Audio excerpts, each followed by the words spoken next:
Gunsmoke, brought to you by Chesterfield.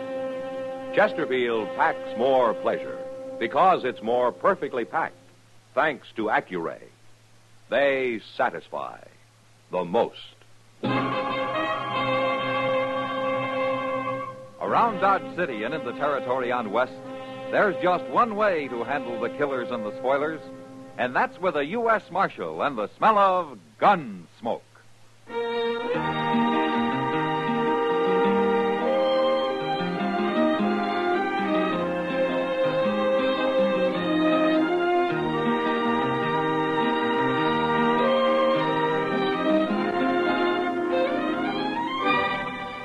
Gunsmoke, starring William Conrad. The transcribed story of the violence that moved west with young America. And the story of a man who moved with it. I'm that man, Matt Dillon, United States Marshal. The first man they look for and the last they want to meet.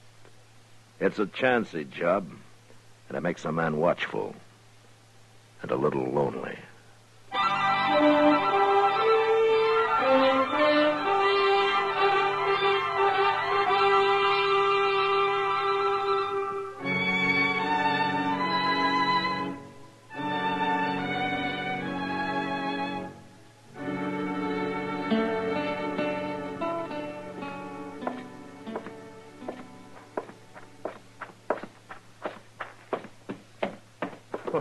Well, what's your hurry, Chester? Oh, hello, Mr. Dillon. I'm going over to the stable. No, what for? You leaving town? No, sir. Hank Young's over there. I got to see him. Well, I'm not doing anything. I'll go with you if you don't mind. Well, good. I run into Mr. Bowers, and he asked me to give Hank a message for him. No? Well, Hank is a real nice fellow, Mr. Dillon. Well, I didn't say he wasn't, Chester. Yes, sir, I know. But I was just thinking there ain't many fellows around here steady and peaceable as he is. I guess that's one reason Bowers has kept him working at the ranch for so long. Mm-hmm. There he is. Where? Cinching up his saddle with his back to us there. Oh, yeah. Yeah, Mr. Dillon, I'm going to surprise him. Walk easy, huh? Okay.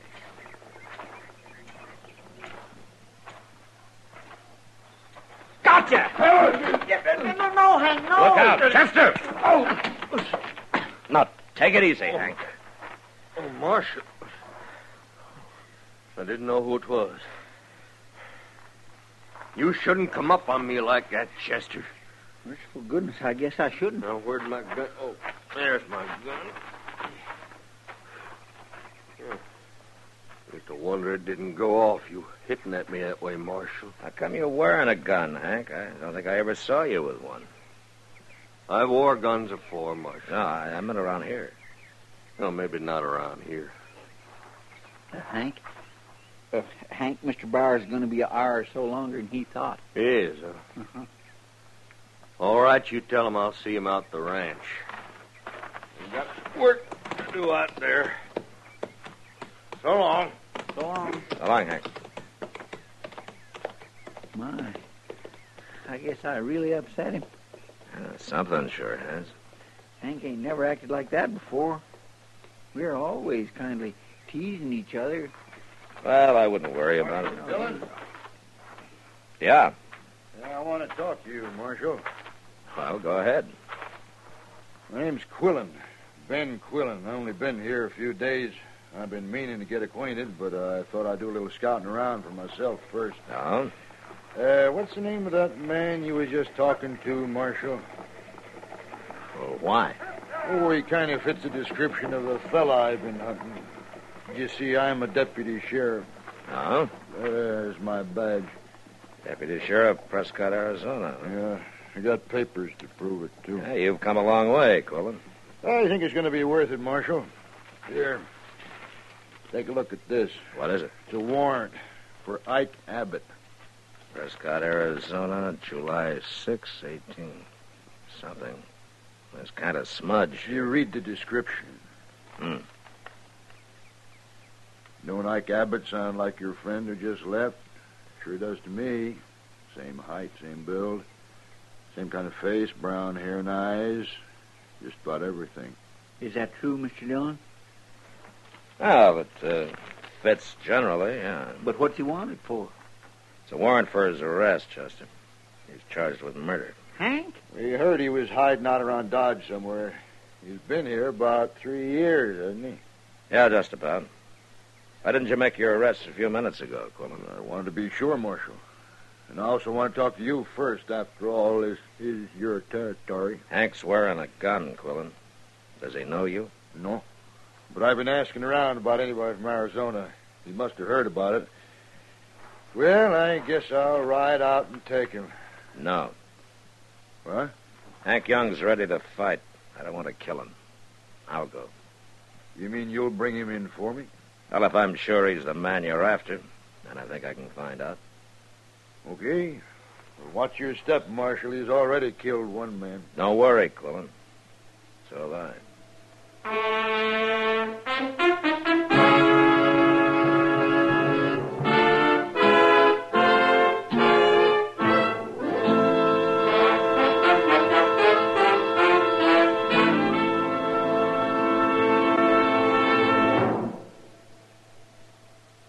Introducing one of the country's best-known jazz musicians and arrangers, Mr. Bobby Haggart. How about whistling along with him?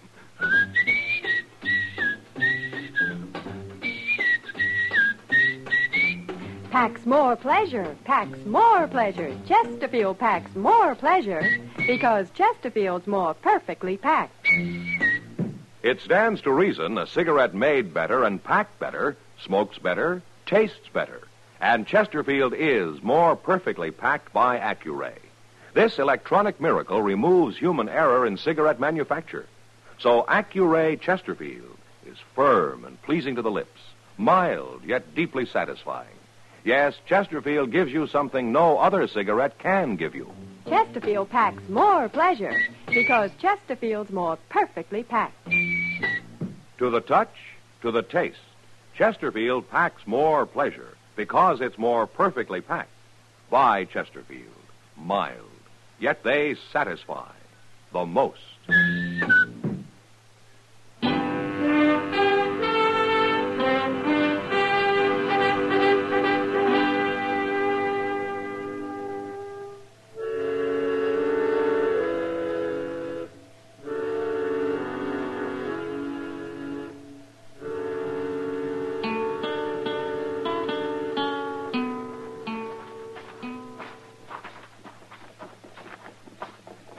That's him sitting in the bunkhouse door, Mr. Dillon.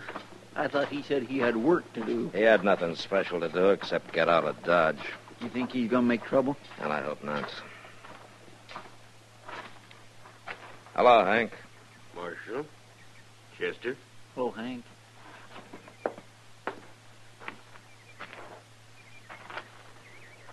Looking for me. There are a couple of things I want to ask you, Hank.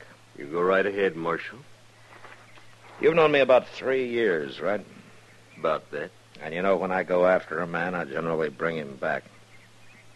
So you do, Marshal. Is that why you put your gun away? Well, I declare, he ain't armed no more, is he? No, I ain't. Well, you told me the truth, Hank. You always dealt fair, Marshal.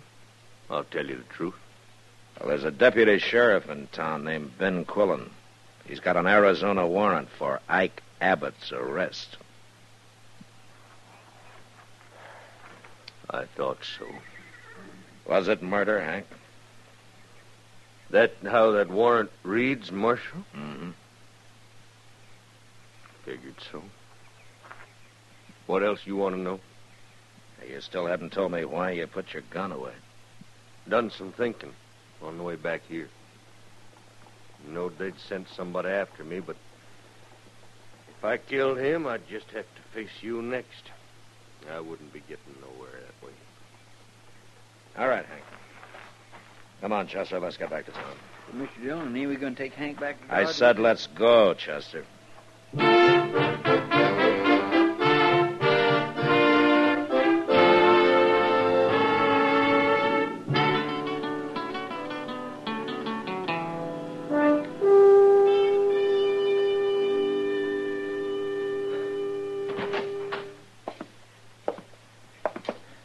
Morning, Chester. Good morning, Mr. Dillon. Ben Quillen been here yet? Oh, I just got here myself. No, didn't you sleep here last night? Well, see, No, sir, I didn't. Oh? I ain't never going to set up all night playing poker again. Oh. I was kind of hoping you'd maybe outgrown poker. I'm getting there.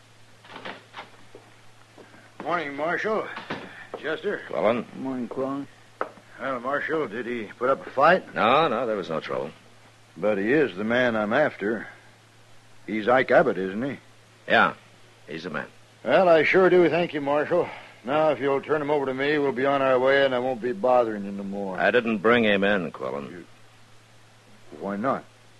Well, I guess maybe I didn't have the stomach to arrest a man who's been a friend. Who's never caused any trouble around here. That don't keep him from being a murderer. And I've got a legal warrant for him. Then you go get him. I thought you didn't want no killing. He isn't armed. You've caused me to waste a whole day, Marshal. Why don't you go get your man, Quillen, and get him out of here? I don't want any part of it. You admit he's a friend of yours, Marshal. I just hope you're not trying to trick me somehow. 'Cause I'll hold you responsible.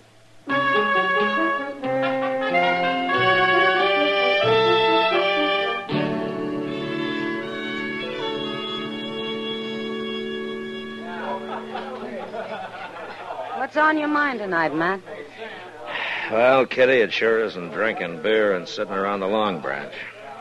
You know, you sometimes act like you've been schooled in a slave market. Drink your beer, Kitty. I'm buying. Oh, you are? And I take it all back. Oh, What? here's Ben Quillen. Now I know what's been bothering you. Marshal, I want to talk to you. Oh, what's your trouble, Quillen? You gave me to believe there'd be no trouble with Hank Young, or whatever you call him. Was there? He wasn't armed, Marshal. At least you didn't lie about that. And just what did I lie about, Quillen? About them 4 friends of his. What friends? I don't like being made a fool of, Marshal. I don't like going after an unarmed man who's hiding behind 4 shotguns. Ah, I see. You trying to tell me you didn't know about it? No, Quillen, I didn't. You swear to that? Now, you can take it or leave it. All right, I'll believe you. Providing you ride out there with me.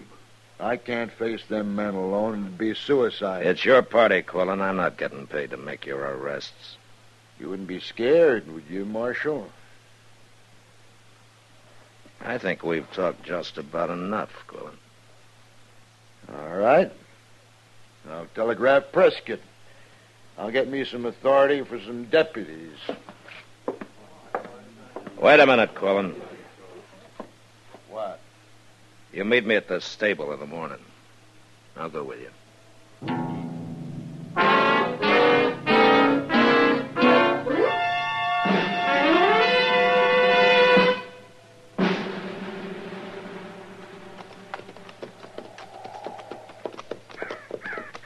Here they are, Marshal, waiting for us.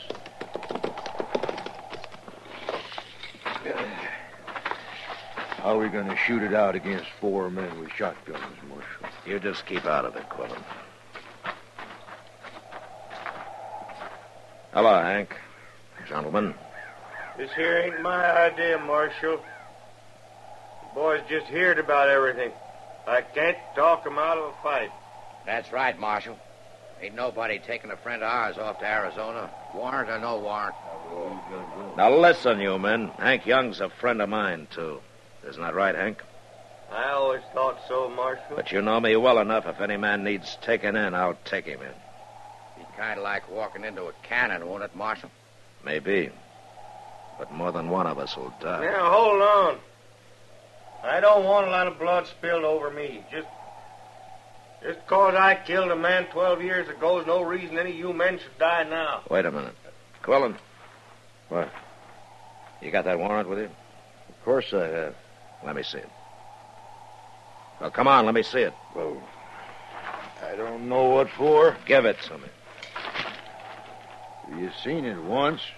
What are you looking for? Well, is something wrong with it? Nah, it's legal, all right. Then give it back. Yeah. Hank, I've changed my mind about taking you today. Wait, Shut Marshal. up, Quillen. Will you come into my office 3 days from now, Hank? We'll settle this thing then. Okay, Marshal. Sure, it's okay, Hank. We'll be right along with you. Won't we, boy? We'll be right with you. We ain't backing down one bit, Marshal. You better remember that.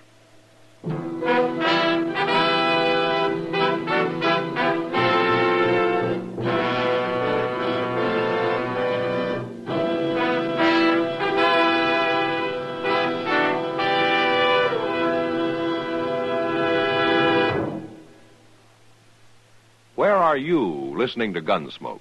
In your favorite easy chair? Or out driving? Oh, there you are. In the kitchen. Say, you want to make whatever you're doing more enjoyable?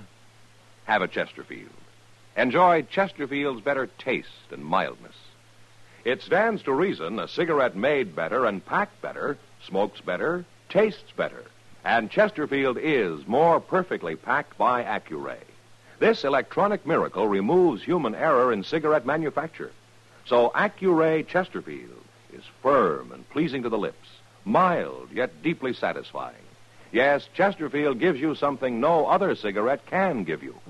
Chesterfield packs more pleasure because Chesterfield's more perfectly packed. To the touch, to the taste, Chesterfield packs more pleasure because it's more perfectly packed.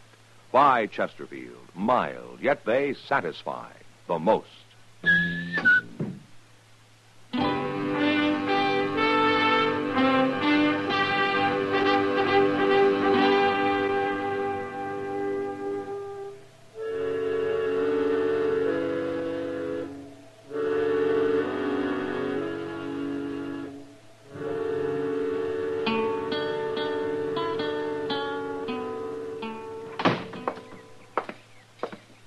John, I've been waiting for you. Let's go, Chester.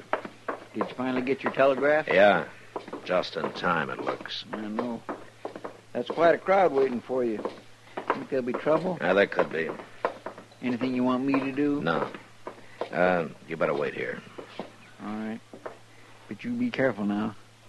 Them friends of Hank's sure look like they mean business. Yeah, sure.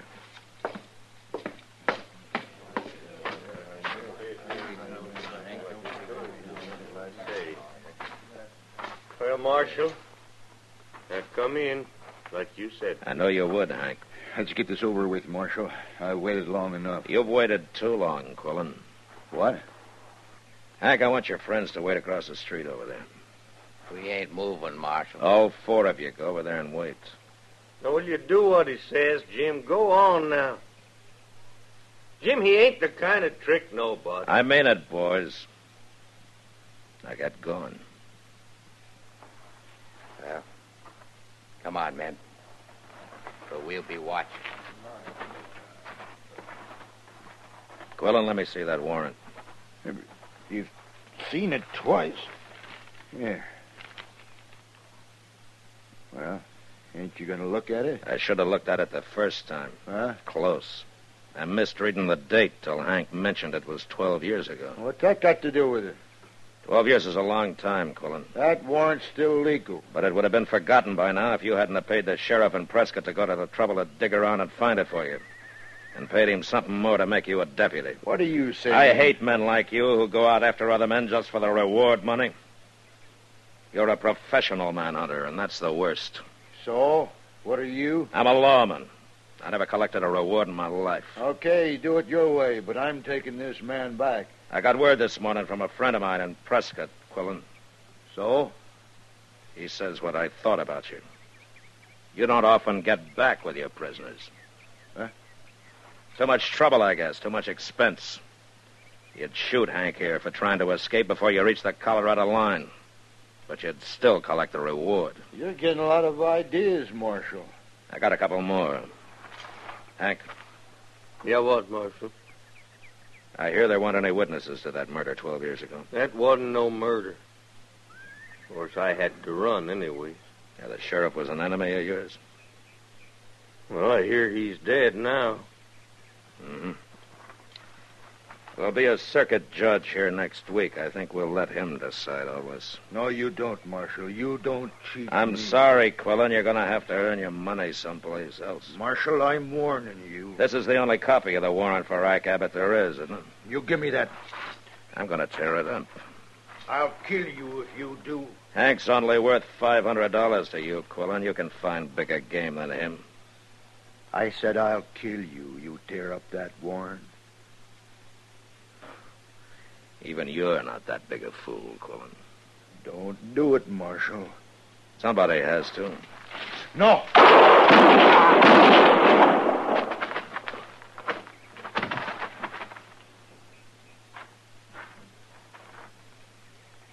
You killed him, Marshal.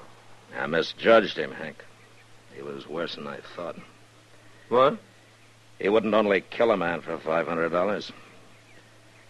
He was willing to die for it himself.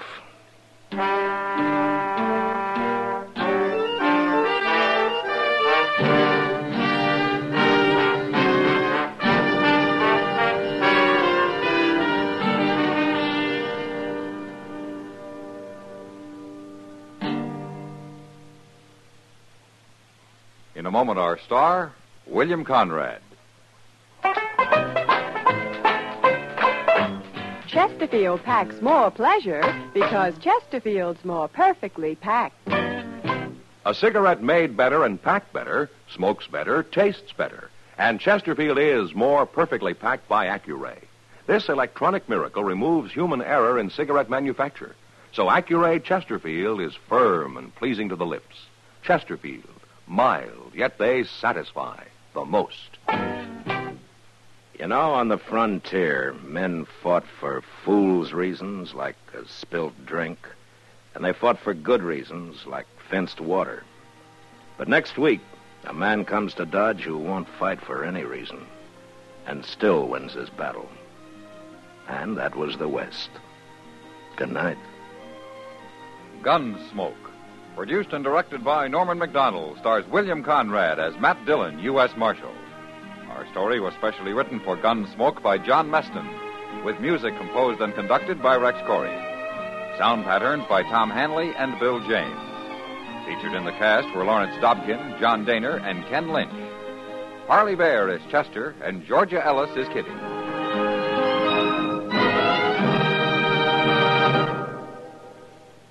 Live modern.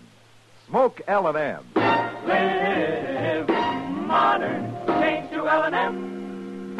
Live modern. Smoke L&M. Only with L&M can you enjoy the full, exciting flavor of today's finest tobaccos. No other cigarette, plain or filter, gives you the full, exciting flavor you get through the pure white Miracle Tip. So light up, free up, let your taste come alive. Live modern. Smoke L&M. Join us again next week for another specially transcribed story on Gunsmoke.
Gunsmoke. Brought to you by L&M, the modern cigarette that lets you get full, exciting flavor through the modern miracle of the pure white Miracle Tip. Live modern. Smoke L&M.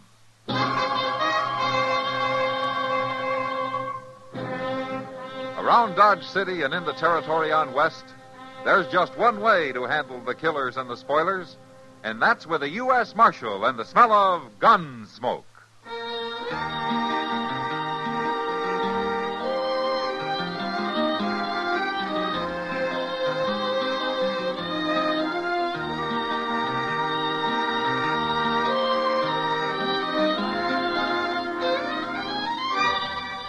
Gunsmoke, starring William Conrad. The transcribed story of the violence that moved west with young America. And the story of a man who moved with it. I'm that man. Matt Dillon, United States Marshal. The first man they look for and the last they want to meet. It's a chancy job, and it makes a man watchful. And a little lonely.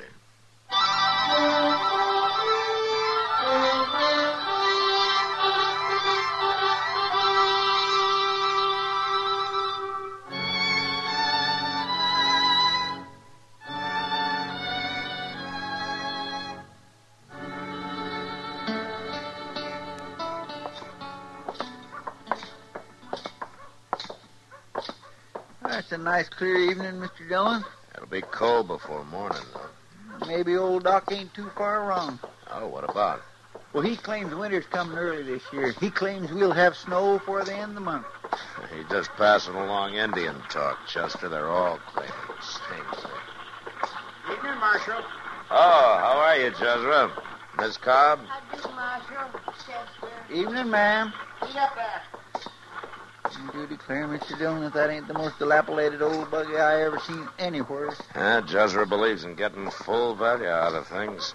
Making do, as he calls it. Yeah, let's get something to eat, huh? Well, now, eating is something I get full value out of. Yeah, I know. Well, let's sit over there by the window. That team of Jesuits could do with some eating. The way their bones was sticking out. Jezra figures fat on a horse is a sign that grain's being wasted. Well, you shortly, Marshal. Okay. He must figure the same thing about women. Miss Cobb's bones was sticking out some, too. Yeah, he probably works her half to death. Has to run a farm that size without any hired help. Yeah, they sure do keep to theirselves. People just don't take to Jezra much. He's got a pretty cold way about him. But it's hard to say what she's like. That poor lady don't even open her mouth less than he tells her she can. Plain mousy, that's what she is. What are you figuring to eat, gents? Well, what do you got? Stewed beef and boiled greens. I guess that's what we'll eat, huh, Chester? All right, I'll bring it right out. Boiled greens. Boiled Jimson weed more than that. What? Hey, that was up the end of the street, Mr. Dillon. Yeah, come on, Chester.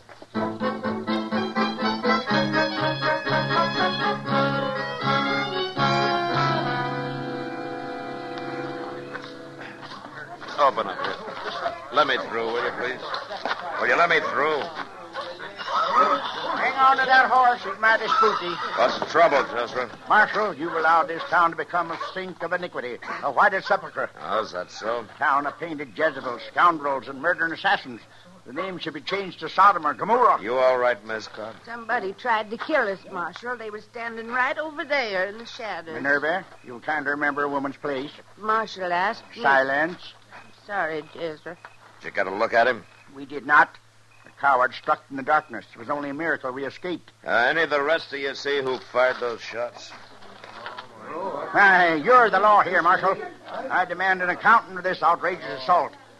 Jezra, do you know anybody who might think they got a reason to kill you? I never had an enemy in my life. Well, it looks like you got one now.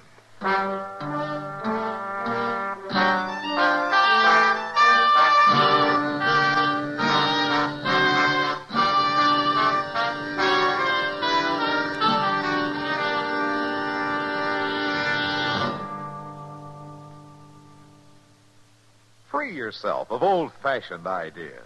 Why don't you live modern? Live modern. Live modern. freshen up your taste. Smoke an L&M. Why are more people changing to L&M than to any other cigarette? Because only L&M lets you enjoy full, exciting flavor through the pure white miracle tip.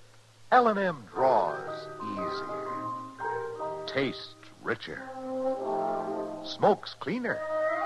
So free up, freshen up your taste, get full, exciting flavor. Live modern.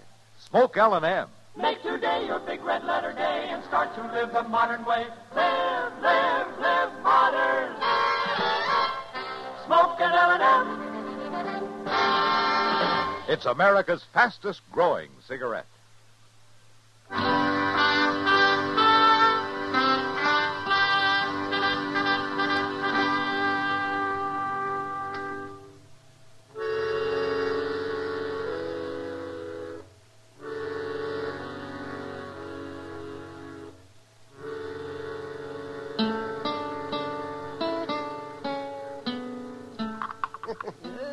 Put a little more sugar in here. That should fool Mrs. Putnam.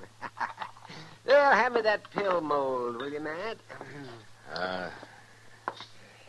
Is this what you mean, Doc? That's it. Thank you. Well, I got to make this prescription look real authentic. Oh, what do you mean? These are fooling pills. Got nothing in them but sugar and some chalk and a little gum araby to bind them. So that's the kind of medicine folks get from you. Oh, no. It's the kind old Mrs. Prudlin gets. Long as she figures they help her. That's all that's necessary. At least they don't do her any harm. Nothing wrong with her anyhow, except in her mind. There you are. We'll let that sit a while and dry, and then... Oh, say, you found out yet who fired those shots at old Jezra Cobb? No, Doc. Not a hint. That's a funny thing, Matt.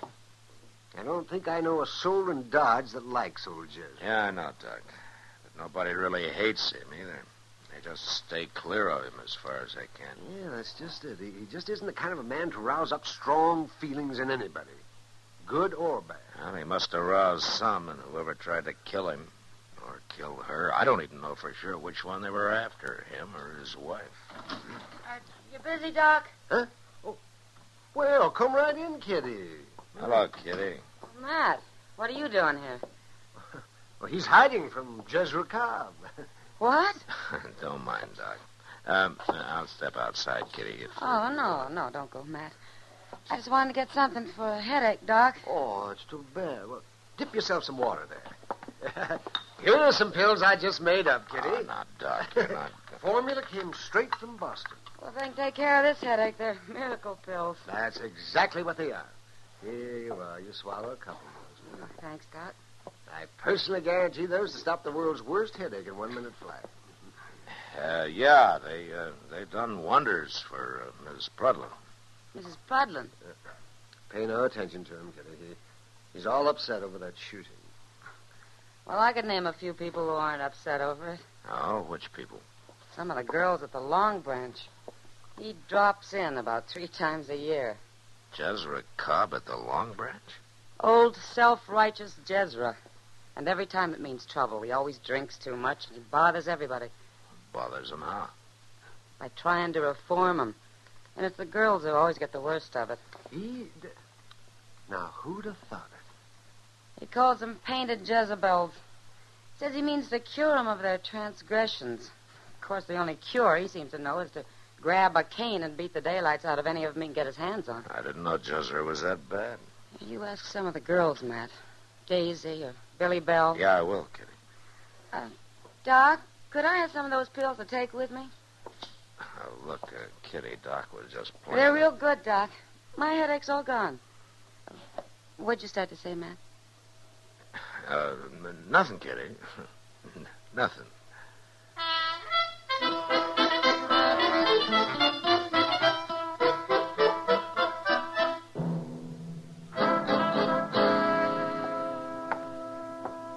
"48 hours, Marshal, and you've accomplished nothing. I demand legal action." You haven't helped things any by lying to me, Jezra. Lying to you? You told me you never had an enemy in your life, but 2 or 3 young ladies over at the Long Branch disagree with you. Dance hall girls. Maybe so. But I'd sure hate to have them looking at me over a set of gun sights. Abandoned. Painting their faces. cavorting in public to the devil's music. And stay away if you don't like it before you get a bullet in your back. It wasn't a woman who fired them shots. A woman wouldn't have to fire them, Jezra. She could get a man to do it for her. Then why don't you jail them girls if they're plotting to kill me? I don't have any proof of anybody plotting anything. You're in league with the adversary, Marshal. You're aiding and abetting the forces of evil. Let me tell you something, Jezra. I'll aid and abet anybody's right to live his own life according to his own lights. As long as he's within the law. Mr. Dillon, Yo, what is it? could I see you a minute? Yeah, sure. Yeah, what's the matter, Chester? Well, it's Miss Kitty. She wants you over at the Long Branch right away. Oh, what for? Well, it seems there's a fellow there that's been drinking real heavy, Mr. Dillon. Talking too much. Oh? And Miss Kitty heard him say he'd been offered $300 to kill old Jezra.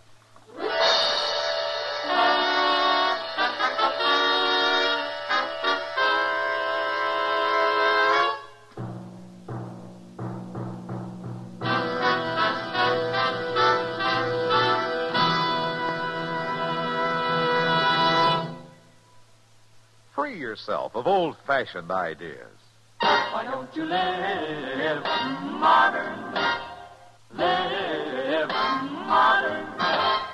Live modern. Free up. Freshen up your taste. Smoke an L&M.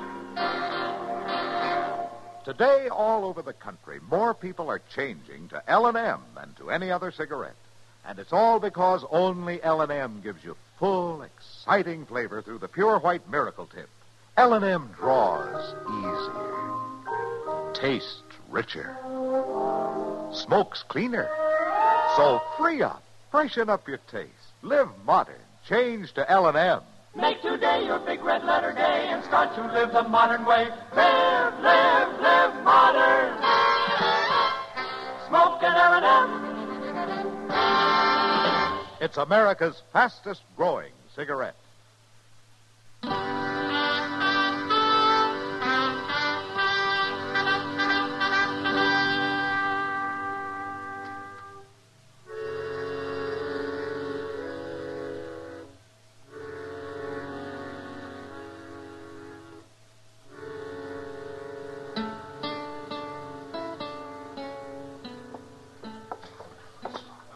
This way, Matt. Right, Kitty. Come on, Chester. Yes, sir. He's playing poker over here with a house dealer and a couple of cowboys. You been in here before? Yeah, just during the last week. He's a drifter, I guess. Goes by the name of Puggy Rado. There. That's him, Matt, on the far side of the table. Uh-huh. Yeah, he looks like a saddle bum. He was making out real braggy for a while. Fastest gun in Texas, that kind of talk. But I guess he knew he'd gone too far when he said that about Jezra Cobb. He shut up tight right after. All right, Kitty, I'll try to get him away from that table. Wait a minute. I think he's coming over here. Yeah.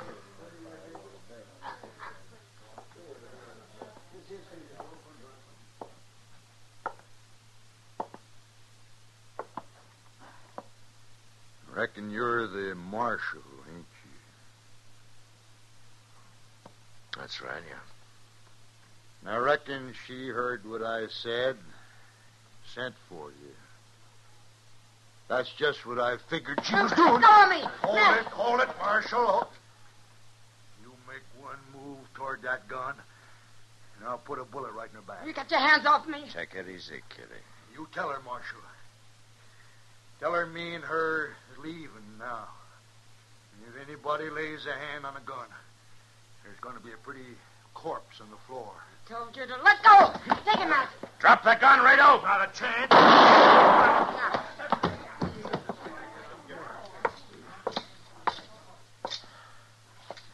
You all right, Kitty?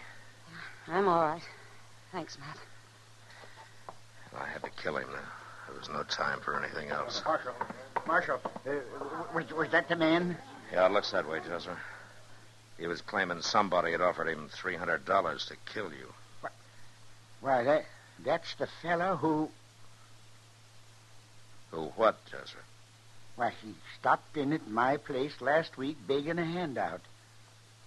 Did you say $300? Yeah, that's right. Well, I got to be getting on home, Marshal. Got stock to tend to. Got a lot of things to tend to. Well, forevermore, what come over him so sudden? I don't know, Chester. But I think I can guess.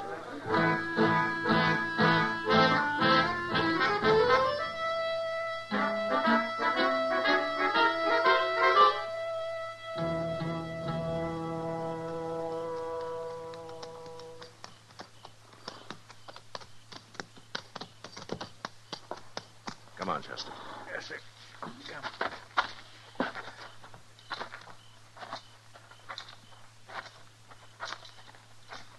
Kind of quiet, Mr. Dillon. Maybe Jezra ain't home yet. There's a light on in the house.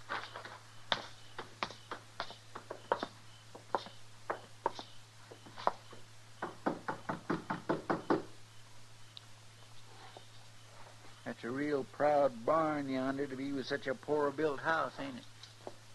Yeah, it sure is. Good evening, Miss Cobb. I do, Marshal. Chester. Miss Cobb. Your husband get home yet, Miss Cobb? He's out there in the barn. Won't you come in and set a spell? Yes, we will, thank you. As a matter of fact, Miss Cobb, you're the one we rode out here to see. That's right kind of you, Marshal. Now, you two sit you down there at the table. Just this minute took a wild plum pie out of the oven. Well, no, thank you, Miss Cobb. Well, I don't often get to feed callers. You ain't going to deprive me of the chance. Maybe we could just taste it a little dab, Mr. Dillon. All right, Chester. I always had the impression that you were opposed to visitors, Miss Cobb. Oh, I love to have folks come. Jezra ain't never been one to encourage it. Oh, I see. The righteous must turn their faces from the world. For the world is the cradle of sin. That's what Jezra always said. There you are, piping hot. My gracious, that smells good. Well, eat hearty. There's plenty more, and it'll just go to waste. Jezra's never cared too much for plum pie. Miss Cobb, how long have you and Jezra been married? 27 years, Marshal. 27 years. Uh-huh. And over those years, Miss Cobb, how many times did he beat you? Hundreds of times. For my transgressions, he told me. He used to read me from the good book that a husband's got a right to do that. I ain't never learned to read myself. But last month I asked Reverend Blouse, and he said there weren't nothing like that in the good book. Well, maybe Jezra's got his own version. He lied to me, that's what he done. And if he'd lie about that, then, well, I reckon you know, don't you, Marshal? Yes, ma'am. About you offering money to that drifter who rode through here last week. That you hired him to kill Jezra. Yes, ma'am, I guessed it. Jezra did, too. Well, I figured he did the way he acted in town. He come home and told me about you having to shoot the man. Then he asked me for our savings. And I got it for him. He sat down here and counted it. And when he seen it was the same as that fella had been talking about, $300, then he knowed for sure. What did he say? Oh, nothing much. He just sat here a while, smiling at me kinda in that cold way of his. His glory smile, I always called it. And then he got up and went out to the barn. And, of course, I knowed what he was going for. What do you mean?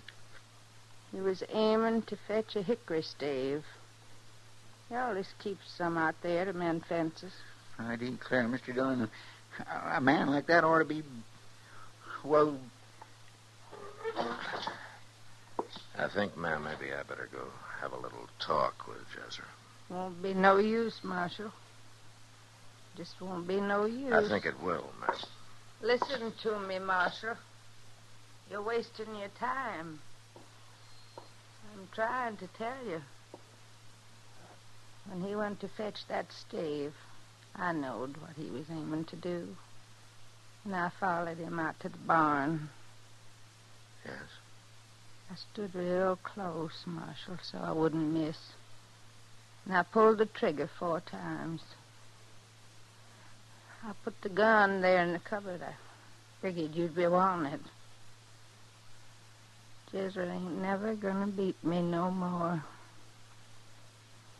You sit right back down there and finish your pie.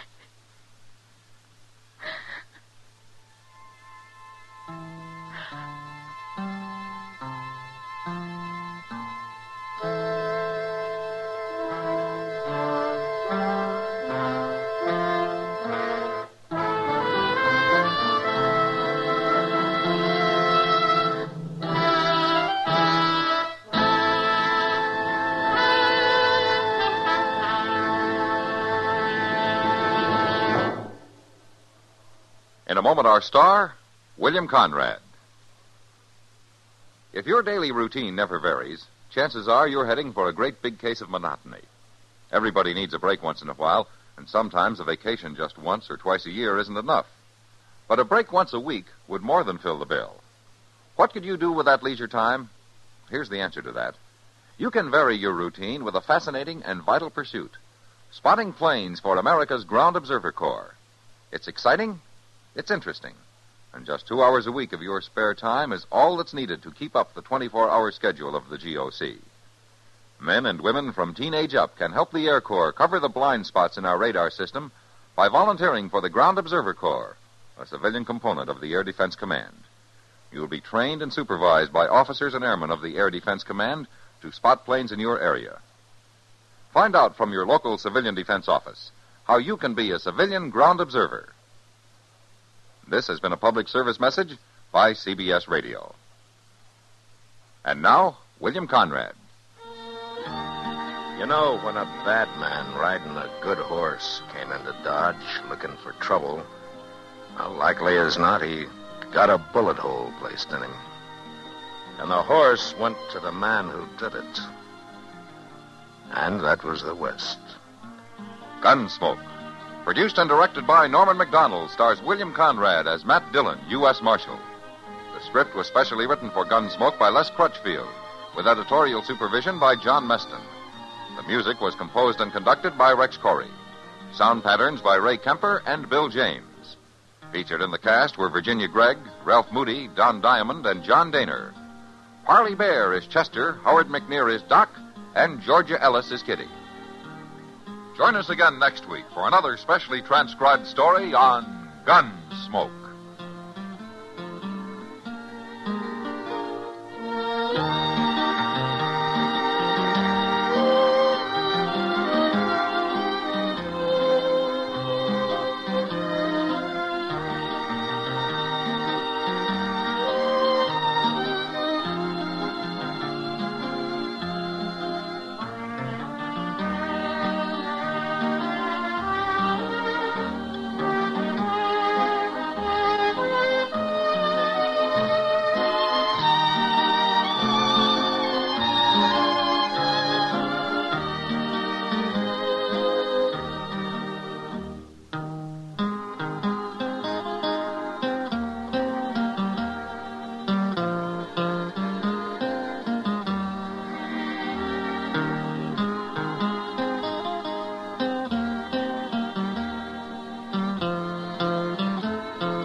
Around Dodge City and in the territory on West, there's just one way to handle the killers and the spoilers, and that's with a U.S. Marshal and the smell of gun smoke.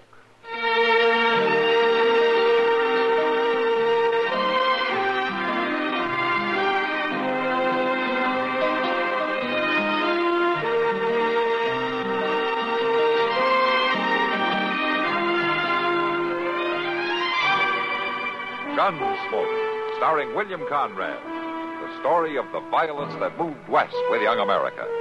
And the story of a man who moved with it. I'm that man. Matt Dillon, United States Marshal. The first man they look for and the last they want to meet. It's a chancy job, and it makes a man watchful. And a little lonely.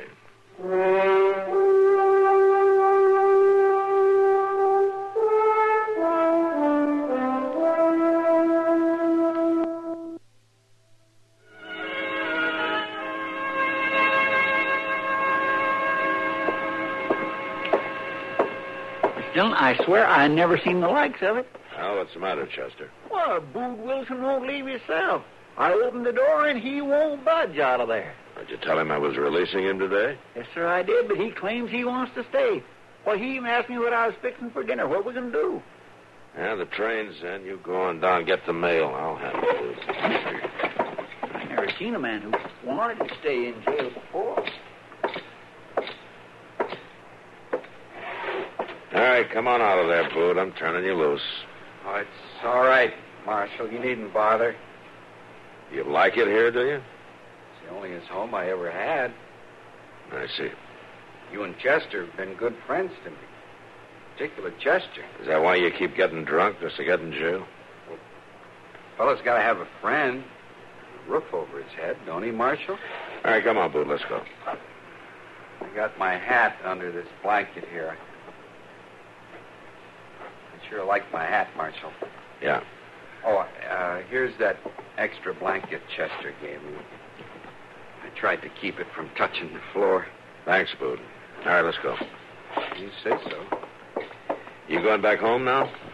I don't rightly know where home is at. Old Pa, he run me off before I was old enough to know where we was living.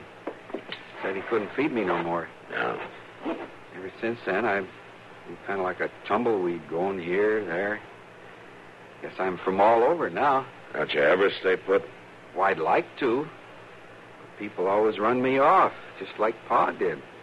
Just when I think I got a friend, they tell me to go. I'll get you packed for you. Now you're doing it, Marshal. Doing what? Running me off. Now, look, Bood, I got nothing for you and nothing against you. I put you in jail 4 times for getting drunk and almost breaking somebody in 2 with your bare hands. Now, all I want you to do is to keep yourself out of jail by staying away from those saloons. Here. This all your stuff? I won't stay in Dodge, Marshal. Fella's got to have a friend where he stays. Look, don't take me wrong, son. It's just that there's no... Mr. Dillon, come here, quick. Oh, what's the matter, Chester? A hangman's come to town. A hang? What are you talking about? Come take a look. He's all dressed in black, and he's hauling his gallows right along with him. Gallows? See there? 3 yoke of oxen pulling it. Ain't that an awful-looking thing? A gallows built right on the back of his wagon. Henry Maples. You know him? I've heard of him. He thinks he cleaned up the border country with that gallows.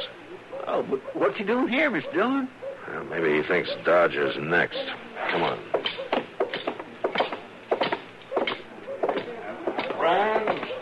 Friends, if you'll just listen to me a moment, please. I'll answer all your questions at a later time. From what I hear of Dodge, I'll be here for quite a spell. He's getting these people pretty well worked up, Mr. Dillon. Yeah, let's wait here. Just a moment. There's plenty of time. First off, I want to know how many murders you've had in this town the last 6 months. Come on, speak up. Don't be afraid. How many murders? How many of your fellow townsmen have been shot down to die like dogs in the street? How many times has the law been obstructed? You, madam, how many times has a man been killed right here on the streets of Dodge? Well, I don't know exactly. How many? Well, 6, I guess. Maybe 8, a dozen for all I know. There you are. The good lady doesn't even know. Anywhere from 6 to a dozen killings. And do you know the answer to this? Do you know it'll stop this bloodbath? There it is. Made of wood and nails and rope, the finest rope money can buy. Man's answer to man's misdeeds. Let me ask you, madam, where are the men who perpetrated these foul killings? Well, I'm not sure. They were taken to Fort Hays for trial, and, well, I just don't know. But are they dead? As the law says they should be.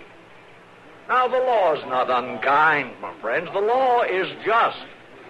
When I hanged Billy Street, yes, I hanged him, Billy Street. He walked up those steps, those very steps, with a smile on his face. And he told me he'd never owned a new suit. So I stopped the hanging. And out of my own pocket, I bought him a new suit. And before I dropped him, Billy Street thanked me. Now, the law's not unkind, my friends. The law is just. Maples. Who called my name? I did. Marshal Dillon.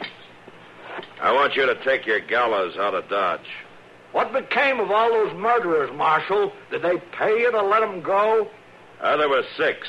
2 of them were hanged at Fort Hays, and 4 of them are in the territorial prison. 4 men who lived to kill again. I'll give you till sundown to have the gallows out of Dodge City, or I'll burn it in the streets. You'll learn, Marshal. Discouragement by fear. That's the answer to your killings. Now, would somebody give me a hand with these oxen? I'll help you, Mr. Maples. All right, my friend. Take the halter on the lead oxen. Yes, sir. Say, you can just call me Bood, Mr. Maples, because that's my name. Bood Wilson. Well, then lead on, Bood Wilson. Yes, sir. Hiya!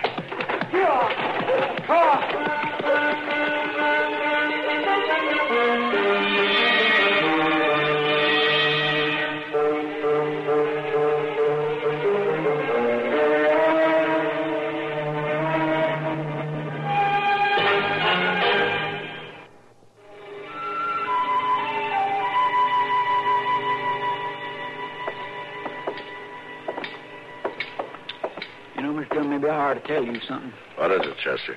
Well, this town is getting awful jumpy about that gallows sitting out there on the edge of town. Yeah, I know. Well, yes, but well, it's kind of dividing up the people. Yeah, I know all about it, Chester, but you let me do the worrying, huh? Yes, sir.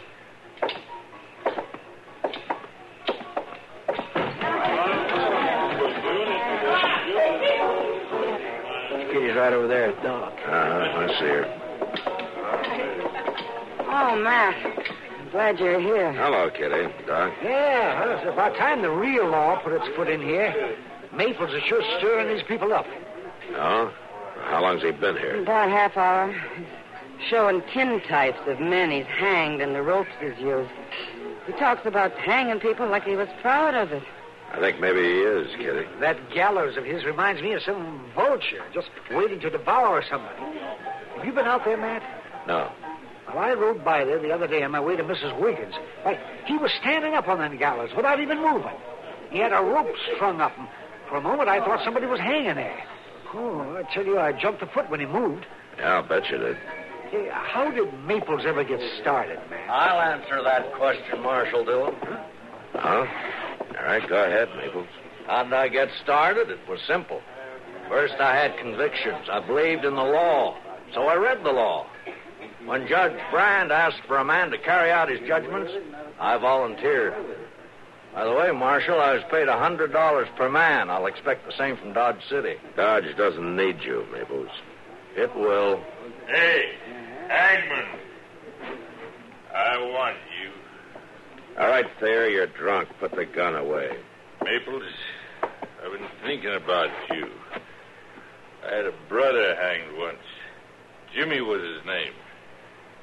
Maybe you was the one who done it? Jimmy? Jimmy Thayer? I told you to put the gun away, Thayer. Stay out of this, Marshal. Maples, move over here. I hanged no man by that name. And I'll kill you for the one who did. Start moving, Mr. Hangman. I warned you, Thayer. Marshal, don't make it you and me. I've been waiting for him all evening. Thayer. You're making it you and me, Marshal. Doc, take care of him. All right, Matt.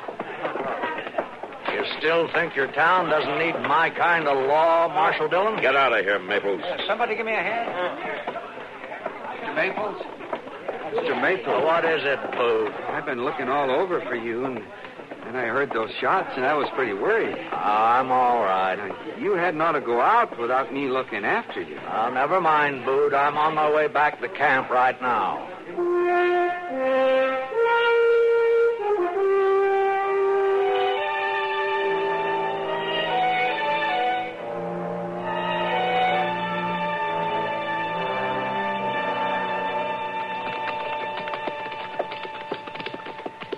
There it is, Mr. Jones. Yeah, I see it.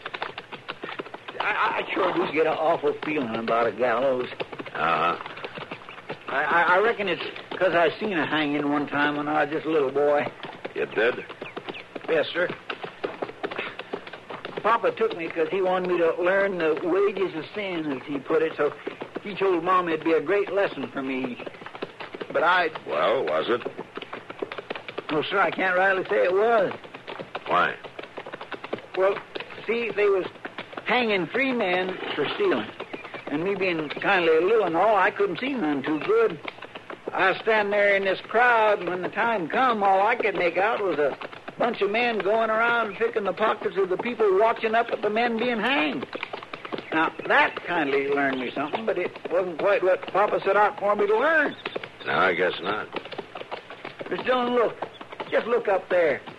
Sweeping that gallows with a broom just like it was something important.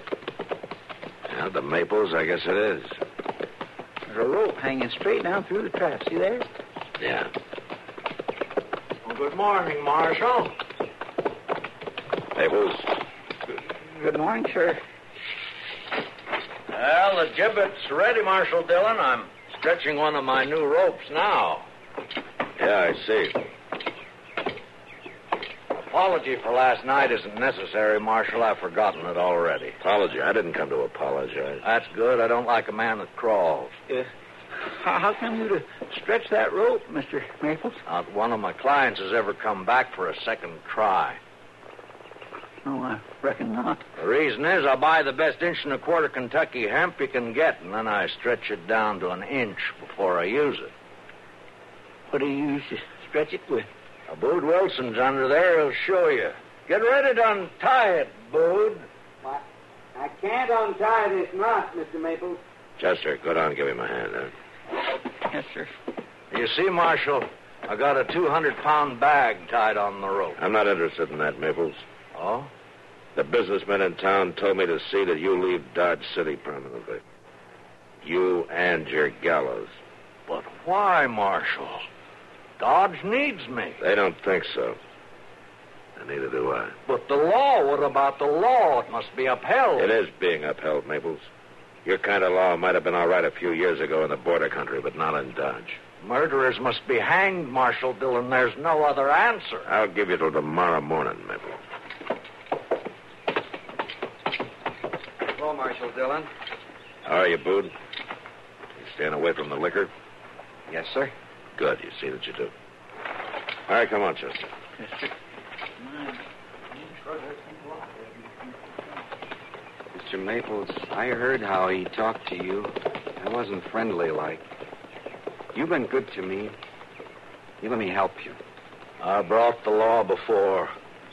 I can do it again. Mr. Maples, I was saying I'd like there to... There must be a way. Mr. Maples?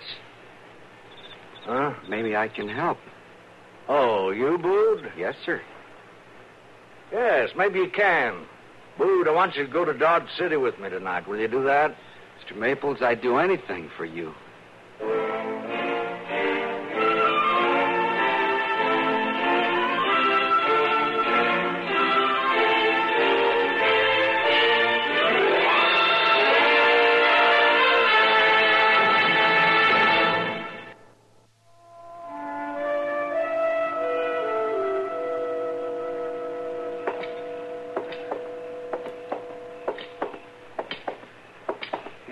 Town's quiet tonight, Mac.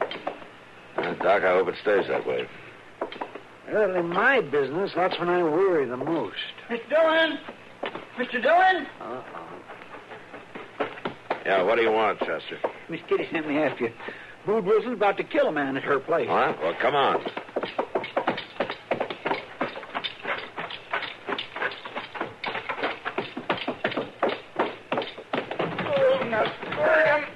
I'll kill you. Oh, Matt, stop him. Bood's going to break him in two. Bood, stop it. Kill you. Stop it. Nobody talks to my friend that way. I said stop it.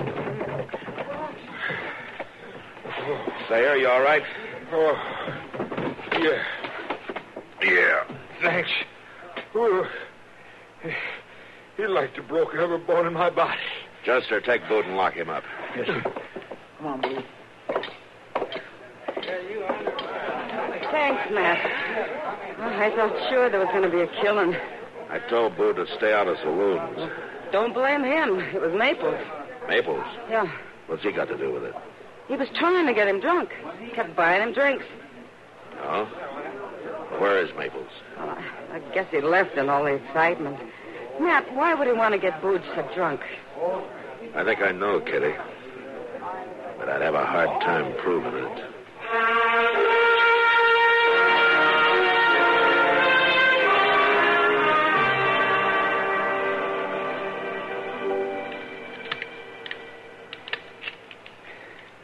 Sorry, I don't know how Mr. Dillon gets these guns so dirty.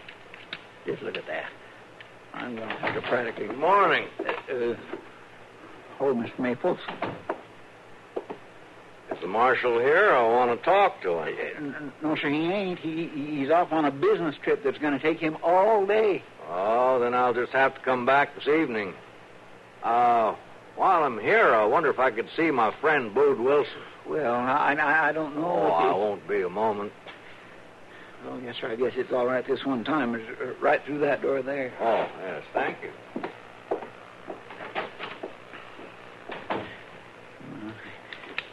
Oh, now, where'd this doggone little thing come from? When will I learn not to take more than one gun apart at a time?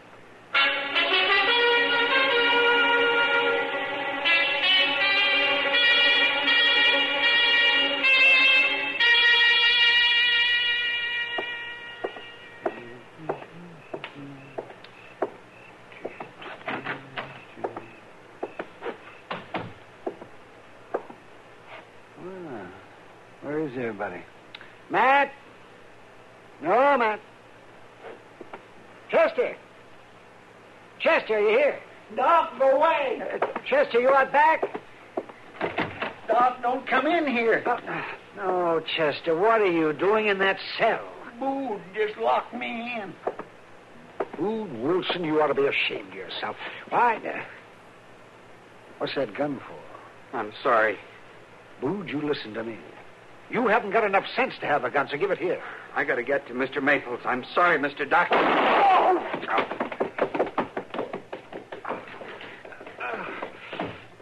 Doc, you all right?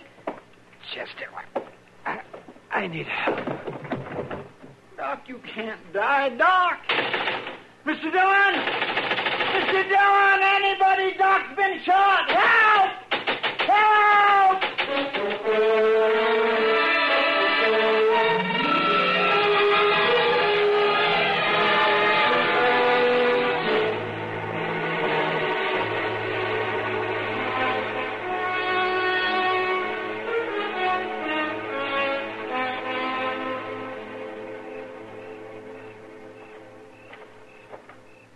Mr. Maples?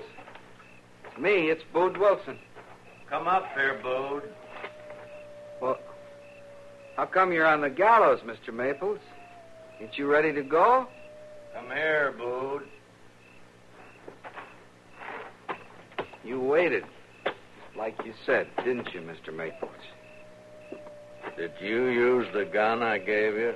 We better hurry. They'll be after me. I asked you if you used the gun. I done what you told me, Mr. Maples. Bood, listen to me. You still have the gun. Yes, sir. Right here. Give me the gun, Bood. Well, sure. There. It's been fired. Did you kill anyone? I used it, like you said. Bood, I asked you, did you kill anyone? Well, that doctor man, he came in and I shot him. You know what I have to do to you now, Bood? You said you was my friend. You gave me the gun so I could come back to you so we could go away together. That's what you said. But you've killed now, Bood. Don't you understand? You've broken the law. Bood Wilson, I find you guilty of murder in cold blood. And for your just punishment under the law, I sentence you to hang by the neck until you're dead!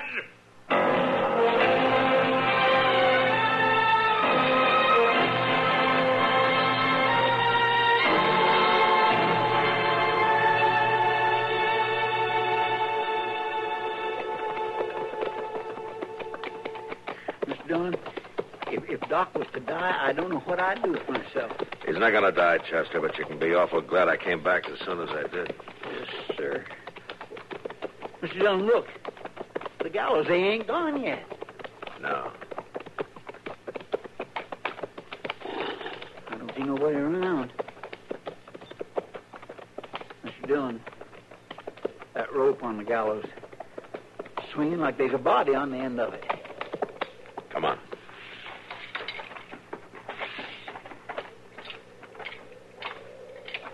It's a man.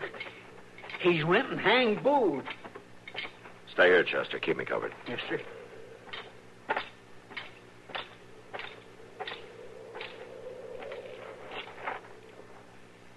Chester, come here.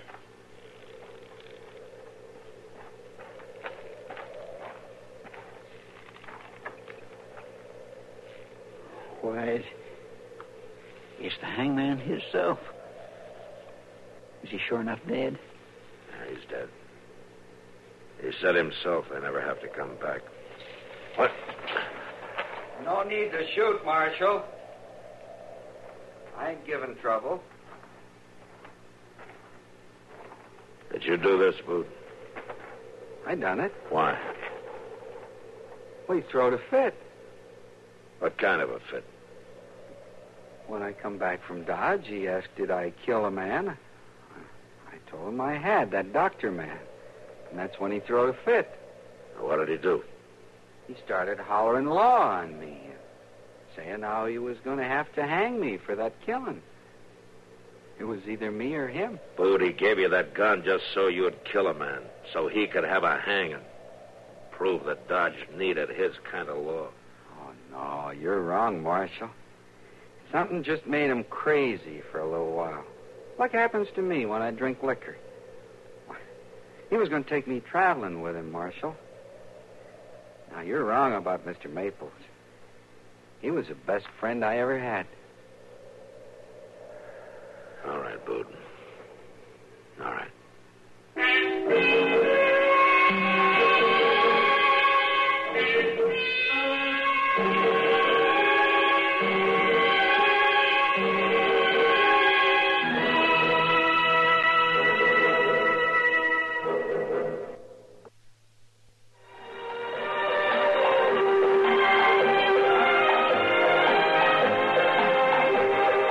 Gunsmoke. Produced and directed in Hollywood by Norman McDonald, stars William Conrad as Matt Dillon, U.S. Marshal. The story was specially written for Gunsmoke by Tom Hanley, with editorial supervision by John Meston. Featured in the cast were Vic Perrin, Joseph Kearns, Virginia Christine, and Barney Phillips. Harley Bear is Chester, Howard McNear is Doc, and Georgia Ellis is Kitty.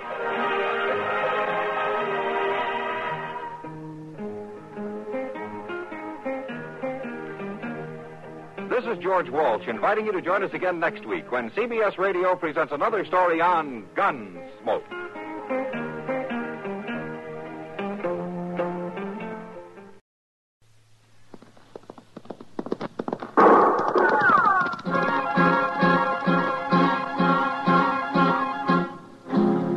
Around Dodge City and in the territory on West, there's just one way to handle the killers and the spoilers, and that's with a U.S. Marshal and the smell of gun smoke.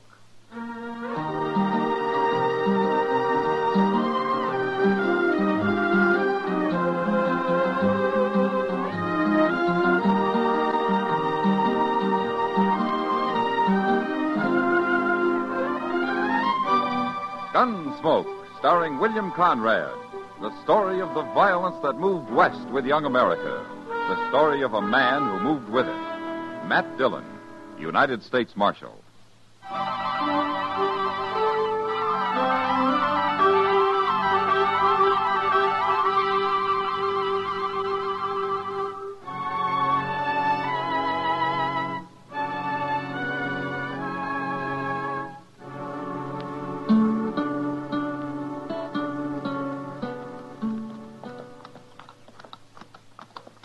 Doggone if Dodge ain't growed a heap since I was here.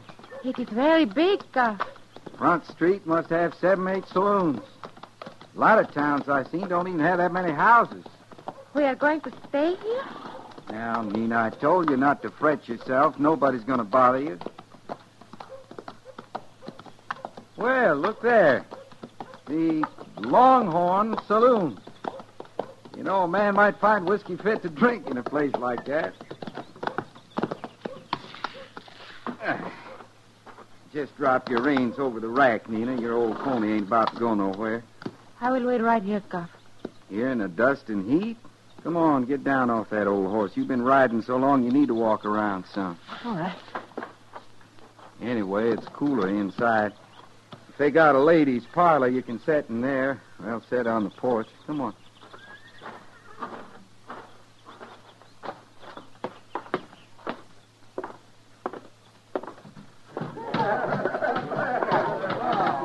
Sure, they got a parlor. There's a side door over there, Nina. You go on in and wait.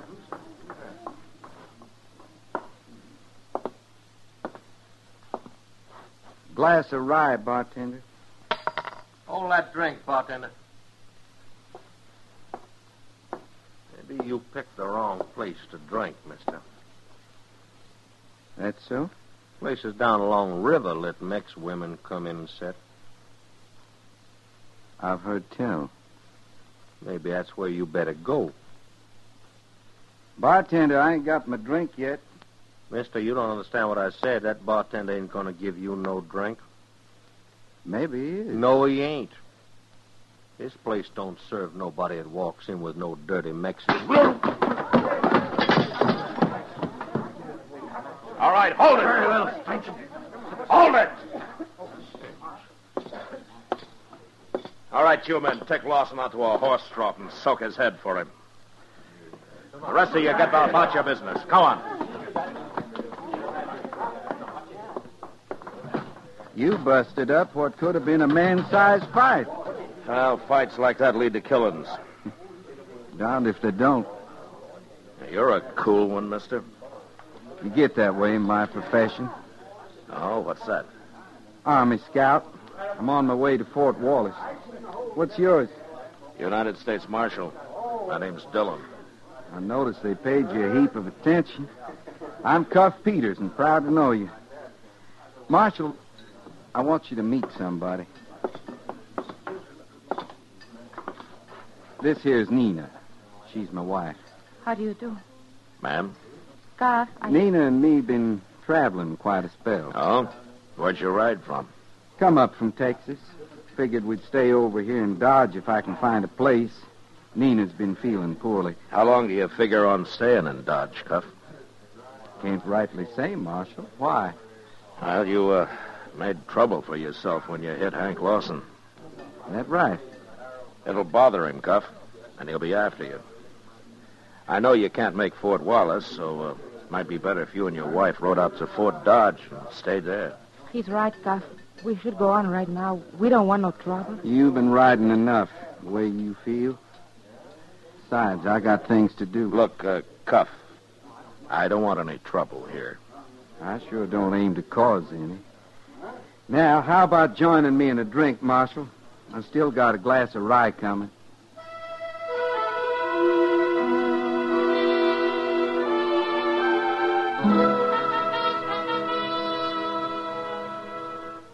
Dodge was real quiet for the next week, except when a drunked-up cowboy tried to burn the town down because he lost at a faro table.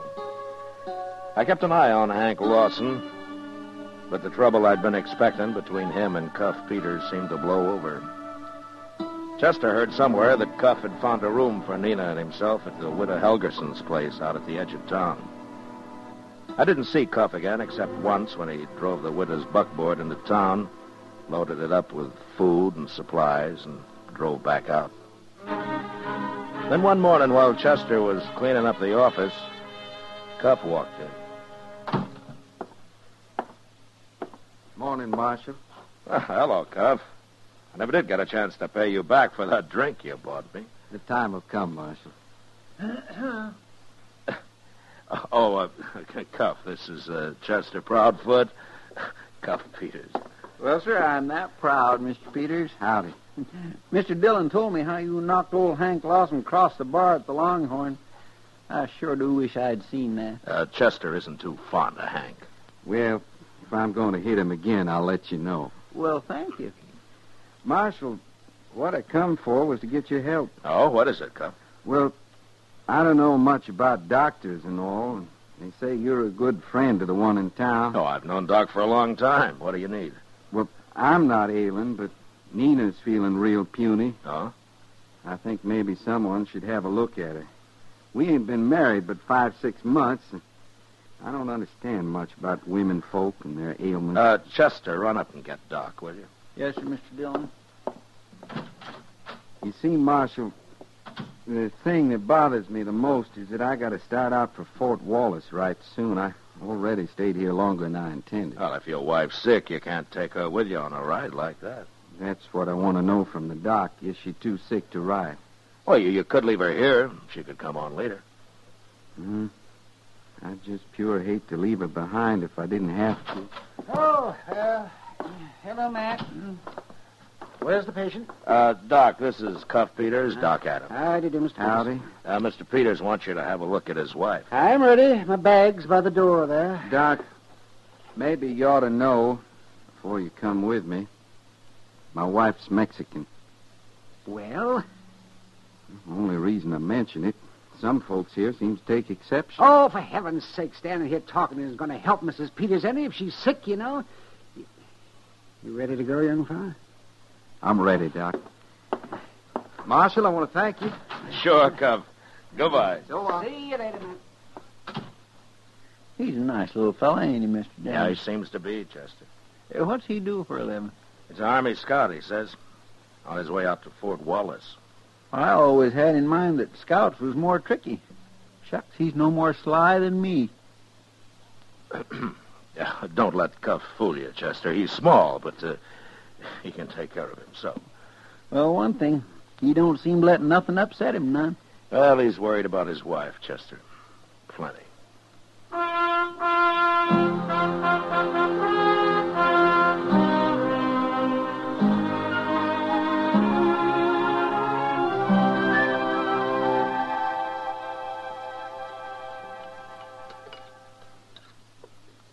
Chester, you're going to get a bellyache.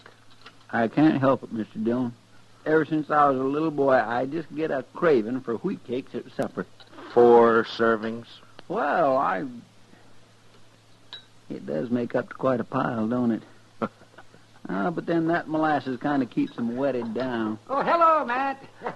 Chester. Sit down, Oh, Doc. Oh, yeah, thank you. Yeah, you going to eat? No, Matt, no. I ate out at Widow Helgerson's with Cuff and his wife. Uh-huh. How is she, Doc? She's resting, ain't she? She's a pretty little thing, Matt.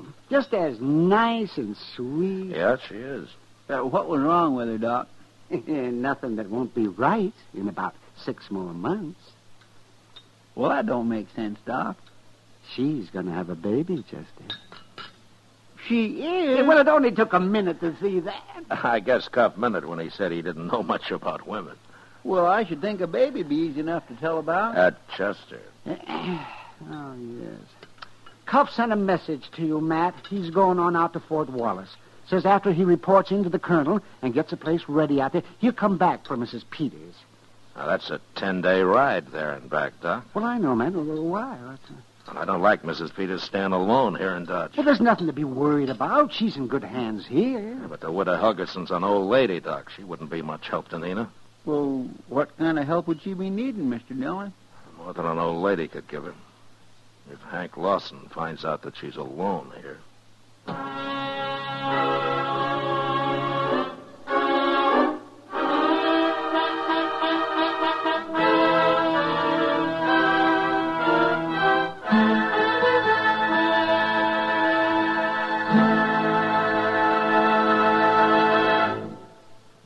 We will return for the second act of Gunsmoke in just a moment. But first, this coming Tuesday night, you have one date with Pam and Jerry North and another date with John Lund as yours truly, Johnny Dollar.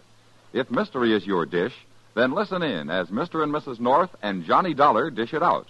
Remember, the night is Tuesday, the network is CBS Radio, and the shows are Mr. and Mrs. North and yours truly, Johnny Dollar. They're here on most of these same stations this coming Tuesday. Now the second act of Gunsmoke.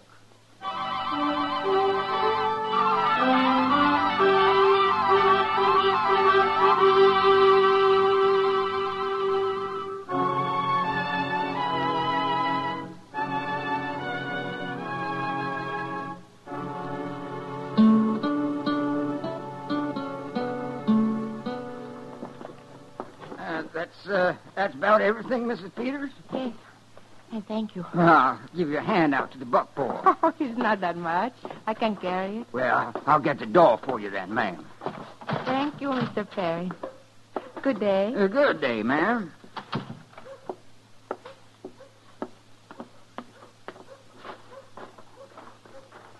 Well, if it ain't Mrs. Peters come to town to do a week's shopping. I beg your pardon? Excuse me, ma'am, I ain't being very polite. This here's Cane Twig. I'm Hank Lawson. What do you want? Now, surely you remember me, ma'am. You ought to. I was the fellow your husband hit in the mouth his first day in town. I remember you. Now let me pass. Well, now, ain't I being a miserable cuss letting you carry all them heavy sacks? Here, I help you some. Please. Just put him in the wagon for you. Oh. Oh, that was mighty careless of me. They slipped plumb out of my hands. I hope there was nothing in there to break. Leave me alone, please. Well, now, Mrs. Peters, I don't know why you're upset. You know I wouldn't do nothing to harm a fine lady like you. Besides, your husband might try to give me another lesson in manners, and that scares me real bad. I just want to show you how much I learned. Now, you go on and get into that buckboard. Go on. All we're going to do is just start you for home, Miss Peters. Untie them lines so we can face that team down the street. Sure. Now, like I say, ma'am, I don't want you to fret. Stand aside, Twig. All right, ma'am. Hang on.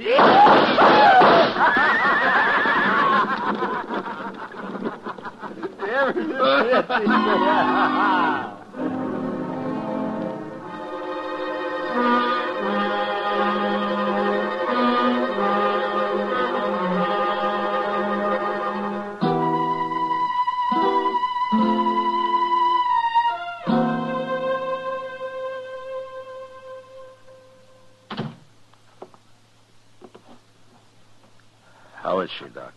She's all right, Matt. She's fine.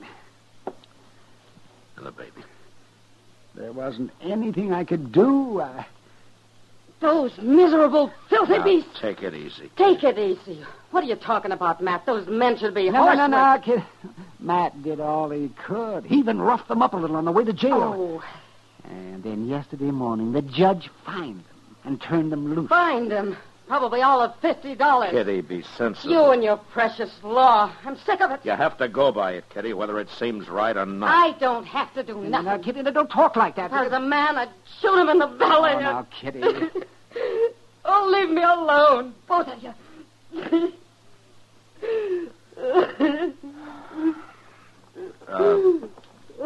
Kitty.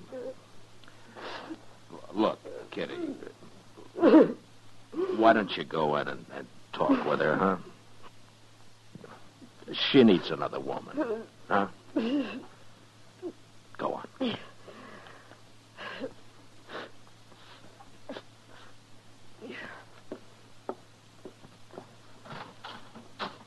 Nina, can I come in? it's terrible, Matt. Yeah. Well, what are you going to do? Well, there's nothing more I can do. Officially. No, I guess that's right. Look, Doc, I want you to keep Nina in your office. You can keep an eye on her there. Cuff will be back in a few days. And then you'll tell him? Yeah. Yeah, then I'll tell him.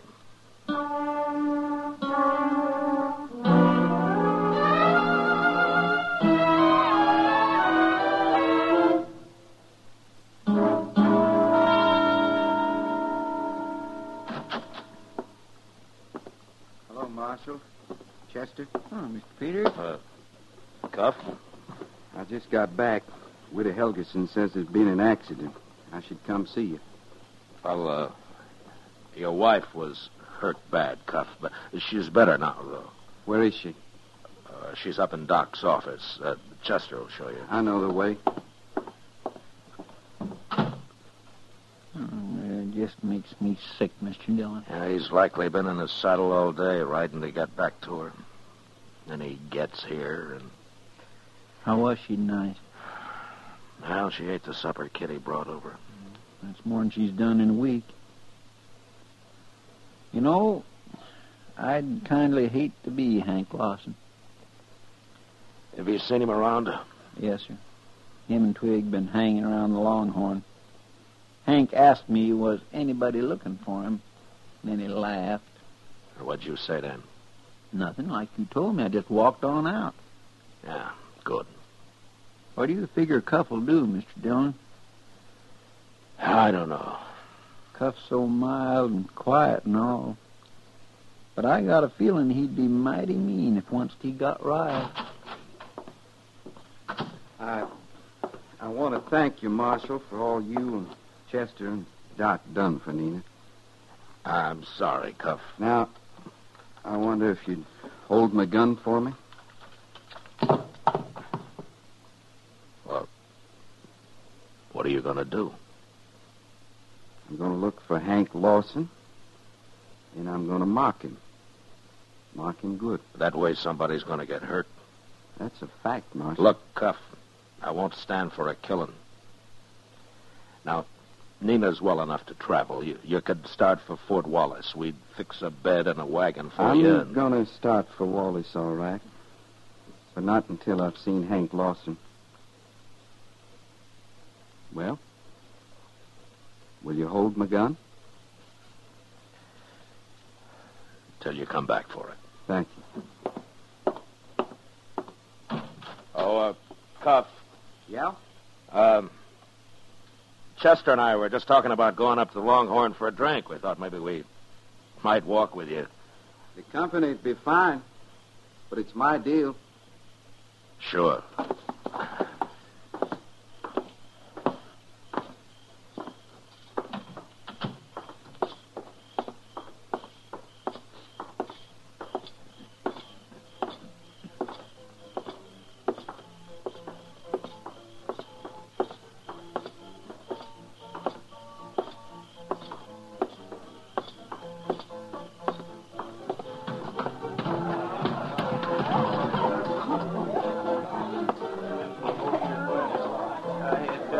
Back to town just a little while ago. This time, when I lay eyes on him, I'm going... Well, if it ain't little feller himself. But I see the marshal come along so's he wouldn't get hurt. I'm just here to see that no shooting starts, Hank. Yeah. What's on your mind, Cuff? I left my gun at the marshal's office. So? After you drop yours on the floor, I'm going to make you bleed. Figure to take me with your fist? That's right. All right, boys, move back. Make a little room here.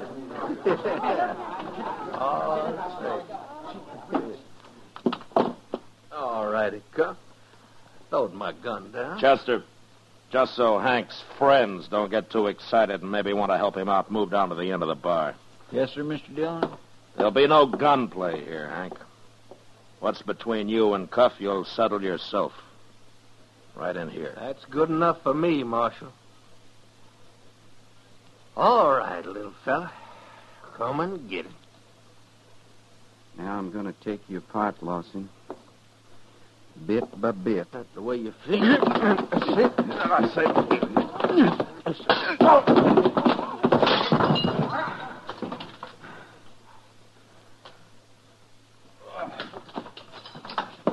Lucky punch is all that was. Just a lucky punch. That won't happen.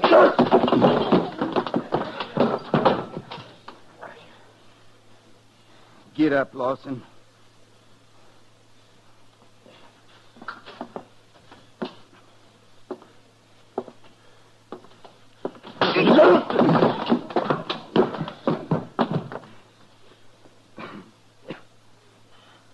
You dirty little pig.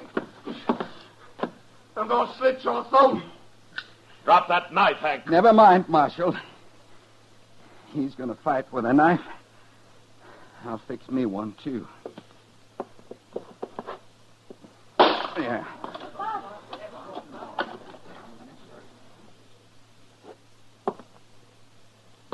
Now, Lawson, if you're going to fight to cut, I'm ready.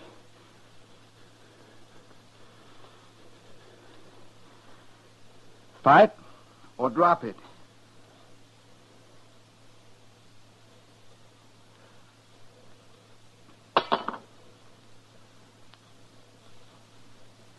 Now get out of here.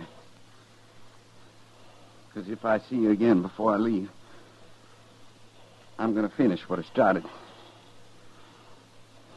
Oh.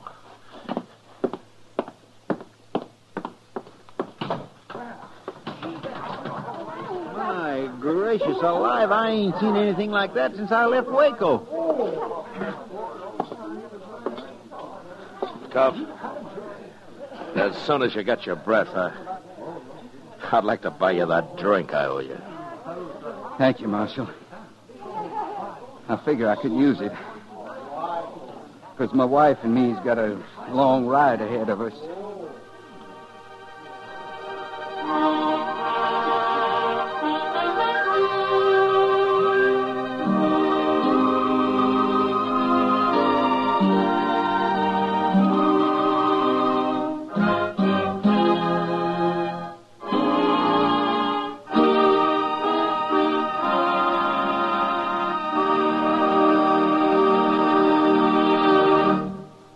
Gunsmoke, under the direction of Norman Macdonald, stars William Conrad as Matt Dillon, U.S. Marshal. The special music was composed and conducted by Rex Corey. Featured in the cast were Vic Perrin and Lawrence Dobkin, with Lillian Bayef and James Eagles. Parley Bear as Chester, Howard McNear as Doc, and Georgia Ellis as Kitty. Join us again next week as Matt Dillon, U.S. Marshal, fights to bring law and order out of the wild violence of the West in Gunsmoke.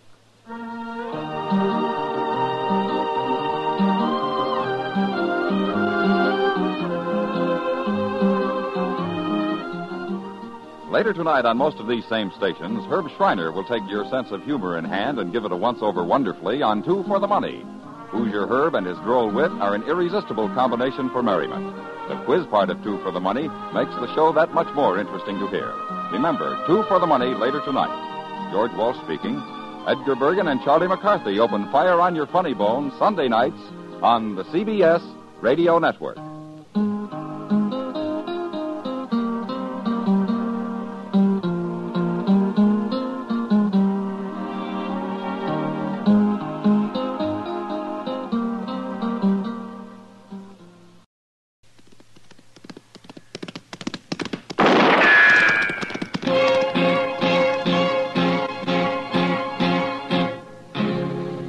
Gunsmoke, brought to you by L&M, the modern cigarette that lets you get full, exciting flavor through the modern miracle of the pure white miracle tip. Live modern. Smoke L&M.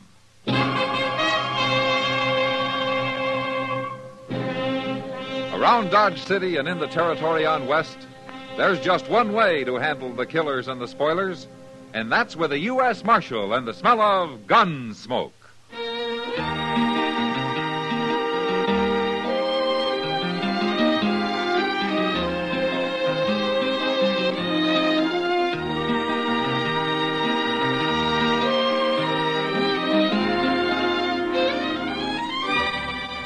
Gunsmoke, starring William Conrad. The transcribed story of the violence that moved west with young America. And the story of a man who moved with it. I'm that man. Matt Dillon, United States Marshal. The first man they look for and the last they want to meet. It's a chancy job, and it makes a man watchful and a little lonely.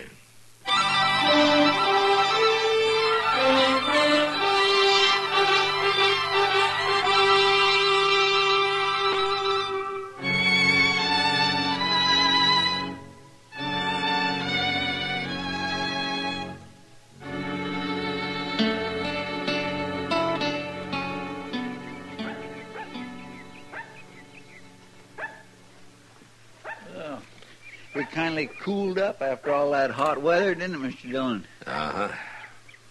It sure turned out to be a pretty nice day. Yeah. Kind of makes a man lazy, though, doesn't it? Hey, look at that little old dog out in the street there. He sure is playful, ain't he? Oh, yeah. If he had any sense, he'd go lie down in the shade somewhere. Well, he's just a pup. Uh-huh. Oh, now he better leave them horses be. He's gonna get kicked. Well, he's got to learn sometime. Go on. Go on, Scat. Go on, get away from me, you mutt. He's gonna make that fellow mad. Go on. Oh, I'll fix you. Hey. Why, he shot him. Well, what a mean, miserable thing to do. That little old pup wasn't hurting nothing. No, he sure wasn't.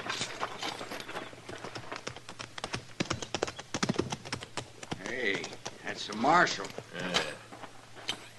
Well, what do you want? Get on off those horses.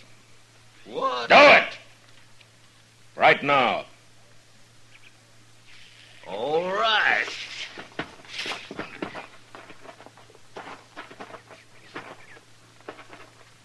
Now, what's your trouble, Marshal?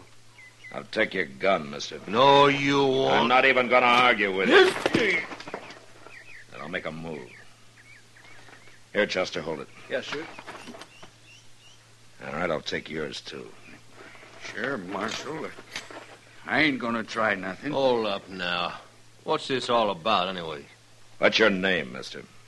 Walt Gorman. Mm-hmm. And what's yours?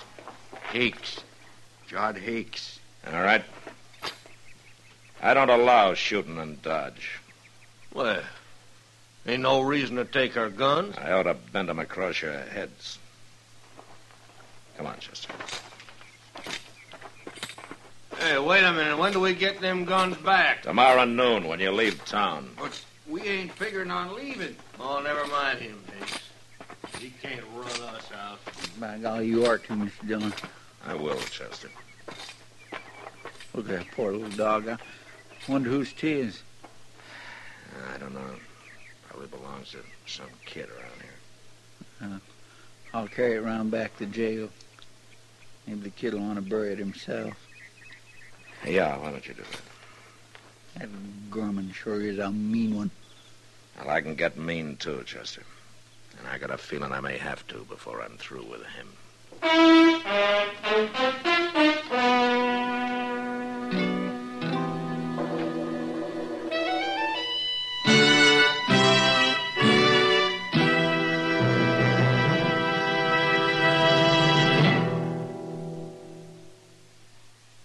Why don't you live modern?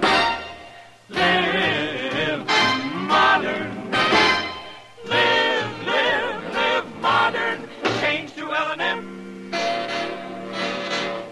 Only with L&M can you enjoy the full, exciting flavor of today's finest tobaccos through the modern miracle of the L&M Miracle Tip. Through the pure white Miracle Tip, L&M tastes richer, smokes cleaner, draws easier. No other cigarette, plain or filter, gives you all the flavor you want. The rich, exciting flavor you get only from L&M. So light up, free up, let your taste come alive. Live modern. Smoke L&M. Make today your big red letter day and start to live the modern way. Live modern. Get L&M today.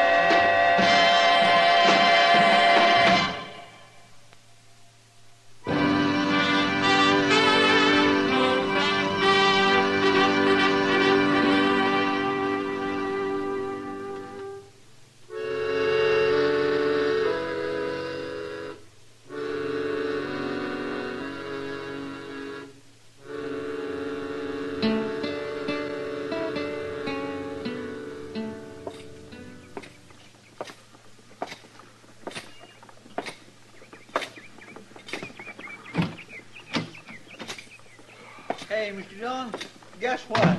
No, what, Chester? You know who that little raggedy dog belonged to? There wasn't no kid at all. It was an old fella called Pony Thompson. Pony Thompson? Yes, sir. He come in here a while ago. He heard we had him. He's out back now burying him. I never heard of Pony Thompson. Neither had I. He's a real nice old fellow, though. Oh, kindly funny looking. He looks at you from under them scraggly eyebrows like an old gray wolf, but that's him. You'll see. Hello, Mr. Thompson. No, I ain't no Mr. Pony's good enough. This is Marshal Dillon. How do, Marshal? I'm sorry about your dog. Well, I shouldn't have brung him. Town's bad enough for humans. Where you from, Pony? I haven't seen you in Dodge before. I don't seek out no town but once a year. I move around on the prairie, Marshal. Sometimes I go into the mountains. I just can't stand four walls and a roof. It's like being in jail. What are you doing here now? Once a year, I get drunk. What? That's why I come to town to do it. I figure if I got to get drunk, I got to be cooped up in some saloon. But, just walking down your street there, I feel kind of hog-tied. Oh, my goodness. Hey, Marshal. Yeah, Pony. Who shot my dog? A couple of men who just rode into town. I'll have to know their names. Why, you want them to pay you for the dog, Pony? No, 'tain't money I'm after. I didn't think so. I got a heavy old rifle down at the stable with my gatherings. I figured to go kind of beat 'em half to death with it. Yeah, that wouldn't help you, Pony. You ain't gonna tell me their names? No, Pony, I'm not. Well, where you going? I can't get drunk unless I start drinking, can I? No. But I'll find out who shot my dog. Don't you worry.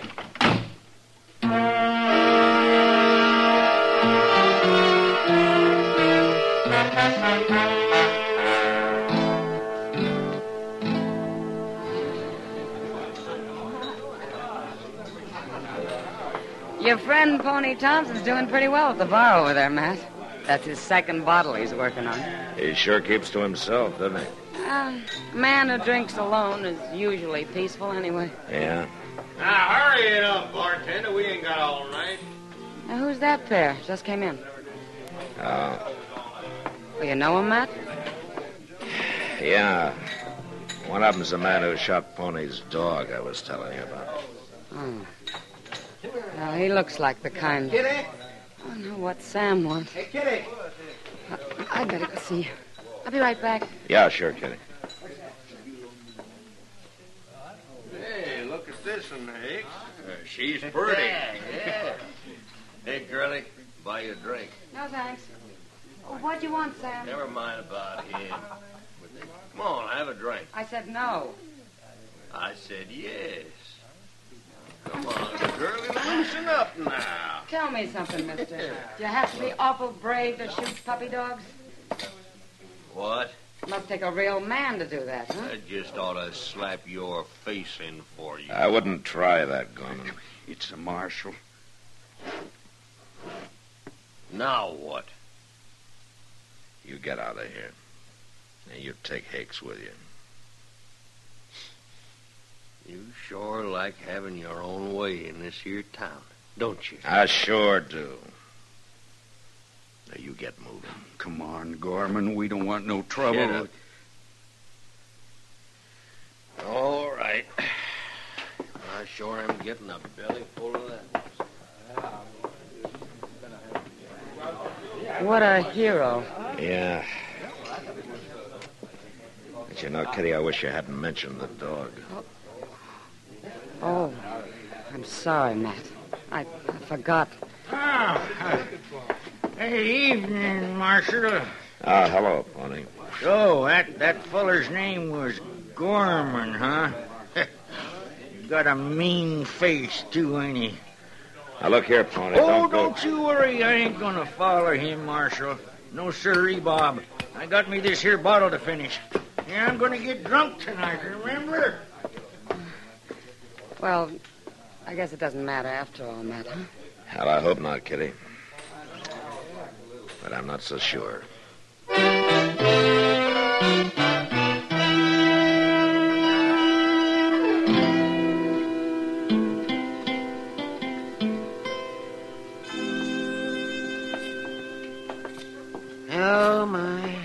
side meat, fried potatoes, Harmony grits and sorghum, and a cup of lye.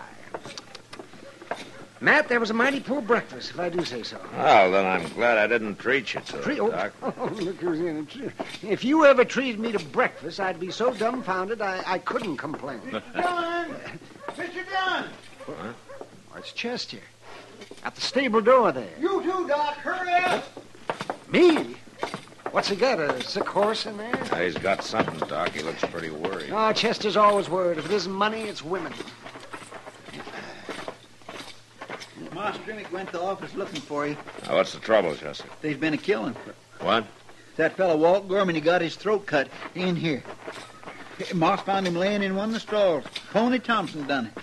How do you know? Well, he was right in there with him. He still is. We tied him up with a rope. Of course, he was passed out drunk when Moss found him, but he come to fast enough when we sluiced some water on him. How could he kill a man when he was passed out? I don't know, Doc, but he was all spattered with blood, and the knife was laying there right there by his hand. There he is. Oh, Marshal, make him turn me loose. That's Gorman under the saddle blanket back there. All right, I'll take a look, but I don't know how much good you do. Oh, please get me loose, Marshal. Please, I just can't stand this. All right, on time, Chester.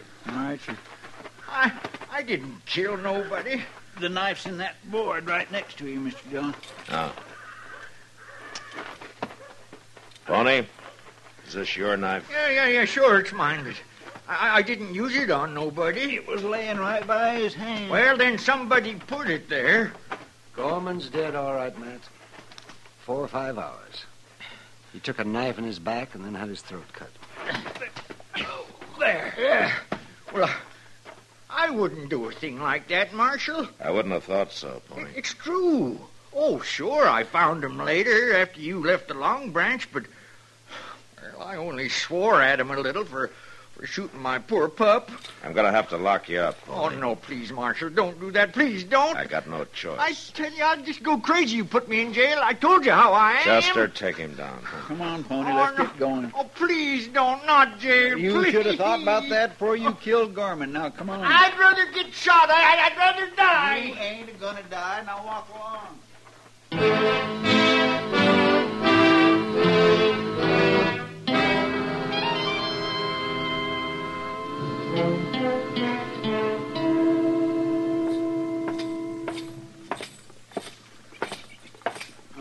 Hello, Marshal.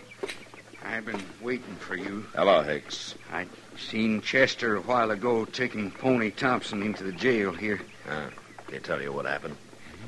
He sure did. I didn't want to see Gorman. Not after what that old man did to him. Come on into the office, Hicks.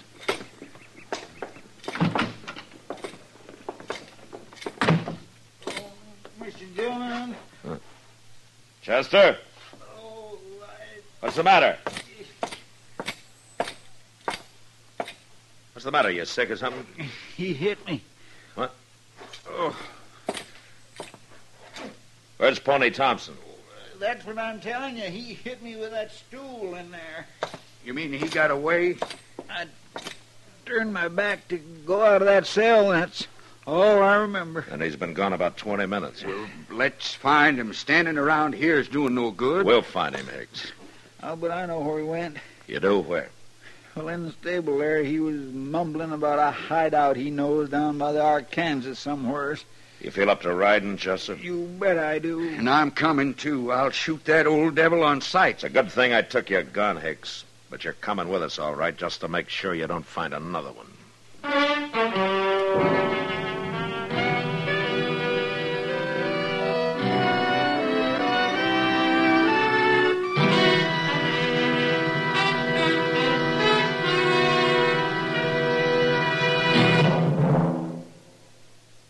Why don't you live modern? Live modern. Live modern. Change to L&M. Yes, have an L&M. Enjoy a really modern cigarette. A cigarette that gives you all the full, exciting flavor of today's finest tobaccos.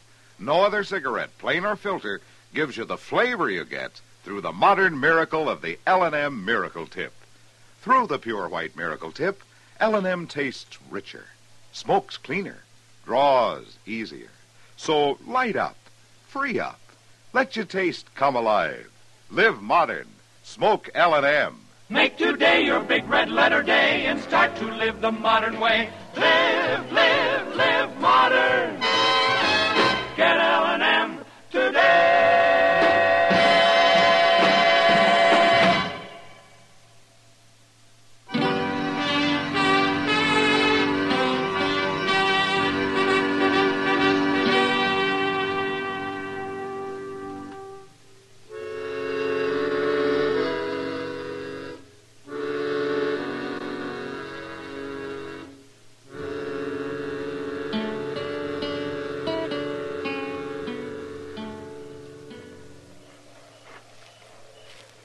Well, it's breaking day, Mr. Dillon. We can get moving again directly. He could be 30 miles from here by now. Well, you can't track a man in the dark, Hakes. We done the best we could. Blackest night I ever seen. Marshal, I want you to give me a gun today. You're awful anxious to shoot him down, aren't you, Hicks? It's to keep him from shooting me. He's probably armed by now. Oh, sure he is. There's lots of guns laying along the banks of the Arkansas.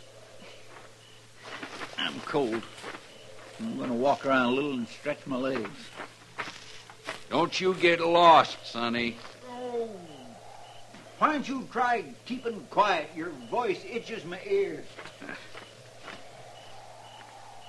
Hicks, tell me something. How long were you and Gorman partners? About a year. Why? I just wondered. You going to let me have a gun today? I wouldn't trust you with a buggy. Now, you got no cause to say that. I want Pony Thompson alive. He'd be no good to me dead. What do you mean? Well, I didn't get a chance to talk to him, for one thing.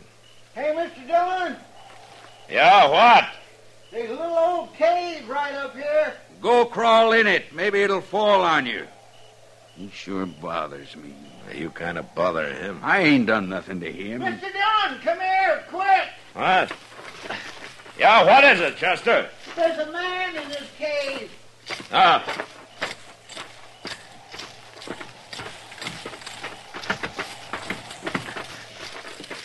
It's old Pony Thompson. Well, drag him out. I did. He's dead, Mr. Dillon. Huh? He's dead. Yes, sir. Make a torch out of some of those dry weeds, Chester. I can't see much here. Yes, sir. What is it, Marshal? Somebody kill him? I don't know, Hicks. Just stay out of the way. Doggone it, you treat me like I was dirt. I've had enough of that. Come on, Chester, hurry up. Yes, sir, I got it. Here, let me get lit. I don't feel blood anywhere. Yeah. Ain't gonna burn long, though. Hold it near his head. I don't see nothing. No, wait a minute. Hold it closer. Huh? Down here. There ain't a mark on him. Yes, there is. Hmm? See those two little punctures on his neck there? Yes, sir. All right, Chester. Well, I guess Pony meant what he said about not liking jail. What do you mean? We've been sitting right down there in front of his cave for about 8 hours now. He could have hollered for help, but he didn't. Help for what? There was a rattlesnake in that cave. That's what them marks on his neck was. He got bit. Rather than face jail, he stayed in there and died. I don't get to feeling so sorry for him. He stuck Gorman in the back and cut his throat, didn't he? Yeah, Hicks. That's exactly what happened to Gorman. What are you looking at me like that for? Chester. Yes, sir. Did you tell Hicks that Gorman got knifed in the back? No, sir. All I said was he got his throat cut. And poor old Pony Thompson died for nothing. I don't know why you killed your partner, and I don't much care, but we'll find out. After we get Pony buried properly. Now, look here, Marshal. And you'll dig the grave, Hicks. And you'll dig it deep. The old man deserves that much from you.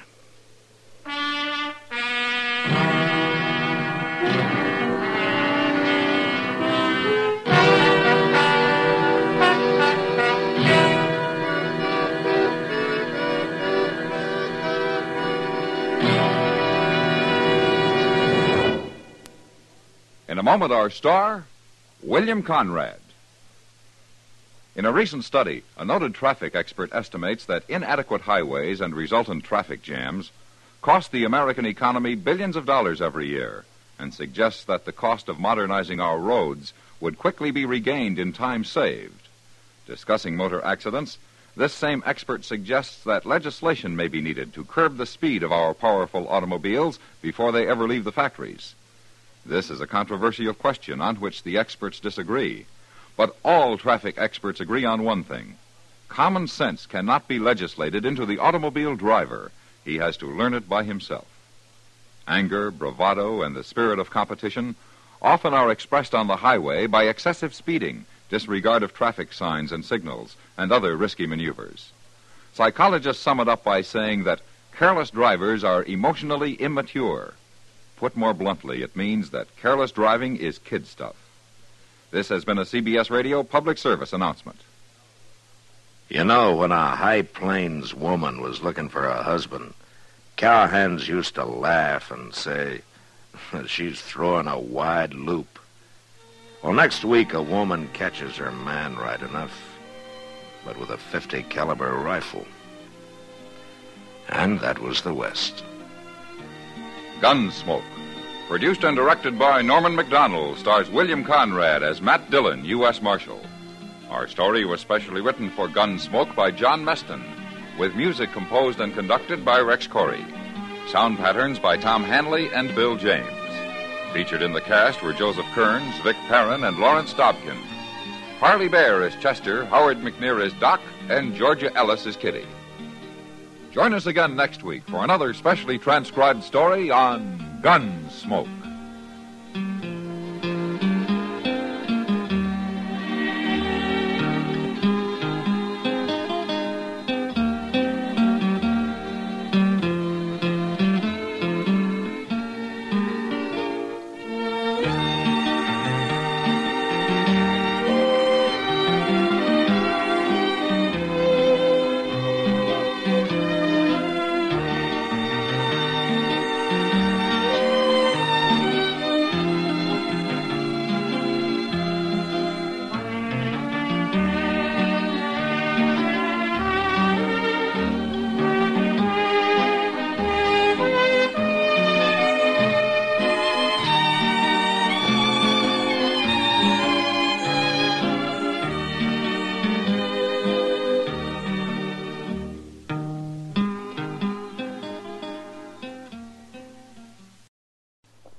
Around Dodge City and in the territory on West, there's just one way to handle the killers and the spoilers, and that's with a U.S. Marshal and the smell of gun smoke.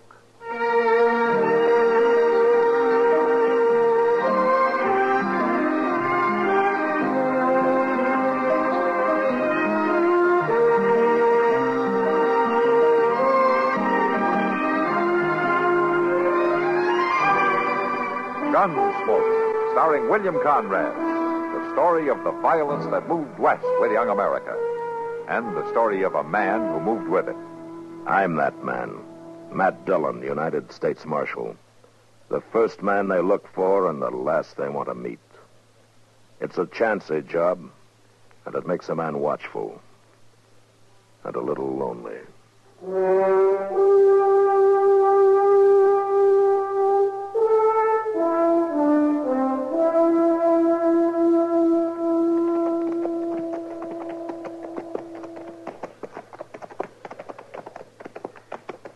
Seems to me this fellow could have picked a better place to get himself caught in. Yeah, it's pretty dry, all right. And we still got a 3-day ride. Seems to me that sheriff could have brung him in without sending for us all the way to Dodge. The sheriff probably didn't fancy the trip either, Chester. This trip too tough for you boys? Too much for you to handle? Well, now, we can handle it all right, Hob. Don't you worry none about that. Never did like to see a man bite off more than he could chew. All right, now, just a minute. Don't you go thinking you're more than we can Seeing a chew. man take on, so Hey, what do you makes mean? me feel bad. Real bad. I ain't All right, taking that's on enough, with Cannon. Marshal, I was just saying I'm sorry for the fix you're in. There's only one thing about it that worries me. What's that? You're not worth it. He sure ain't. It's a pure waste caring for a murderer like him across these plains. Just ought to leave him here for the cows. Buzzards. Buzzard bait, that's all he... Hey, look yonder, Mr. Dillon. Some riders coming up over that rise there. Yeah, I see them. What they're doing way off here. Troopers. Train over this way, looks like. Now, let's hold up here.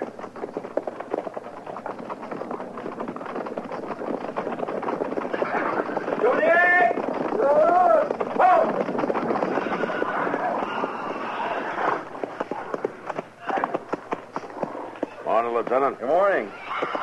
Matt Dillon, U.S. Marshal, out of Dodge City. Lieutenant Elridge, 6th Cavalry. Yeah, you're a long way from a post, aren't Yeah, you? on our way from Fort Leavenworth to Fort Lyon. Oh. Routine transfer, but we wouldn't mind catching up with a certain runaway Indian while we're at it. Did he break out of the stockade at the fort? No, the word is he escaped from a reservation down south. He's heading back home to Nebraska. Oh, what'd he do? Do? Did he kill somebody or rob the stores? No, but if it became known that a sub-chief made a successful escape, it'd be hard to keep any of them on the reservations. I see. I'd appreciate it if you'd keep an eye out for him, Marshal. His name's Blue Horse. Blue Horse, huh? Yeah, all right, Lieutenant. I'll keep an eye out. Thank you. Oh, Marshal. Uh-huh. Mind riding over here for a minute? Sure. Marshal, this is my first time west of Fort Leavenworth. Uh-huh. Well, I kind of figured that. Yeah. Well, Marshal, I have maps, of course. But you wonder if you're on the right track, huh? Well, yes, to tell the truth, I do. Well, if I were you, Lieutenant, and this was my first time out, I think I'd just drop on down south to the Arkansas River. Yes? Well, that's all. You just hit the Arkansas and follow it west. You couldn't miss Fort Lyon if you tried. Oh, much obliged, Marshal. I'd have got there all right. Oh, sure. I'm just giving you the easy way. Yeah. Well, we'll be on our way. Yeah. Coming in! At the walk! Whoa!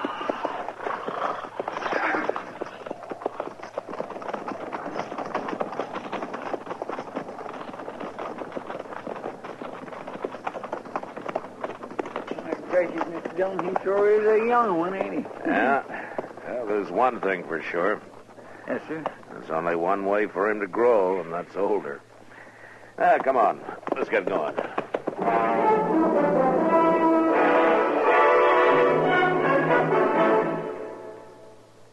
That old political character, Elijah Cuddlestone, was tremendously proud to be a part of the government of the United States. That pride shows through in this excerpt of one of his speeches. And it is my sincere belief, I believe that the United States of America is without doubt, indisputably, the most successful experiment in democracy, that is, in democratic rule, that the world has ever known. Well, democracy, of course, means rule of the people. It's from the Greek, demos, people, and kratos, meaning rule, strength, or power. Most forms of government owe their names to the Greek. For instance, anarchy is from the Greek word anarchia, composed of an, meaning no, and archos, ruler. An anarchist wants no king, emperor, or president above him. An oligarchy is a form of government where a restricted few have supreme power. Oligarchy comes from the Greek oligos, meaning few, and archo, which means rule, ruled by a few. The Greek word hieros meant holy, and the word hierarchy once meant a government by officers of the church. Hierarchy now represents a system of graded authority, and the strange word ochlocracy means mob rule. In Greek, oklos means crowd or mob. Words like these literally make politics Greek to most of us.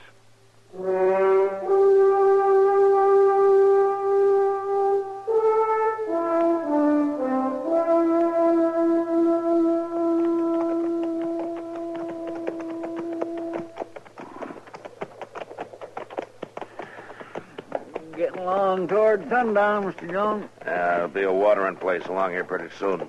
We'll stop for the night, huh? You mean you tough lawmen are going to stop and sleep like ordinary folks? Never you mind, Cannon. You'll be lucky if we don't just leave you tied on your horse all night. He'd be better company. All right, now you listen Chester. here.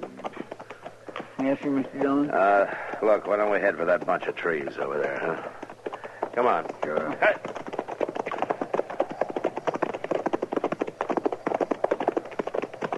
Look out!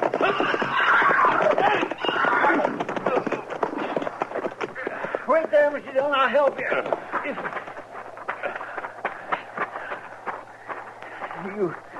You hurt bad? I don't know, Chester. Where's Cannon? He's right over there. I'll get him off his horse. Yes, sir. All right, you, Cannon, climb down off that horse. Don't you try nothing now. That'd be just plumb mean, wouldn't it? Marshal hurt and all? I'm not hurt too bad to use a gun, Cannon. You remember that.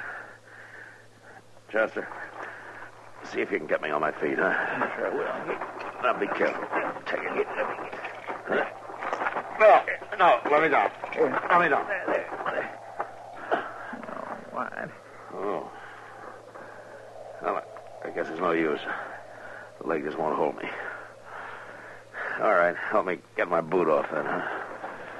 Yes, sir. Now, take it easy.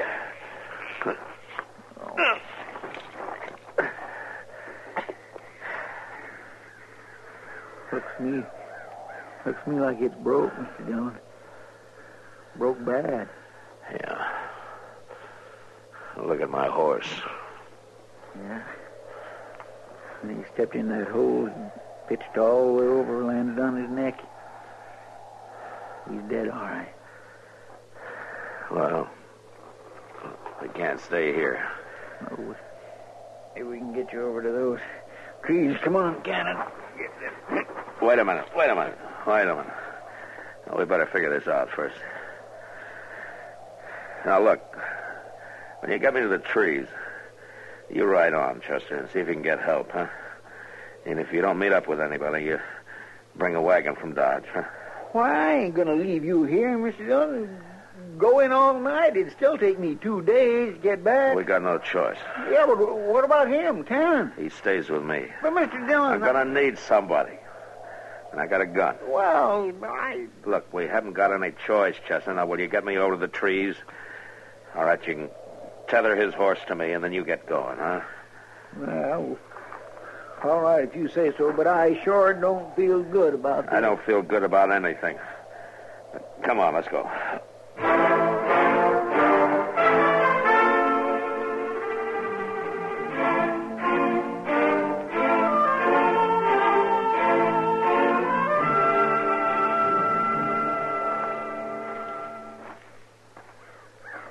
Next time you stay inside all the way, Cannon. Just filling your canteen at the creek, Marshal. You just stay inside, that's all. Marshal, a man with a leg like yours, with a fever coming up, he ought to be glad of water no matter how it comes. I just want to be sure it does come. And I'm still watching. Here, Marshal. Have a sweet.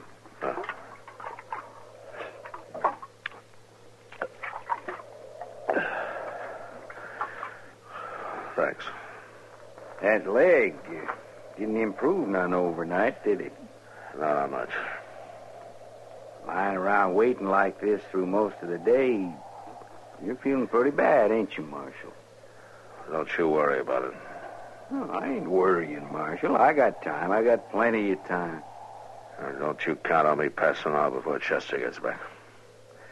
Because you might get hurt if you do. I ain't counting on a thing, Marshal. I'm just waiting. That's all. Just waiting.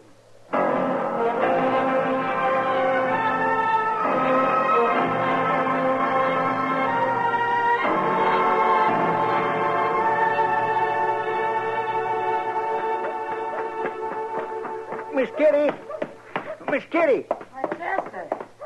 I didn't think you were due back for a day or two. Miss Kitty, have you saw Doc anywhere? I've been up to his office, and he ain't there. Oh, he just went into Delmonico's there to get his supper.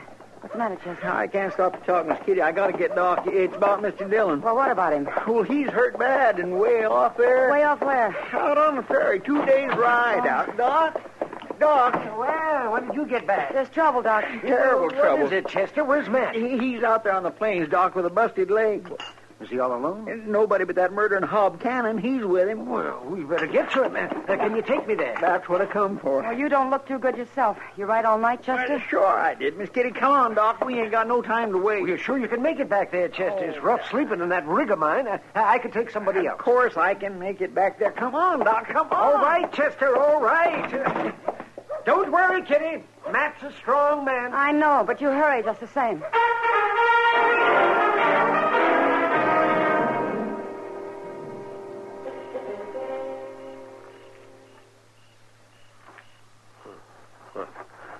Cannon, is that your mood? Cannon! Here I am, Marshal. I'm right here. What are you doing over here? You get on back to the fire. Just thought I'd have a look at your leg, Marshal. Never mind my leg. All right. Mighty dark, though. I can't...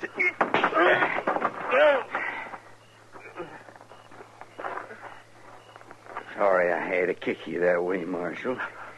But I figured it was the only way to jolt you loose from that gun. I'll get you, Count. You'll never make it. Oh, no. You won't ever get me. You're going to be just a corpse for that fool Chester to take back to Dodge. I'm going to get me onto that horse you've been hanging on to, and I'm just going to kill you, Marshal. Ride right out of here. So long. Stop. Drop gun. I will shoot.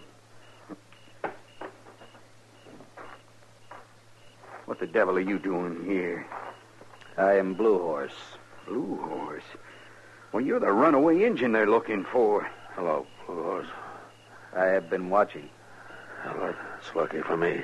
Listen, Blue Horse, you don't want to help him. He'll just turn you in. He was talking to the cavalry about you yesterday. He is my friend. Well, he can't be your friend. He's a lawman. He's got to turn you in. One day, he cut the rope of the white hunters from around my neck. Yeah, it was a drunken hanging party. I remember. I owe you a life. I do not forget. Use your head, Injun. This is different. You help me, I'll let you go. Never tell a soul. Well, you'll be scot-free. Too much talk. Well, I'm telling you. Build up fire. What? Build up fire. Heat water. Well, what are you going to do, Blue Horse? Fix leg. Woman, come out. She boils roots in water. You going to pour that stuff down me? No. I will put it on leg. Draw fever out. Oh. I'd be much obliged. I give you your gun. Thanks, Blue Horse. You want to tie Cannon up for me? I'm awful weak. You sleep. I will watch.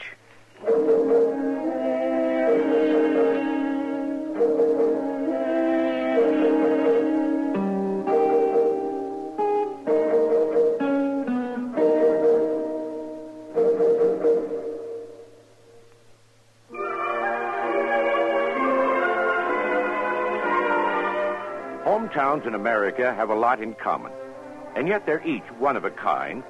Take, for example, Kansas City, Missouri.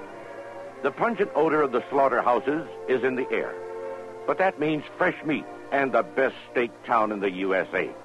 They'll prove it to you at the Golden Bull restaurant, where the bull on top now looks up at Millionaire's Hill, and the millionaires look down on the Missouri River, the rooftops of Kansas City, and the country's closest in downtown airport.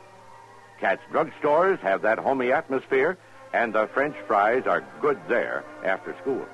If you're driving in Kansas City, you'll appreciate the good traffic control and straight streets.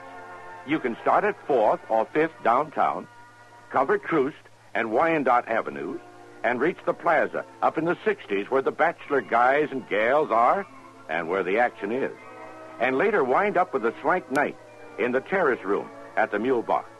But if your hometown is Kansas City, you already know this. We only wanted to remind you. It's still there.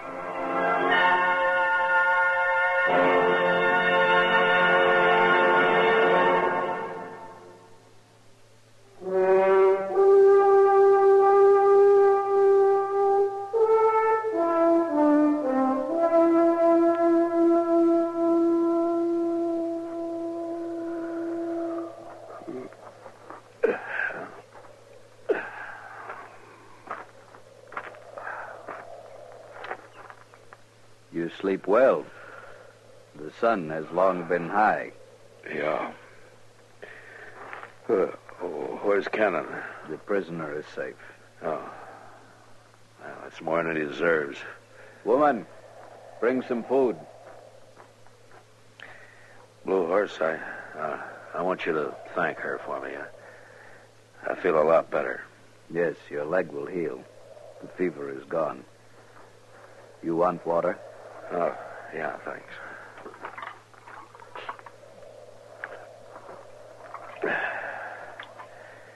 Yeah, thanks, Blue Horse.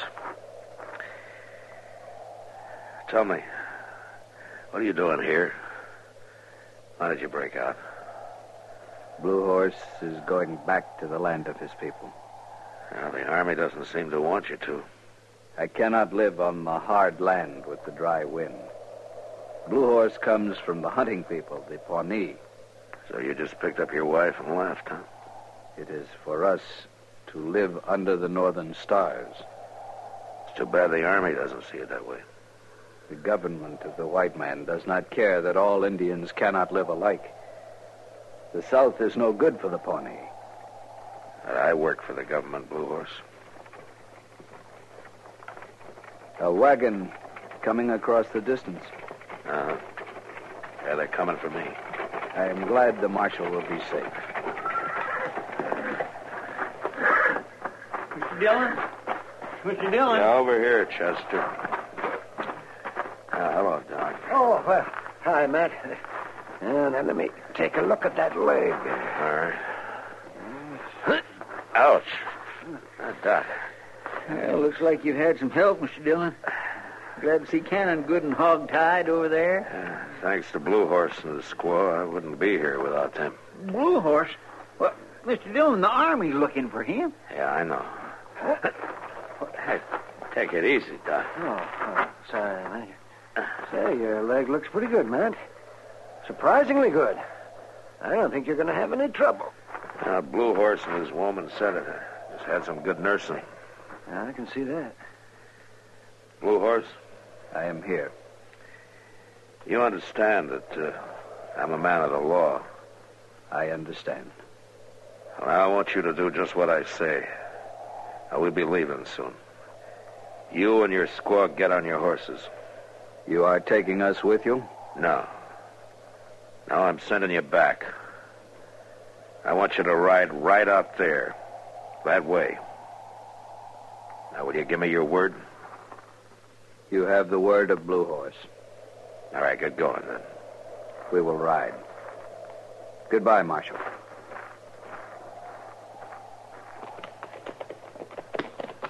Well, I've heard of ungrateful people in my time, but this beats all.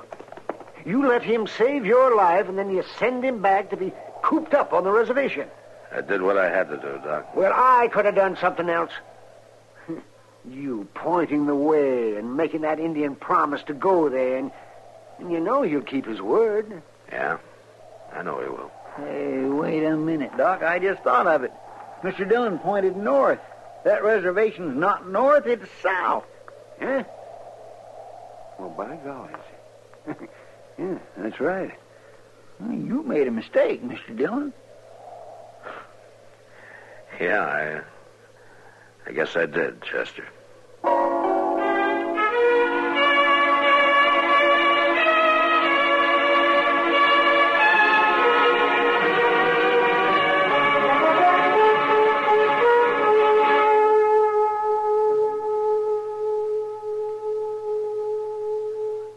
How well do you know the history of your army? For example, do you know who the first chaplain was? He was the Reverend John Hurt. During the early days of the American Revolution, he served as chaplain of the 6th Virginia Infantry. Later, he became brigade chaplain. And finally, in 1790, he was appointed first chaplain of the United States Army. Thus, another page was added to the history of your United States Army.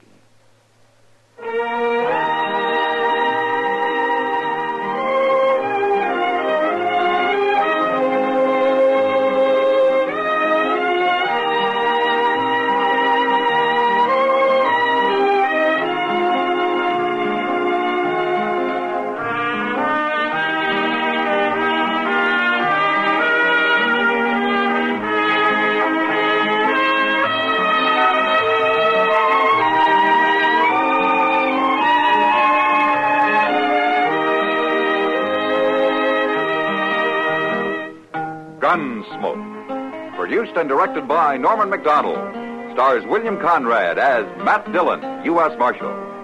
Featured in the cast were Parley Bear as Chester, Howard McNear as Doc, and Georgia Ellis as Kitty.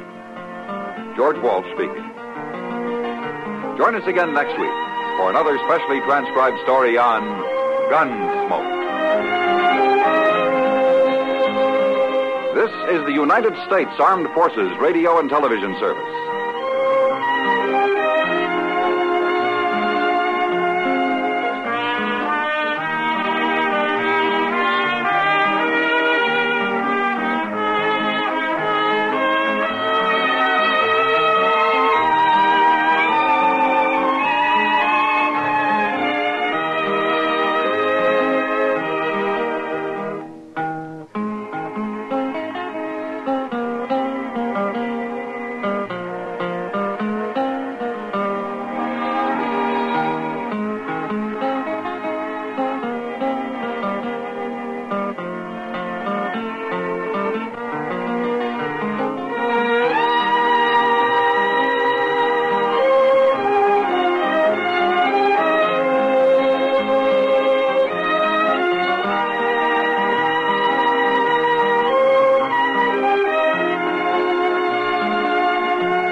Gunsmoke. Around Dodge City and in the territory on West, there's just one way to handle the killers and the spoilers, and that's with a U.S. Marshal and the smell of gun smoke.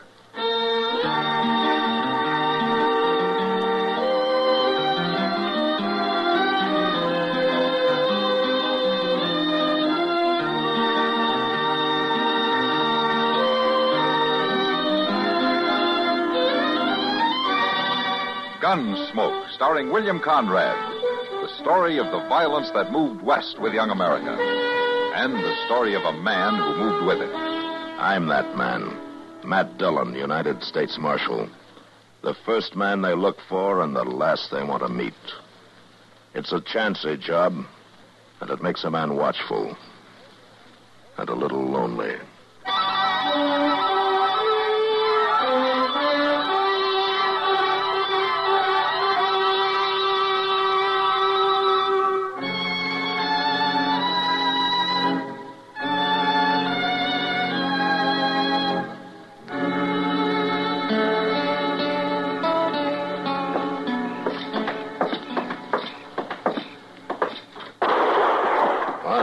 I think that come from down there someplace, Mr. Dillon. Well, let's take a look.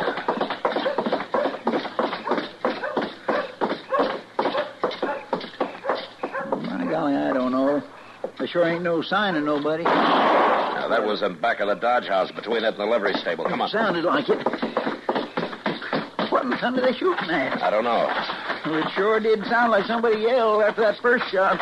Look, Chester, wait here and keep an eye on the street. I'm going to walk on toward the back of the livery stable, huh? Well, all right, but you be careful back there in the dark now.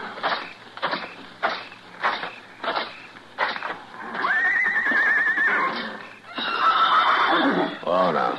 No call to get spooked.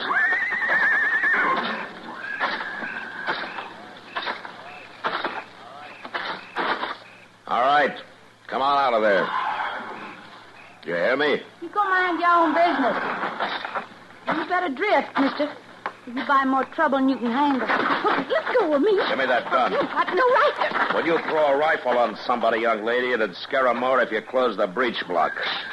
And reload it, maybe, when it's a single shot. Oh, darn single shot. I'd have got him hadn't been for that. That in a bad light. Got who? None of your goddamn business. It might be. I'm the U.S. Marshal here in Dodge. Marshal? Chester. Coming, Mr. Dillon. How old are you, young lady? Well, I passed my teens. You don't live around here, do you? I wouldn't live up here if I owned it. I'm panhandle and proud of it. Long way from home, aren't you? Depends on what you call long. What's your name? Sally Burkoff, if it's any of your business. My gracious, it's a girl. She done that shooting, did she? Yeah, it looks that way. Who was it yelled when you fired that first shot, Sally? Maybe it was me. It was a man's voice. Goddamn single-shot rifle. Who's with you? Who'd you come up from the panhandle with? Nobody. How'd you get here? I rid my horse. How do you think? Where is it, in the stable? I ain't got money for stables. He's bedded down back there under a tree. With what? Did you bring hay along with you? Some fell out through the fence there. Fell out through the... A horse that's been rode hard needs grain. Some grain fall out, too, did it? There's some left in a feed box over there. Uh-huh. I see. Probably drawed damp and spoiled for a morning. The other horses in the corral had already ate. When's the last time anything spilled out for you to eat, Sally? It's my business. You gonna tell me who it was you shot at? No, I sure ain't. All right, come on. I ain't done nothing, Marshal. Moss Grimmick owns the stable. He might disagree with you. It was going to waste. Where you taking me? To feed you. Then we'll see about putting you out for the night. Put me up where? And the only place where I can be sure of finding you come morning. In jail.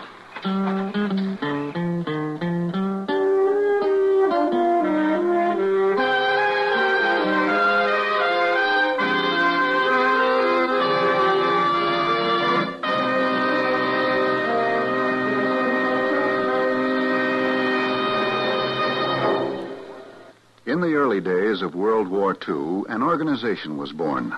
An organization which offered benefits to all members of the United States Armed Forces.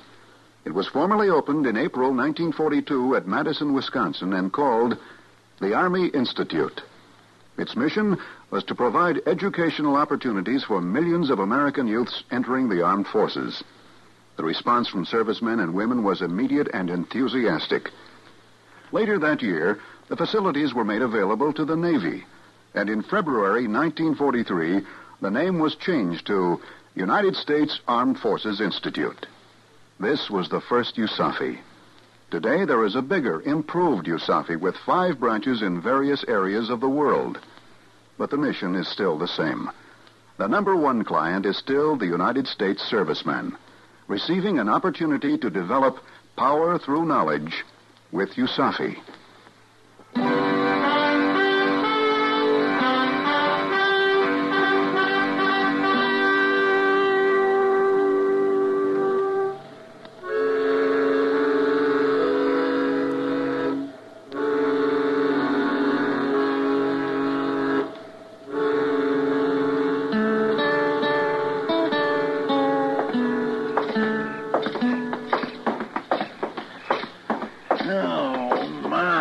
Sure was a fine meal. I'll bet better. Was that so? Well, just tell me where. At home, that's where. Oh, well, that's different. At home. My ma's too old and broke down for any other kind of work. She's a goddamn good cook when there's anything to cook. Been kind of hard going, huh, Sally? It's my business. Yeah, I figured it would be. Well, here's your hotel, young lady. Oh, it sure ain't much of a jail. You've been in better ones, have you? I ain't never been in none before. Marshal, I don't want to go to jail. Ah, come on. It's not as bad as it sounds. Just haven't got any other place to put you.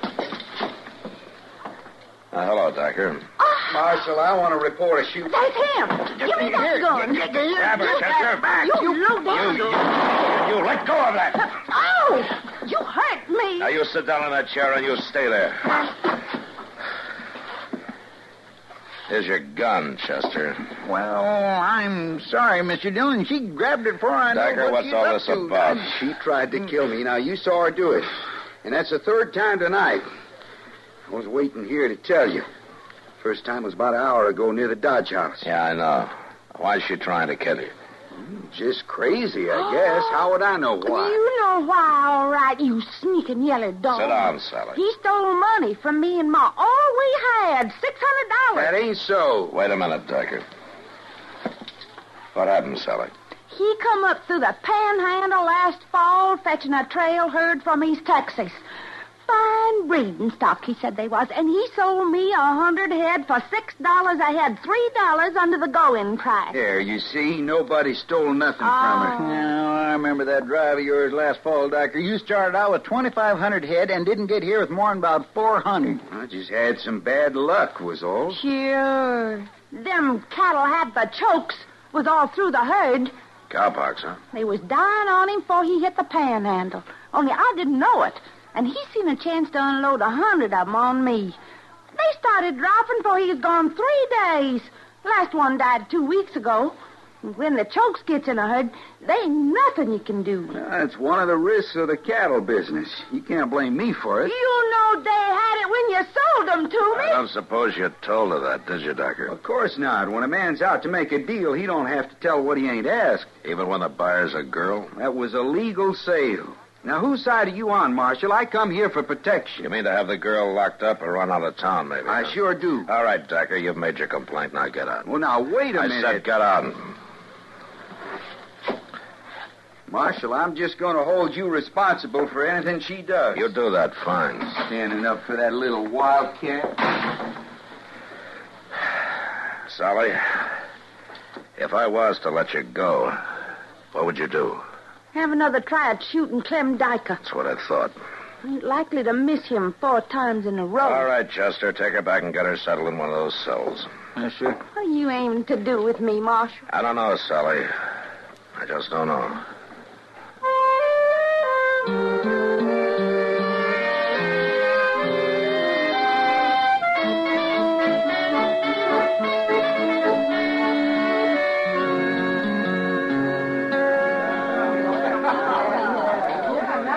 Matt, you look worried about something. Oh? It's that young kid, Sally Burkhoff, right? Yeah. Kitty, I'll be darned if I know what to do about her. Well, Matt, as far as the letter of the law goes... Yeah, sure. Let her stand trial. She's guilty of stealing from the livery stable. She's guilty of attempted murder. She'll probably go to prison. Well, she's young. Court might consider that. No, she's had a raw deal, Kitty. You know, there are just 3 of them, her and her mother and an 8-year-old brother. Huh. They couldn't make a go of farming their place, so she thought she'd try running cattle on it. Losing that money wiped them out. Oh, that Clem Dyker ought to be strung up. Yeah, but like he says, the deal was perfectly legal. Yeah. Oh, Matt. Say, you want to play some draw poker with me and Chester and Miles McTagg? Oh, not tonight, Doc. Why not tonight? I've been working all week on my bottom-of-the-deck deal and my up-the-sleeve holdout. I'm ready for you, Matt. Yeah, that's what I'm afraid of. Is he going to join us, Doc? Nah, he says not. I think he's just sitting here worrying about that little Sally Burkhoff. Well, I guess I don't blame him too much. Well, you might as well sit in, Matthew. You're likely to lose to everybody. It's that kind of a day. What do you mean? You remember them ore concentrates, iron pyrites, the stuff I took in on account when the Black Hawk mine closed down? Yeah, a couple of tons or so, wasn't it? 3 tons. And they allowed $150 for them. Figured they might run twice that in silver. Well, I got the assay report from Iola today. Now, what are they worth? Less than $50. Wouldn't even pay to ship them to the smelter, so you better come get in on the game, Matthew. My day for losing. Wait a minute, Miles, here. Just a minute. I'm getting a lovely idea here. Yeah, it's lovely. Does anybody else know about that assay? Well, not yet, Doc. Why? How would you like to get your $150 back? I have a due and proper respect for money. Good. Are you willing to let any money over that go to a worthy cause? If I get my $150, I won't even ask whether it's worthy. What are you talking about, Doc? Now, who could I get to help? You know, a sort of kindly swindler who could fool somebody good. Now, look here, Doc. There's just one person. Me. Matt, it couldn't work without me. Well, I'm not sure what couldn't work, Doc, but from the look on your face, it's larceny. Come on, Miles. We've got work to do.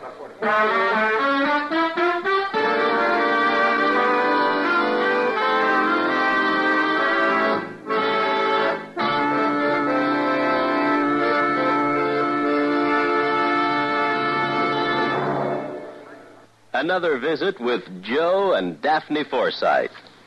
Hey, honey, I'm home. Daphne. Drop dead. Uh-oh, what's the matter, honey? Don't you speak to me, you Don Juan. Don Juan? Daphne, I'm no Don Juan. No habla español. Very funny. Ha, ha, ha. Well, it was no prize winner, but... Neither are you Lothario. I've often wondered, what's a Lothario? I don't know, but that's what the wives on TV always call their husbands. I guess it applies. Do you want me to go out and come in again? As far as I'm concerned, you can go for a long walk, preferably on a short pier. Well. Oh, come on, Daphne. What's wrong? Your good friend Harry called, and he spilled the beans. Which beans? He said, quote, "Tell Joe he was right about those blondes. They're great," unquote. Blondes? That's what he said. Well? He didn't say blondes. He said bonds. Savings bonds. What? Sure. I buy 'em on the payroll savings plan. And I told Harry he ought to do it, too. Savings bonds have a guaranteed interest that pays back $4 for every 3, which is a pretty good investment. That's a pretty good story, too. It's true, so help me. That's why Harry's so happy. Savings bonds are great. Well, maybe you're right. You wouldn't really fool around with blondes, would you? You're too faithful and sweet and kind and... Fast talking.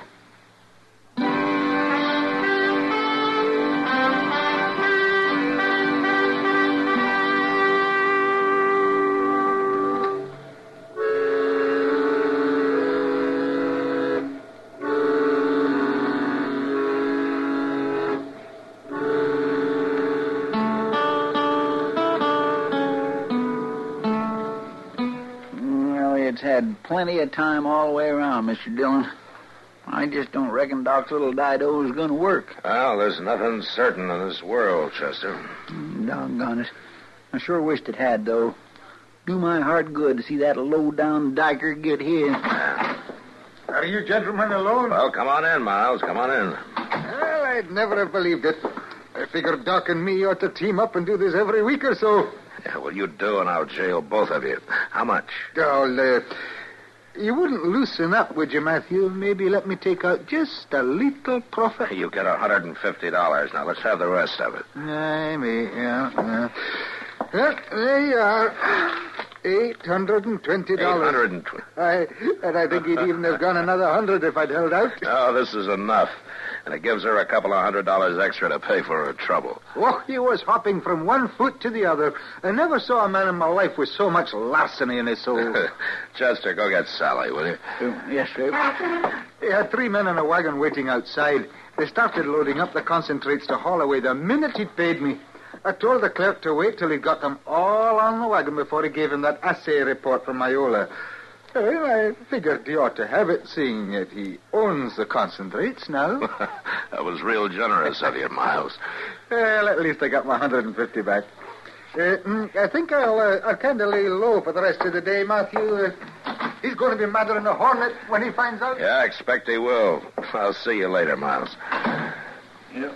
Right on in there, young lady. Go on. What are you aiming to do, Marshal? You going to turn me loose? Well, that depends, Sally. I can't very well turn you loose and have you walk right out of here and start shooting at Clem Diker again, now can I? Then you might as well take me back to that cell. Now, wait a minute, Sally. Suppose that you did kill him.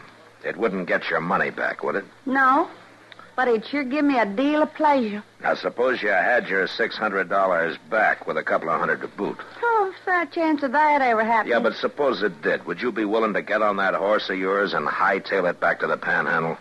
Marshal, you don't mean he's going to give that money back? Well, here it is. All of it. And $220 besides. You mean it's mine? I can take it? You can take it and get. And good luck to you. Oh, well, I'll be a son of a gun. Oh, am I busting in on something? Now, come on in, Doc. Sally's just leaving to ride back to the Panhandle. The Panhandle? Is that so, girl? Well, you be mighty careful. There's a lot of mighty desperate characters down that way. Oh, don't you worry none about me. Sally, you give my regards to your ma and Billy. Yes, sir, I will. Thank you, Marshal. Bye. Goodbye. Well, Matt, it was hook, line, and sinker. I never saw a man get taken in so easy in my life. Oh, is that so? Yeah, you know, I was born for that kind of a game. I may give up my practice and just start scheming my way through life. That's a good idea, Doc. I hear that they need a doctor at state prison. Marshal, I've been robbed by a pair of swindlers. Oh? How did it happen, Diker? Well, you ask him how it happened. He's one of them. Him and that storekeeper, Miles McTagg. $970. Why, Diker. Now, all I did was come and ask you to loan me $1,000. Now, you talked like you'd found a good thing. Something you could buy cheap because the owner didn't know what it was worth. And then you let that phony assay report fall out of your pocket when you left. Oh, why? Oh, now, that was just scribbling. It wasn't a real report. I know that now. $900 a ton, it said. Why, them concentrates ain't worth $50. I just saw the real report after I'd bought the whole 3 tons. Well, my. Well, you certainly did jump to a hasty conclusion, didn't you? Marshal, Miles knew they was worthless when he sold them to me. Now, I want him arrested. Did you ask him if he'd had them assayed, Decker? Well, of course not. If I had, he'd have known. Well, he'd have known... That you were trying to swindle him. And Doc, too, huh? I'm sorry, Docker. I don't see that you've got much of a case. But he knew that I thought it... Well, I should have known I'd get no satisfaction here. Well, it depends on whose ox is being gored, doesn't it? I'm going over and talk to Judge Bent. Yeah, you do that. Oh, and by the way, Docker, you can stop worrying about the girl. I, just ran her out of town. I don't care if you...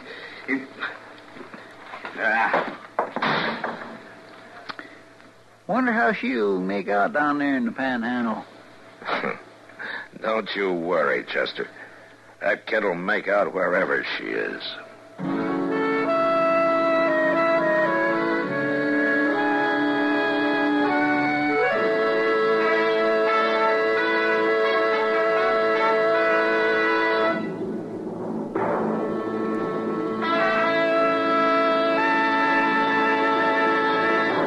That old political character, Elijah Cuddlestone, was tremendously proud to be a part of the government of the United States. That pride shows through in this excerpt of one of his speeches. And it is my sincere belief, I believe that the United States of America is without doubt, indisputably, the most successful experiment in democracy, that is, in democratic rule, that the world has ever known. Well, democracy, of course, means rule of the people.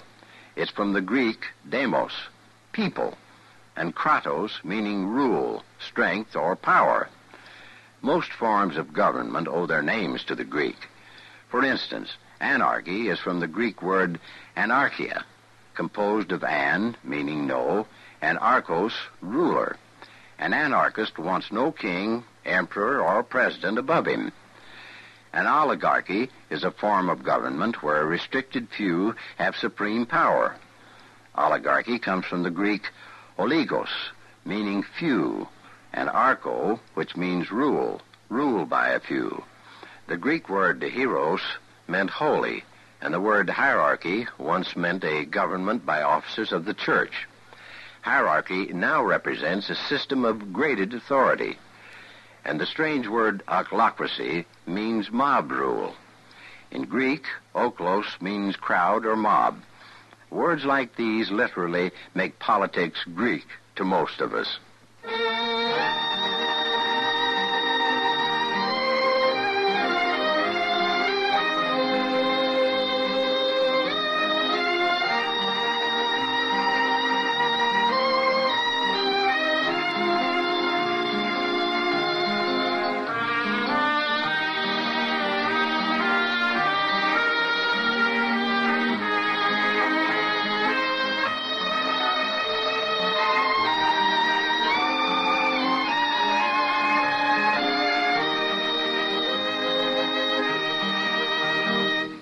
Gunsmoke, produced and directed by Norman McDonald, stars William Conrad as Matt Dillon, U.S. Marshal. The script was specially written for Gunsmoke by Les Crutchfield, with editorial supervision by John Meston. The music was composed and conducted by Rex Corey. Sound patterns were by Ray Kemper and Bill James. Featured in the cast were Parley Bear as Chester, Howard McGear as Doc, and Georgia Ellis as Kitty. George Walsh speaking.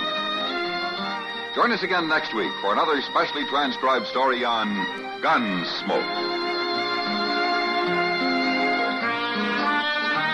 This is the United States Armed Forces Radio and Television Service.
Gunsmoke, brought to you by L&M, the modern cigarette that lets you get full, exciting flavor through the modern miracle of the pure white miracle tip.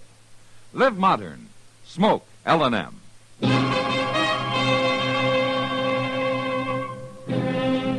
Around Dodge City and in the territory on West, there's just one way to handle the killers and the spoilers, and that's with a U.S. Marshal and the smell of gun smoke.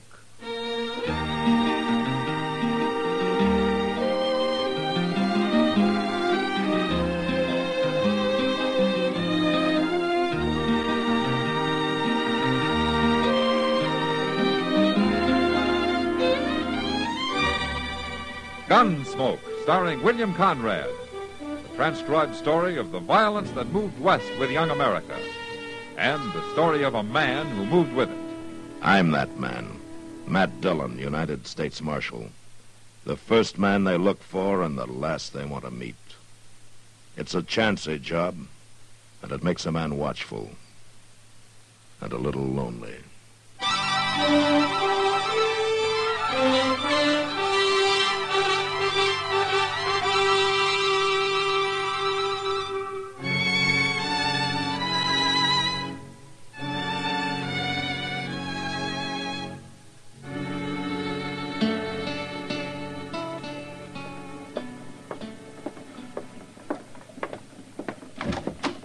Mr. Dillon?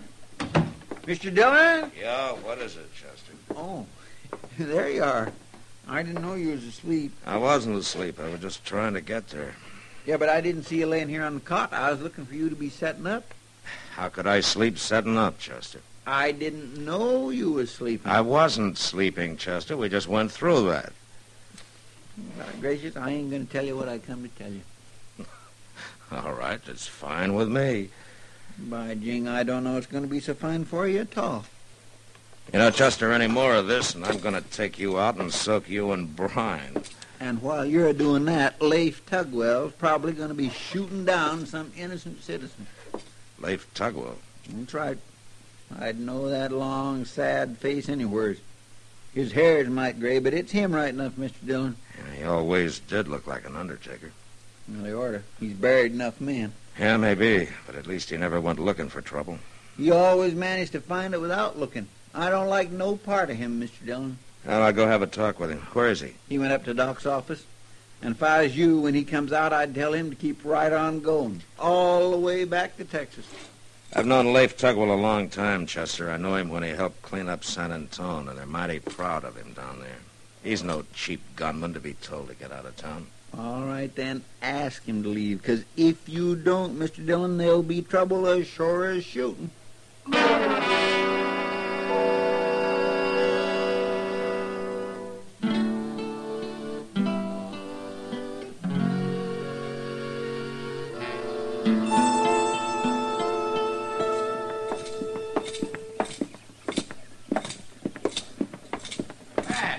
Matt Dillon. What? Oh, Matt, you old son of a gun. Hello, Leif. I heard they pinned a badge on you. Well, I was just on my way up to Doc's to see you.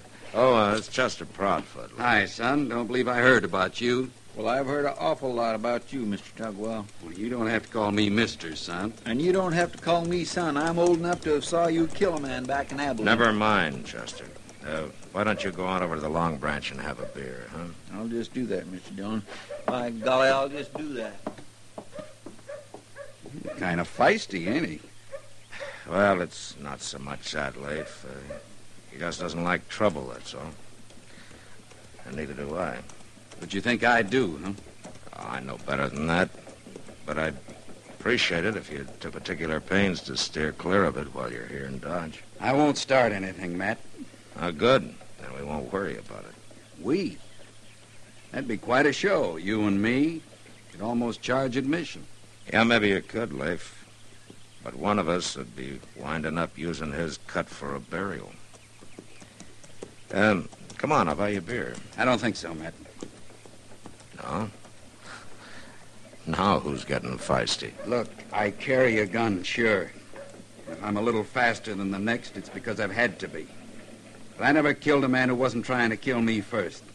Is that against the law in Dodge? No, it isn't. But we got a big population up on Boot Hill, Leif. And I'm interested in keeping it from getting any bigger. So am I. By exactly one. Me.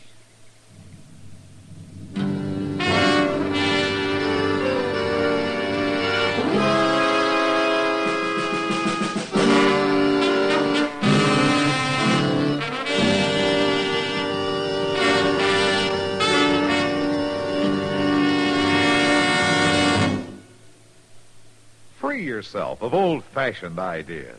Why don't you live modern? Live modern.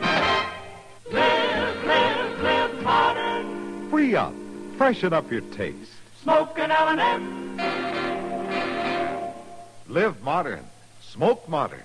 Smoke L&M. Enjoy full, exciting flavor through L&M's Pure White Miracle Tip. L&M draws easier. Tastes richer. Smokes cleaner. That's why today more people are changing to L&M than to any other cigarette. So free up. Freshen up your taste. Live modern. Change to L&M. Make today your big red letter day and start to live the modern way. Live, live, live modern. Smoke an L&M. It's America's fastest growing cigarette.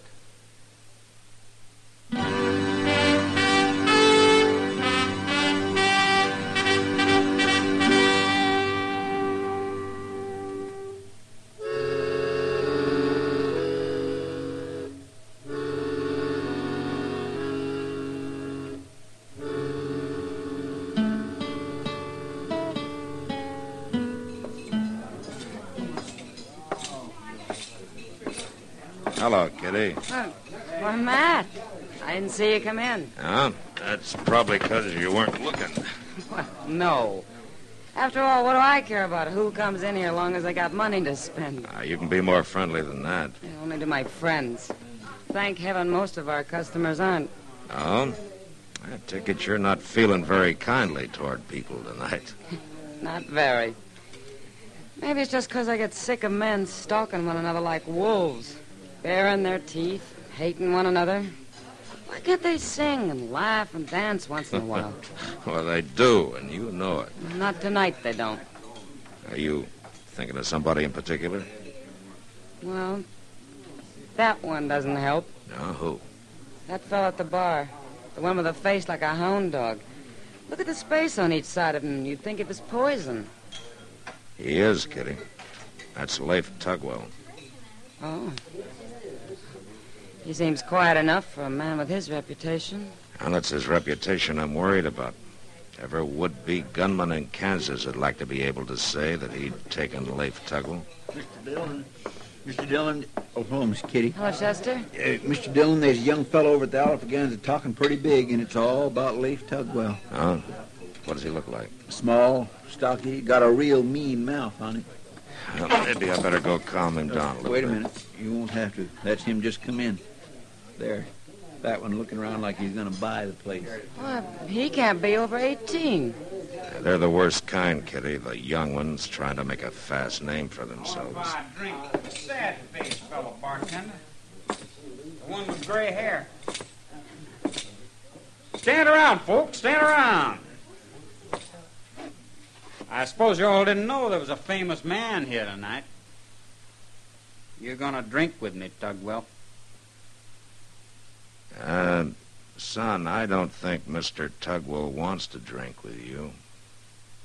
You standing up for him, Marshal? I can handle this, Matt. Calls you by your first name. Must be he's a friend of yours. Well, maybe as long as we're bandying names about, you'll tell me your name. It's Gore. Trace Gore. And I'm from Texas. Tugwell knows all about Texas. That's where he's running from.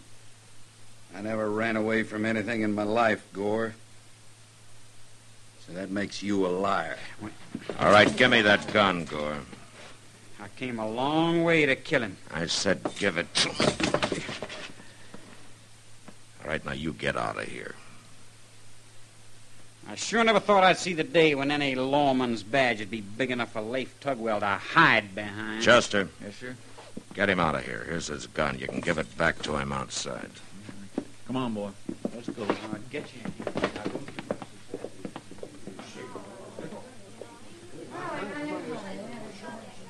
You shouldn't have done that, Matt. You'll just go screw up his courage another notch. What do you want here in Dodge, Leif? You getting ready to tell me to leave? I don't want to. In a way, you and I are sort of brothers under the skin. We're what? You were a marshal in San Antone, Leif. Now, why don't you make my job easier for me? I'll tell you something, Matt. A man gets tired of running from a lot of would-be gunmen that ain't dry behind the ears. This ain't the first time Gore's tried it on with me. You mean he followed you here? All the way from Sweetwater. I pinned his ears back with a bottle down there. This time it'll have to be with a .45. Aren't you forgetting something, Leif? Yeah, what? About steering clear of trouble while you're here?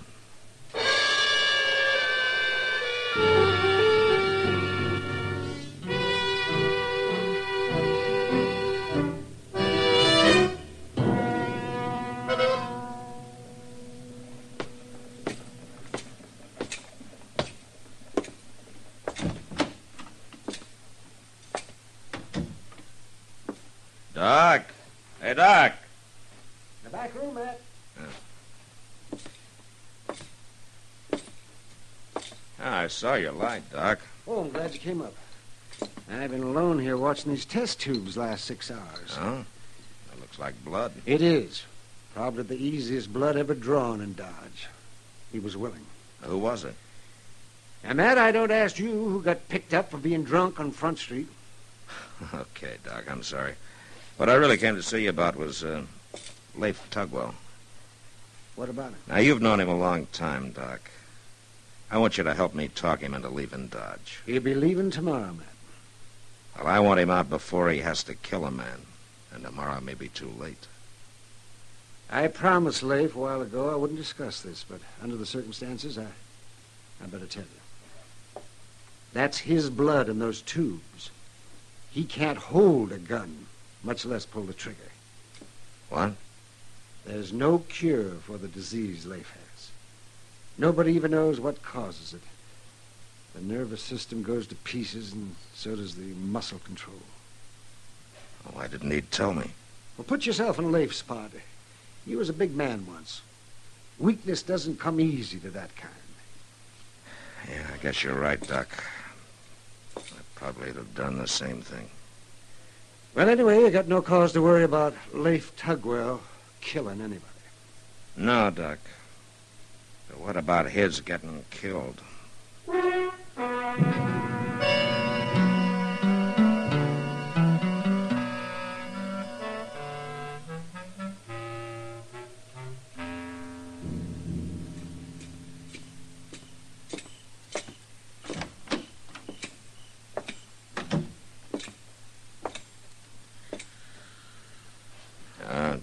Chester. Hey, Chester. Oh, my. Look, Chester, there's no sense in both of us keeping a night watch. Why don't you go get some sleep, huh? Well, I tried to, Mr. Dillon. But I keep thinking of the way I treated Leif Tugwell. You know what I'm going to do? What? I'm going over to his hotel first thing in the morning and apologize. He was mighty patient with Gore. He was patient because he had to be, Chester. Had to be. Forevermore, Mr. Dillon. Leif could have ate that young fool for supper. Could have, maybe. But not now. He's a sick man, Chester. He can't even use a gun anymore. He tell you that? No, but Doc did. That's why Leif came to Dodge. He figured maybe Doc could help him. Well, why the Sam Hill didn't he say something? Well, all he's got left is his pride, Chester. When a man becomes a legend, he wants to keep it that way, I guess.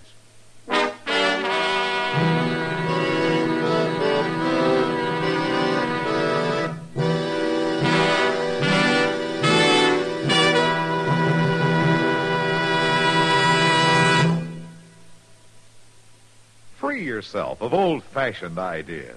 Why don't you live modern? Live modern. Live modern. Free up. Freshen up your taste. Smoke an L&M. Why are more people changing to L&M than to any other cigarette? Because only L&M lets you enjoy full, exciting flavor through the pure white miracle tip. L&M draws easier, tastes richer, smokes cleaner. So free up, freshen up your taste, get full, exciting flavor. Live modern. Smoke L&M. Make today your big red letter day and start to live the modern way. Live modern. Smoke an L&M. It's America's fastest growing cigarette.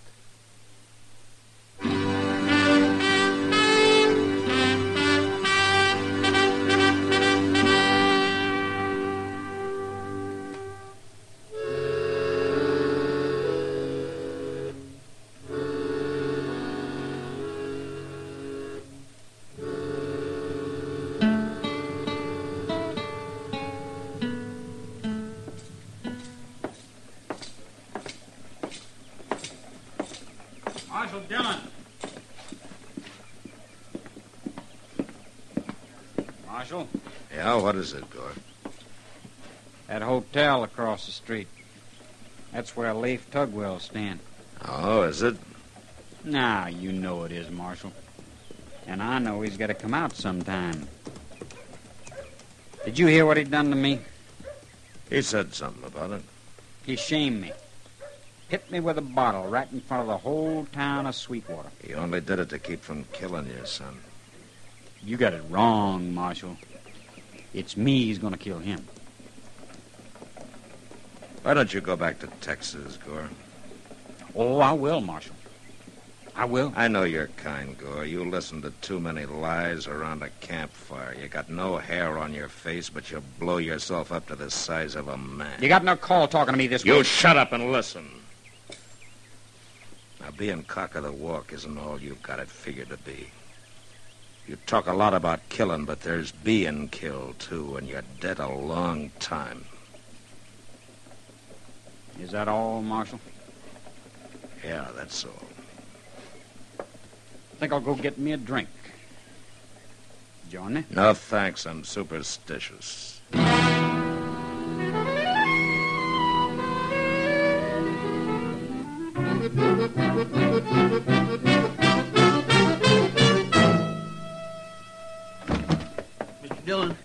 Mr. Dillon? Yeah, what is it, Chester? You better come quick. They're out in front of the Long Branch. What? Leif and that young fella Gore. They're fixing to have a showdown.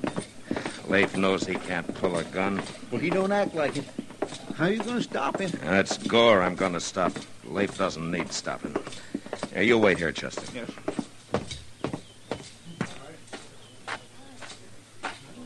Leif! Stay out of this, Matt. It'll be self-defense on both sides. No law against that, is there, Marshal? No, there isn't, son. You know, Leif, this kind of reminds me of the time you killed those 3 men in Abilene. That's the fastest draw I ever saw. I told you to stay out of this, Matt. You're too far away, Gore. Never hit a man from there. You're going to fight, come a little closer. I'll call my own hand, Leif. Trouble with these youngsters is they get nervous, Leif. Worst thing that can happen in a gunfight, son. I ain't nervous, Marshal. Why, you don't have to be ashamed of it. There aren't many amateurs like you could face a man like Leif Tugwell without their hands sweating. Give the boy his chance, Matt. That's what I'd like to see him have, Leif. Oh, look at him. The boy's hands are starting to twitch right now. He's getting scared, Leif. I ain't scared. Well, then, come on, son. Let's get this over with. Son, sometimes they die slow and hard. A bullet makes a big hole in a man's insides that can churn him up bad. You stay out of this, Marshal. Now, why don't you stay out of it, son? Why don't you clear out? Why don't you get on your horse and go on back to Texas, huh? You got a lot of living ahead of you that way. Here you haven't got any, and you're smart enough to know it. You can be lying dead there in 5 seconds. Well, son? You coming at me? No. No, I ain't. Changed my mind. When you do like the marshal says, you go on home. Yeah. Yeah,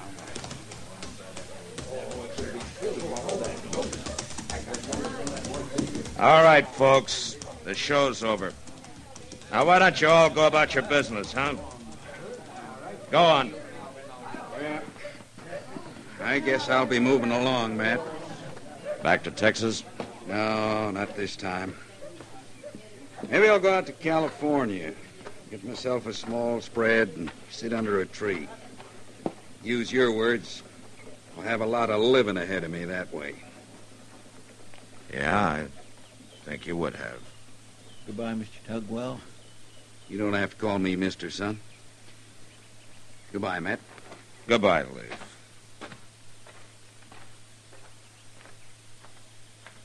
My golly. A man like that's got a right to be called Mister. Yeah, he has that, Chester. He sure has that.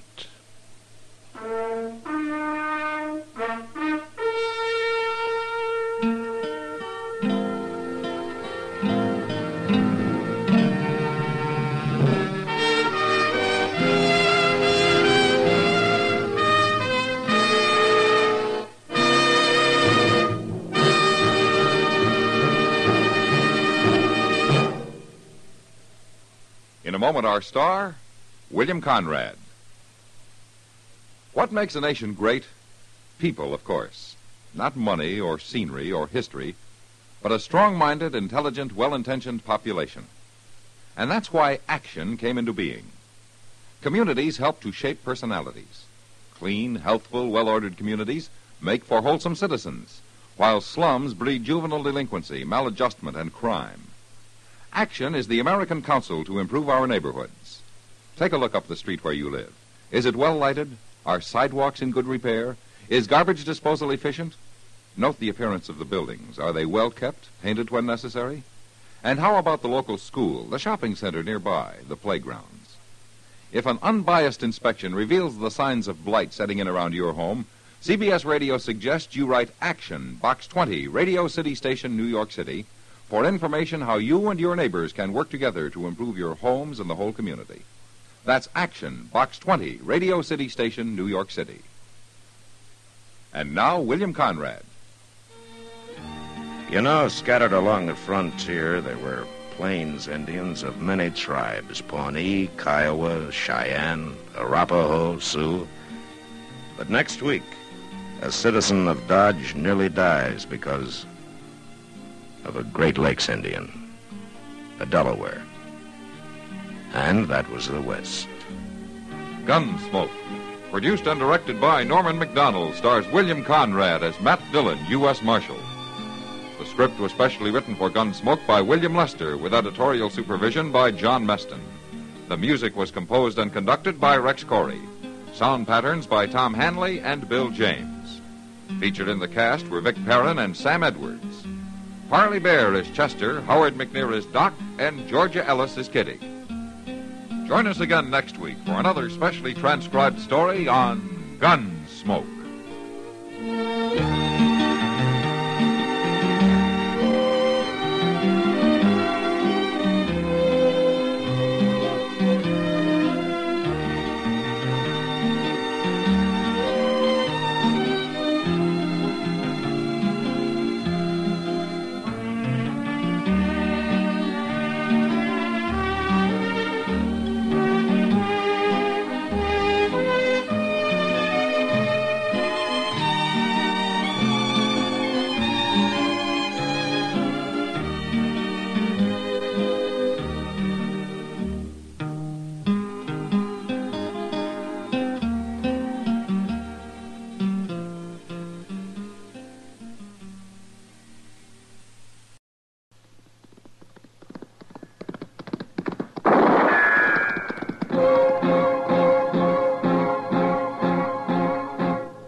Gunsmoke, brought to you by L&M, the modern cigarette that lets you get full, exciting flavor through the modern miracle of the pure white miracle tip. Live modern. Smoke L&M.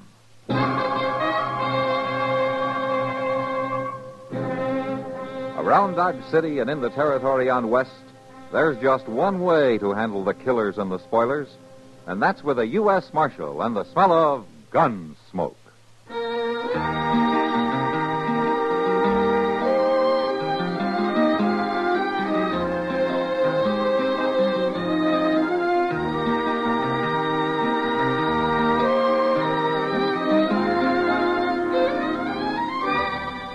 Gunsmoke, starring William Conrad.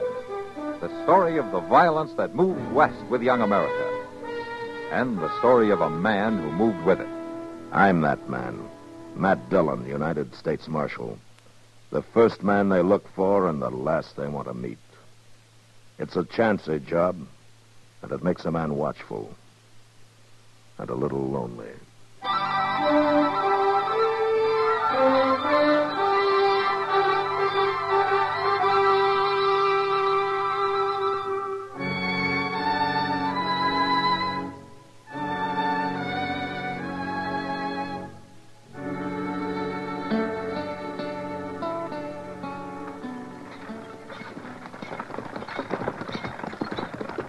Oh, there.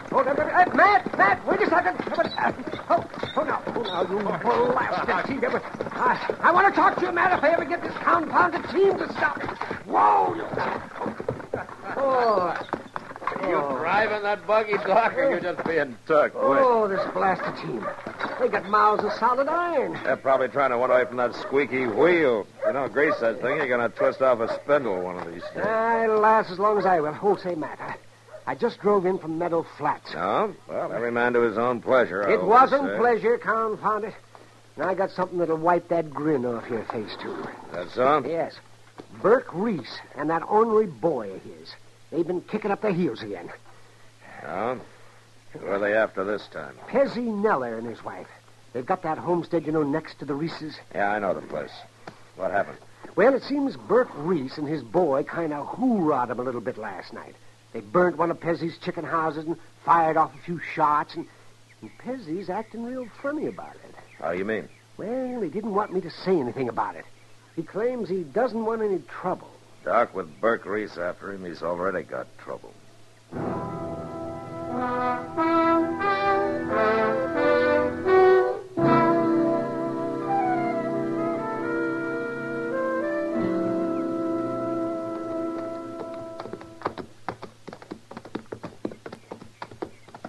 There's old Pezzy, Mr. Dillon, scratching around the ashes there. Uh-huh. Well, Marshal, Chester, this is a mighty pleasant surprise. Morning, Pezzy. Hi, Mr. Neller. Get down and set a spell. Oh, thank you.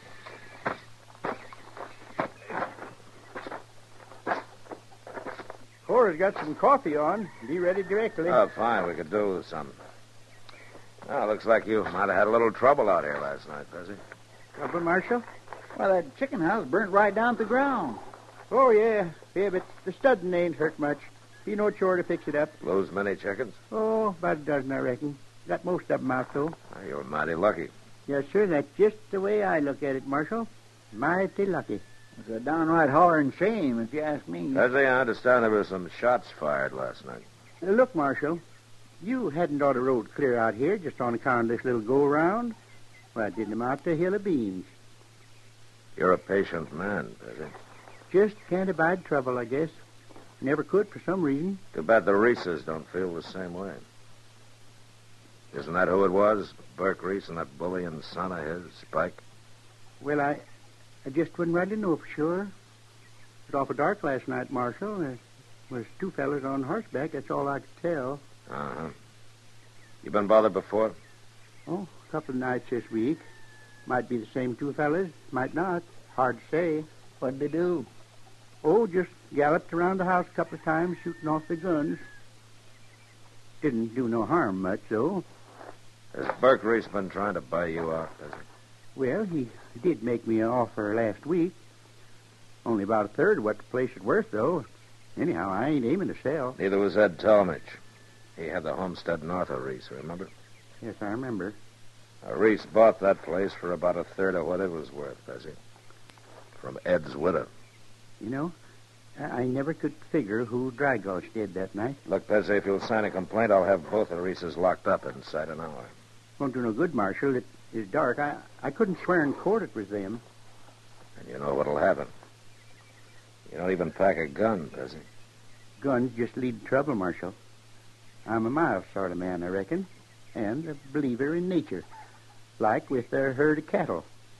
Storm comes up, they just turn their tails to the wind and wait it out. A man can learn a whole lot from animals. Sure he can, Pezzy. But Burke Reese learned his from a mountain lion.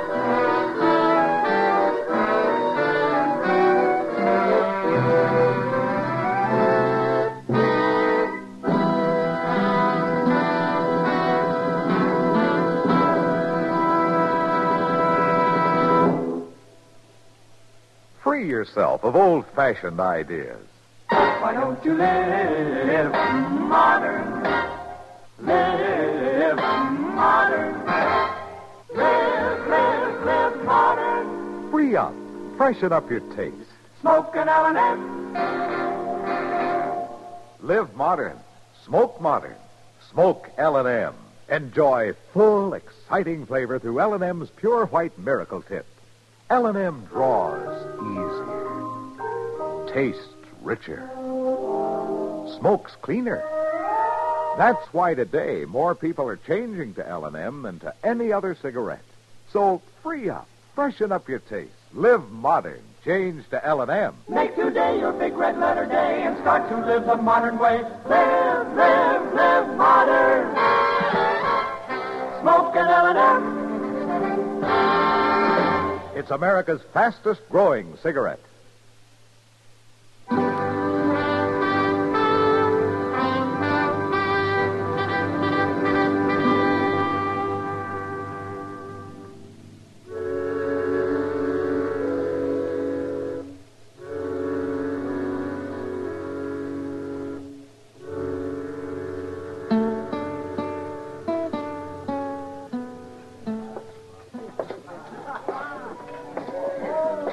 I declare, Mr. Dillon, the Long Branch ain't never had this big a Saturday afternoon before. Quite a crowd in town, all right. I don't even think we can get up the bar. Well, we can edge along the side here. Well, maybe I can do it empty, but it's sure going to be a tight squeeze, ooching out full of beer. You get that full, Chester, and I'll leave you here. Imagine you in here in daylight. Chester needed a beer, Kitty. Oh, he brought you along to chaperone him, huh? Oh, I got a hunch you brought me along to pay for it. How you been? No complaints. Look at this crowd. You ever see such a mob? Yeah, from the looks of things, the fights will be starting even before dark. Yeah. Want to have a beer with us? No, thanks. It's too early for me. But if you're around about 3 a.m., I'll have some supper with you. Sounds good. Try to make it. Well, he seems happy enough. That's old Bert Reese, Mr. Dillon. Yeah. And Spike along with him. Now, there's a pair that's due for hanging. They're overdue, Kitty. Well, howdy there, Marshal. Mighty nice to find you on the job. Ain't that right, Spike, huh? You know, I can usually find some good in anybody, but those two. Especially after they murdered Ed Talmadge last year. There was no evidence, Kitty. No witnesses. Well, all right, Matt, but everybody knew they did it. Yeah, but the law has to go on proof, or it stops being the law. But people are afraid of him, Matt. They're afraid even to go into court and tell what they know. Matt? No? Matt, come here. Just a minute, Doc. Come on, Chester. Let's see what he wants. I'll talk to you later, Kitty. Don't forget, Matt. Supper at 3. Out there in the street, Matt, some folks got themselves in a peck of trouble. Oh. Pezzy Neller and his missus. When they come out of Jonas's store and started to drive off, the team pulled the front axle out from under the wagon. Let the whole bed drop right down into the street. I see. Look, you better stay here, Doc. Excuse me. Would you let me through here, please? Yeah, stand back. Excuse me, please. Oh, now, ho there, ho. Looks like you had a little trouble there, Pezzy. Oh, hello, Marshal. Yeah, I reckon the kingpin must have fell out. Kingpins don't fall out, Pezzy. They fit in from the top. Guess to do with that. Well, then it must have bounced up and fell out over the top somehow. Uh-huh. Did you see Burke Reese take that pen out? No, sir, can't say I did, Marshal. Me and Cora was inside the store there. All right, what about the rest of you? Any of you see Burke Reese or anybody else fooling around this wagon? Not one of you saw a thing, huh? Don't bother about it, Marshal. We just lost a little flowers, all. About all we bought, in fact, except a roll of heavy wire for a clothesline. Of course, it wasn't hurt none. You all right, Miss Noah? It ain't nothing, Marshal. Just cut my mouth a little. You better let Doc take a look at it. Oh, the bleeding's pert near stopped. Reckon I bumped it on the kickboard when I got throwed out. Pezzy, if you don't care about yourself, you might think about your wife here. Now, don't you go plaguing him, Marshal. Pezzy's been taking care of me for a good lot of years now. And he ought to keep on doing it, ma'am. Pezzy's got his principles, Marshal, and I respect him for 'em. He's a mild man, and he can't abide violence. All right. Some of you men give him a hand there, will you? Come on, Chester. Yeah, you sure can't help him much when he won't lift a hand to help himself. There's one way I can, Chester. I don't like doing it, but somebody's got to. What's that? I'm going to show Burke Reese up for the coward that he is.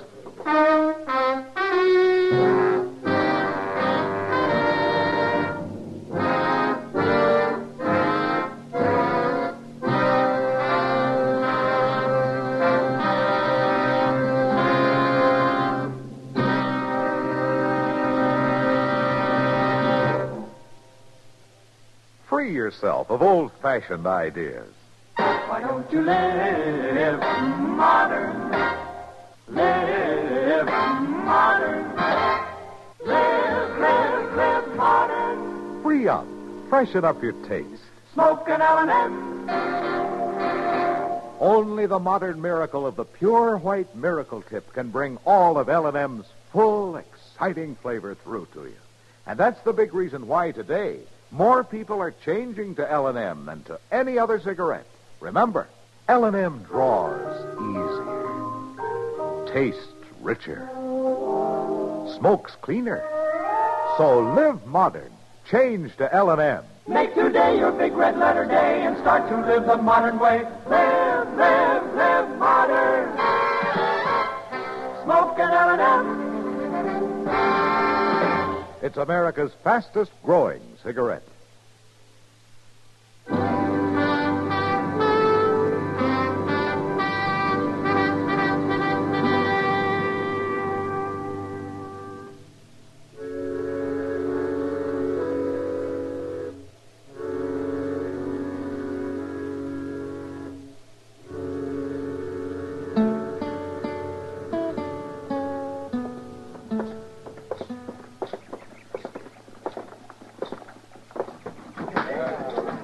There they are, Mr. Dillon, sitting over there at the poker table. All right, Chester, you move on down there by the end of the bar. Just keep them off my back, that's all. All right, sir. But you watch him, Mr. Dillon, make him be awful mean. What was the trouble out there, Matt? I didn't hear any shooting. Later, Kitty. Right now, you better stay clear. Matt, where are you going?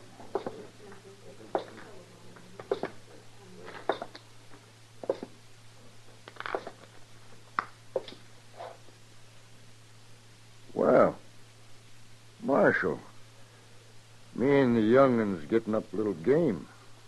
Like to sit in, would you? Reese, you're a filthy murdering coward. Now, you got no call to talk like that, Marshal. You shot Ed Talmadge in the back last year so you could buy out his homestead. That so? Now you're after Pezzy Nuller. You shot up his place a couple of times and burnt one of his buildings. Pezzy say all that, did he? Pezzy's not one to stick up for his rights, so somebody's got to do it for him. Reese, I just called you a rotten coward. Hold it, Spike. That's just what he's trying to get us to do.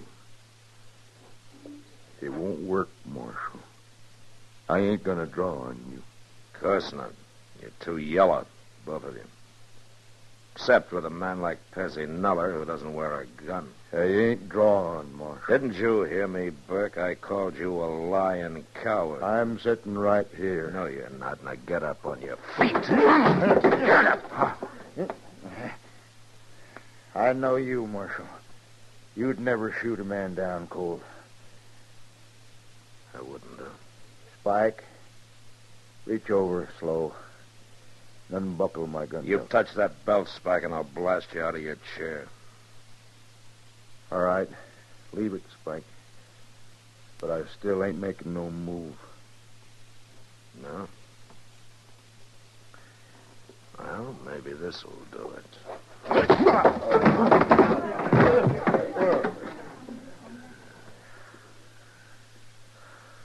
All right, what about it, Reese? I'm staying right here on the floor, Marshal.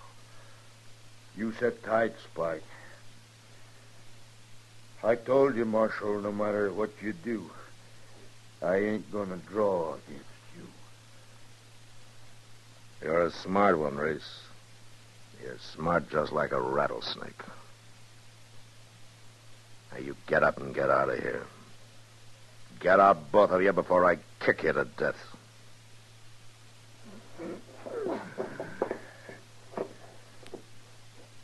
Come on, Spike.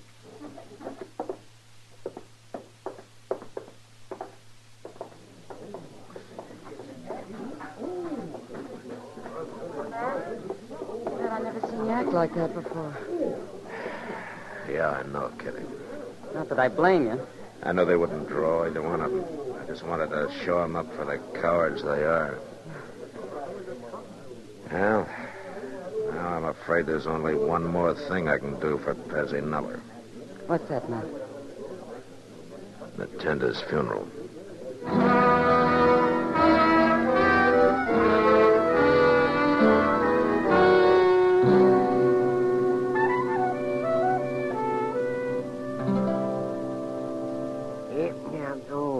Chester, this is the worst coffee I ever tasted. I've drunk better embalming fluid. Well, you kept your mouth shut, Doc, till after you'd swallowed 3 whole cups. Well, no wonder my throat was still paralyzed from the first swallow. Well, you're sure losing a lot of sass for being paralyzed in the neck. You want some more, Mr. Dillon?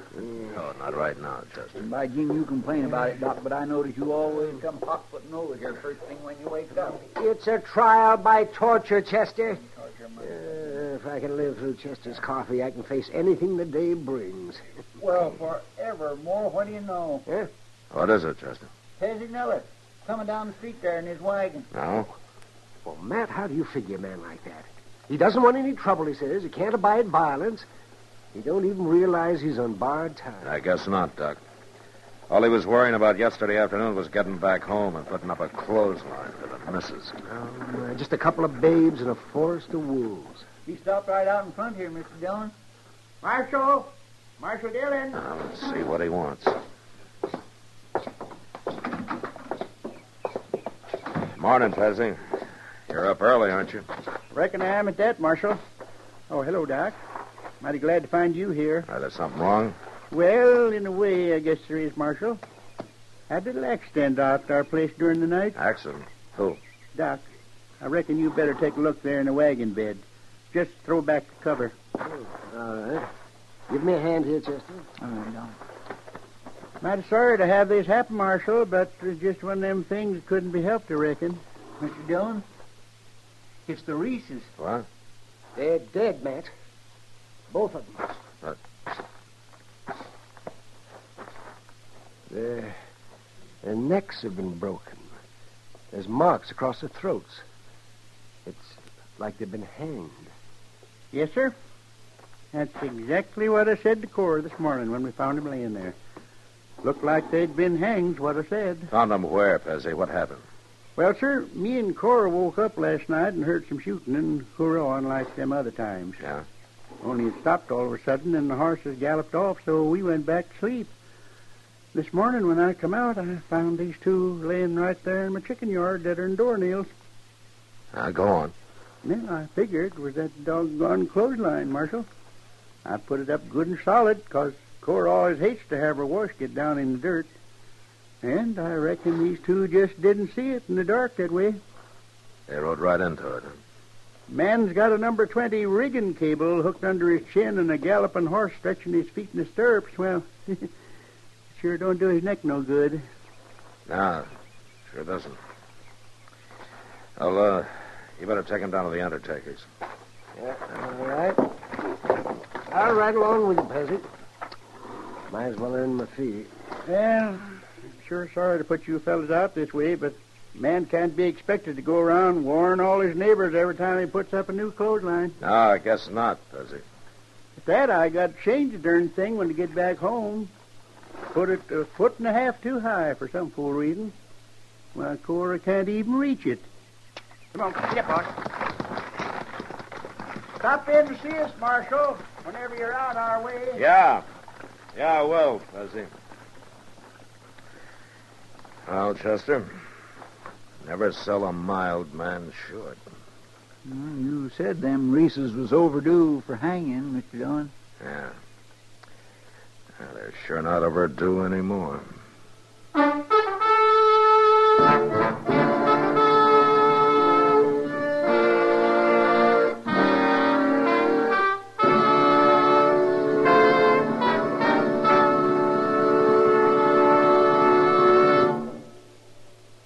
In a moment, our star, William Conrad.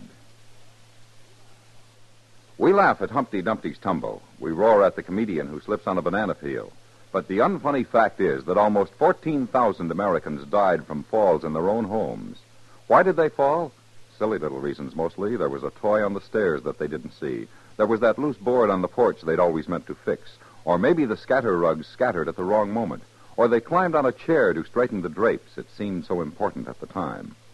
Home accidents are second only to those on the highways and the terrible mortality they cause. And falls account for almost half of home accidents. Look around your house today and see that the causes of falls are removed wherever possible, that floors and stairs are in good repair and well lighted, that obstructions are removed and carpets secured. See that a slick wax job doesn't slide you into the hospital. Have a proper stepladder and use it instead of climbing on unsteady furniture. It's so simple to prevent accidents, so tragic to face their consequences. Check your home for fall traps today. And now, William Conrad. You know, on the frontier, there was usually plenty of fresh meat to be had. Antelope, venison, buffalo, prairie chicken. And yet next week a man dies because of one small yearling calf. And that was the West. Gunsmoke. Produced and directed by Norman McDonald, stars William Conrad as Matt Dillon, U.S. Marshal. The story was specially written for Gunsmoke by Les Crutchfield, with editorial supervision by John Meston. The music was composed and conducted by Rex Corey. Sound patterns by Ray Kemper and Tom Hanley. Featured in the cast were Ralph Moody, John Daner, and Helen Cleve. Harley Bear is Chester, Howard McNear is Doc, and Georgia Ellis is Kitty. Join us again next week for another story on Gunsmoke.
Gunsmoke, brought to you by L&M Filters. Make today your big red letter day.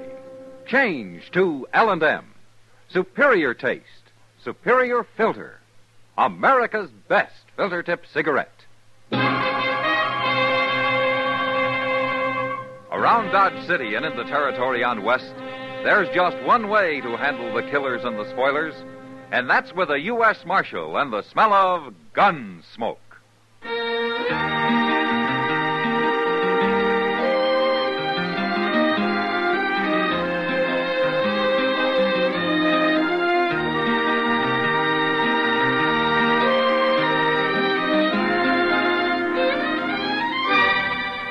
Gunsmoke, starring William Conrad.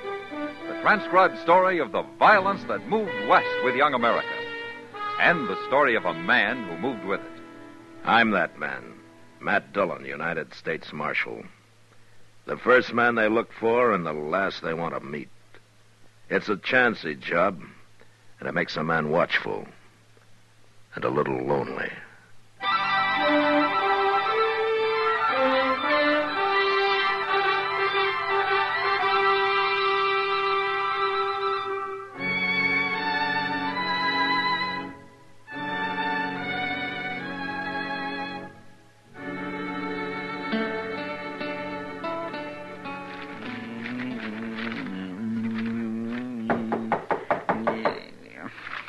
Who's that? Oh, why don't you open the door? Maybe you'll find out, Chester. I never heard of nobody knocking on this door before. It's Major Harris, Mr. Dillon, from Fort Dodge. Come in, Major. Marshal Dillon. Sit down. I'll stand, thanks. Marshal, last Saturday, 2 United States Army soldiers were murdered while driving a supply wagon from here to Fort Dodge. The government payroll was stolen, and you seem to have taken no interest whatsoever in the matter. Well, now, Major, protecting the Army isn't exactly my job. The Army can protect itself, Marshal. Then how come there were only 2 soldiers carrying your payroll? Where was the rest of your Army? On maneuvers. On maneuvers? In my command, troops remain in garrison as little as possible. And you were asking for trouble, Major, knowing there was a payroll coming in. Marshal, the arrival of the payroll was secret. Even the two men carrying it didn't know what it was. Somebody knew. Yes, they did. Marshal, I regard this crime as a demonstration of your inability to control these Dodge City ruffians. What? I mean it.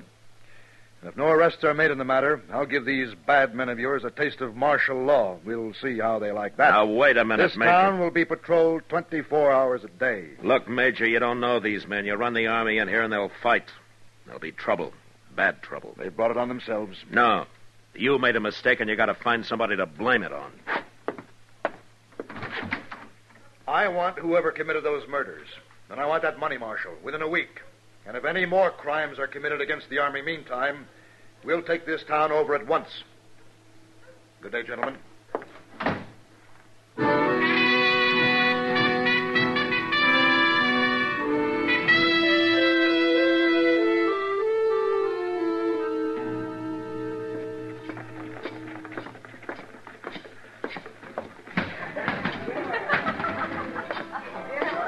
Hello, Matt. Evening, Kitty. This is Marshal Dillon, Jenny. Matt, this is Jenny Lane. How do you do, Johnny? Pleased to meet you, Marshal. Sit down, Matt. You're new in Dodge, aren't you, Johnny? Oh, I've been here most a month now. Oh, she's only been working at the Long Branch about a week, Matt. How do you like it? Fine, but I'm kind of worried now. Oh? It's this Army business everybody's talking about. Will it be bad, Marshal? Yeah, it could be. You think it'll happen? Might. Especially if there's any more trouble. Say, Jenny, has your corporal been in? He was, earlier. Well, how do the soldiers feel about all this? Well, he says they sure aren't anxious to mix it with all these gunmen and buffalo hunters and the like. But he's not my corporal, Kitty. He's just a lonely kid. He's not so lonely. He spends more time here than he does at the fort. How does he manage it, anyway? Well, they made him a clerk, a sort of a bookkeeper. His time's pretty much his own. Well, he's lucky. Good, safe job, too. Yeah, I suppose it is. Well, I better get busy. I'm glad to have met you, Marshal. Glad to have met you, Jenny. I'll see you again. Sure. Nice girl. Mm-hmm. Where's she from, Kitty? Hayes City, last. What's the name of this corporal who's been sniffing around? Stark. Corporal Stark's all I ever heard. Now, what else do you know about Jenny, huh? She doesn't talk much about herself, Matt. Well, maybe you can get her to, huh? All right. I'll try. Meantime, I'm going to wire the sheriff in Hayes City. He might know something. You must have some reason for all this interest, Matt. No, I haven't, Kitty. But I might find a reason before I'm through.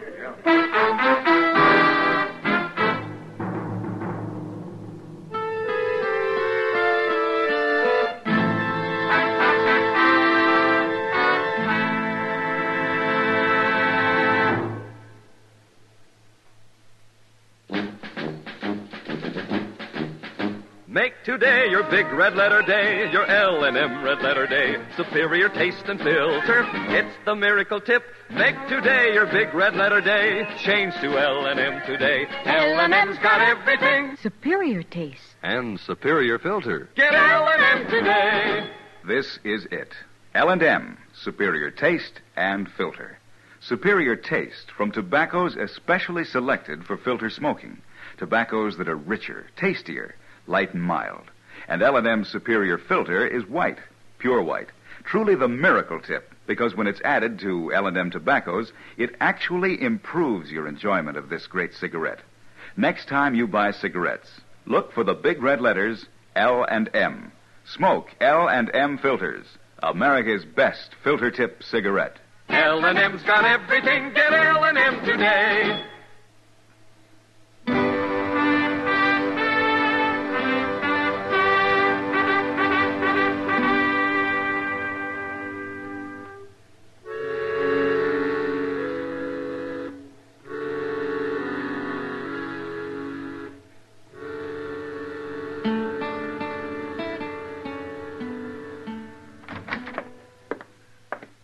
I got it, Mr. Dillon. Just come in. Oh, what? The answer to that telegraph you sent to Hayes City last night. Oh? Here. Oh, thanks. I don't know what it says or anything. Lane left Hayes about a month ago with a stranger called Nate Brand. Nothing against girl, but believe Brand a wild one. Regards, Clint Adams. Never heard of no Nate Brand. No, neither have I. What's he doing, hiding him somewhere? Oh, Matt. Yeah, what is it, Doc? Trouble. Oh, what kind of trouble? A shooting. Out behind the Texas Trail. What? It's bad, man. It's real bad.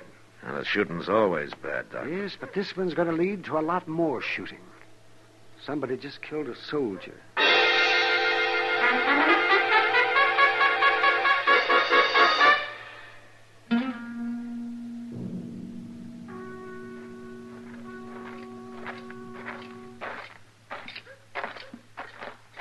There he is, laying in them weeds over there. How come there's no crowd around here? There isn't a man in sight. No. Who told you about this, Doc? The bartender. He said he heard a shot and went out back and found him. He sure looks dead, all right. He's dead. Is that all the bartender had to say? That's about all. Except that when he went back into the saloon and told everybody there about it, they didn't move a hair. Well, I guess maybe they was thinking about the Army taking over Dodge. Yes. Why didn't the bartender come to me first? Well, I don't know, Matt, but I've got the feeling that maybe nobody knows whether you're going to be on their side or the Army's. Yeah, they never do trust me, do they? Chester. Yes, sir? Give Doc a hand here. I'm riding out to Fort Dodge.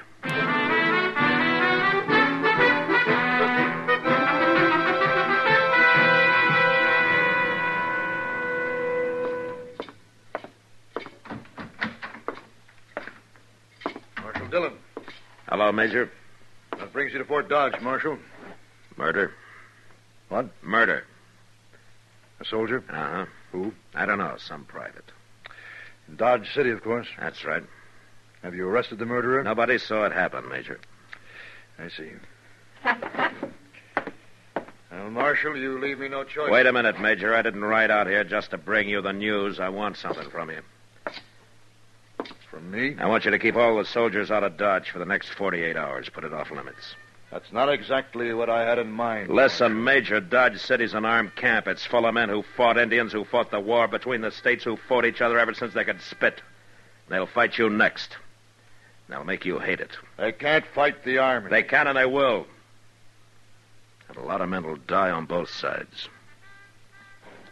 But I'll make you a deal, Major. A deal? You give me 48 hours and I'll find your killers. You better take it. Because it'll get you out of a lot of trouble. All right. But I want the criminals delivered here. To me. Sure. But I might have to kill them to get them here.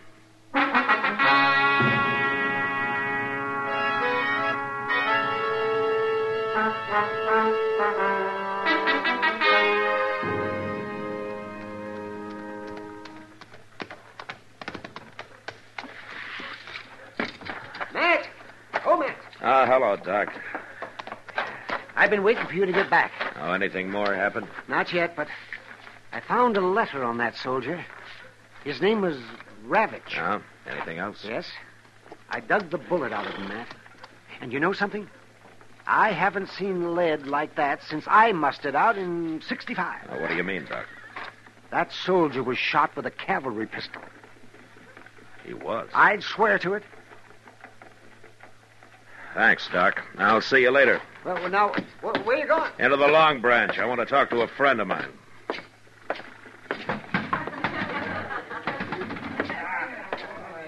I've been expecting you, Matt. Oh, have you, Kitty? Chester was in a while ago. He told me about that telegram from Hayes City. Look, Kitty, I gotta work fast. There's gonna be a war around here soon. I found out a couple of interesting things, Matt.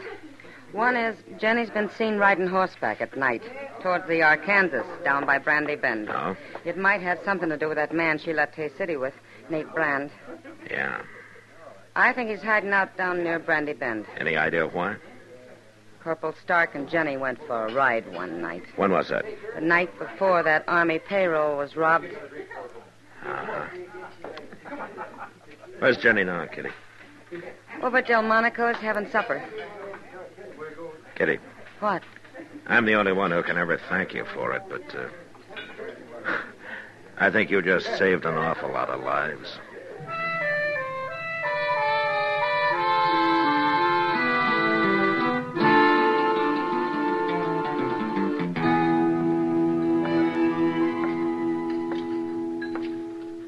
Evening, Jenny. Well, hello, Marshal. Won't you sit down? You sure Corporal Stark won't mind? Don't be silly. Besides, he's out at the fort. When'd you see him last? Oh, about noon, I guess. Uh-huh. Anybody with him? Private Ravitch. Corporal Stark didn't shoot him, Marshal. They were good friends. They worked together in the bookkeeping office. I see. That's a pretty good job, isn't it? Handling expenses, figuring out the payroll, things like that. Oh, I don't know. He never talked about it much. Also, he'd be in a good spot to know when to expect payroll money in, wouldn't he? Even when it was kept secret? You'd have to ask him, Marshal. But, this isn't why you found me here, is it? No, of course not, Jenny. I'm sorry. You look real pretty tonight. Thank you, Marshal. You really mean that?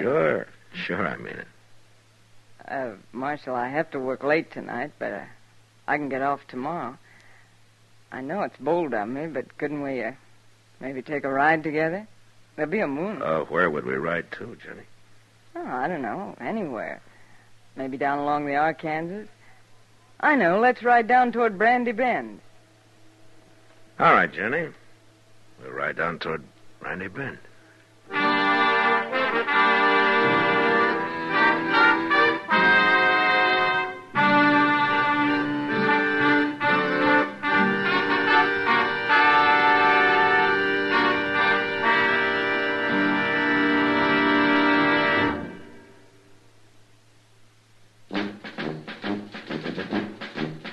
Make today your big red letter day, your L&M red letter day. Superior taste and filter, it's the miracle tip. Make today your big red letter day. Change to L&M today. L&M's got everything. Superior taste. And superior filter. Get L&M today.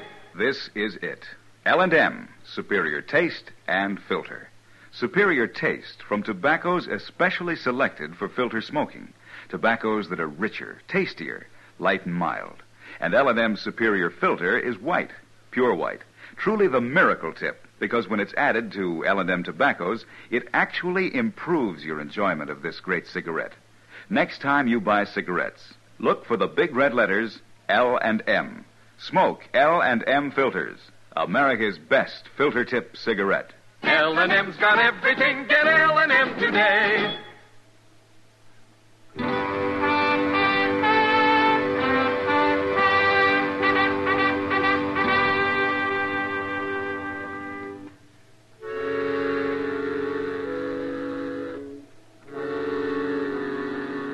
The idea of a moonlight ride by the river with as pretty a girl as Jenny Lane was fine. Except that it was going to end with a man dead. Either me or her friend, Nate Brand. She was obviously leading me into an ambush, and there wasn't a thing I could do but go cheerfully along. I met her the next night. We started out.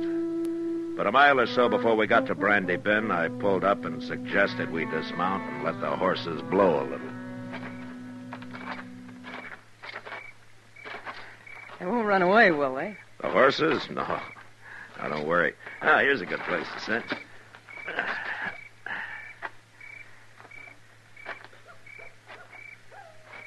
What's the matter? You nervous, Jenny? No. No, of course not. Sit down. Take it easy, then. All right.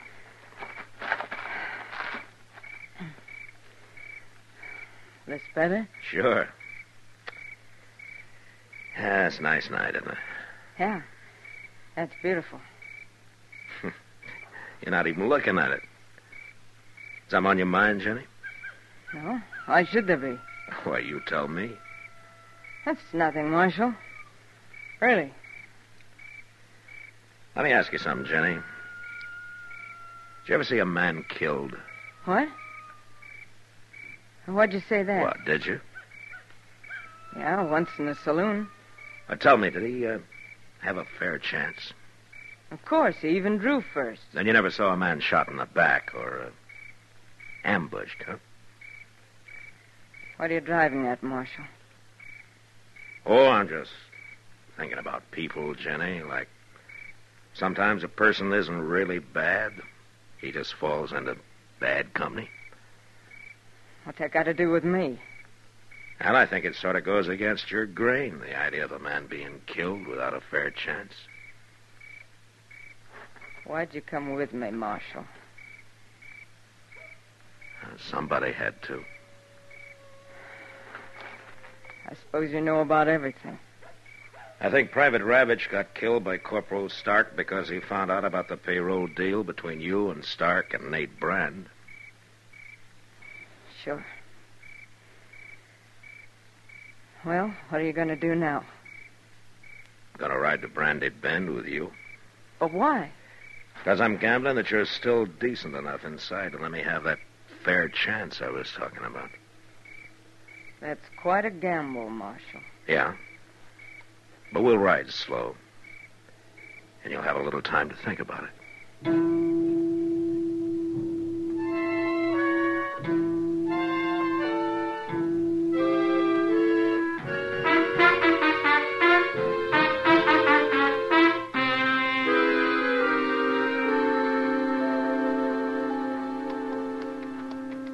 Yeah, I'd make a nice camp down here. Plenty of wood, get your water right out of the river there. It's real nice, don't you think, Jenny? Man could hide out real easy down here. Marshal. I could be safe here even while the Army was trying to move into Dodge, and a lot of men were being killed over it. Yeah, it's real peaceful down here. Marshal, I can't do it. All right, tell me, Jenny. That big cottonwood up ahead. On the left. Okay. Now keep moving. When we get close, I'm going to ride ahead fast. You stay back out of gunfire. All right. Yeah, it sure is pretty down here, Jenny. Maybe someday we can come down and go fishing, huh? This river's full of catfish. You ever eat a real catfish dinner? That can be mighty good if they're small enough. All right, stay back, Jenny.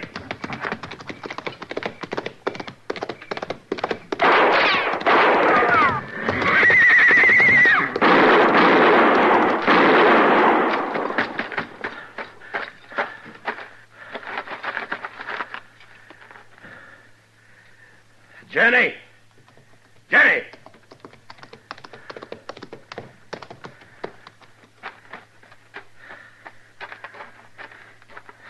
He's dead, Jenny. Oh, God, no. I had to do it. I know. I'll be all right, Marshal. Sure. He killed your horse. I'll show you where he hid his and the payroll money. Okay, Jenny. Then you can take me back to jail. Yeah. But there's one thing, Jenny. What you did tonight's going to get you out of jail real soon. Because I'm going to see you get your chance, too.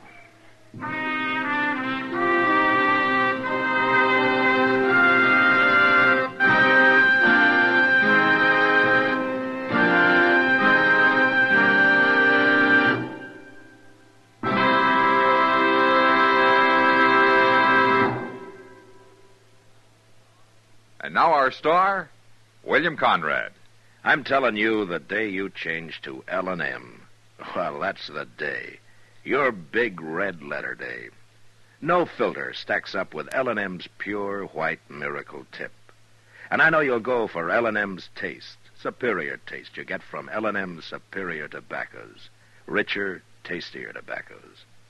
Next time, look for those big red letters on the L&M pack.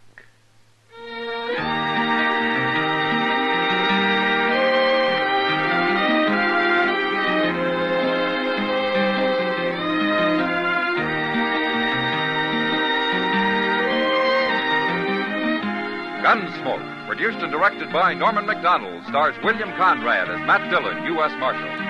Our story was specially written for Gunsmoke by John Meston, with music composed and conducted by Rex Corey.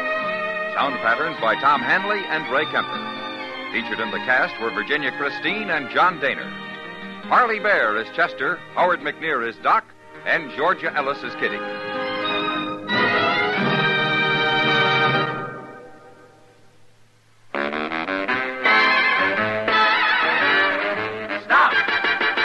Start smoking with a smile with Chesterfield. Smoother, cooler, milder Chesterfield. Put a smile in your smoking, just give 'em a try. Chesterfield's best for you. They satisfy. If you want tomorrow's better cigarette today, next time you buy cigarettes, stop. Remember, only Chesterfield is made the modern way with Accuray. You'll notice how fresh and good Chesterfield's made with Accuray taste, how smooth they are, and how they satisfy. So buy Chesterfield today. Smoother, cooler, best for you. Recently, many of your cards and letters have requested an evening time for Gunsmoke Radio.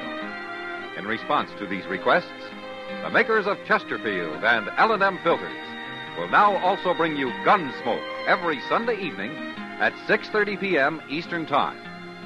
So now you can take your choice and hear Gunsmoke transcribed at the time that is most convenient, either on Sunday evenings or Saturday at this time.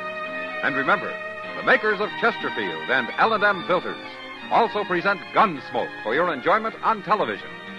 Tonight, watch an entirely different Gunsmoke show on the CBS television network. Check your local TV listings for time and channel.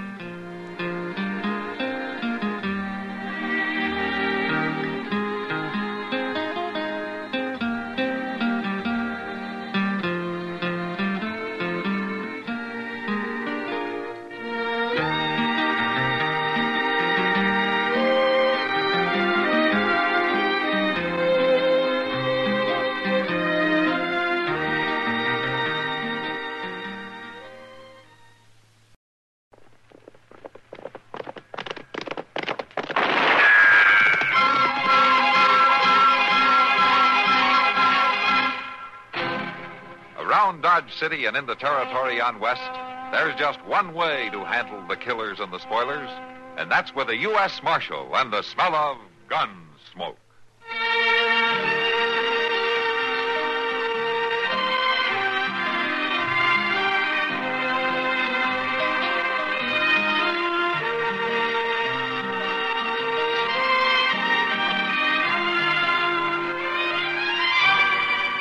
Gunsmoke, starring William Conrad, the story of the violence that moved west with young America, and the story of a man who moved with it.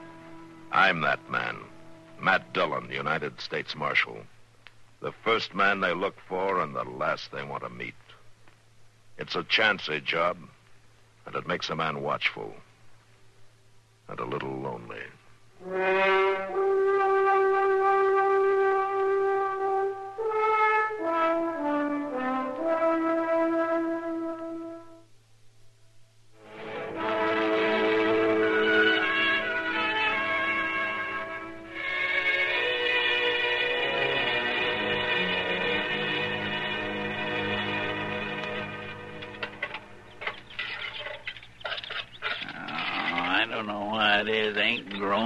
Like they used to. Well, you can't hardly make yourself a decent fire no more. You just can't get it to burn. Everybody knows you can't cook none without an even fire. I'm sorry about it. I just as well decide to chew on a piece of jerky and let it go at that. Oh, Chester, you got the beans ready? Now, you know they ain't ready, Mr. Dillon. Beans has got to cook long and slow before you can eat 'em. They seem mighty slow to me. Well, it ain't easy to cook 'em with this wet wood that's laying around here. It ain't dried out like it needs to do for a decent fire. You know, you're getting pretty fussy, Chester, for a fellow who's camped out half his life. Well, a man gets tired of it sometimes, Mr. Dillon. A man likes a few comforts when he's a-cooking his dinner. Like that old pot-bellied stove back in Dodge. Huh? Well, now, a decent stove don't hurt none, I can tell you that. Come on, Chester, stop your bleating, will you? Got me a decent slab of pork. A what? A decent slab of pork for the beans, Mr. Dillon. They ain't hardly worth fussing about without that. You want to ride into Dodge and get some? Well, that's a day and a night's ride. Well, then why don't you quit complaining now? How long before we eat? Well, at least about an hour or two, I expect. Them beans should just set and simmer. That's All right, sure. so let them set and simmer. We'll go check that line shack for Old Man Goss like we promised, huh? Guess that'll be all right. You bet it'll be all right. Come on.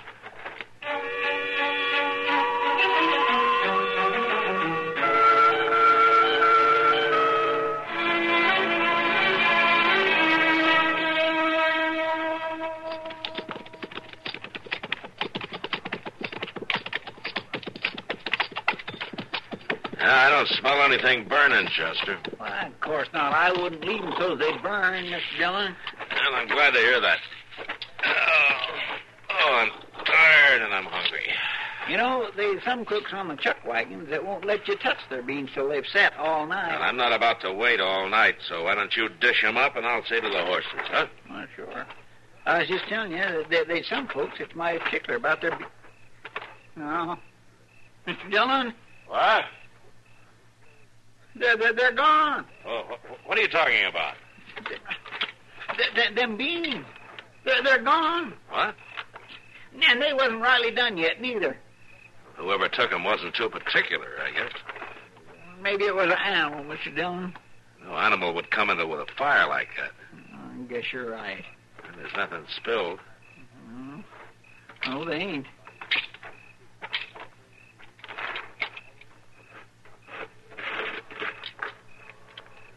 Your animal's a two-footed one, all right. I declare. Looks like they was just dragging along, don't it? Yeah. You gonna track them? Well, I don't begrudge anybody a free meal, Chester, but I wanted some of those beans myself. Yes, sir. Say, you reckon I better go get the horses? No, not yet. Let's see where these tracks lead to.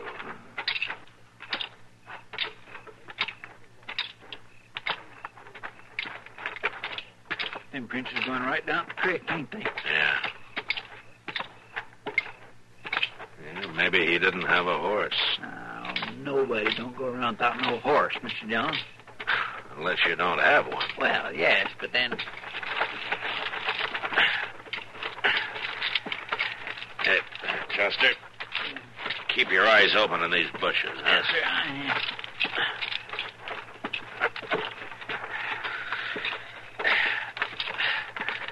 Down this way.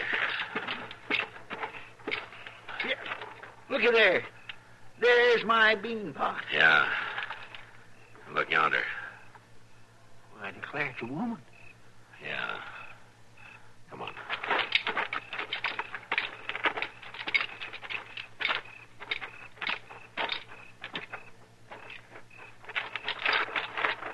Let's turn her over easy, Chester. She alive? She's still breathing. She don't look very good, Mr. Dillon. Just look at them bruises. Mm-hmm. She's been beaten, all right. She looks half starved. She didn't even get to eat them beans she stole. We gotta get her to dock. She ain't fit to ride, is she, Mr. Dillon? No. Chester. Yes, sir. You notice that old wagon out back of old man Goss's shack? Yes, sir, I seen it. Oh, you ride up there and get it, huh? Well, but there wasn't no horse. Well, you'll have to hitch your horse and lead him, huh? All right. If you think you'll settle down enough to pull that wagon... It's the only chance we have, Chester. Go on now. Yes, sir. Chester. Yes, sir? If there are any old blankets in the shack, put them in the wagon, huh? All right, Mr. Dillon, I'll do that.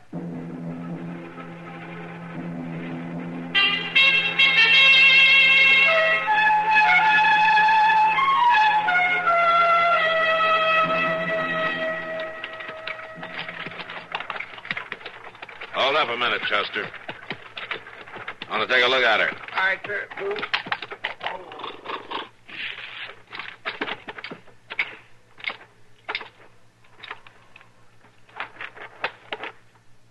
How does she seem, Mr. Dillon?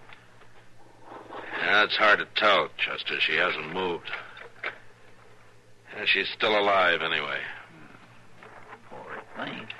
Yeah, whoever she was running from gave her plenty of cause.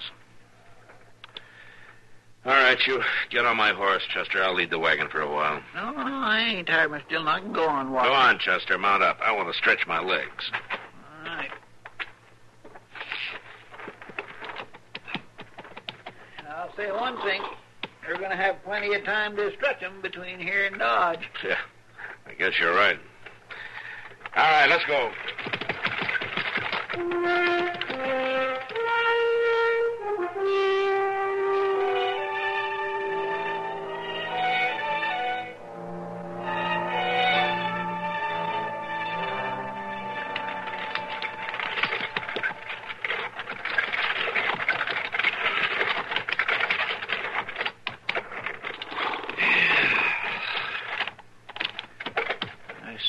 Mr. Dillon, I didn't think we'd ever get here. I'm just glad the wagon hung together. I don't suppose you'd go much farther, and that's a fact. Well, it doesn't have to. Come on, let's get her up the dock. All right. Now, you take her shoulders. We'll lift her together. Yes, sir. All right. Now.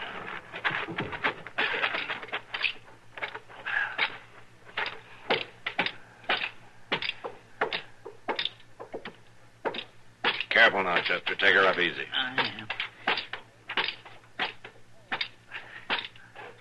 Sure do hope Doc's here. Yeah.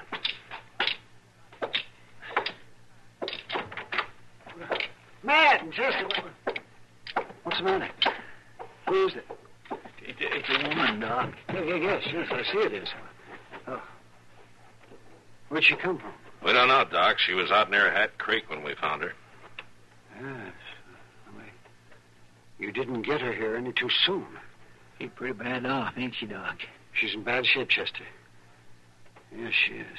She took a mean beating. Well, it isn't the beating that worries me so much. How's that? This woman is nearly starved to death. Now, Chester, pour some water in that pan for me, will you? Yeah, Doc, sure.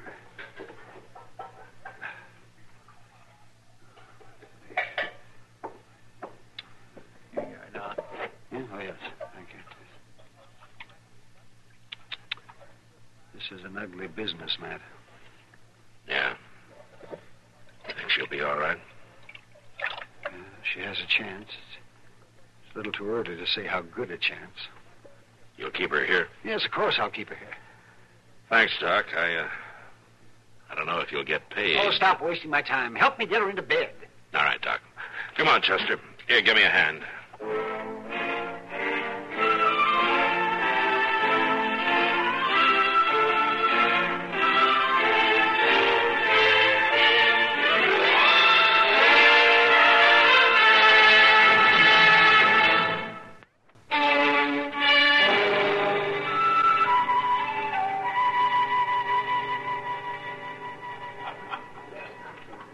And you don't know who she is? Don't know anything about her. Just that she was badly hurt and hungry. Shame. Is she a young woman, Matt? Kitty, that's kind of hard to tell. She was so skinny and so sick. Yeah. Well, I hope she comes out of it all right. The doc said she was doing a little better this morning. That's good. And maybe I could go see her when she feels well enough. Would you, Kitty? That'd be nice. Sure. We women have to hang together. Or hang separately. Oh, that's a lawman's attempt at a joke, if I ever heard one. Oh, you want me, Sam? I came to speak to the marshal, Miss Kitty. Well, what can I do for you, Sam? That big fellow at the bar, Marshal. Down at this inn? That's the one. He's been asking after you. I thought maybe you'd sooner see him over there. Yeah, Sam, thanks. See you later, Kitty.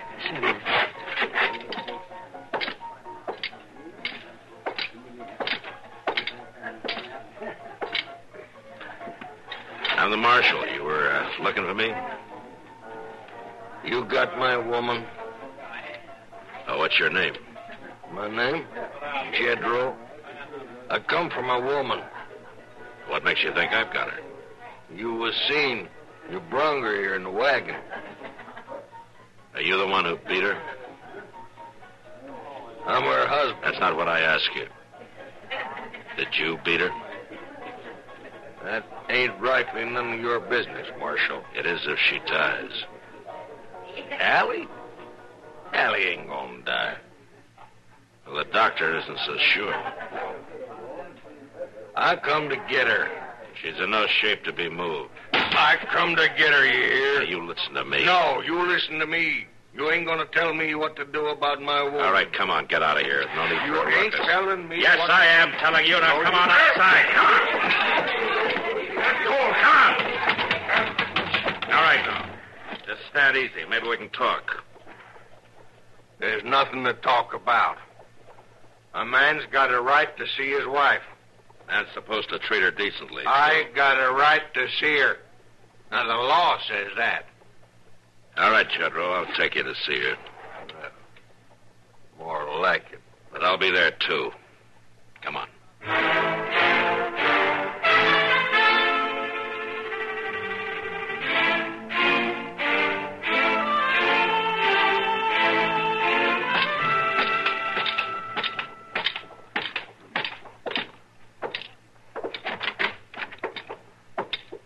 Oh, it's you, Matt. Hello, Doc. This man's name is Jedro. He's the woman's husband.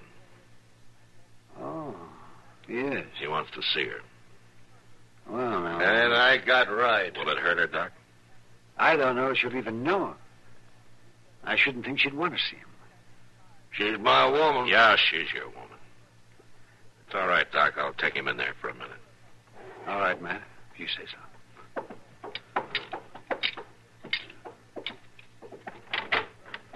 Come on in.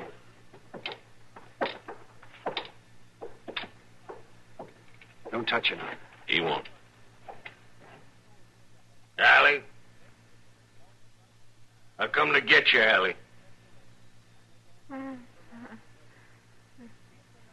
Jedro. Come to take you back. Jedro. She turned her head away. Let me get to her. She's unconscious again. She won't speak anymore now. All right, Jedro, come on out. I come to get you, Allie. That depends on the doc, Jedro. And on the good Lord.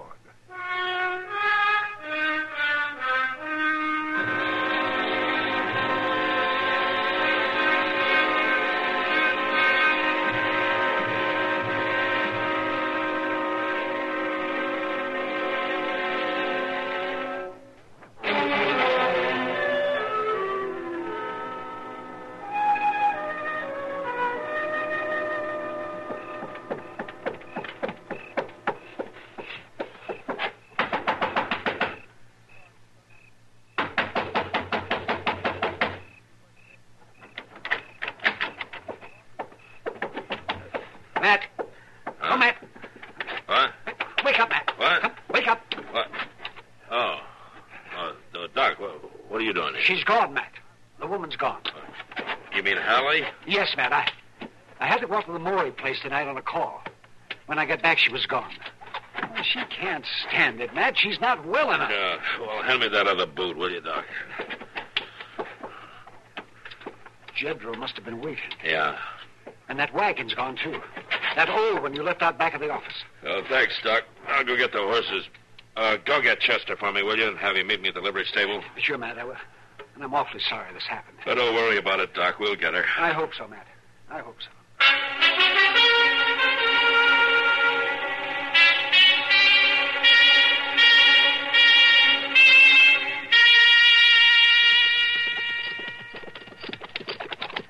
It'd have been a sight easier if that Jedro would have took his woman off in the daytime. He's not interested in it being easy, Chester. I don't know. There just ain't no sense in everybody losing a night's sleep. Won't kill you. I reckon not, but all the same. Looks like that might be the wagon there ahead. Say it does for a fact. Yeah, come on.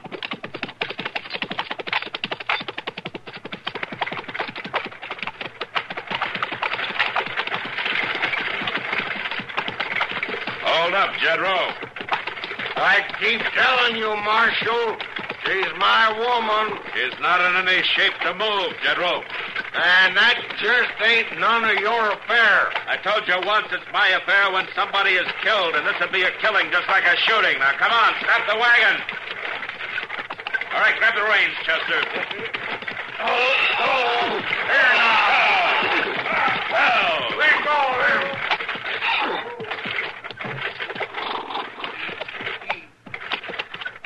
Now, you listen to me, General. This woman has a right to decent care until she's well again.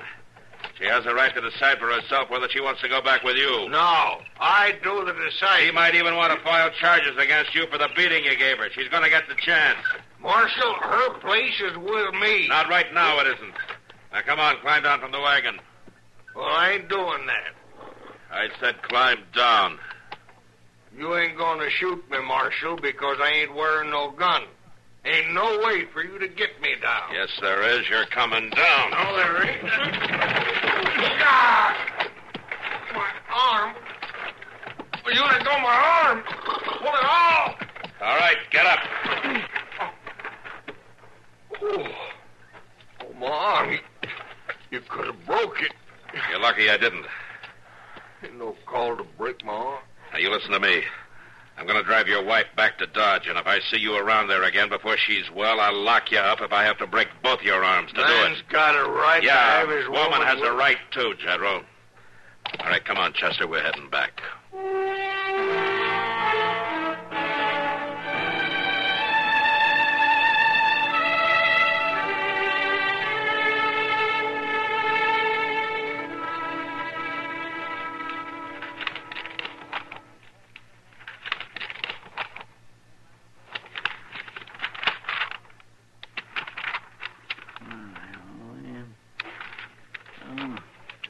Look at there.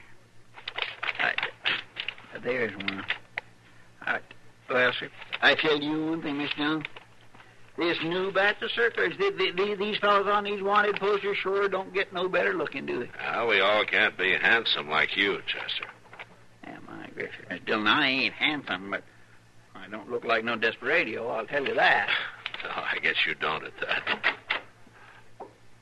that. Marshal Dillon? Yes, ma'am. I'm Marshal Dillon.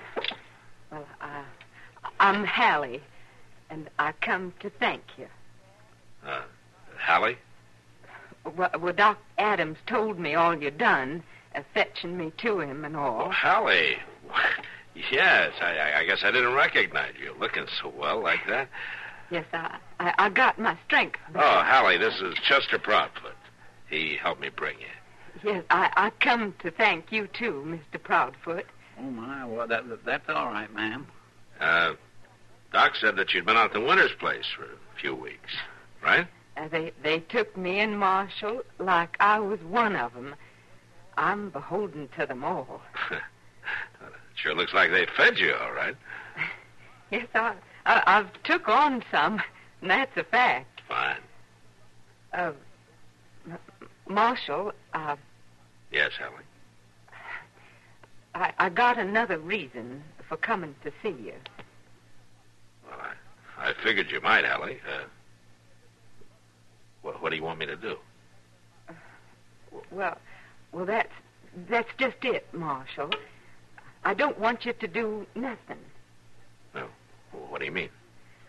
Well, it's that I'm trying to save you some trouble, like, Marshal. How's that? I just want to save you the trouble of coming after me. What? You think Jedro's coming again? No, Marshal. It ain't Jedro. It's me. I'm going back. Going back? Yes, Marshal. I'm going back to Jedro. Oh, you don't have to do that, Hallie. He can't force you to. He ain't forcing me none. He don't even know it. Well, then why? He'll be needing me, Marshal. The crop's coming in. What, if he treats you so badly? Jedro don't mean no harm. And if we get a good crop, maybe we'd have enough to eat this year. And Jedro ain't took mean so often when he's eating regular. Hallie, you've been a very sick woman. You better think this over. I've been thinking. That's my place out there. I spoke up to the preacher that I'd take Jedro. The law will protect you, Hallie. You don't have to go back to him. Yes, I do, Marshal. Yes, I do. A woman belongs where her man is. I'm thanking you, Marshal, but I'm going back.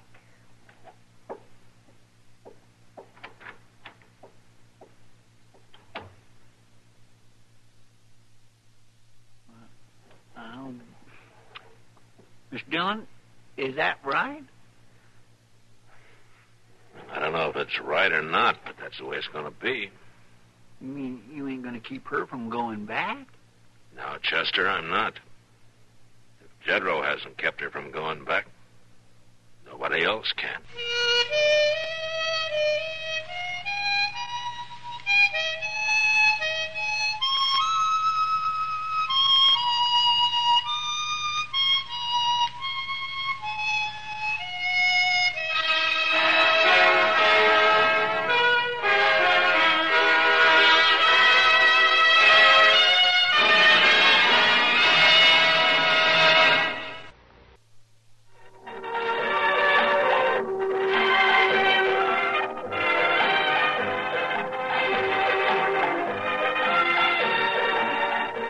Gunsmoke. Produced and directed in Hollywood by Norman Macdonald, stars William Conrad as Matt Dillon, U.S. Marshal. The story was specially written for Gunsmoke by Marion Clark, with editorial supervision by John Meston. Featured in the cast were Lawrence Dobkin, Virginia Christine, and James Nusser. Harley Bear is Chester, Howard McNear is Doc, and Georgia Ellis is Kitty.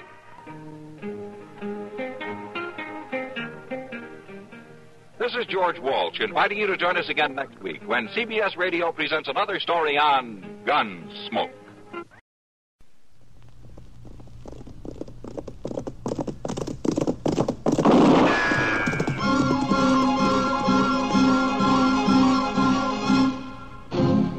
Around Dodge City and in the territory on West, there's just one way to handle the killers and the spoilers, and that's with a U.S. Marshal and the smell of Gunsmoke.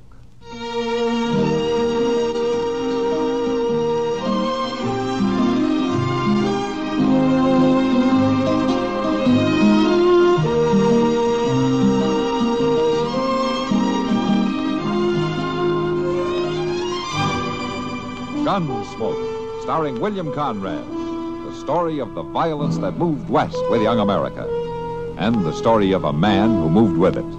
I'm that man, Matt Dillon, United States Marshal. The first man they look for and the last they want to meet. It's a chancy job, and it makes a man watchful and a little lonely.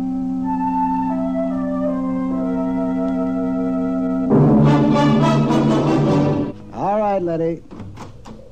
You mind what I say now? You stay down on that bed. I'll look in on you in a day or so.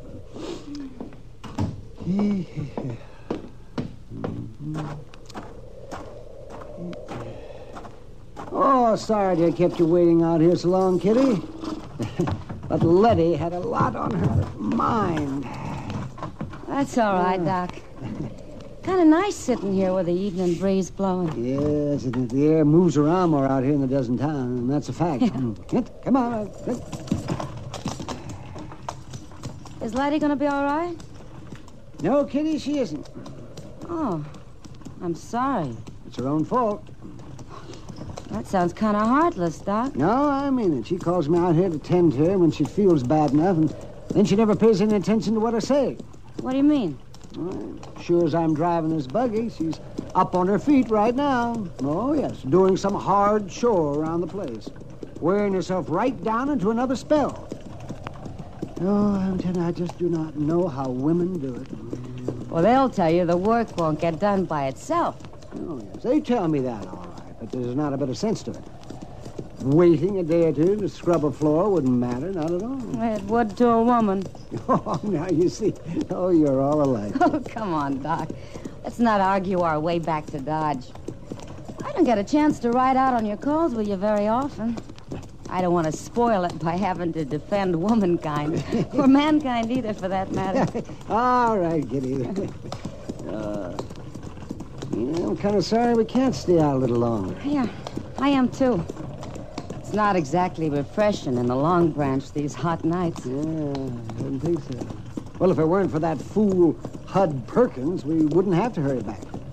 Something the matter with Hud? No, I doubt it. I doubt if there's anything wrong with him that a little less whiskey wouldn't cure.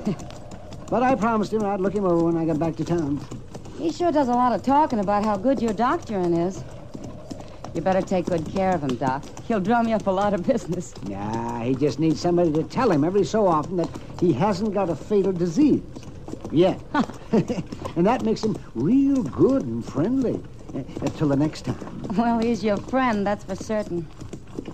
Doc, look, there's somebody standing in the road up ahead. Doc, it's an Indian. I see him, Kitty. Just sit quiet. He's not going to move out of the road. He wants us to stop. He's got a gun. No, don't be frightened, Kitty. Just sit still. Yeah.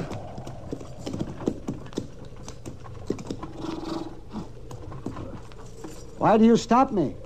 What do you want? You, doctor? Yes, I'm the doctor. You come. You want me to come with you? Other way. You come. What does he mean? Well, it means to turn the buggy around and go back the way we came. Other way. There's another one, Doc, on a horse, back at that tree. Yes, I see him. I expect we better do what they want.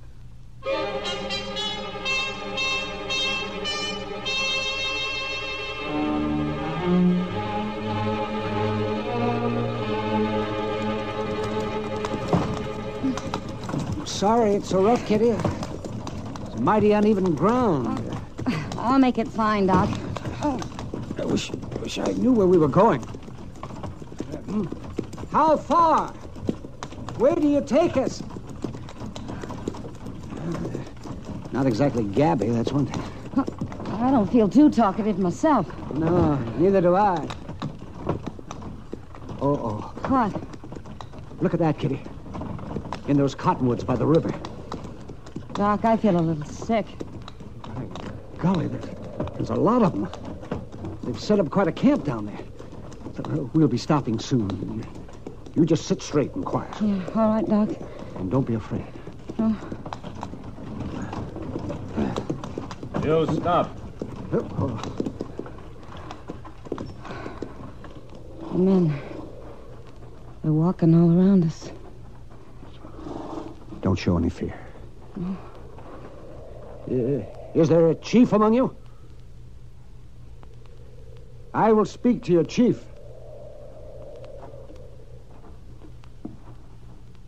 I am Little Wolf. I am chief. You will tell me why I've been brought here? You are a doctor. Yes? Yes, I'm a doctor. Walk down. Out of buggy. Little Wolf has not told me why his braves have brought me here. My son. He is sickened. Oh, you want me to look at him? You will make him strong. Walk down. If I look at your son, Little Wolf, the woman here in the buggy, she'll be safe. He will be safe. The chief will give his word. Little Wolf gives his word. I will come with you. You just sit quiet, Kitty. You'll be all right. The chief means what he says. I hope so, Doc. I won't be long.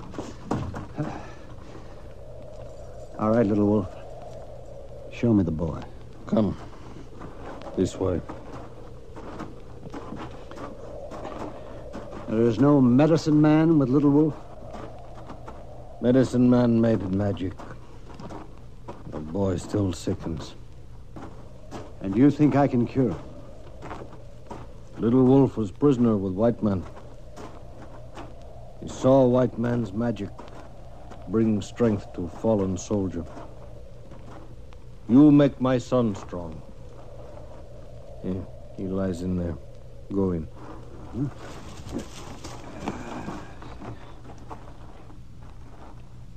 Yes. I see. All right, little wolf. I'll have a look at him. Let me get down so I can see him.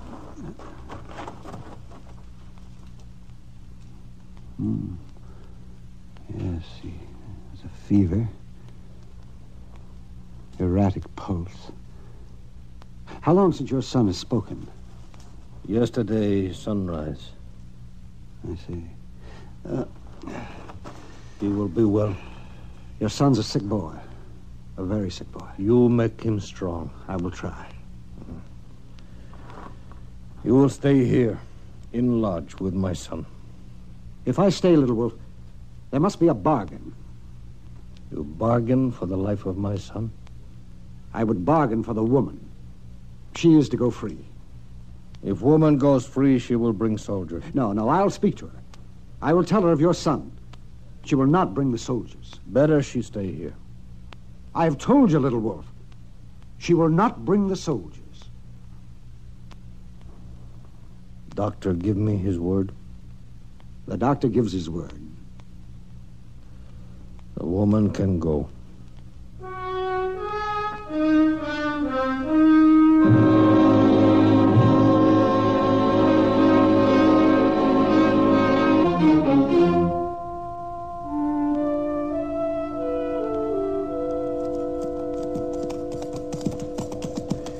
You know, Mr. Dillon, the prairie ain't half ugly this time of the morning, is it?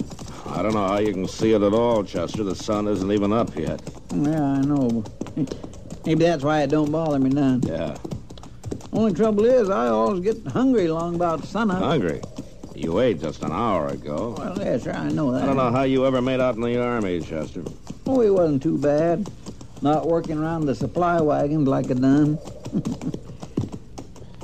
Mr. Dillon, what do you reckon Mort Huggins wants with us? I mean, you figure it's important enough that we have to ride a full day out to his place and back? You didn't have to come, you know. Well, I know. There ain't nothing to do in Dodge except to whittle and spit. Well, you could have found Doc and told each other lies for a while. That ornery old cuss won't stir out of bed till midday. Oh? Yes, sir, he took Miss Kitty with him in the buggy yesterday, and while he paid some calls, they wasn't even back when I went to bed. Wasn't no lamp burning in his place, and Miss Kitty wasn't at the Long Branch. Yeah, I know. Well, an evening off won't hurt either one of them. They work pretty hard, you know.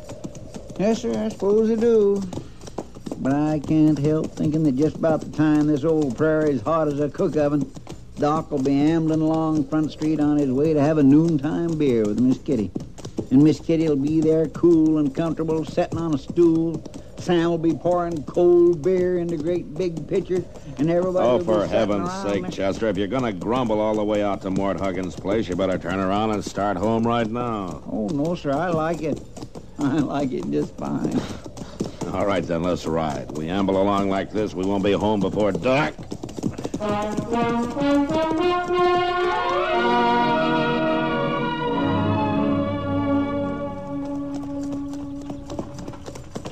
Whoa. Whoa. Moss. Moss. Why, Miss Kitty. Help me down, will you, Moss? Sure. Oh. Here. Thanks. You want to sit down? No, I'll be all right. From the looks of that horse, this rig's been running most of the night. Yeah, it has. Oh? I waited up quite a spell for the doc to come in. He must have run into a real bad case out there somewhere. Real bad case. He's still out there. Well, I'll fix it for somebody to go out and fetch him. I'll hitch up a fresh horse. I can send to Petersburg. No, Moss, don't do that. Why, you ain't just gonna leave him out there to walk home, are you, Miss Kitty? Where is Doc, anyway? Don't ask me that, Moss, because I can't tell you. You mean you don't know where you've been? I mean, I can't tell you. What? Have you seen Matt this morning? Why, yes, ma'am. He and Chester come got their horses before sunup. Rode out to the Huggins place. Be back late this afternoon, they said. Oh. Well, if you see him before I do, will you ask Matt to come down to the Long Branch? I want to talk to him right away. Sure I will, Miss Kitty. Thanks, Moss. Miss Kitty, you sure you feel all right? Yeah, thanks. I'm all right. You just be sure to tell Matt. Well,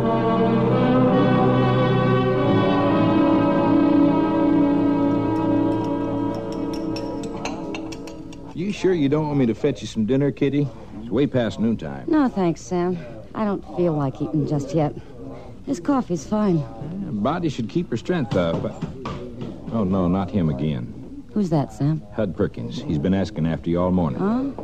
You want me to send him away, Kitty? No, Sam. I'll talk to him. Kitty? Yeah, Hud. Well, I've been in here looking for you on and off all morning. What's on your mind? I want to know where Doc is. That's what's on my mind. He was supposed to doctor me last night. Well, he had to stay with somebody sicker than you are, Hud. Letty Green? Why, there ain't nothing wrong with her to amount to anything. Lim told me she's up and around already. Not Letty Green. He give me his word he'd be here. He ain't got no right to go back on his word like Hud, that. for heaven's sake. Besides, there's something mighty strange going on. Moss Grimmick says you brung Doc's buggy in yourself. Now, why would Doc want to go and let you take his buggy? I didn't steal it, Hud. It don't make no sense. How's Doc going to get back to Dodge? Don't you worry about it. He'll get back. You bet he will, because I'm going after him. Must have headed west from Lem Green's Now, Hud, place. you just leave things alone. Don't worry about Doc. Well, it appears to me that somebody better worry about him. Leaving him stranded off somewheres that way. I'm going to fetch you. Now, wait a minute, Hud. I'll take along an extra horse, and I'll bring him back. Now, listen to me, Hud Perkins. Don't go meddling in things you don't know anything about. I know enough not to leave Doc out there. If you go after him, you can endanger Doc's life and your own, too. What do you mean by that? Just what I say. Doc in some kind of trouble? He won't be if you leave him alone. Sounds like somebody's holding him, forcing him to stay. Is that the way it is? I didn't say that. Well, I ain't going to let nothing like that happen to Doc. He's got plenty of friends in this town. We'll go break him Now, loose. Hud. Hey, listen here, everybody. It seems to me old Doc's in some kind of trouble. We ain't going to stand for that now, are we? Stop it. We'll just go get on our horses and go get him. Come on now, we'll meet in front of the depot in an hour. No. Let's go. Wait, Hud. Listen, come back here. You'll get him killed. You fools, you'll get him killed. Come back here. You sure couldn't stop him, Kitty. No, Sam, I couldn't. And if Matt doesn't get back, I guess there's nobody you can.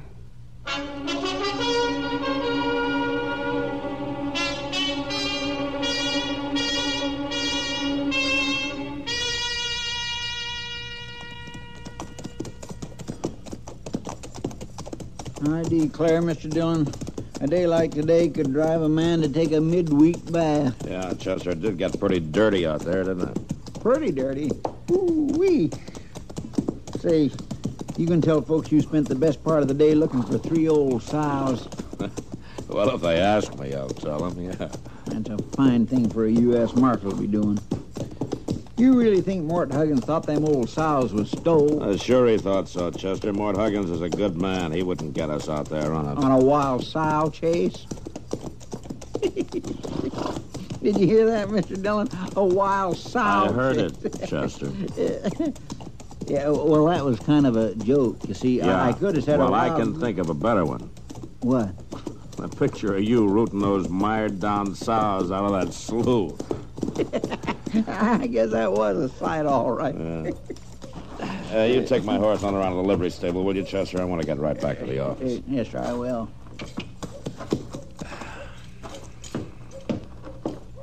Matt! What? Oh, hello, Kitty. I'm so glad you're back.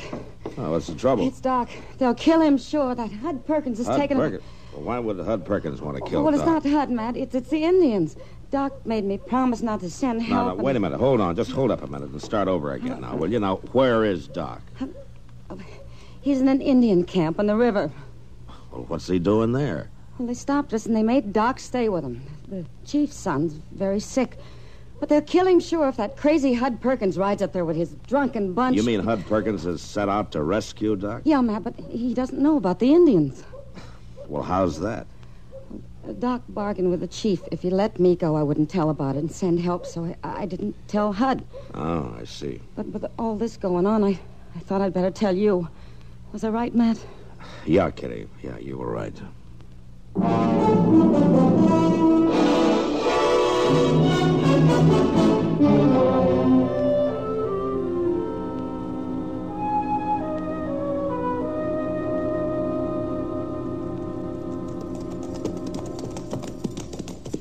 Mr. Dillon, you don't think Hud Perkins be fool enough to ride all night, do you? Well, I don't know, Chester. He's not the kind to stop and figure things out. He sure ain't. The simpleton, he don't even know where he's headed for. And I hope we find him in time to tell him. Well, looks like we're having a little luck. Somebody's fired down that wash there. Reckon it's Hud's? I hope it's Hud's. Come on.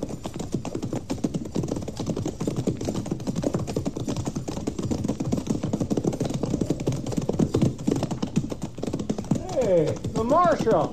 Hi, Marshal. I'm looking for Hud Perkins. Oh, Marshal. Chester, mighty glad you come to join us. Well, now, that ain't exactly I want the to reason talk we- to you, Hud. Sure, Marshal. There's coffee on the fire. I want you to take your men and turn around and go home. What'd you say? I want you to go on back to Dodge. Now, listen, Marshal. I set out to get Doc out of a fix, and I mean to do it. You know where he is? No, but we'll find him. Come morning, we're going to spread out. We'll find him. You know what kind of a fix he's in? That don't matter none. I'm going to get him out of it, that's all. A good friend like Doc, it don't matter to me who's holding him. Well, it ought to matter. Don't make no difference to me. Not even if it's Indians? Indians? A moving band of Indians down the river away. They're holding Doc to tend to the chief's son. So that's the way it is. Yeah, that's the way it is. And the sooner you turn around and head back to Dodge, the better. Marshal, I ain't afraid of no Indians. We ain't afraid of no Indians, are we, boys? If the Indians have old Doc, we'll just break him loose, won't we, boys? All right, be quiet, all of you. Now listen to me. Is there anybody here who thinks he's a better friend of Doc Adams than I am? Well, is there?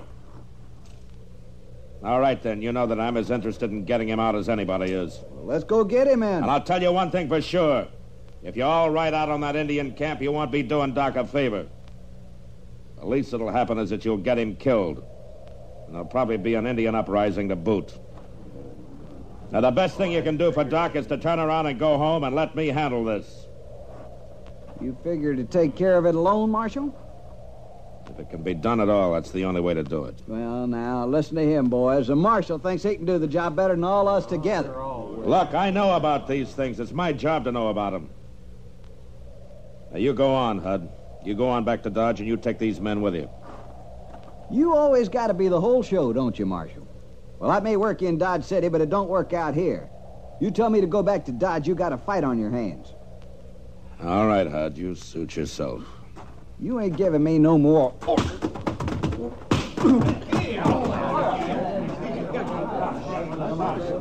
Want me to get his gun, Mr. Dillon? No, Chester, I think he's through. Now, any of the rest of you set on riding out of that camp? Because if you are, you're going to have to fight me before you fight any Indians. All right, then. Pick up Hud and get him back to Dodge. Come on, Chester. Let's see what we can do for Doc.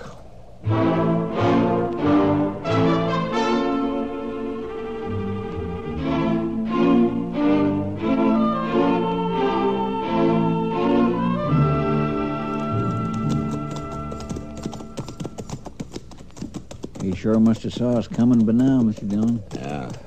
Well, at least they haven't started shooting. Let's leave the horses here, Chester, and walk into camp. We won't look so much like the cavalry that way.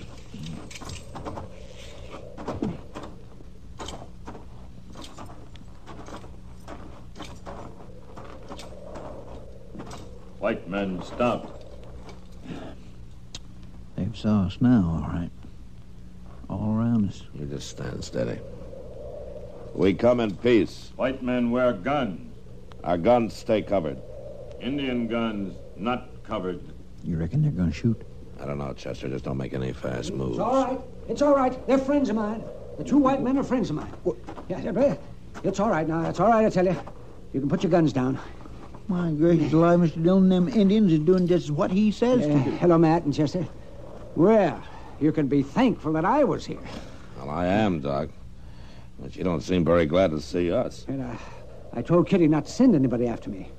That's a long story, Doc. I'm not interested in any long stories, Matt. Now that you've come now, how do you figure to get me back to Dodge? Riding behind one of you two? Well, to tell you the truth, Doc, we figured to get you out the best way we could. Well, it's a good thing I didn't rely on you to work things out.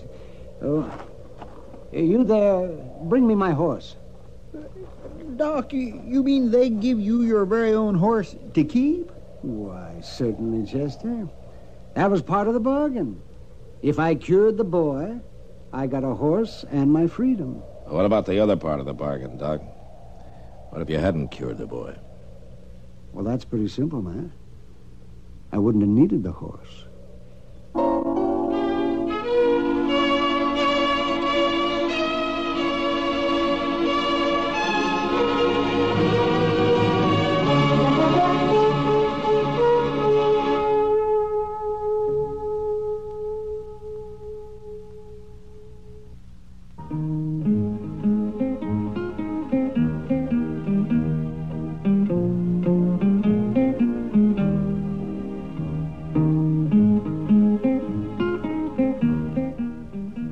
Gunsmoke has come to you through the worldwide facilities of the United States Armed Forces Radio and Television Service.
Around Dodge City and in the territory on west, there's just one way to handle the killers and the spoilers, and that's with a U.S. Marshal and the smell of gun smoke.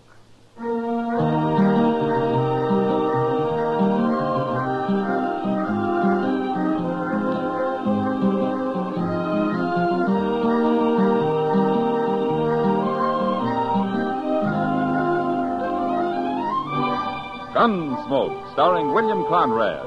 The story of the violence that moved west with young America. The story of a man who moved with it. Matt Dillon, United States Marshal.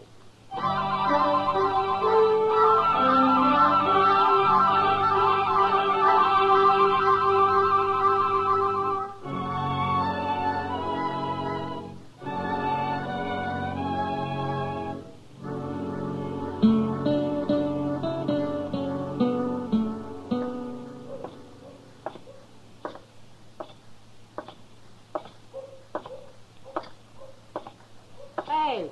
What? Hello, Kitty. I didn't see you. You'll get shot someday walking around in days like that. You'll get sunstroke sitting out here in the heat and the dust. I don't see people in the daylight very often. Wanted to find out if they're any different. Sit down. Well, are they? Any different? Yeah. I don't know. But I've spotted a few I think might be sober. That's different. For you, maybe. You know, I was just thinking, Kitty. There's hardly a man comes to Dodge that isn't looking for trouble of some kind. They call it fun. Yeah, sure. But part of their fun's beating somebody up or shooting him. I've heard of places where the men have to check their guns when they come to town. Ah, that never works. You can always hide a gun. Or a knife. You ought to go fishing, Matt. What? Have some fun yourself. Quit worrying for a while. I'm not worried, Kitty. You know, if it wasn't for all these men stalking each other, I'd be out of a job. There are other jobs besides keeping the peace, Matt. Yeah, I've tried most of them in my time. Hey, Mr. Dillon? Oh, hello, Miss Kitty. Hello, Chester. Doc sent me to find you. There's an old man up in his office. Oh, what does he want me for? The old man's been shot. Shot? Yes, sir. Claims somebody tried to kill him. You mean he was ambushed? I guess he was. Anyway, it hit him in the neck. All right, Chester. I'll go back with you. He's got a friend with him. but they're both strangers around here. Now, you see what I mean, Kitty? Young or old, they're all looking for trouble. Maybe it'd help if we burned this place down. I'll sit here and think. See you about it later, Matt.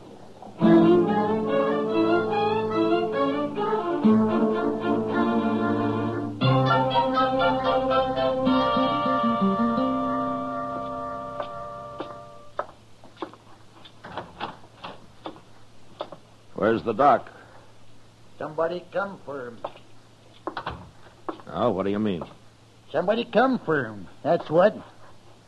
Said somebody else was sick. You're the man that was shot, huh? We don't need you, Marshal. We'll handle this. What's your name, mister? Peavy. John Peavy. My partner's name's Rives. Milligan Rives, Marshal. You ain't never heard of us. Where are you from? Up north. Sodbusters don't usually wear 6 guns. What are you doing in Dodge? We quit the land, Marshal. We're going to enjoy ourselves for change. We ain't never going back. Oh? You're a little old to be making a move like that, aren't you? I ain't hardly 60. Neither is Rives. Mm-hmm. Well, it didn't take you long to get into trouble, did it? We ain't in trouble. Maybe you're not Rives, but Peavy here's just been shot. I told you we'd handle this, Marshal. Ain't nobody gonna sneak up on John Peavy and shoot him. I don't care if she is a woman. A woman? What woman? Oh, you already did talk too much, Peavy. You might as well tell him now. I ain't going to tell him. I'll fix her myself. You'll tell me or I'll throw you in jail till you do. I'm not going to have any women killed around here. Now, do you understand that? Hey, go on, tell him. You already started. Well, all right. She come up the alley, Marshal, next to our sleeping room, and she shot right through the window. Rives seen her running around the corner after her. I'm going to fix her good. She's been threatening him, Marshal. I hear to do it. Who is this woman? What's her name? Yeah, she's one of them gals that works at the Texas Trail, Marshal. Name of Kitty.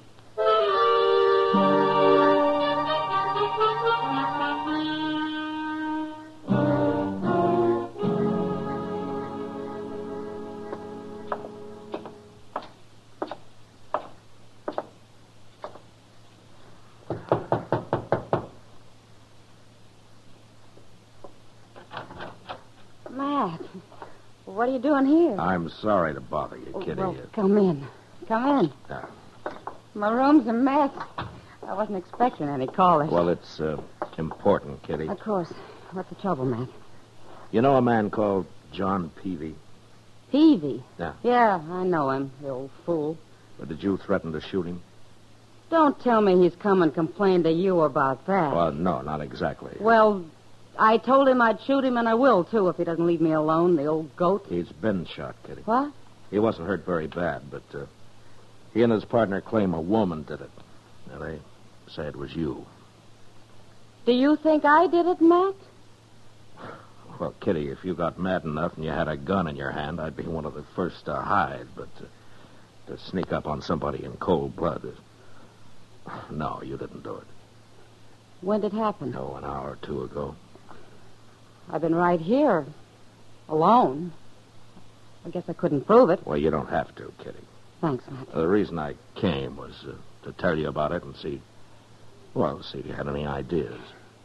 All I know about Peavy and his friend Rives is that there are a couple of old men who've been acting like schoolboys. Oh. Like they've run away and are having their last fling. And I don't want anything to do with either one of them. Well, I don't blame you. But Rives claims he saw a woman down the alley after the shooting. You, any idea who it might have been? No. He's probably lying, dreaming. Yeah, maybe.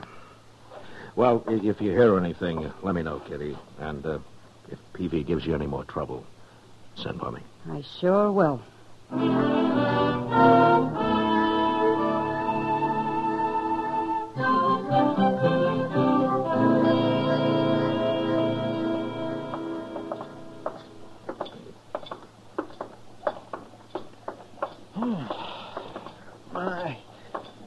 ain't been up this early in the morning since I can remember, Mr. Dillon. Oh?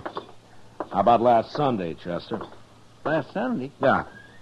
Oh, well, that's different. That was still Saturday night, sort of. Hey, look. There comes Miss Kitty. What in the world's she doing up at this hour? She's in a hurry, whatever she's doing. Matt? Hello, Chester. Morning, Miss Kitty. What's the trouble, Kitty? Matt, somebody tried to shoot me. What? In my room, just a while ago. I had a pillow down by my feet. I guess they thought my head was there.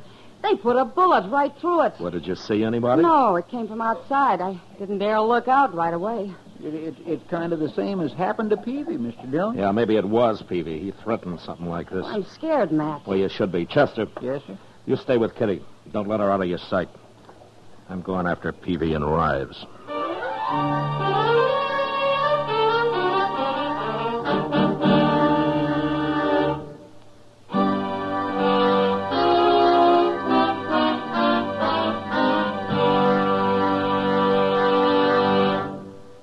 We will return for the second act of Gunsmoke in just a moment. But first, every Tuesday, Pam and Jerry North prove that solving a murder is a family affair. And on the same evening, John Lund, as yours truly, Johnny Dollar, brings us the thrilling details of his latest insurance fraud investigation. Now the second act of Gunsmoke.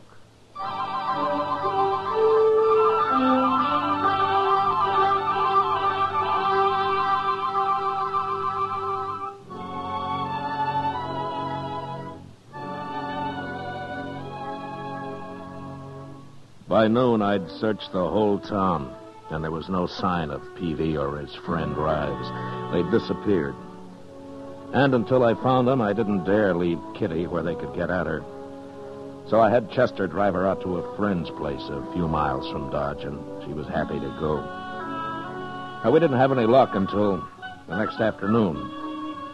Cowboy happened to mention to Chester that he'd come across a couple of drunks camped about a mile up the Arkansas.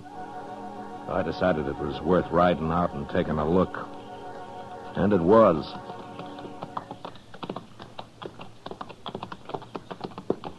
It's them, all right. Yeah, and they've seen us. Keep your head up now. You think they'll fight us? You never know. Oh, boy.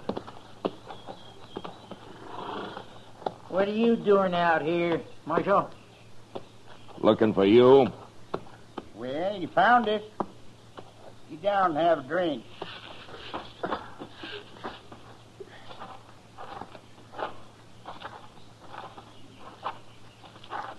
Well, what you got there?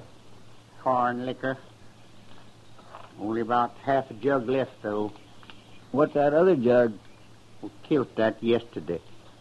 Here, have a swallow. Well, say now, that's right kind of Chester. But of course I don't drink before sundown. Leastwise, not very often. What'd you come out here for if you don't want to drink? How long have you men been here? Day before yesterday. Peavy's neck was bothering him, and I figured a couple of days in camp like this might ease it off some. I get to feeling better. I'm going back and teach that gal Kitty a lesson, though. I swear I am, Marshal. Somebody tried that this morning. Eh? What do you mean? She got shot at, Peavy, the same way you did. That don't make no sense. Why, he's just thinking you done it, Peavy. How could I do it? I've been laying here drunk for 2 days. Anyway, I wouldn't shoot no woman, Marshal. I beat him up a little, that's all. You know, knock him around. What kind of men you think we are? I don't know. Why did you leave home in the first place? Yeah, home. Man don't live forever, Marshal. He's got to enjoy himself while he can. Rives, you tell him what you told me about them graves. Well, I was in the graveyard once, long time ago, and I noticed something I never forgot. No, sir. Never. Yeah, tell 'em rise. Well, Marshal, I looked around, and I seen that there was as many graves shorter than me as there was graves longer. And that got him to thinking about dying, Marshal. So one day we decided to enjoy ourselves and quit working so hard. Hey, hand me that jug, Rives. Yeah, help yourself. Hold it a minute, Peavy. Huh? I want to tell you something. What? I'm going to leave you here, but if I see you around Dodge, either one of you, I'll throw you in jail. What for? We ain't done nothing. You have it in mind to beat up Kitty. And if you did that, I might kill you. So stay out of town. Come on, Chester.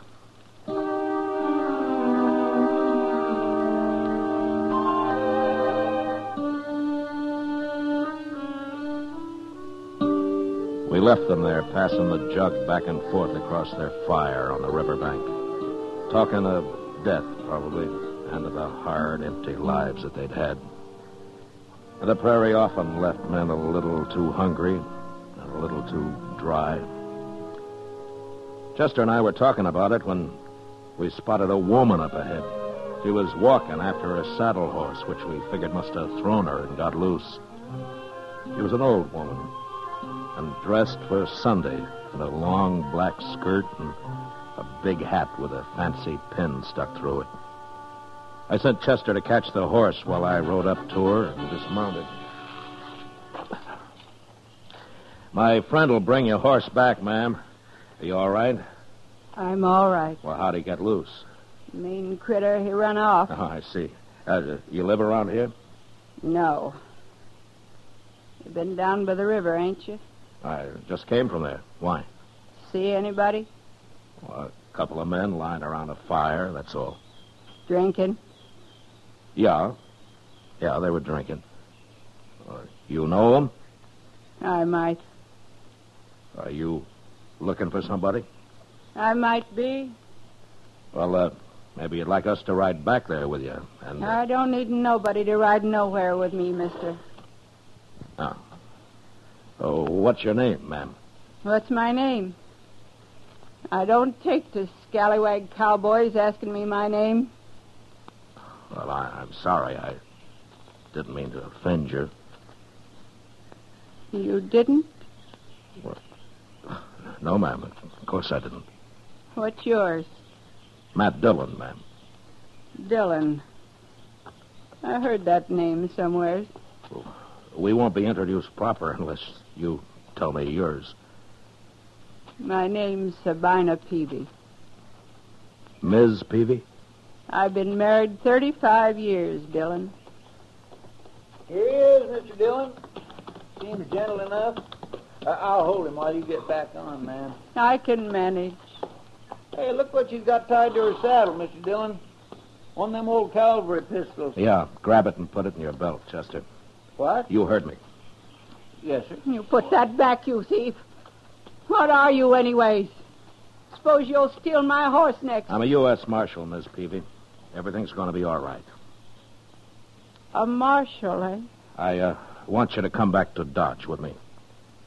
Chester will bring your husband in. Is she Peavy's wife?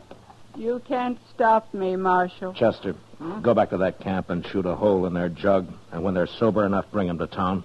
And don't say anything about Miss Peavy. Yes, sir, I'll do it. You're going to be all right with me, ma'am. Well, you stole my gun and you're stronger than me. Guess I'll have to go.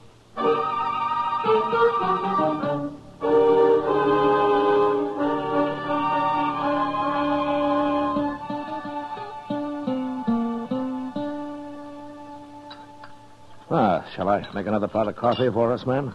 No. No, thanks, Dillon. They ought to be here pretty soon. It's nearly evening.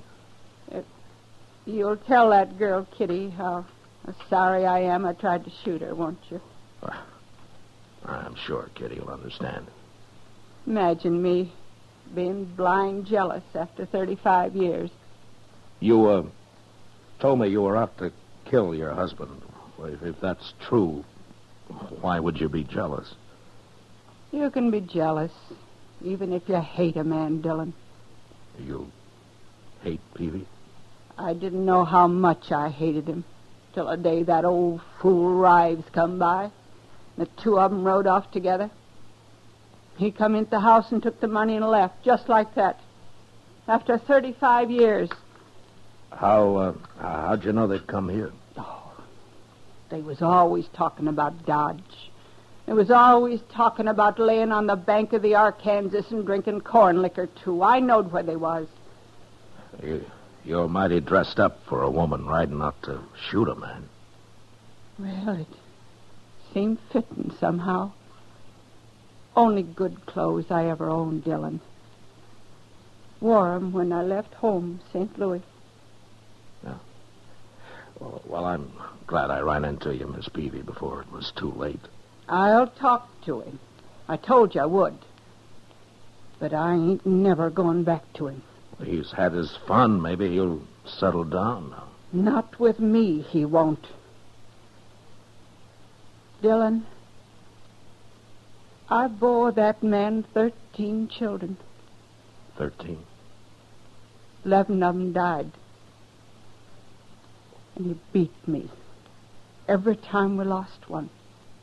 Every time, Dillon. Oh, I see. Well, where are the other two? He ran them off. Don't know where they are.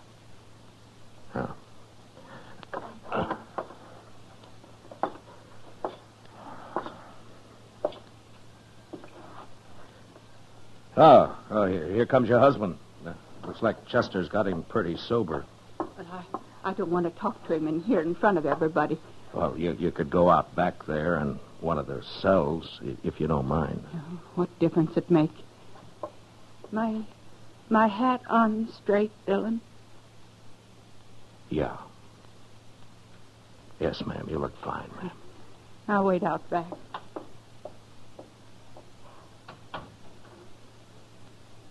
All right, in here. Here they are, Mr. Dillon. Sober as deacons. What's this all about, Marshal? What do you want us for? We ain't bothered nobody. Peavy, you go out back through that door. There's somebody wants to see you. Who? Get moving. No, you stay here, Rives. Go on, Peavy. Well, all right.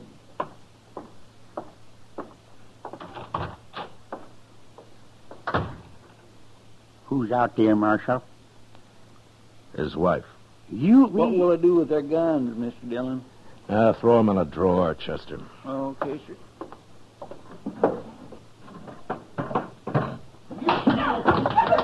Hey, what's that? He's beating her. Come on.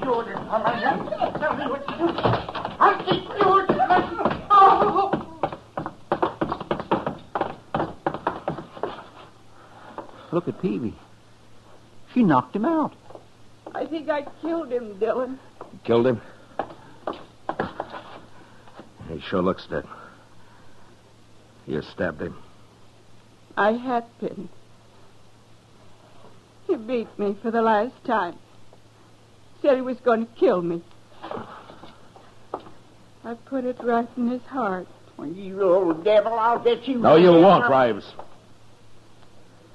Miss Peavy, you come with me. Chester, lock up Rives in another cell. What for? You can't lock me up. Oh, you ain't even armed, Rives. Get moving. How about I tell you, I'm an innocent man. All right, Fred. Come into the office, man. Shut up. Your voice itches my ears. I'll have to listen. He was going to kill me, Dillon. I know he was. Well, I shouldn't have let him be alone with you. You didn't know.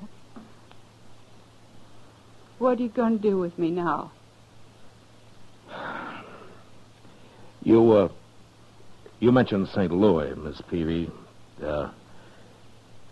You have any people there? My sister. She's all that's left. Huh.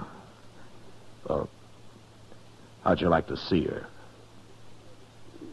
You ain't holding me? It was self-defense. Then I can go. I'll hold Rives here till you're out of town. Oh, but I can't get to St. Louis. Took all her money when he run off. It's all spent. I know it. Miss Peavy, would you think I'm a scallywag cowboy if I offered to stake you to St. Louis? Thanks, Dillon. Wait till I tell my sister about you.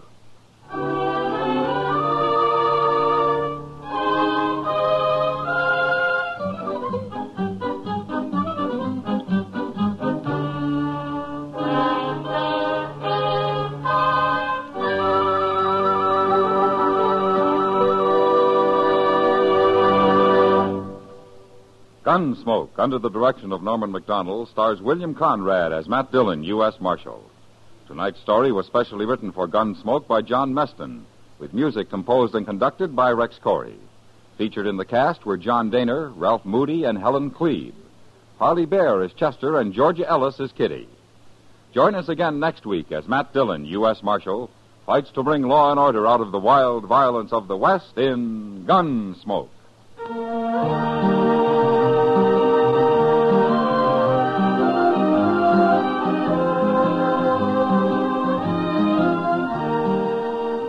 Bill Silver, star of the Broadway and film versions of Top Banana, visits Mike Wallace on Stage Struck tomorrow over most of these same stations. George Walsh speaking.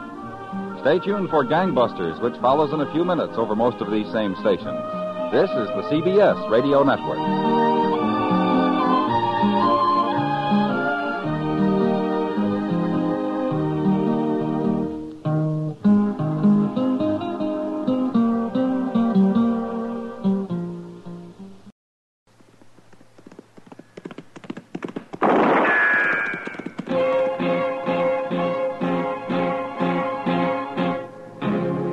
Gunsmoke, brought to you by Chesterfield.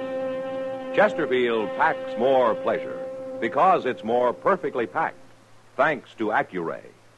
They satisfy the most.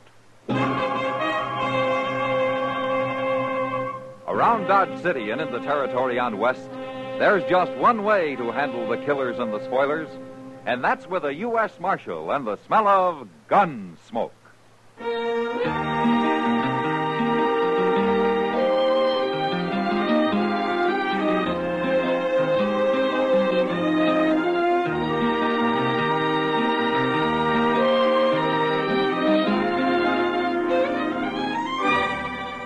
Gunsmoke, starring William Conrad. The transcribed story of the violence that moved west with young America. And the story of a man who moved with it. I'm that man, Matt Dillon, United States Marshal. The first man they look for and the last they want to meet. It's a chancy job, and it makes a man watchful and a little lonely.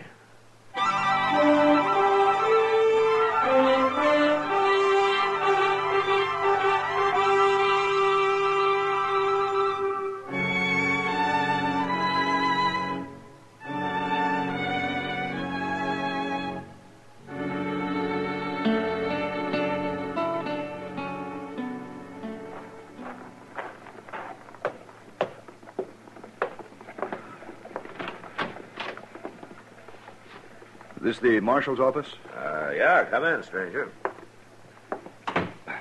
You're Marshal Dillon? I am. My name's Egan Marshal. Emmett Egan. I'm glad to know you. This is Chester Proudfoot. How do you do? Oh? The purpose of my visit may surprise you, Marshal. Well, if it doesn't mean trouble, it sure will. I've just deposited $50,000 in the bank here. Huh? That's a lot of money, Egan. Well, it's taken me ever since the war to earn it. I've been up in Chicago, Marshal, running cattle auctions for a man named Swift, but I'm through with that now. No? I want to try something new. Marshal, I don't intend any insult. But if you need money, name your price. I'm afraid I don't follow you, Egan. I want your job. What? I want to be Marshal here. All right, say it out, Egan. I'm serious, Marshal. There are no tricks to this. I've been to Washington, and the War Department's endorsed my application, but they tell me there are no openings, so I came to Dodge. I thought if I can somehow persuade you to quit, maybe they'll put me on here. I think you are serious. Oh, I am. It's simple enough. I'm tired of the kind of work I was doing, and I want to try this. Something exciting. Oh, I see. What would you advise me to do, Marshal? Go back to Chicago. You're a lot safer there. You think I'm not qualified to be a lawman?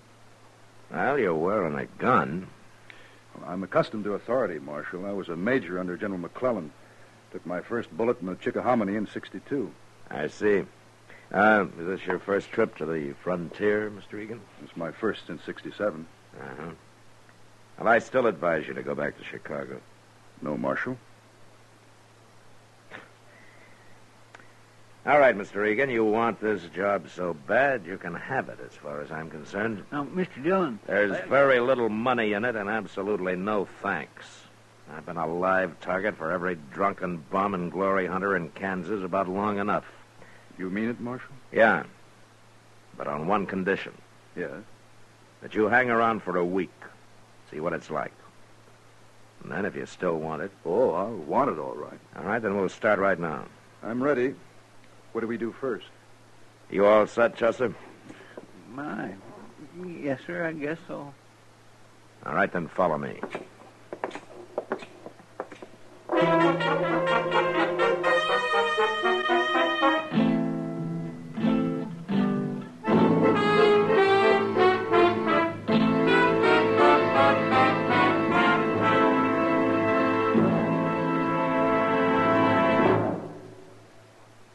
That whistling man, Bobby Haggart, really started something. Tonight, the Calypso Boys join in. Ready, amigos?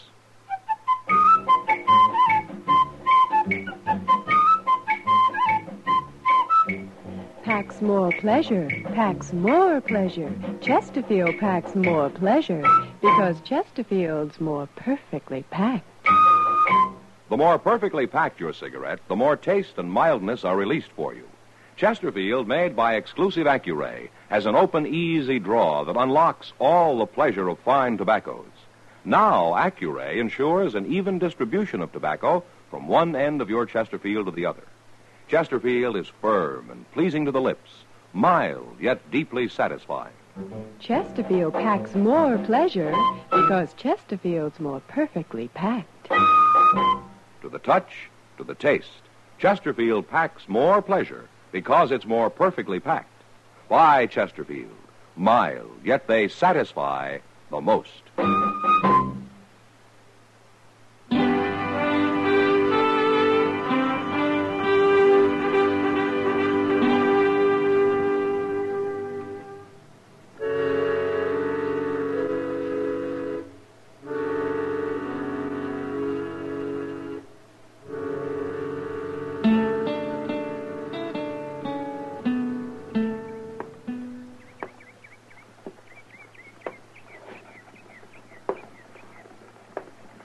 My gracious, why don't you sit down and rest a spell, Mr. Egan? No, thanks. He's going to wear himself out walking up and down that way. Yeah. You got a match, Chester. Mm-hmm. Cigarette. Here. Oh, thanks.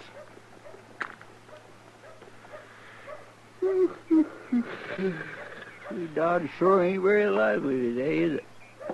Not very. If I only had me a knife, I could do a little whittling. Now, what happened to your knife, Chester? Well, it was about wore out, so I traded it to a small kid I know for a flipper. Why don't you get yourself another one?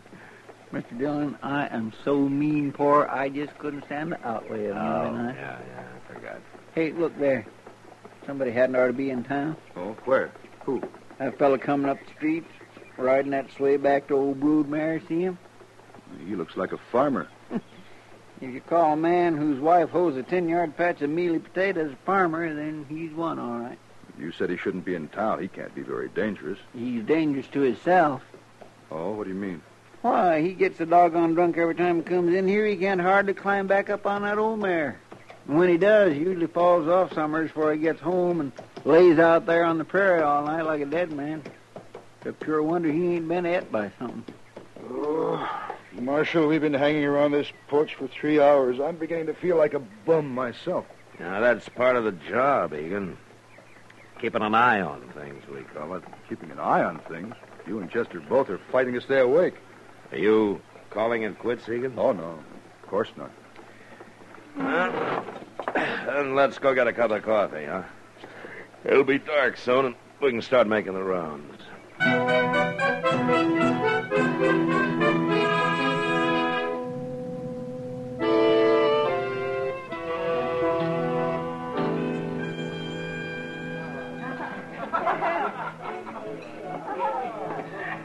What's the name of this place, Marshal? It's called the Long Branch. Oh, here comes somebody you ought to know. Evening, Mac. Oh, Kitty. How long you been sitting here? No, not long. Kitty, this is Emmett Egan. How do you do, Miss Kitty? Mr. Egan? Why don't you sit down? Uh-huh. I hear you may be our new marshal. What? Now, how in the world... Well, Chester was in a while ago. It's true, isn't it? Well, it isn't exactly settled yet, Miss Kitty. But you want the job. Yes. Why? Well, let's say I was bored with what I was doing. Sure. That's happened to a lot of ex-soldiers. They can't stand peacetime. Me in particular, I guess. Why don't you re-enlist? The cavalry keeps busy out here. I tried that, Miss Kitty. You did? Back in 67. 67? Mm-hmm. Oh, yeah. The Cheyenne and the Sioux were real active that year, weren't they? Yes, they were, but not where the cavalry was. Wait a minute. Were you with General Hancock? That's right, Marshal. We took to the field for 4 months. We marched and counter-marched all over this country, and then we returned to Fort Harker. Well, what was wrong with that? Well, all we did was burn one empty village, kill 2 young Cheyenne braves, both of whom we later found out were friendly. It took 1,100 men to do that. Oh. Mr. Dillon. Yeah, what is it, Chester? I don't know for sure, but I hear there's some kind of trouble down at Moss Grimmick's stable. Well, it's about time something happened around here. Yeah. Now, don't forget, Egan, when it does, somebody usually dies.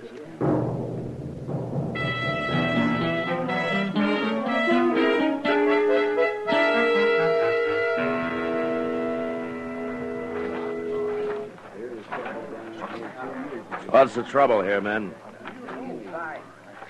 Where's Moss Grimmick, Chester? Well, he ain't here, Mr. Dillon. They say Leonard Phibbs there is the one who knows about it. Oh, Phibbs, a little sodbuster? Yes, sir. Hey, Phibbs, come here. What's going on here, Phibbs? Inside, Marshal. Back there in the stall. Oh, what's back there? Bad, Marshal. Real bad. Don't nobody go in there. It's real bad. What is? Who's in there, Phibbs? Not even you, Marshal. Not nobody. Leave him alone, I'm warning you. Oh, he ain't got good sense, Mr. Dillon. No use talking to him. It's real bad in there. Yeah, something's got him scared half to death. I'm going to go take a look. You stay here, Chester. I'm going with you, Marshal. Look, Egan, I don't know what's in there. It could be a crazy man with a gun looking for blood. It could be anything. Action is what I came here for, Marshal, and you said I could hang around. All right. But you get out of the way if there's any shooting. I'm not entirely a novice with a gun, Marshal. No, but you're not a professional either. Now stay at least 10 paces behind me. Right.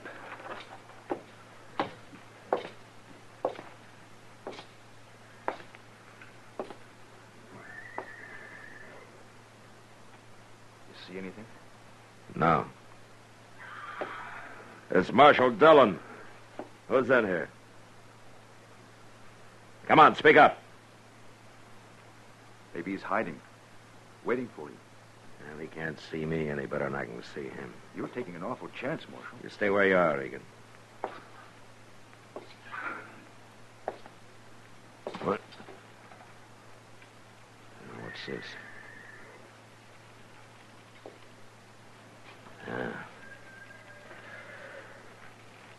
Chester, bring a lantern. All right, Egan. What is it, Marshal? Nothing we have to kill. What do you mean? You'll see when Chester brings the light. Oh, he's coming. What have you found, Mr. Dillon? Hold the lantern over here, Chester. That's your word. Oh, my goodness. Somebody's gone and hung a man. So that's it. Oh, that poor devil. Was this a lynching, Marshal? No, Egan, that's old Tom Sanders. He's been drunk for 20 years. Yeah, I guess he finally decided to break the habit. You won't get any action out of this.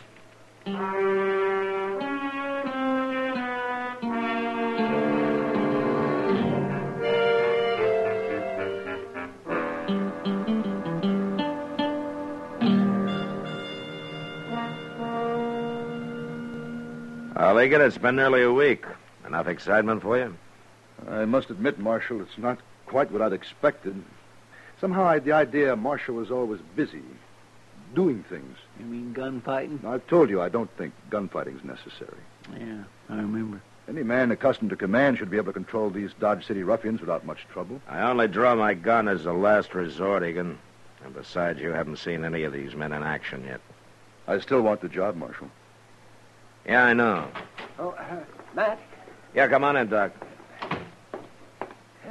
Say, Matt, you'd better get over the Texas Trail. Oh? You know those fellas Gear and Bozeman? Yeah, I know him. Well, they've got that poor little Leonard Phibbs at the bar there, and they're trying to make him pay for their drinks. He's broke, of course, so they're beating him up. They're doing it real slowly, bit by bit. I tell you, it just makes you sick to watch it. All right, Doc. Wait, Marshal. Yeah, what? Let me handle this. Look, Egan, Gear and Bozeman may be a couple of bullies, but that doesn't mean they're not dangerous. They are. Are you afraid I might be able to handle them, Marshal? Well? Okay, go ahead. Here, take my badge. Tell them you're a deputy. Thank you, Marshal. You gotta learn one way or the other.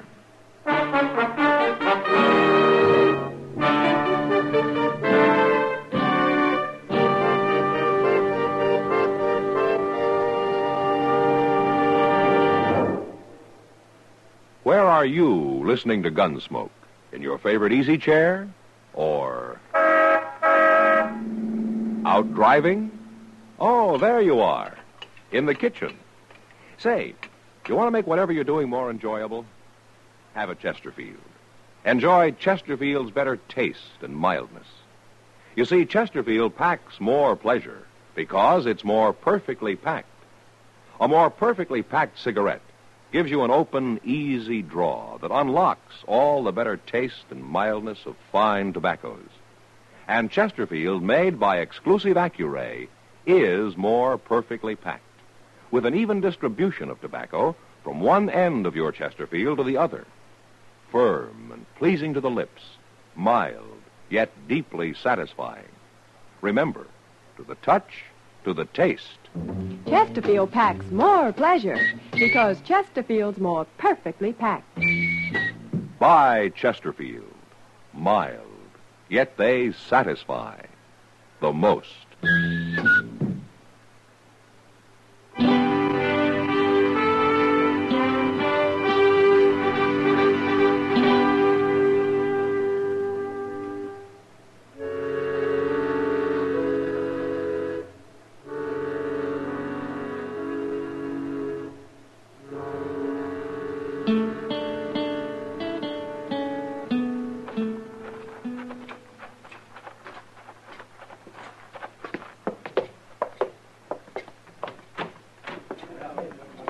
Come on, Chester.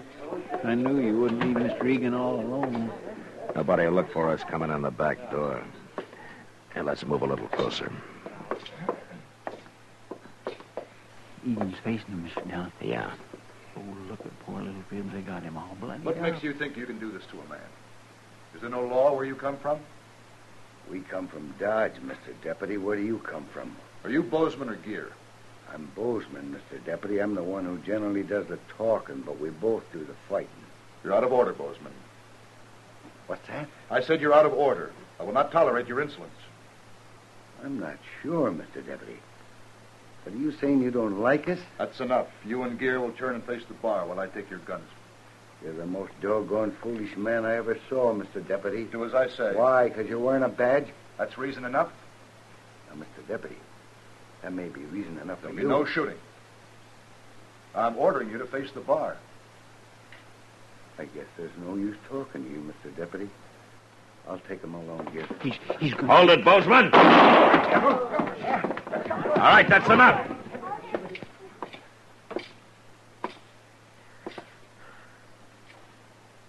Now, go ahead, Bozeman. Try it again. Now, wait, Marshal. You knew he couldn't handle a gun. You know I can. Is that it? Your gun against two of us? Quit talking, Bozeman.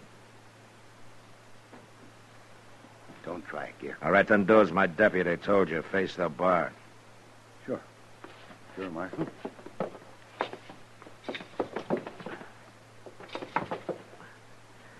Chester. Yes, sir. You want me to lock him up, Mr. Dillon? Here are the guns, Chester. I'll be at Doc's. Maybe he can save Bozeman here from hanging.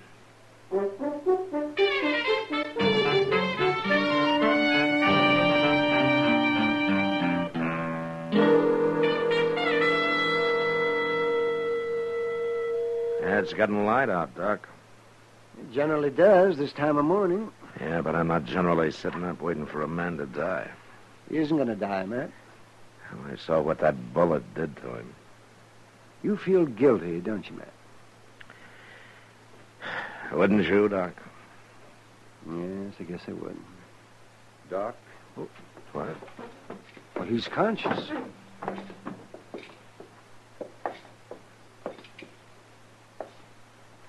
Well, how do you feel, Egan? Pretty fair, Doc. I've been lying here, listening to you talk. Well, you mean you've been conscious for some time? Half hour, maybe. I wanted to get my head clear. Well, a few weeks in bed and it'll be clear enough. I guess I was lucky. If that bullet had gone 1 inch to the left, you'd have died on the floor, Egan. You were lucky, all right. God protects fools and drunkards, isn't it? Marshal Dillon. Yeah. I heard you saying you felt guilty about this. It wasn't your fault. Well, I should have known what had happened. But I heard you telling Doc how it happened. You faced them the same way I did. They didn't shoot you. It's a little different with me, Egan. How? This is my profession. Well, I've handled enough men to be professional. Egan, why do you think Bozeman did what I told him to do? Because he knew you'd shoot if he didn't? He not only knew I'd shoot, he knew I'd kill him. He knows I can handle a gun pretty well. In that part of the profession, they don't teach in the Army. Takes years and years to learn. Well, I can't complain any more about there not being enough action, can I, Marshal? Yeah, your week's up today, Egan. Do you want the job? Marshal, you ever been in California? Not for some time. I hear things are pretty active out there. I'll write you and tell you all about it.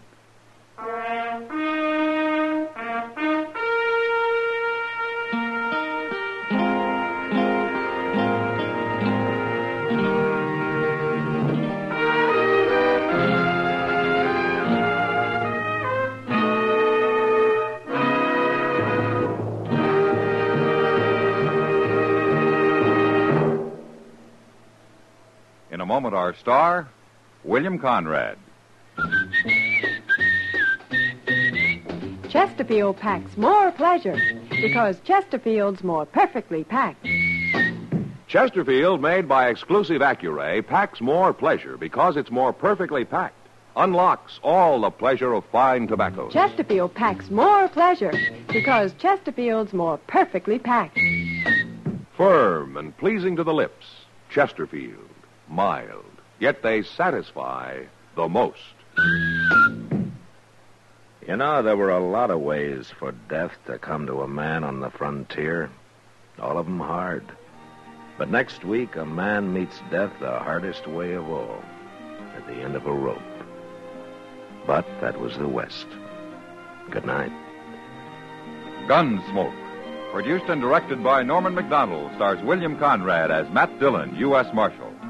Our story was specially written for Gunsmoke by John Meston, with music composed and conducted by Rex Corey. Sound patterns by Tom Hanley and Bill James.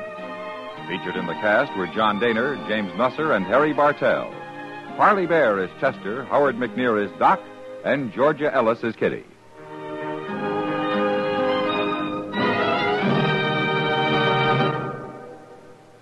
Smokers, this is it. L&M filters. So good to your taste, so quick on the draw. Make today your big red letter day, your L&M red letter day. Superior taste and filter, it's the miracle tip. Make today your big red letter day. Change to L&M today. L&M, so good to your taste. So quick on the draw. Get L&M today. Relax with L&M. So good to your taste, so quick on the draw. Join us again next week for another specially transcribed story on Gunsmoke.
Gunsmoke, brought to you by Chesterfield. Chesterfield packs more pleasure because it's more perfectly packed, thanks to Accuray.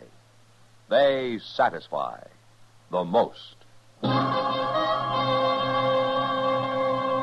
Around Dodge City and in the territory on West, there's just one way to handle the killers and the spoilers, and that's with a U.S. Marshal and the smell of Gunsmoke.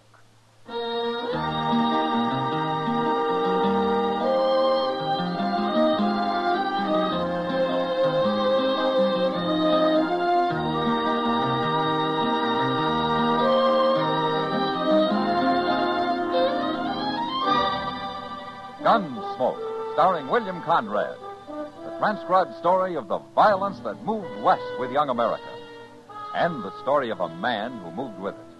I'm that man, Matt Dillon, United States Marshal. The first man they look for and the last they want to meet. It's a chancy job, and it makes a man watchful and a little lonely.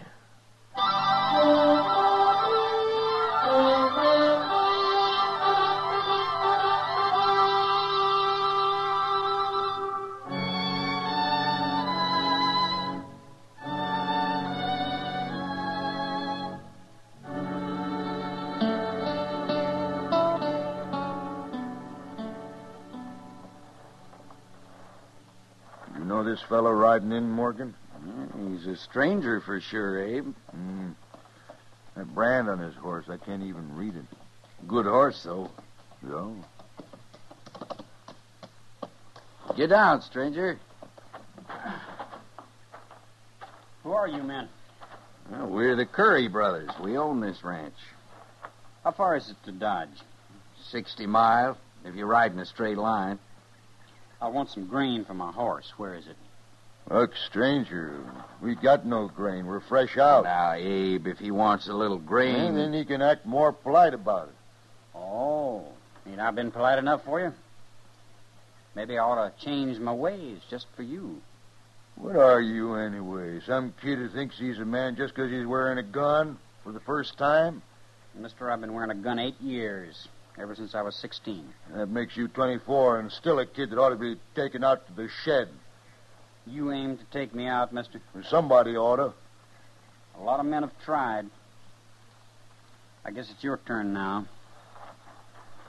Go ahead, you're wearing the gun. Oh, now, we won't have any fighting. You watch your temper, Abe. The kid don't mean nothing. The name's Tom Clegg. I ain't a kid. All right, Clegg.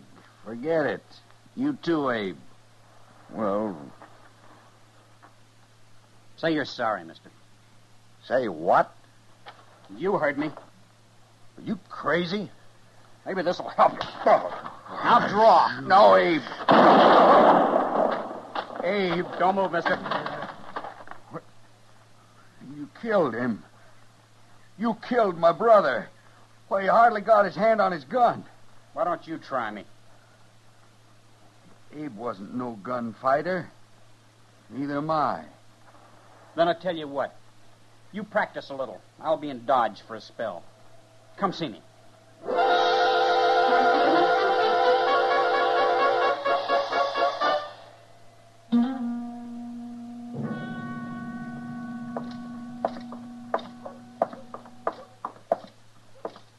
Oh, now, say, there is a good-looking horse, Mr. Dillon. Oh, which one, Chester? That big bay that young fellow's just getting off of there. Oh? Well, ain't he? Well, I wasn't looking at the horse, Chester. Oh, you know that fella? Yeah, maybe.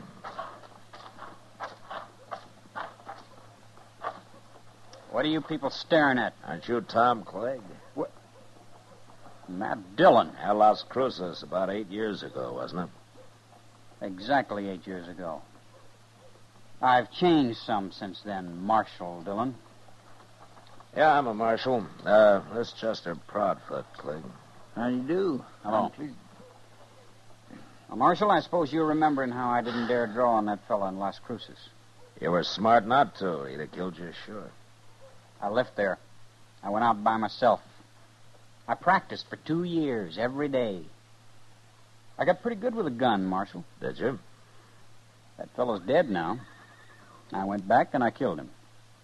There wasn't much of a quarrel, Clegg. I don't need much, Marshal. Oh, I've killed a lot of men since then. But don't you worry about me. They always draw first. Are you telling me you've turned gunman, huh? I've got me a pretty fair reputation in New Mexico. And now you want to be known in Kansas. That's why you came here. I didn't say that. I know you're kind, Clegg. I ought to. I've killed enough of them. Not me, Marshal. You ain't going to kill me. I'm too fast for you and I'm too smart. I'll show you someday.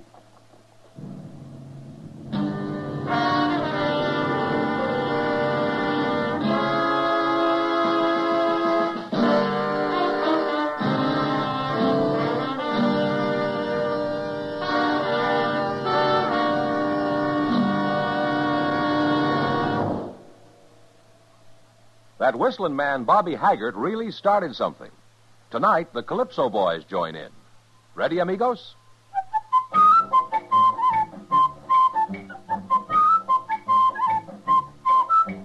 Packs more pleasure, packs more pleasure. Chesterfield packs more pleasure because Chesterfield's more perfectly packed.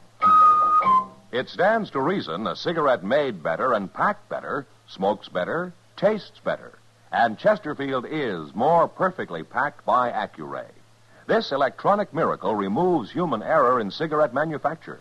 So Accuray Chesterfield is firm and pleasing to the lips, mild yet deeply satisfying. Yes, Chesterfield gives you something no other cigarette can give you.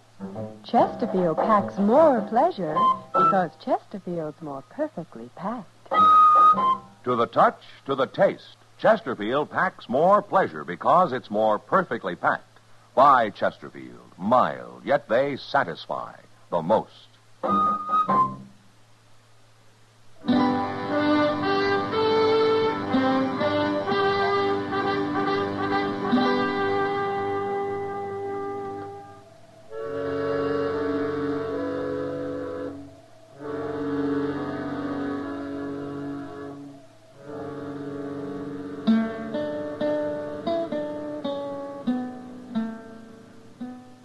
Oh, Chester.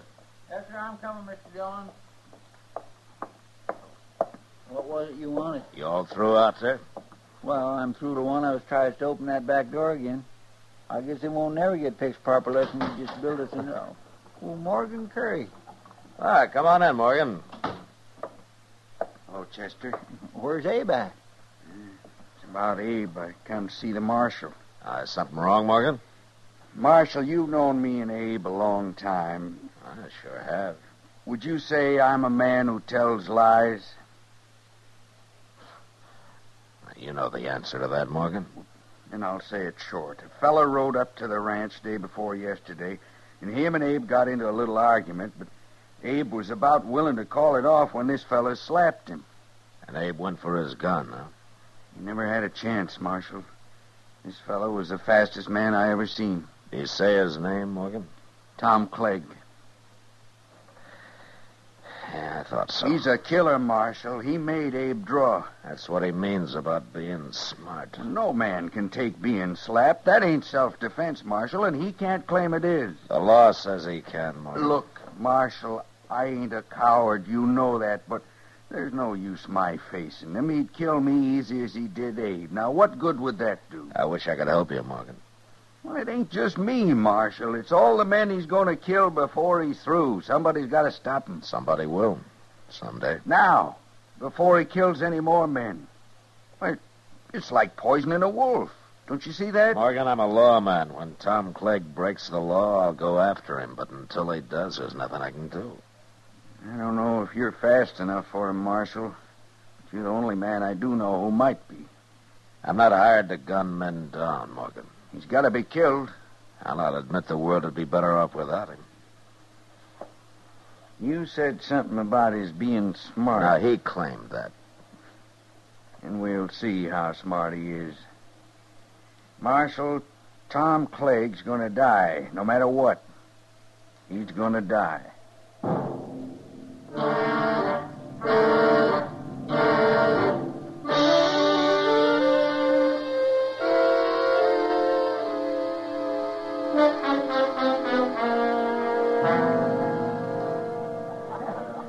Want another beer, Matt? No, one's my limit, Kitty. One? Oh, you're expecting trouble. I didn't say that. One beer said it. You know me too well, Kitty. Bet you're right about my expecting trouble. Well, I already knew about that. I've watched Morgan Curry following Clegg in and out of here for 2 days now. I don't know what Morgan has in mind, Kitty, but I'm sure he doesn't plan to shoot Clegg in the back or anything like that. Well, he isn't even carrying a gun. Yeah, I know. He just stands around at a distance and sort of keeps an eye on Clegg. It's driving him crazy. But Morgan's not carrying a gun has made Clegg helpless to do anything about it. Maybe he's trying to get him into a fist fight, Matt. Clegg wouldn't fight him, Kitty. He knows he'd get torn apart. It beats me what he's up to. Well, I wish Morgan would go home and forget about it. Maybe it's you he's trying to shame, Matt. Me? What for? For not doing anything about Clegg murdering his brother. It wasn't murder, Kitty. Abe drew first. The way I heard it, Clegg made him draw. And I don't care what the law calls self-defense. Well, I have to, Kitty. I have to care. Yeah, I know, Matt. Well, there they are. What? Clegg. He just went to the bar. Morgan will be along directly. Yeah. Well, you keep an eye on him, Kitty. Me, keep an eye on him. I got to ride out into the country tomorrow. I'm leaving before dawn so as I can get back early in the afternoon. Oh, then you better get to bed. Good night, Matt. I'll see you tomorrow, Kitty. Sure. Marshal. I want to talk to you. I'll go ahead, Clegg. Talk. It's about him. Huh? Oh, Morgan. Hey, Morgan. What are you calling him for? You want me, Marshal? Yeah. Clegg here wanted to talk to me about you, Morgan. I thought maybe you ought to hear it, too. Sure, he can hear it. I want him to stop following me around, that's all. Oh, why tell me that, Clegg? Because you've got to stop him. Me stop him? He isn't breaking any law. He ain't wearing a gun. A dirty coward. There's no law that a man has to wear a gun. It's making me jumpy. I don't like being stared at all the time. You got a guilty conscience about something, Clegg? You shut up. Why don't you take your gun off and shut me up, Clegg? You hear him, Marshal? You see what a coward he is? I can't help you, Clegg. Lock him up, Marshal. Go on, lock him up. You heard me. Yeah, I heard you. Then do it. Not very likely. All right. You're wearing a gun. Are you a coward, too, Marshal? Morgan, come outside. I want to talk to you. Okay, Marshal. You're both cowards. That's what you are, cowards. Why didn't you kill him in there, Marshal? That was your chance. I'm not a gunman, Morgan. I'm a lawman. Won't you ever understand that? Maybe I'm beginning to. Look, Morgan, it's no use. I'm not going to fight Clegg. Now, you can't use the law for your own revenge. That's not what it's for. Now, why don't you forget this and go back home? Marshal, do you think I'm a coward because I won't put on a gun and let him kill me? I don't know what to think, Morgan. You seem to be doing all the thinking these days. My brother Abe was murdered, Marshal. He was murdered. I'm sorry, Morgan, but there's nothing I can do. Now, good night.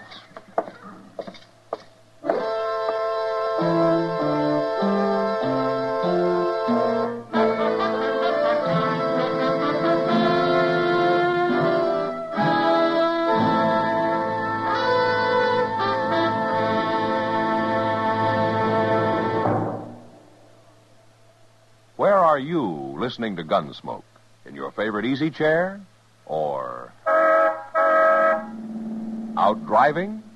Oh, there you are. In the kitchen. Say, you want to make whatever you're doing more enjoyable? Have a Chesterfield. Enjoy Chesterfield's better taste and mildness. You see, Chesterfield packs more pleasure because it's more perfectly packed. A more perfectly packed cigarette gives you an open, easy draw that unlocks all the better taste and mildness of fine tobaccos. And Chesterfield, made by exclusive Accuray, is more perfectly packed, with an even distribution of tobacco from one end of your Chesterfield to the other. Firm and pleasing to the lips, mild, yet deeply satisfying. Remember, to the touch, to the taste. Chesterfield packs more pleasure because Chesterfield's more perfectly packed. Buy Chesterfield. Mild, yet they satisfy the most.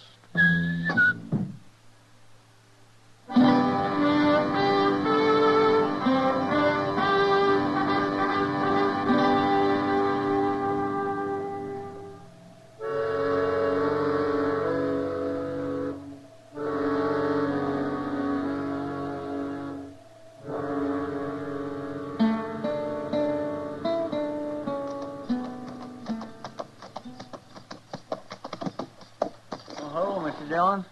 Oh, where is everybody, Chester? Why's the town so quiet this afternoon? Everybody seen you riding in, I guess. Huh? They've been waiting for you to get back. Waiting for me? Why? I told them you'd be back early afternoon. There's trouble here this morning, Mr. Dillon. You mean a shooting? Yes, sir. Morgan? Yes, sir, it was Morgan. Yeah, so he put on a gun after all, huh? No, sir, he was unarmed. What? He ain't dead, though. At least not yet. He's up at dock. Where's Clegg? Clegg must have saw you ride in, too. He's standing across the street now. Behind you there. Ah. Well, I won't keep him waiting.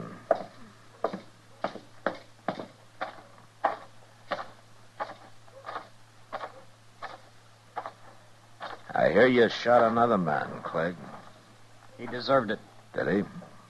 I warned him about following me around. It drove me half crazy. So you stopped him? He slapped me. No man can take that. No, not even his brother Abe could. Say, I plumb forgot about that. You told me once how smart you are, Clegg. I guess you forgot about that, too. What do you mean? Morgan was unarmed. You gonna try to put me in jail, Marshal? Mm-hmm. I'm gonna try. Now you're forgetting. I also told you I'm too fast for you. Maybe you are. I'm arresting you, Clegg. Keep your eyes on mine, Marshal. I want to see the look in them when it hits you. That's the best part. Now?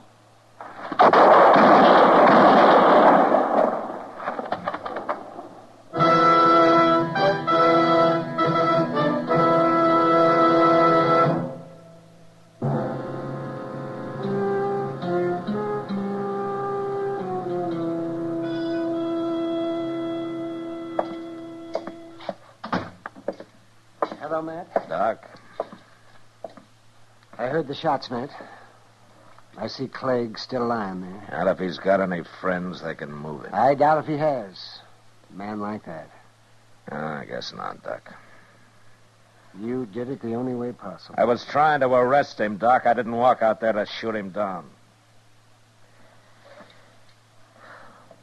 How's Morgan? With 2 bullets in him, he's doing as well as might be expected. I mean in what? He's dying, Matt. Yeah. Now, let's go see him. Matter of fact, there's no reason at all he should have lived this long. I can't understand it. Most men would have died on the spot, shot up the way he was. Morgan? Marshal, I heard some shooting. Didn't I? Yeah. Yeah, you did. Was you in it? I was. And Clegg's dead, eh? That's how you wanted it, wasn't it? That's how I wanted it. It's what I've been hanging on for. Morgan, you knew he'd shoot you when you slapped him, didn't you? I had him on edge, Marshal. I planned it that way. Yeah, I thought so. And you were willing to die just to get me to face him, huh? There wasn't no other way. I couldn't have killed him myself. Well, I can't say I admire your thinking, but you're sure not a coward. He murdered my brother. He murdered me the same way. But we got him anyway. Didn't we? Didn't we,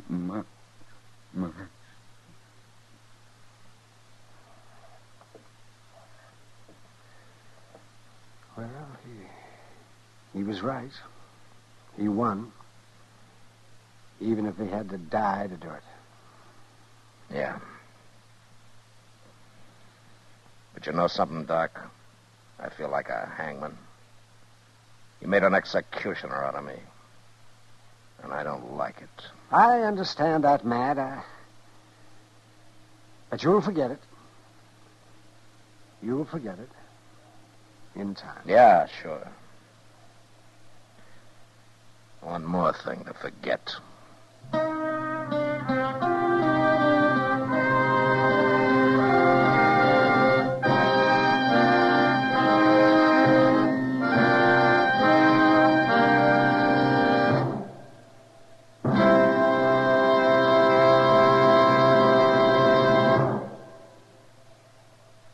In a moment, our star, William Conrad.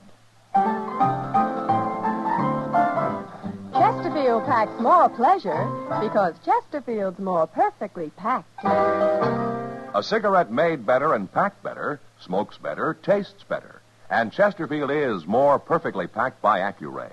This electronic miracle removes human error in cigarette manufacture. So Accuray Chesterfield is firm and pleasing to the lips. Chesterfield, mild, yet they satisfy the most. On the frontier, bands of marauding Indians weren't too uncommon. And next week, during an attack, 3 people are killed. But not by the Indians. And that was the West.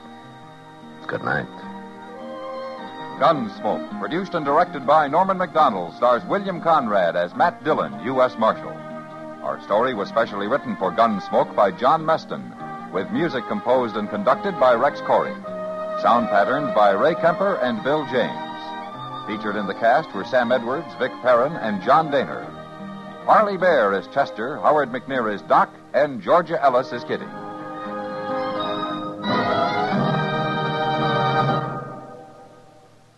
Take a tip from the L&M people, the people who have put the pleasure back into cigarette smoking. Take the L&M Miracle Tip, the tip that lets all the flavor of superior tobaccos come rich, come clean, come easy. Once you light up an L&M, you'll understand why we say, They're so good to your taste, so quick on the draw. It's the pure white miracle tip that adds so much to your enjoyment. So make today your big red letter day. Change to L&M. Join us again next week for another specially transcribed story on Gunsmoke.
Gunsmoke, brought to you by Chesterfield. Chesterfield packs more pleasure because it's more perfectly packed, thanks to Accuray.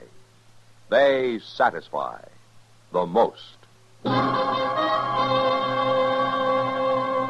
Around Dodge City and in the territory on West, there's just one way to handle the killers and the spoilers, and that's with a U.S. Marshal and the smell of gun smoke.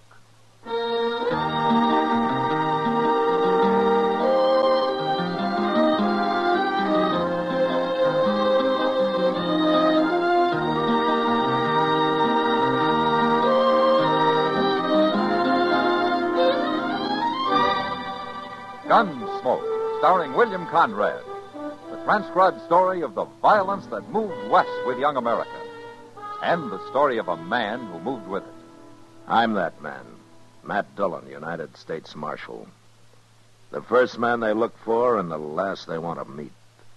It's a chancy job, and it makes a man watchful and a little lonely.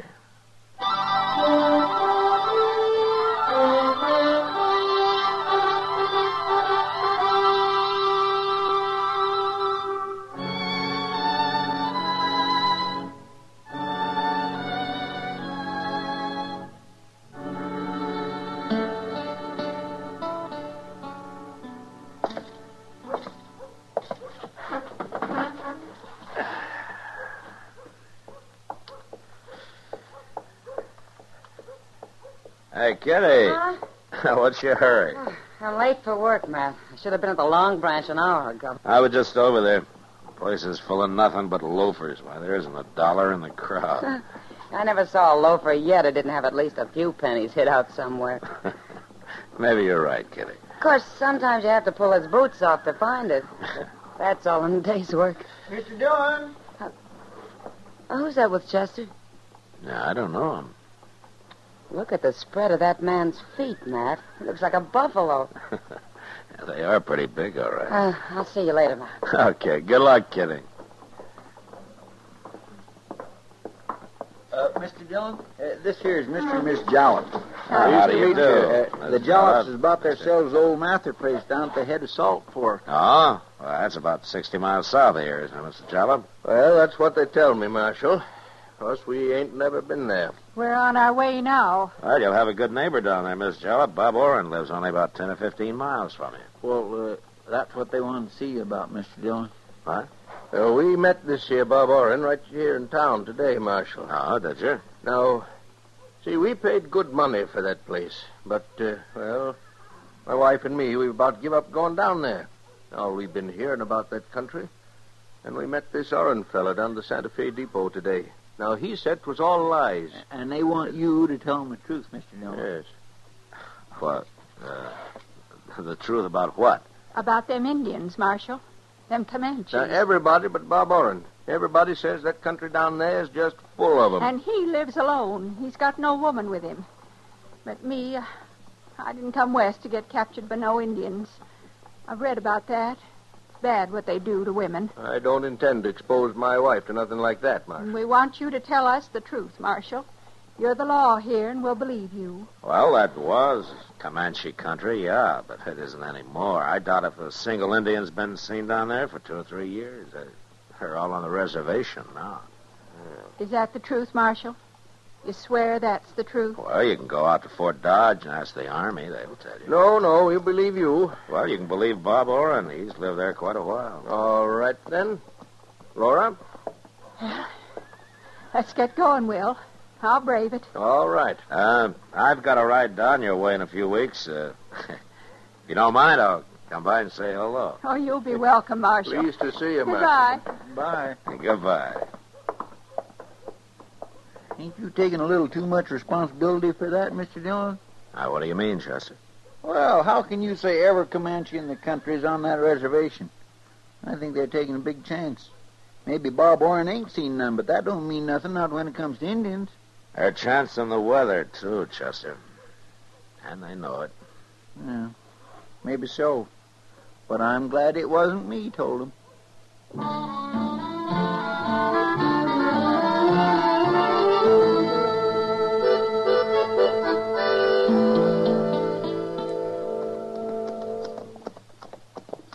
I thought the old Mather place was right in them cottonwoods, Mr. Dillon. Yeah, it was. Well, then the Jallops must have moved it. I sure don't see no house. Look closer. Yeah, there's something there. Yeah.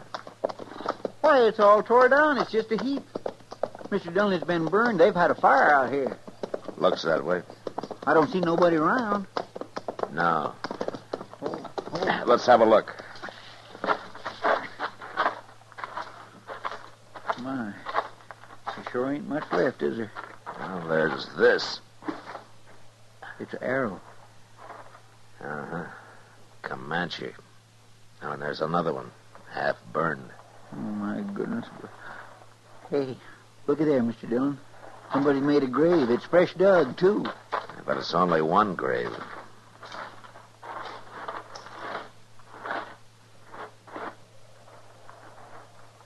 It's not very deep either. Just a few inches. You gonna dig it up? I gotta find out who it is, Chester. Oh. You mean if it's Mr. Jalop, then they took her alive? That's right. Yeah, but Comanches wouldn't bury nobody, Mr. Dillon. No, they wouldn't. It's her. She's been scalped. Oh, ain't that awful?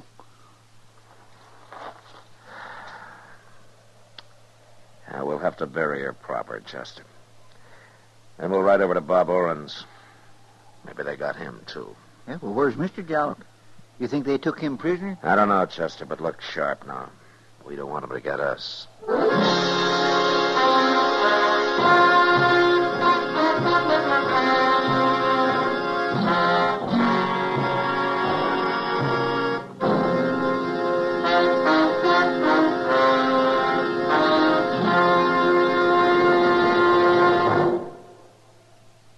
You've heard Bobby Haggart whistling it on radio and television. Right now, a country-style version. Okay, partners?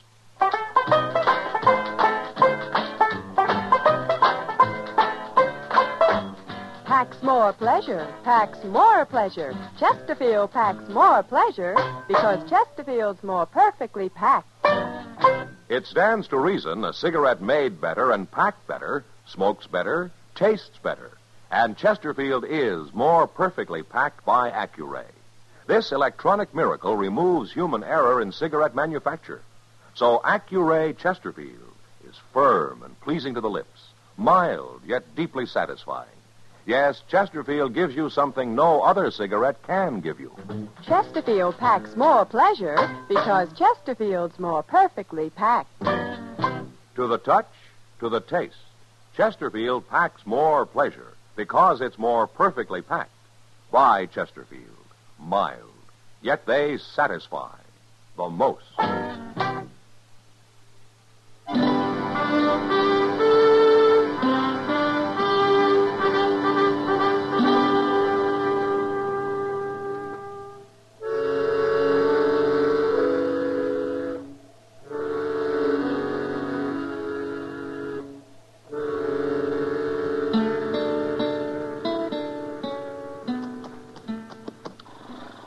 Let's tie him to the rail here, Chester. All right, sir. Well, Bob Warren's pretty lucky. Doesn't look like them Indians been anywhere near here. From the tracks of the Jollops, there was a small party. Yeah, well, I know, but that wouldn't keep them from coming over here. Only a big party will hit every ranch, Chester. Small one attacks and then rides on for miles before trying it again. Now, wait a minute. What? Well, there's footprints. Well, there's lots of footprints all over. Yeah. Come on.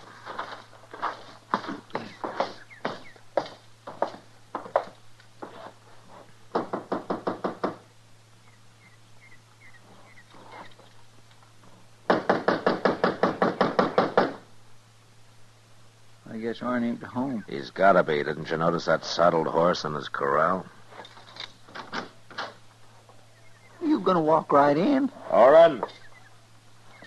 Hey, Orrin! Marshal Dillon. Orrin! I told you there ain't nobody here, Mr. Dillon. I'll look in the kitchen, Chester.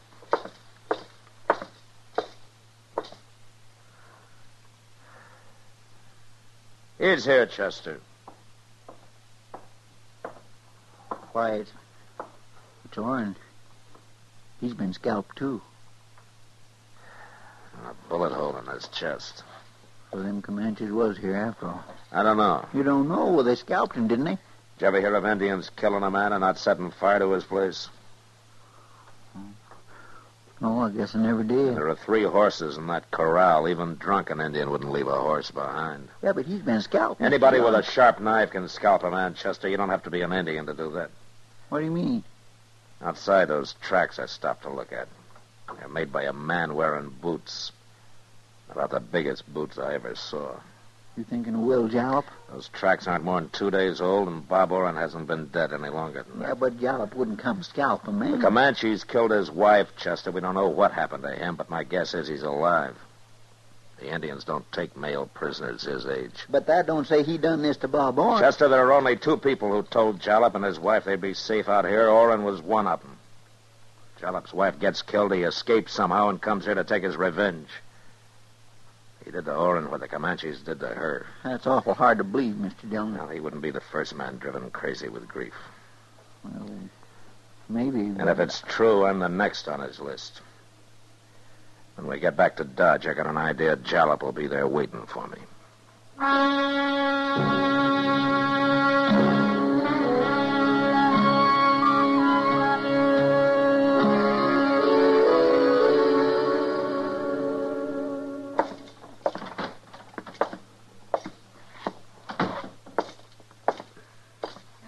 Evening, Matt. Hello, Kitty. Sit down. Oh, any coffee left in that pot? Sure. And here's an extra cup. Ah, thanks. You look tired. Well, we rode all night, Kitty. I haven't been to bed yet. No, Chester came in the Long Branch. No luck, huh? Not so far. You could be wrong about him, Matt. Jalop might be in Colorado by now. Yeah, maybe. He might have killed Bob Orrin, sure, but it's kind of hard to believe he'd come to Dodge looking to scalp a gun-bearing U.S. Marshal. Well, I'm beginning to think maybe you're right, Kitty. Maybe I made a mistake about the whole thing. But somebody killed Orrin. Yeah, they sure did. Guess I better go out there and have another look around. With all those Comanches on the warpath? I know there are only 3 or 4 of them, Kitty. Some young braves who jumped reservation last week. How do you know that? I reported the whole business to Major Honeyman at Fort Dodge. He told me about it. Well, even so, isn't he doing anything about him? Yeah? He put a company of troopers in the field. Sure. All they'll do is kick up a lot of dust. Probably. Well, Kitty, I think I'll turn in for a couple of hours. I need some sleep. That's the best idea you had yet. When Chester comes in, will you tell him I've gone to my room? Huh? Yeah, I'll tell him that.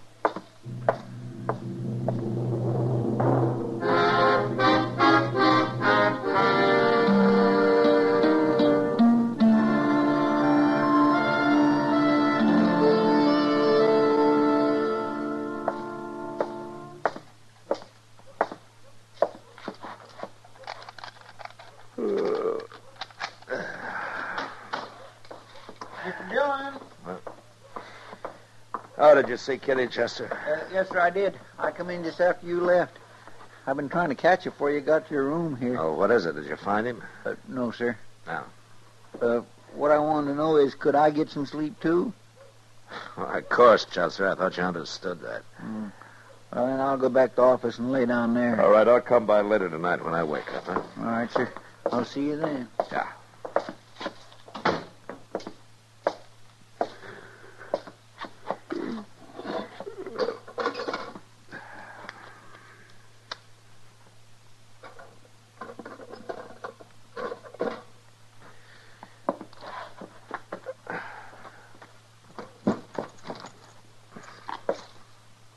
Don't move, Marshal.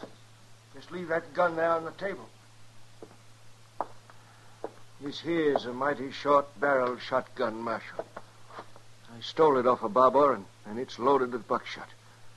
I've been waiting for you. I've been waiting hours.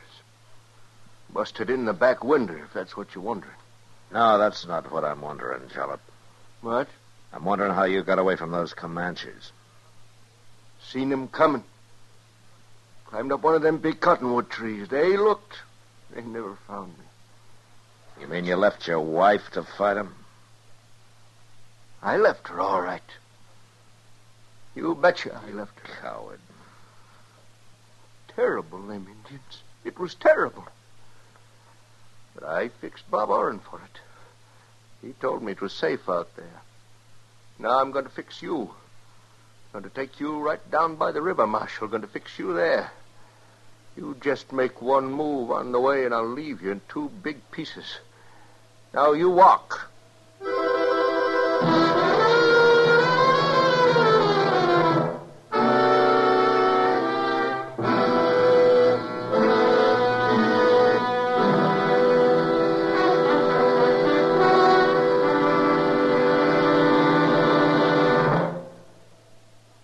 Say, where are you listening to Gunsmoke?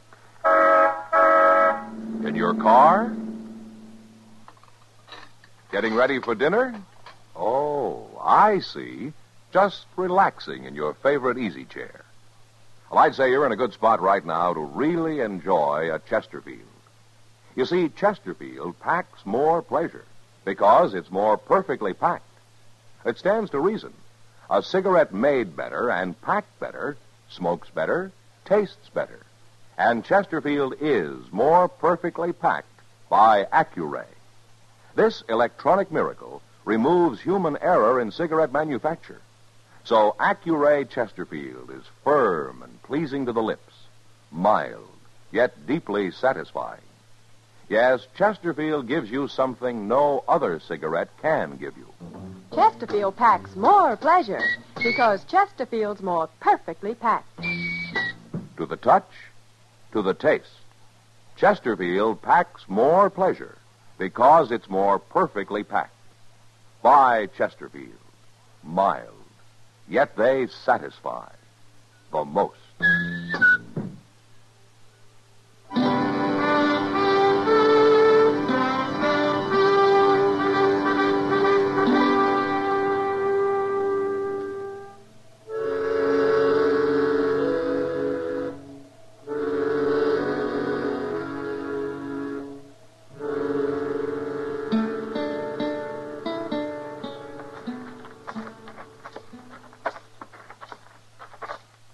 Fair enough, Marshal. 'Tis pretty down here, isn't it? All them nice cottonwood trees. My wife liked them cottonwood trees out to our place, Marshal. She liked them a whole lot. Jalop killing me isn't going to get your wife back. And she was scared, Marshal. She was more scared than me, even, and I'll never get over it. Watching them painted devils ride up, I ever see another Indian, I'll kill myself. I'm still shaking. You weren't shaking so much you couldn't run off and leave your wife. You betcha I left her. I couldn't stand the sight of them savages. Well, that don't matter now. See here, Marshal, got a knife in my belt. Good long knife, and you know just what I'm going to do after I shoot you. Wait a Don't minute, you? be quiet. Don't you tell me to be Quiet, quiet. I said. Listen. What? There's something in that clump of elder on the riverbank over there. I don't see nothing. They're gone. You can't see them now, but they're out there. Wait a minute. They'll move any minute now. Who will, Marshal? What do you say? Indians. There were 3 of them. They were Indians? standing right against the river. Oh, no. No, not Indians. Watch, right there. You see one of them standing up. You see him? Where? Tell me, where is he? Shoot him, Jollop. Shoot him. Yes, I will. I can't see him. No. Give me the gun, Jollop. Hit me, Rasher. You was fooling. Let go of it. No,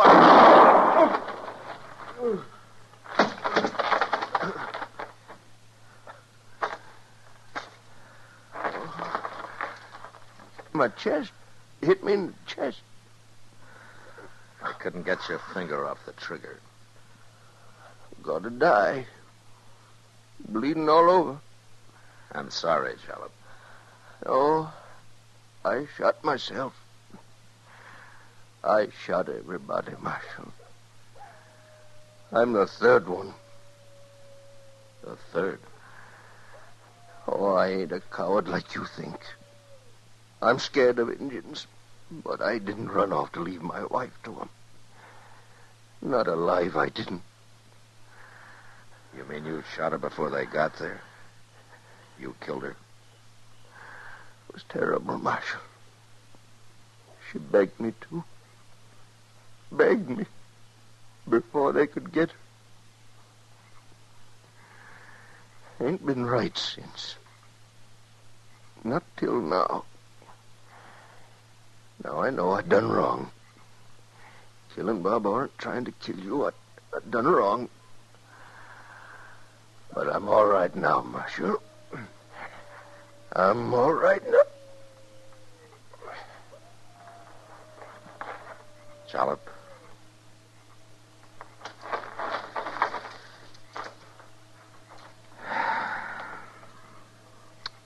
Yeah, I think maybe you are now.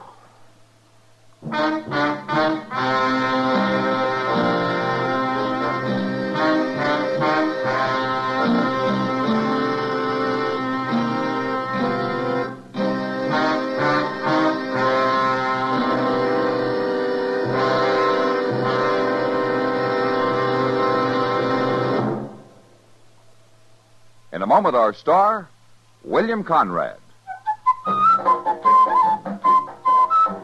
Chesterfield packs more pleasure because Chesterfield's more perfectly packed.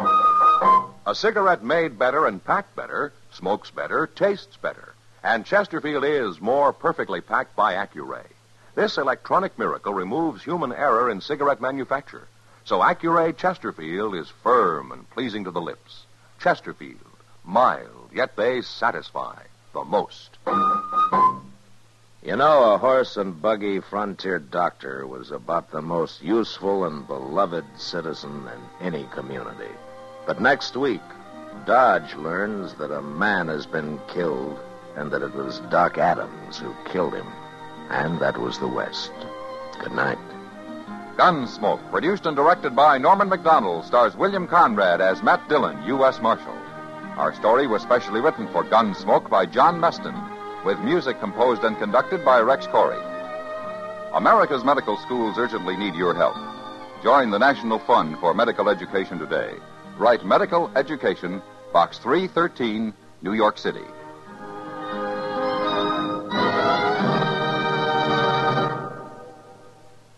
Live modern. Smoke L&M. Live modern. Change to L&M. Only with L&M can you enjoy the full, exciting flavor of today's finest tobaccos through the modern miracle of the pure white Miracle Tip. So light up, free up, let your taste come alive. Live modern. Smoke L&M. Live modern. Change to L&M. Join us again next week for another specially transcribed story on Gunsmoke.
Gunsmoke. Brought to you by L&M, the modern cigarette that lets you get full, exciting flavor through the modern miracle of the pure white miracle tip. Live modern. Smoke L&M.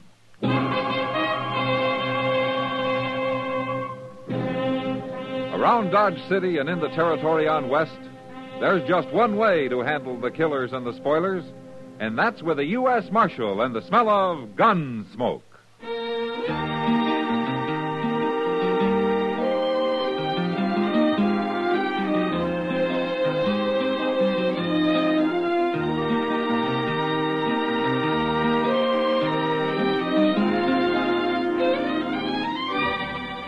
Gunsmoke, starring William Conrad.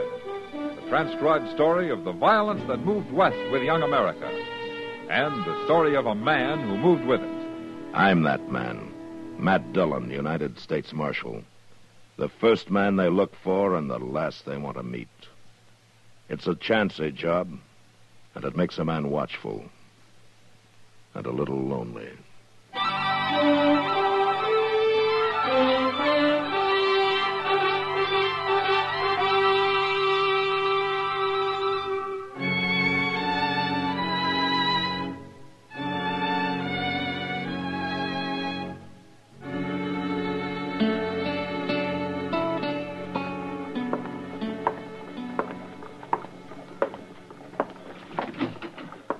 Well, did you get the mail, Chester?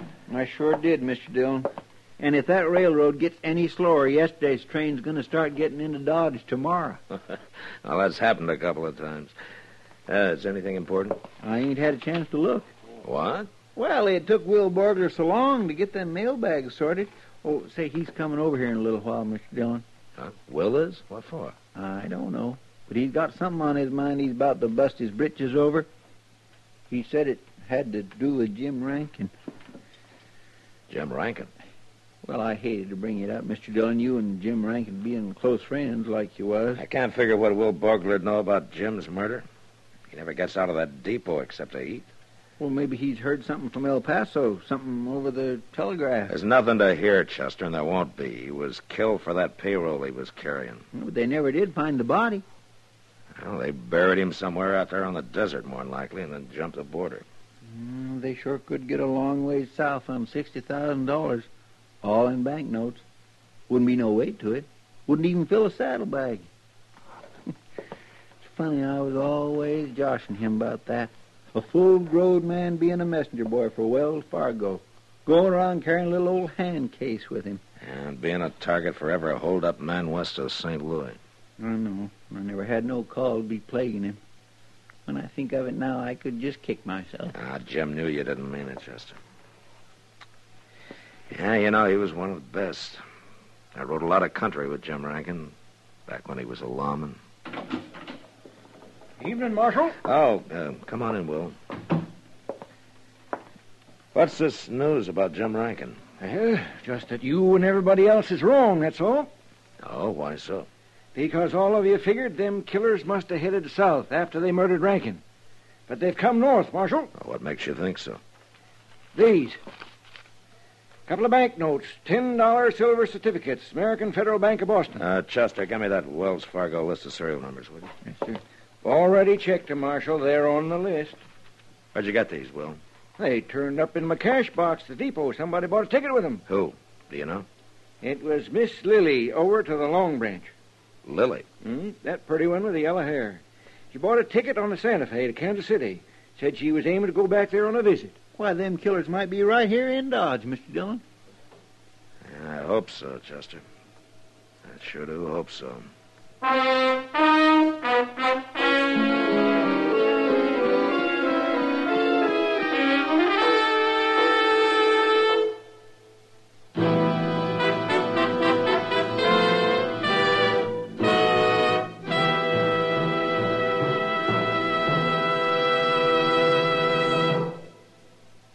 Why don't you live modern?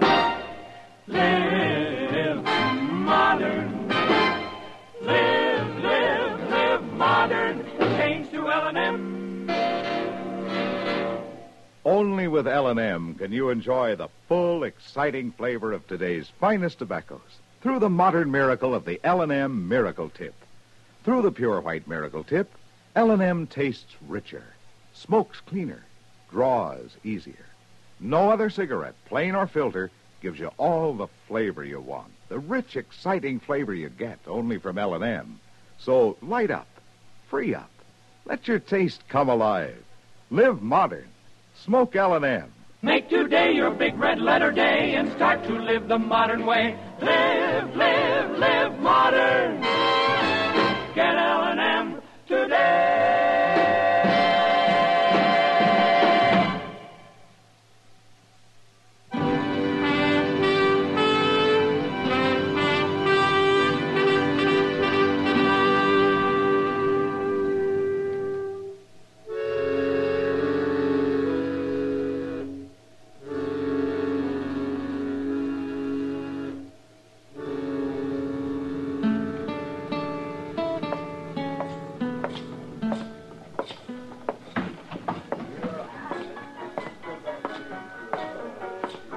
Hello, Kitty.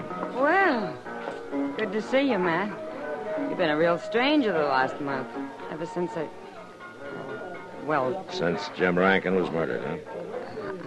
I didn't mean to rub salt in. No, it's all right, Kitty. In fact, that's the reason I'm here now. Huh? Is Lily around somewhere? Well, she's upstairs, I suppose. I'm kind of surprised. Oh, at what? You? A marshal's pay won't get you far in that club, Matt. The dues are pretty high, you know. This wouldn't be just a case of one pretty woman talking about another pretty woman, would it? No, seriously, Matt. Didn't Jim ever tell you about it? Jim? Jim Rankin. You didn't know about it? About what? I thought you knew he was spending all his time with Lily. No, I didn't. I'll see you later, Kitty.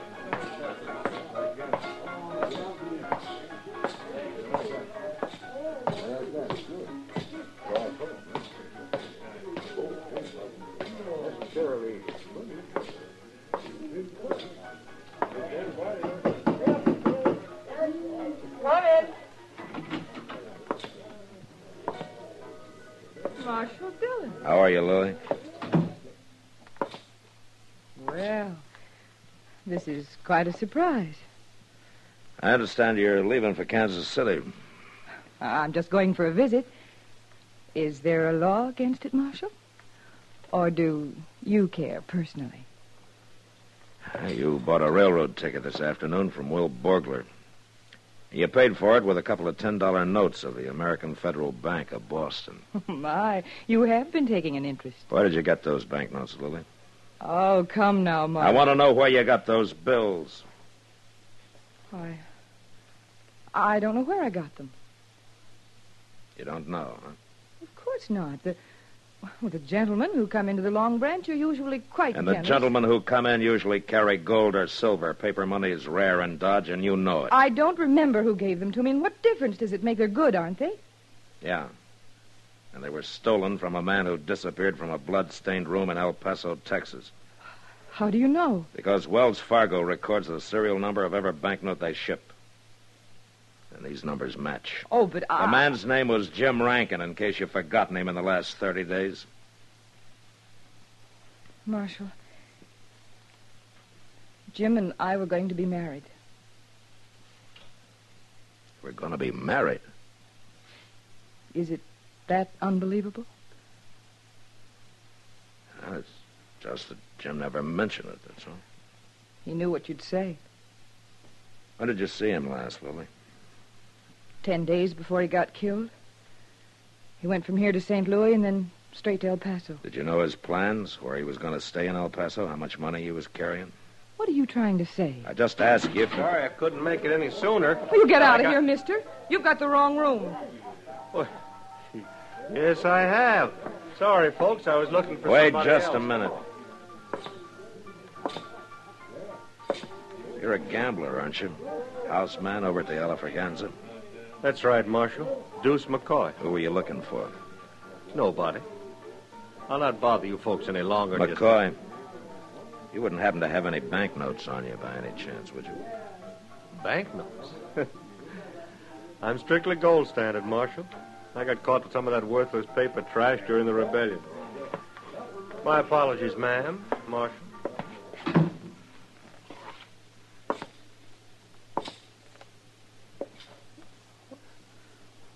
Why are you looking at me that way?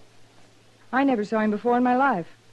Lily, if you're in the clear, then I'm sorry for misjudging you. You should be. But if you're not, if you did have anything to do with Jim's murder, I'll bring you in for it if it takes me the rest of my life.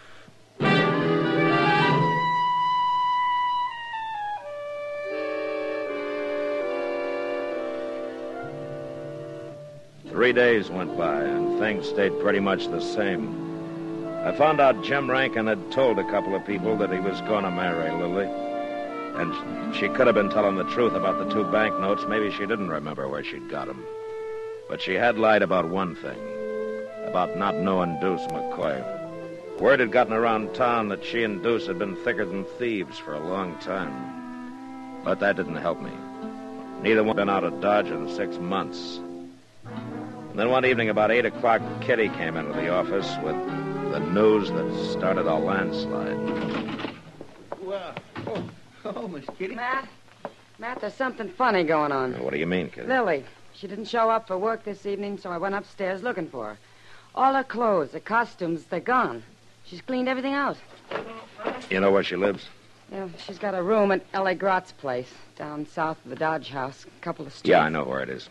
Chester, come on, let's go.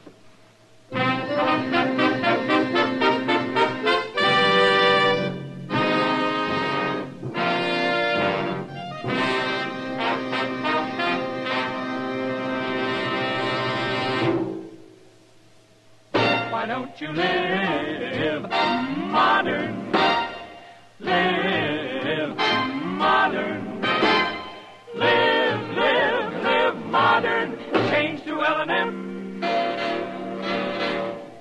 Yes, have an L&M. Enjoy a really modern cigarette. A cigarette that gives you all the full, exciting flavor of today's finest tobaccos. No other cigarette, plain or filter, gives you the flavor you get through the modern miracle of the L&M Miracle Tip. Through the pure white Miracle Tip, L&M tastes richer, smokes cleaner, draws easier. So light up, free up, let your taste come alive. Live modern, smoke L&M. Make today your big red letter day and start to live the modern way. Live modern. Get L&M today.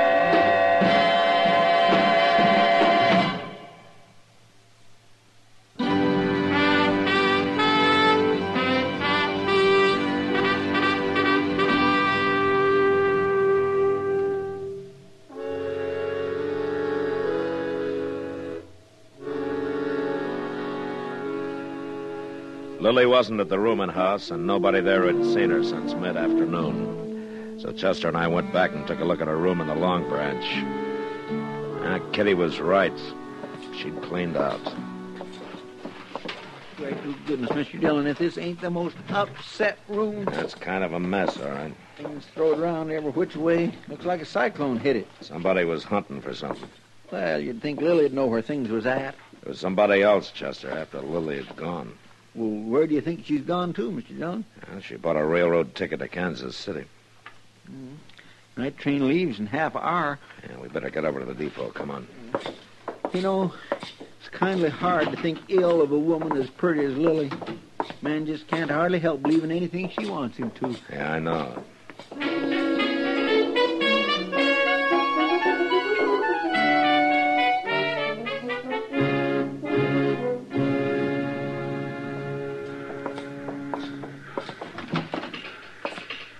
Marshal, hey, I'm glad you're here. I was just aiming to send a boy over to tell you. Tell me what, Will? Well, about them two. They're here. Miss Lily and that there gambler feller, Deuce McCoy. Oh? Yeah, he's the one that brought the trunks in, but part of them's hers. He wasn't fooling me none. Are they both leaving? Is he going with her? Well, I reckon so. Bought himself a ticket to Kansas City, same as hers. Didn't pay for it with no banknotes, though. He used gold. Uh-huh. Where are they now, Will? Well, they've been hanging around down there at the end of the platform. Stayed clear of the light, I figured. Maybe you don't want to draw no attention to themselves. It ain't like Miss Lillian, either. Ordinarily, she'd have herself rigged out fit to kill. Be a strutting around here bold as grass, but... That was down the platform. Yeah, come on, Chester. Straight ahead, Marshal. There at the end. Yeah, I see. Look, Mr. Dillon, somebody jumped on a horse. Yeah. Hold it there! He's getting away. Couldn't have been nothing but plain luck in the dark like this, Mr. Dillon. I'd have sworn I had him in my sights. Marshal! Yeah.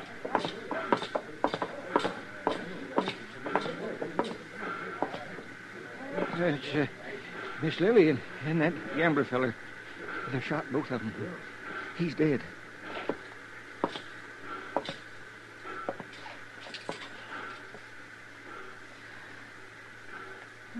No.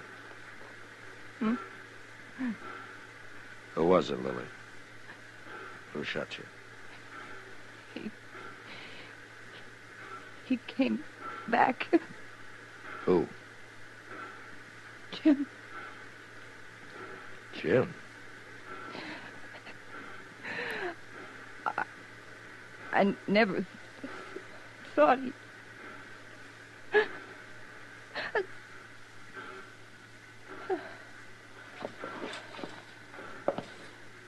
You gonna go after Mr. Dillon? No, we'll wait till sunup, Chester. Sunup? There's no hurry, not now. I got a pretty good idea where Jim will head for.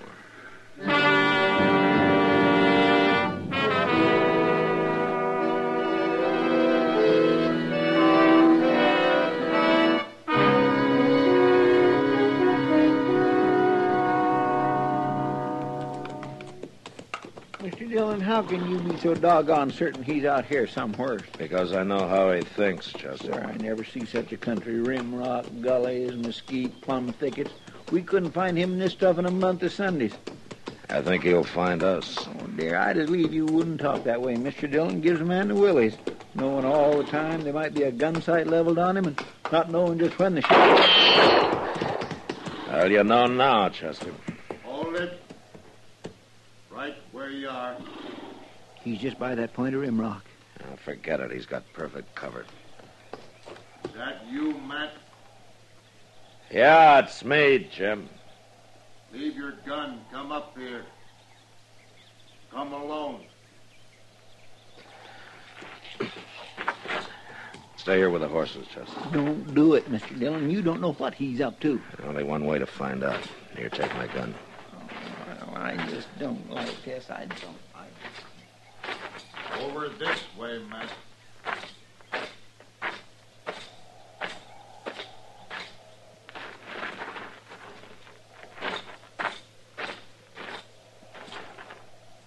Matt, you're a fool. I could have shot you dead. I was betting you wouldn't. Why'd it have to be you? That's the difference, Jim. It had been somebody sooner or later. You knew it was me, or you wouldn't have come here. How did you know, Matt? Lily told me. Before she died. I'm sorry about that. In a way. Last night I went to her room and found she'd taken the money and run out on me. I've been living down along the river bottom since I rode up from El Paso. I was... What's the matter, Jim? It was pretty good shooting last night, Matt. Dark as it was. Well, we better get you in the dock. No. Forget it, Matt. I know how I stand. Lily never did mean to marry me, man. She told me last night there on the station platform. And then she laughed. Take it easy, Jim. She helped me plan that fake robbery in El Paso. She was all for it, I thought. But she was all for the money. not for me. Never known a woman like Lily. All fire and diamonds and soft as a kitten. Yeah. You're funny. I know I'd do the same thing again. If she asked me to, what do you think of that? I'm not your judge, Jim. Matt, remember the time we rode out of San Antonio and we rode from San Antonio? Yeah, I remember, Jim. We were planning to ride down to Laredo and see if we could.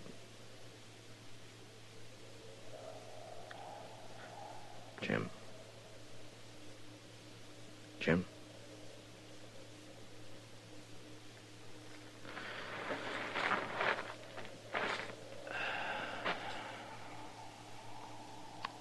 Yeah, Jim. I remember.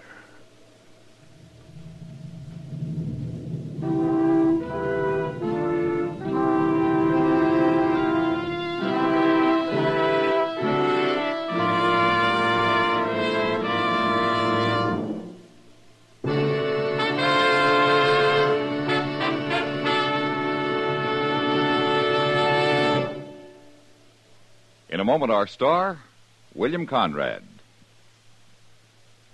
When you're at home and use a match to light a cigarette or the stove, what do you do with that match when you're through with it? You make sure it's out, of course. After all, you don't want to have the house burned down.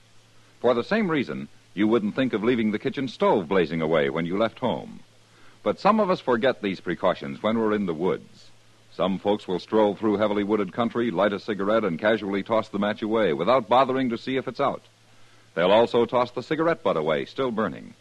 And if they've been using a campfire, they may even leave that to smolder.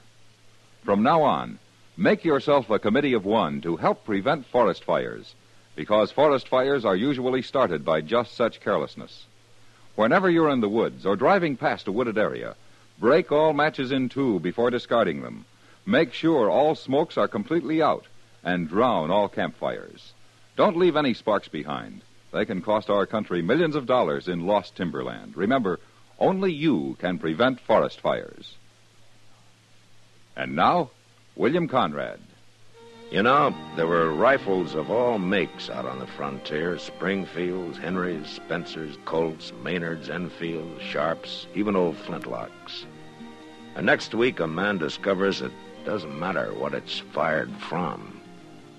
A bullet kills a man awful fast. And that was the West. Gunsmoke, produced and directed by Norman McDonald, stars William Conrad as Matt Dillon, U.S. Marshal. The script was specially written for Gunsmoke by Les Crutchfield, with editorial supervision by John Meston. The music was composed and conducted by Rex Corey. Sound patterns by Ray Kemper and Bill James. Featured in the cast were Lynn Allen, Tim Graham, Lawrence Dobkin, and John Daner. Parley Bear is Chester, Howard McNear is Doc, and Georgia Ellis is Kitty. Join us again next week for another specially transcribed story on Gunsmoke.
Gunsmoke, Brought to you by Chesterfield. Chesterfield packs more pleasure because it's more perfectly packed, thanks to Accuray.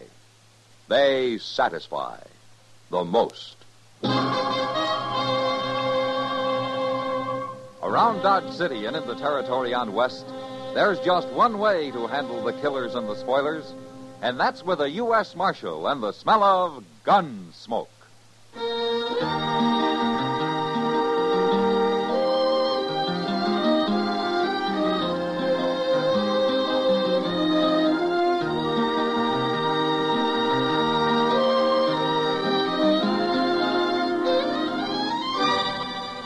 Gunsmoke, starring William Conrad.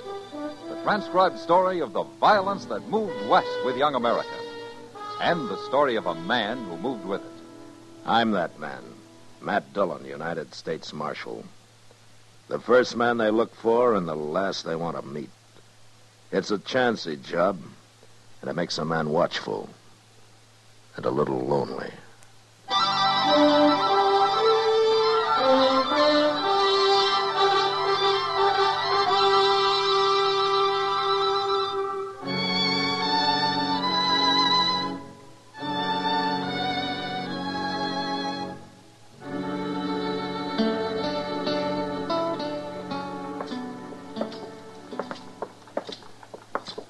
Come on into the office if you got time, Kitty. I'd better not, Matt. It's late.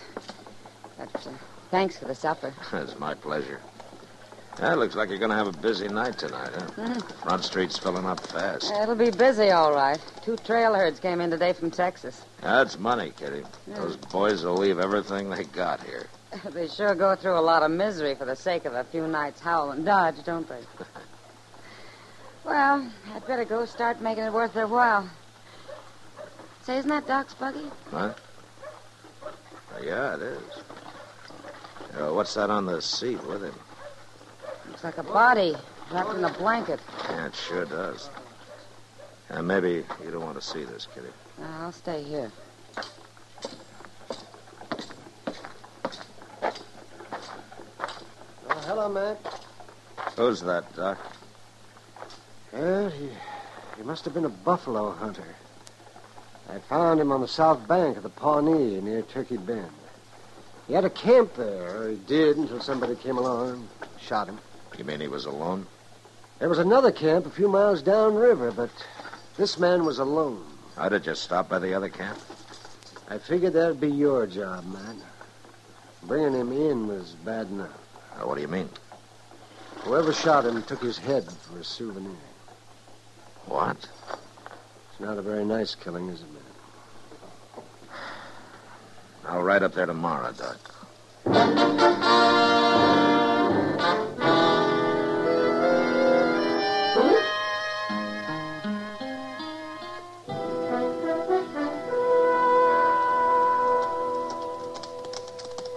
It don't look like nobody much is around, Mr. Jones. There's a man coming out of the wagon now.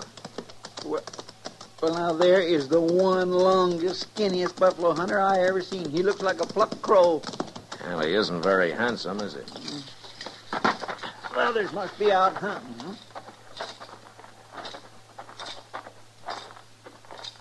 Hello. Where's the rest of your outfit? There ain't but 3 of us. That's counting the woman. Oh, you got a woman out here? Abby. She belongs to Ben Seipel. Now, what's your name? I'm Earl Tix, but I ain't sure I care to do any more talking. You'll talk. And you can start by telling me if you know anything about the hunter who was camped a couple of miles upriver from here. I don't know nothing about nobody, mister. That man was killed, Tix. He was shot. And somebody ran off with his head. Oh, he done that, huh? My name's Dillon, Tix. I'm a U.S. Marshal. Don't turn around, mister. In the wagon behind you, Mr. Dillon. He's holding as sharp as 50. It'll shoot, too. It'll make an awful big hole in a man. You just stand steady. Get the gun sticks. Sure. It's better. You can turn around now. Ben Seipel, huh? I'm an alligator, mister. I can treat people terrible. Like cutting their heads off? Ain't nobody gonna come into my camp and start saying murder. Not to Ben Seipel, they ain't. If you didn't do it, you got no cause to worry, Seipel. I got no cause to worry. You standing there with a big 50 aimed at your belly. He ain't no marshal anyway.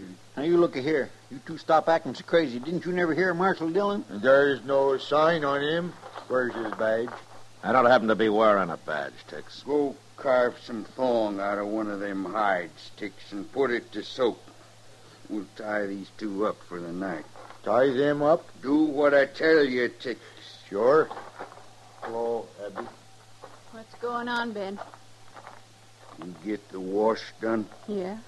I strung it in the brush to dry. And get to cooking supper. I'm hungry. We feeding them, too? No, we ain't feeding them. Well, then what are they doing here? They come talking of murder. I feel like shooting them for it. No, Ben. I kill them. I make you watch, Abby. Ben, someday somebody's going to kill you. They got to. You cook a good supper, Abby. I'm real hungry.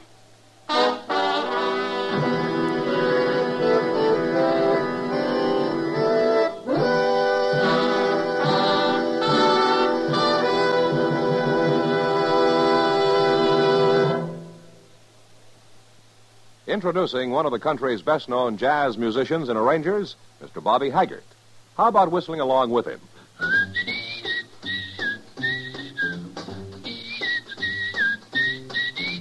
Packs more pleasure, packs more pleasure. Chesterfield packs more pleasure because Chesterfield's more perfectly packed. It stands to reason a cigarette made better and packed better smokes better, tastes better. And Chesterfield is more perfectly packed by Accuray. This electronic miracle removes human error in cigarette manufacture. So Accuray Chesterfield is firm and pleasing to the lips, mild yet deeply satisfying. Yes, Chesterfield gives you something no other cigarette can give you. Chesterfield packs more pleasure because Chesterfield's more perfectly packed. To the touch, to the taste, Chesterfield packs more pleasure because it's more perfectly packed by Chesterfield. Mild, yet they satisfy the most.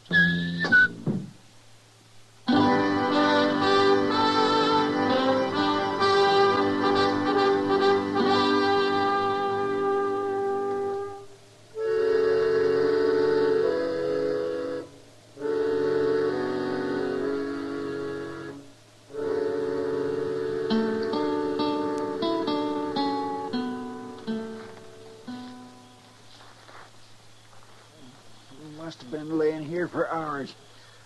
I just can't hardly move, Mr. Dillon. Tex is pretty handy at tying people up. Yeah, but it ain't him bothers me as much as Ben Seipel. That man is crazy. I'd known how crazy I'd have taken my chances when he first started talking. Yeah, we're in a bad spot here, Chester. Maybe Abby can do something. She sure hates him. Yeah, I know. Now, she's been looking over this way. Hey, wait a minute. She's leaving the fire now. I hope he don't see her. Look, she's coming here, Mr. Dillon. Yeah. You must be right hungry. It's not food we need, Abby. I know. But if I cut you loose, he'd kill me. We wouldn't go off and leave you to face him. You wouldn't. Abby, all men aren't like Ben Seipel and their old ticks. You can trust me and Chester here. You're really a marshal? I am. I'll do it, Marshal. When he's asleep, I'll do it. I knew she would. I told you. Abby? He's seen me. Hey there, Abby.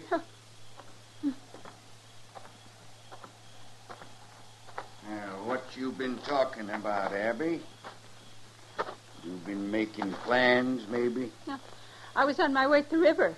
I wasn't talking. You wasn't, huh? Well, I think I'll go to the river with you. No. Walk ahead of me, Abby. What kind of a man are you, Seipel? You take it out on me if you have to, but not her. I'll take it out on both of you. You dirty dog, Seipel. Oh, shut up. Get going, Abby. Mr. Dillon, you hurt? Mr. Dillon? No, I'll be all right, Chester. That man's got a big foot. Kick a man in the face that way? He ought to be hung. I'll hang him myself if we ever get out of this. It don't look too good for us, does it? No, not now. That poor Abby. What does she stay with a man like him for? Yeah, maybe she's never had a chance to get away. It'd be a miserable enough life without being tied to a murderer. Be quiet, Chester. Here comes Earl Tix. Where's he been all this time? I don't know, but he's moving pretty fast. And what's the rifle for? Where's Seifel? Tell me where he went. What's the trouble, Tix? Where is he? He went down to the river. What for? Seifel! Go ahead, Seifel! I'm coming. You better hurry. We got to get out of here. What? What are you yelling about, Tix? We got to get going, Seifel. Right now. Get going? What for? Injuns. I heard them out there yapping at each other like coyotes. You sure? I know Injuns when I hear them. We can't get out of here with that wagon, Tix. They ain't fighting no Injuns over a wagon. Where's the woman? Never mind her. Let's get our horses and ride. Oh, what about these two? Leave 'em for the Injuns. And their horses, too? I ain't no horse thief. Come on.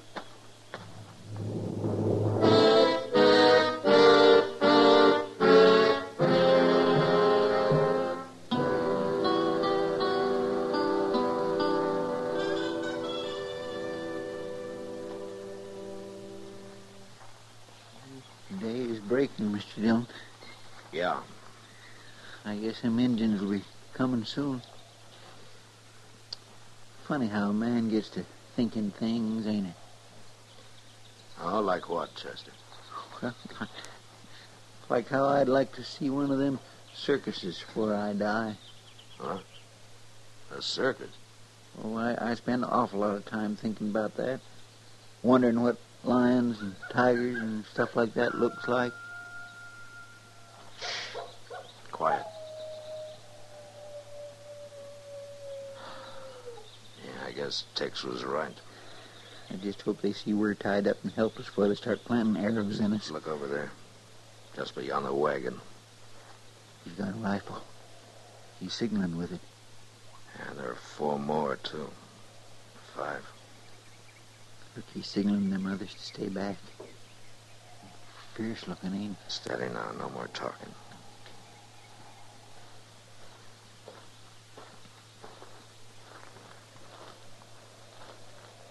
No understand. You hunt buffalo? Mr. Dillon. Buffalo hunter gone. Leave us like this. Leave you for Pawnee to kill? Why? We big enemies. You know hunt buffalo? No. We kill buffalo hunter. Pawnee. Teach white man. Leave buffalo to Pawnee. Cut off whole head. Why, they killed that man. Wait a minute, Chester. Listen. Buffalo hunter want you kill us. Buffalo hunter gone. You know catch now. You let us go, we find Buffalo hunter. Big enemy. We take care of Buffalo hunter for you. Where's he going? He's going to have a talk with the others, I guess.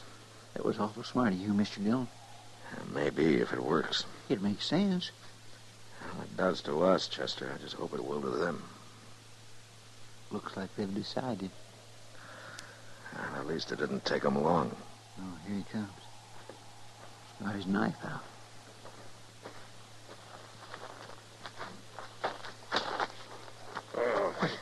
He's doing it. He's cutting us loose. Yeah.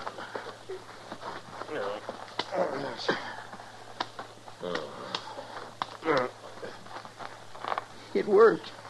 It worked. But he cut us loose and never said a word. What difference does it make, Chester? We're free.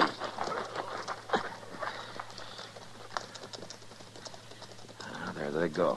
Oh, my, it feels good to stand up, don't it? Yeah, it sure does, Chester. Look, they ain't even taking our horses. Well, I guess they figure we can't chase buffalo hunters on foot. What's that? Marshal. Oh, that's Abby. Yonder she is laying in them weeds. Marshal. Oh, she looks terrible. Well, at least he didn't kill her. You hurt bad, Abby. He hit me. He hit me something awful. Chester, go hitch our horses to that wagon. Yes, sir. Marshal. That's all right, Abby.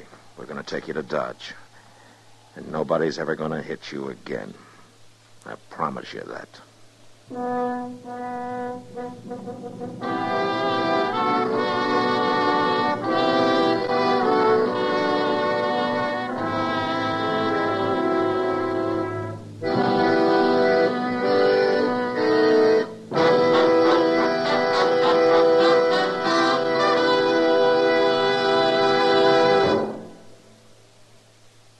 Where are you listening to Gunsmoke? In your kitchen? Getting ready for Sunday supper? Maybe in your living room, relaxing? Or out driving? Say, be sure and watch the road. But remember, there's pleasure ahead when you smoke Chesterfield. When you satisfy yourself with Chesterfield's better taste and mildness. It stands to reason. A cigarette made better and packed better smokes better, tastes better. And Chesterfield is more perfectly packed by Accuray. This electronic miracle removes human error in cigarette manufacture. So Accuray Chesterfield is firm and pleasing to the lips, mild, yet deeply satisfying. Yes, Chesterfield gives you something no other cigarette can give you. Chesterfield packs more pleasure because Chesterfield's more perfectly packed. To the touch, to the taste, Chesterfield packs more pleasure because it's more perfectly packed. By Chesterfield. Mild, yet they satisfy the most.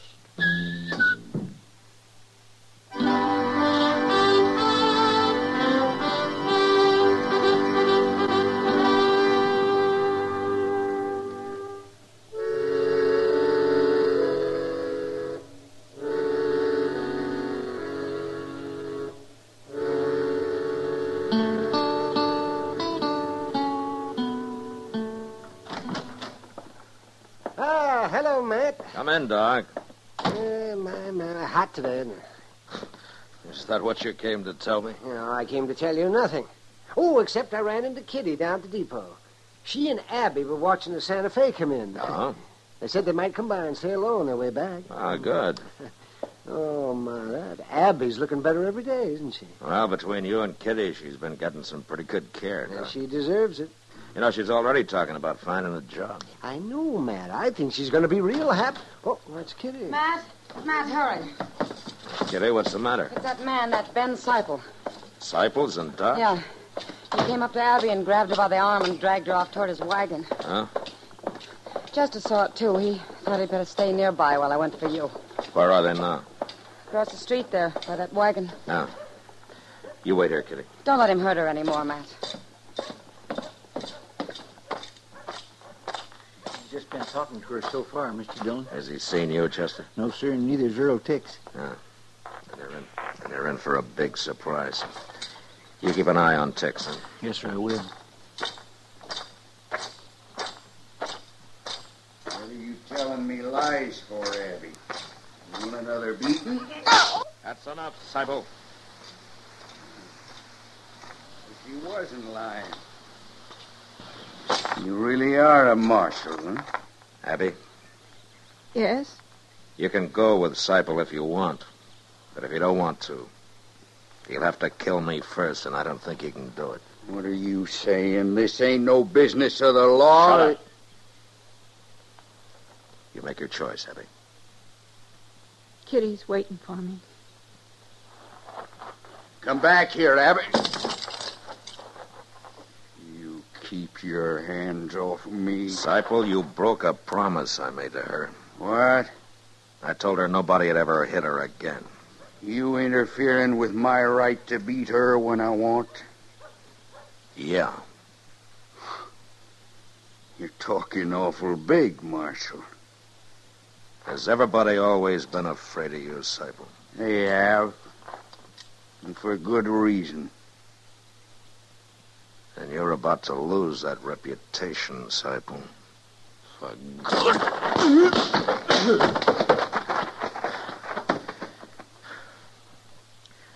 Tex! Come here. No. Get moving like you tell me. No. You can't beat me, Marshal. It wasn't me done nothing. Chester'll help you throw Seipel into the wagon. Then you drive him out of Dodge, and you keep on driving, Tex. Oh, I will. I don't mean for a few days. I mean for weeks. You're through on the prairie, Tex, you and Seipel both. So say goodbye to this land. If I see you on it again, you'll rot.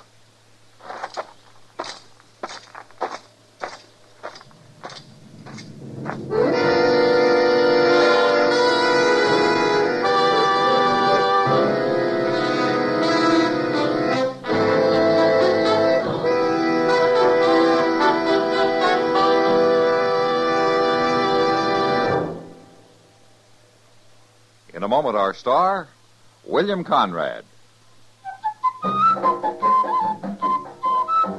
Chesterfield packs more pleasure because Chesterfield's more perfectly packed. A cigarette made better and packed better, smokes better, tastes better. And Chesterfield is more perfectly packed by Accuray. This electronic miracle removes human error in cigarette manufacture. So Accuray Chesterfield is firm and pleasing to the lips. Chesterfield, mild, yet they satisfy the most. You know, during the frontier cattle-sheep wars, men used the expression rimrock, meaning to run down or kill. Well, next week, a man tries to rimrock somebody and dies for his trouble. And that was the West. Good night. Gunsmoke. Produced and directed by Norman McDonald, stars William Conrad as Matt Dillon, U.S. Marshal. Our story was specially written for Gunsmoke by John Meston, with music composed and conducted by Rex Corey. Sound patterns by Tom Hanley and Bill James. Featured in the cast were Vic Perrin, John Daner, Helen Klebe, and Lawrence Dobkin. Harley Bear is Chester, Howard McNear is Doc, and Georgia Ellis is Kitty.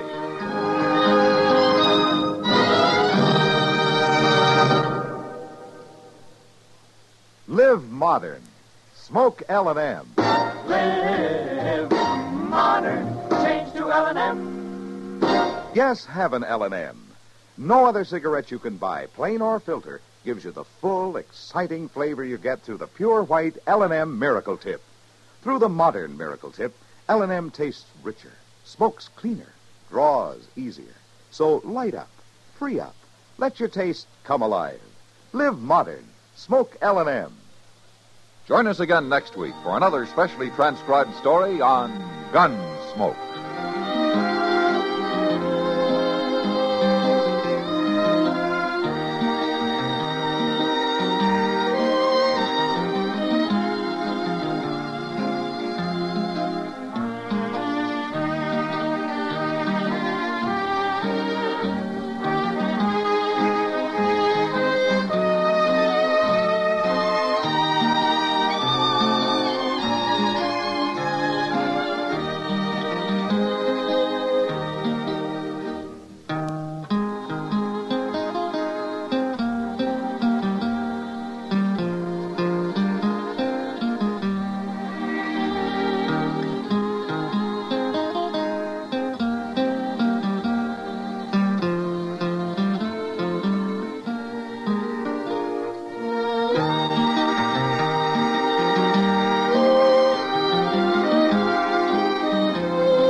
Gunsmoke. Brought to you by L&M, the modern cigarette that lets you get full, exciting flavor through the modern miracle of the pure white miracle tip.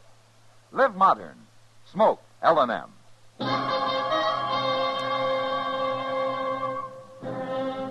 Around Dodge City and in the territory on West, there's just one way to handle the killers and the spoilers, and that's with a U.S. Marshal and the smell of Gunsmoke.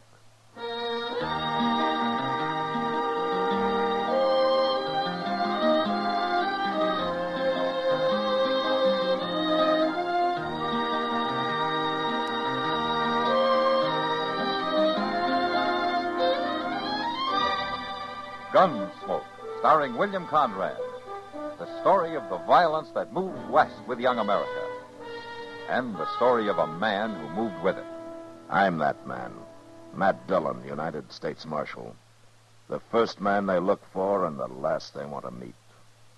It's a chancy job, and it makes a man watchful and a little lonely.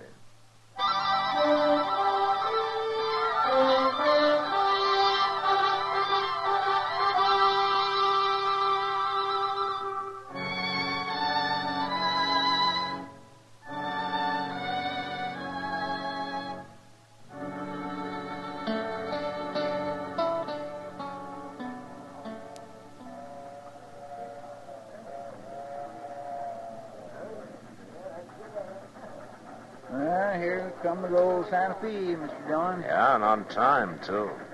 What's this dude we're meeting look like, anyway? Well, like any other 20-year-old, I guess, Chester. He's lived back in Philadelphia since he was 5, since his ma and Cleve busted up. Well, guess we'll recognize him all right. Oh, well, Matt. Chester. Hello, Doc. What are you doing down here? Oh, just looking over the new arrivals, seeing how many unhealthy ones I can count on. Good gracious sake, will you look at that? Look at what? That right there, look. Well, if that isn't a blossom of blooming youth. I think that's the boy we're supposed to meet. Him? That's old man Cleveland's son? Cleveland?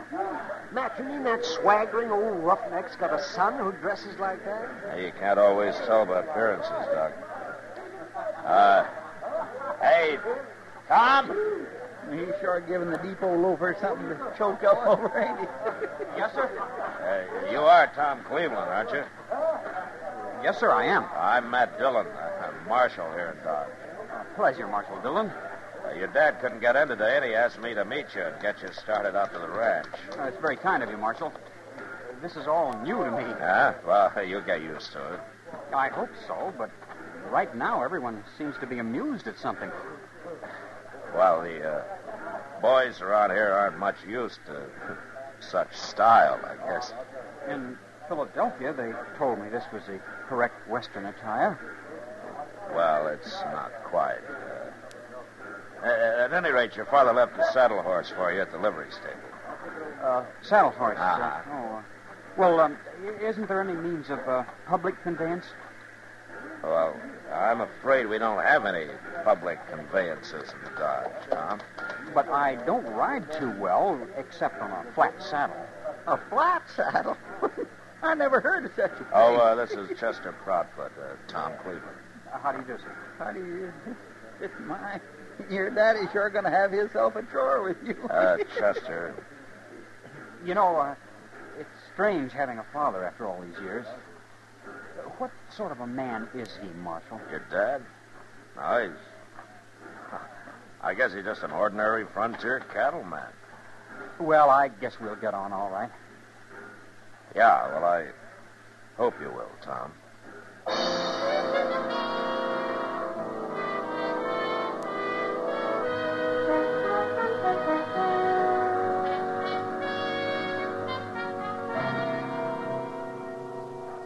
Now, watch this, Matt. You ready, Tom? Anytime, Dad. He's fast, Matt. He's a lot faster than I was at his age. That's so? Gun in your holster, son, and eyes shut till the bottle's in there. All right. Draw! Did you see it, Matt?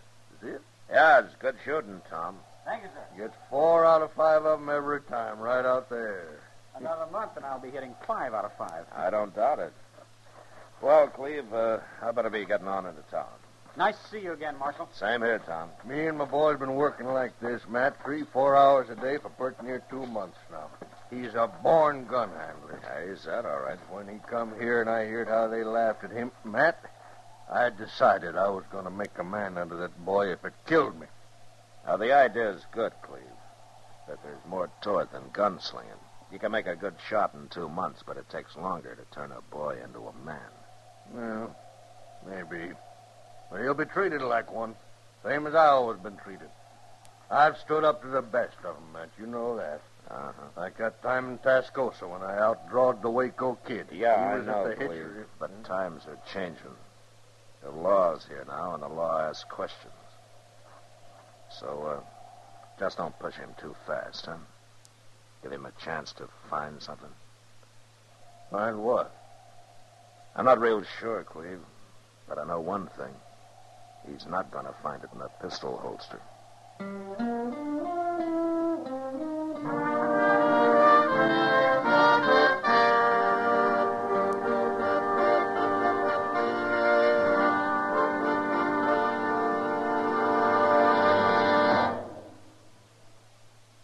Free yourself of old-fashioned ideas.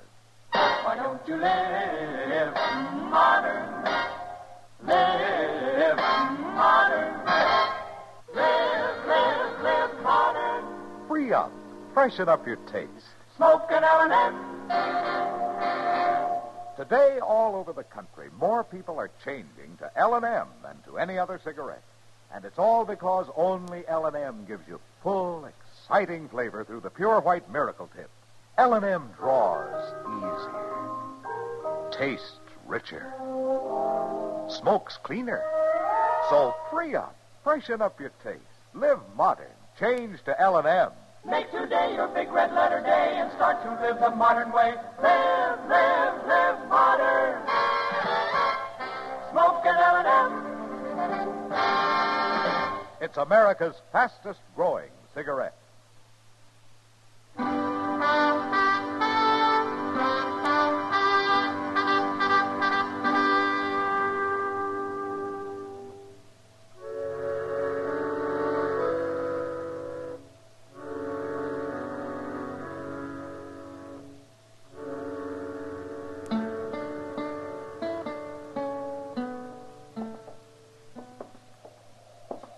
It's a nice night, Mr. Dillon. Cold and clear as a cake of ice. Yeah, it's going to be a little frosty before morning. I can remember nights like this back in Texas. With the air so gall-darn sharp you could hear a church bell 10 miles away. Uh-huh. A lot of time you ever spent listening to church bells, Chester. Well, I could have heard him if I'd have been a mind to with it. Uh-huh. Well, sakes, there's Miss Kitty across the street. What? If she don't put a wrap on, she's going to catch her death. Come on, Chester.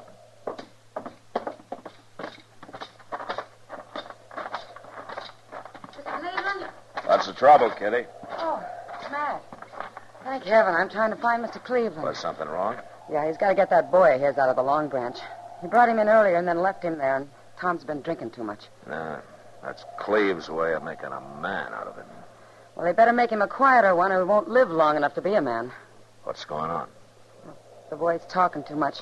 Cleve started it himself, bragging all over the place. You know how he is. Yeah, I know. Well, after you left, the boys took it up and kept prodding Tom until...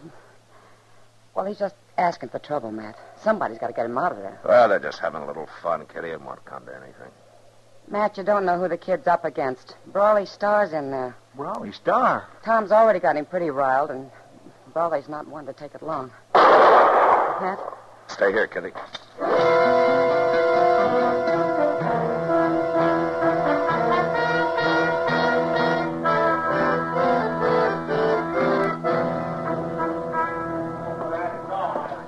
One side, please. Let me through here, will you? Beat you to it this time, Matt.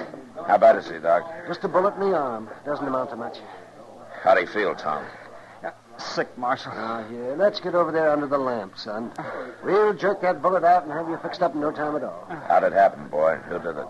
I reckon I'm the guilty party, Marshal. Well, I didn't know you were in town, Brawley. I just got here this afternoon. Doesn't take you long, does it? Marshal Dillon, I hope you won't take any official action in this. It was a fair draw. You better go on over there and let Doc dig that bullet out, Tom. Come on, boy. It was just an argument, Marshal. He outdrew Doc's waiting for you. me. Yes, sir. You're picking kind of easy game, aren't you, Brawley? He picked. I didn't. Got business in Dodge, have you? Maybe. I ain't been here long enough to tell. You're just a half-baked kid, Brawley. Man's got a gun on his hip. He ain't a kid. You saw he was on the prod. You ought to have known enough to give him room. Most folks give me room, Marshal. And I didn't have to shoot him in the arm, you know. No, you didn't. Tom? Tom, you all right? It's nothing, Dad. Who done it, boy? Who done it? Who's a dirty rat shot you in the back? He's kind of mouthy, ain't he? It's a boy's father. Matt? Matt. Where's the sneak that caught my boy with his back turned? I shot him, mister, and his back wasn't turned. You're a filthy liar. All right, hold it, both of you. Now talk soft and keep your hands on the bar. You'll answer to me for this. And you won't be facing up to no half-grown kid. All right, mister. Let's say 11 o'clock in the morning. I'll wait for you at the livery stable. Good enough. Just ask for Brawley Star. Brawley Star? Good night, Marshal. See you in the morning, mister. What have I done, Matt? Well, I'd say you got yourself in about as much trouble as you can handle, Cleve. Maybe more than you can handle.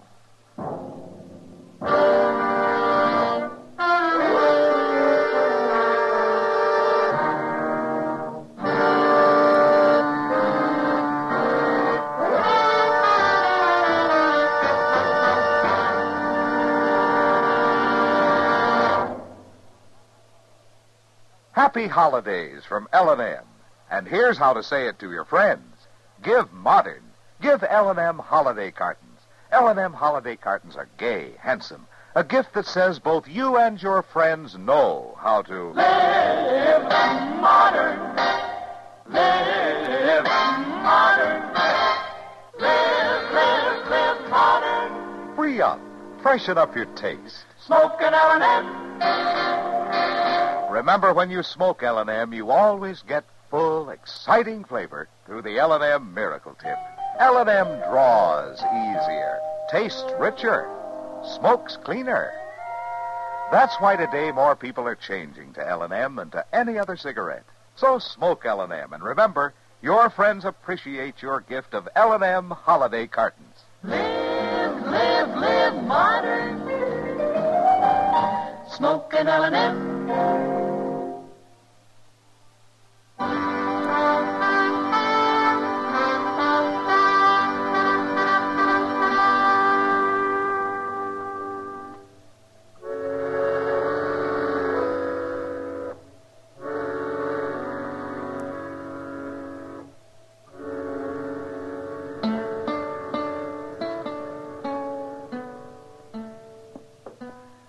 Pretty near 11 o'clock, Mr. Jones. Yeah, I know, Chester.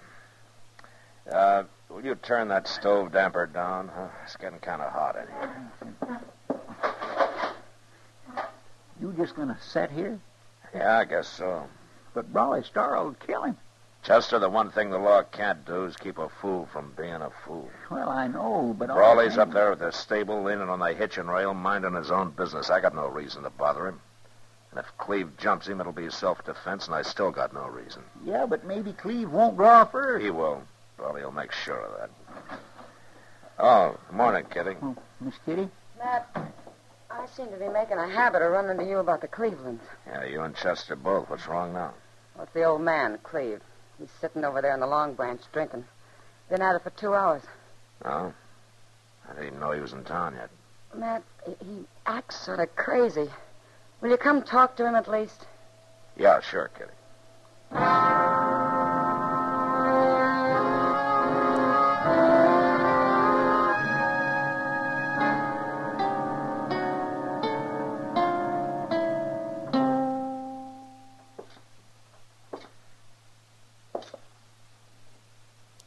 Morning, Cleve.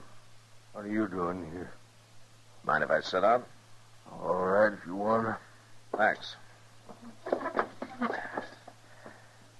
Well, looks like you've taken on a fair-sized load there. What's the difference? It's a bad state to be in for a man about to walk into a gunfight. I'm all right. Don't worry none about me. Brawley's fast, Cleve, as fast as they come. You got a lot of nerve to give him even better odds by getting yourself drunk. It's my business, ain't it? Of course, the man that faced down the Waco Kid doesn't have much to worry about, I guess, huh? No, wait. Except that Brawley's the man who killed the kid a few years later in El Paso. You know, you're a fool, Cleve. Why didn't you stay home this morning? I had to come. They laughed at me. Cleve, you've never even seen the Waco Kid or any of the others you brag about. No. You've never been in a gunfight in your life. That ain't true. It is true, and you know it. As long as it stayed just harmless talk, it didn't matter much, but you started filling your boy full of it, trying to make him into something you never were. And last night you nearly got him killed by it. Oh, boy's got to know how to take care of himself. Taking care of himself's one thing. Mouthing off till he gets a bullet through his arm's another. It could just as well have been his heart. Brawley let him off easy.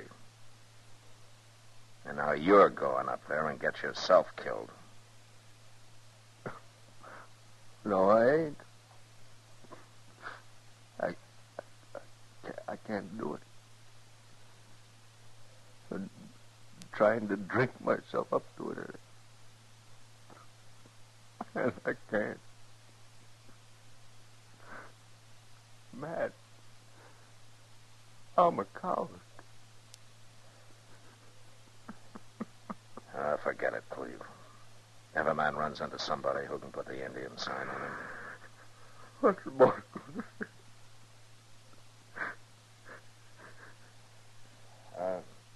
Kitty? Yeah, Ma. Take care of him, will you? Get him upstairs. It's something you can do a whole lot better than I can. Yeah, sure. John, Yeah, Chester. you better come quick. Now, what is it? Tom's out there in the street. He's wearing a gun, and he's headed for the livery stable. All right, let's go.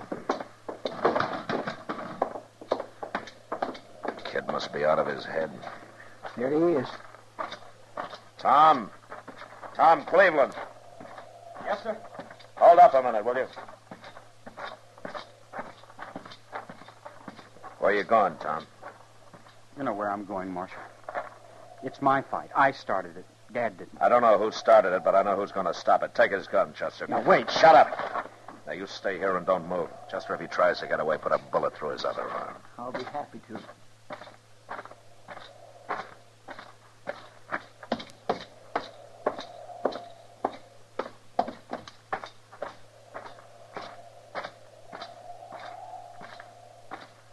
Well, now, I wasn't exactly looking to see you this morning, Marshal. But you ain't here to stand up for somebody else, are you? Just standing up for the law, Brawley. Well, to my knowing, there ain't no law been broke. Call it law and order, then. And a gunfight's not very orderly. Well, I sure don't aim to do no shooting unless somebody shoots at me first. Nobody's going to, Brawley. Cleveland's not going to show. Oh? Kind of had a feeling he wouldn't. You looked a little crawly last night. Just a big wind, no rain. His boy feels different, though. I just stopped him up the street there. He was heading down here to face you. Well, I'll say one thing. The yearling ain't got much sense, but he's sure full of vinegar. He's a good kid, Brawley, in spite of what his dad's done to him. I wouldn't want anything to happen to him. You won't, as long as he stays shy of me. Now, there's one way to make sure of that. You got a horse there in the stable. Get it and ride. The law say that, Marshal. I said it, Brawley. You really run your town, don't you? All right, Marshal, I got no reason to stay. I'll ride. Good. So long, Brawley. I'll be seeing you, Marshal.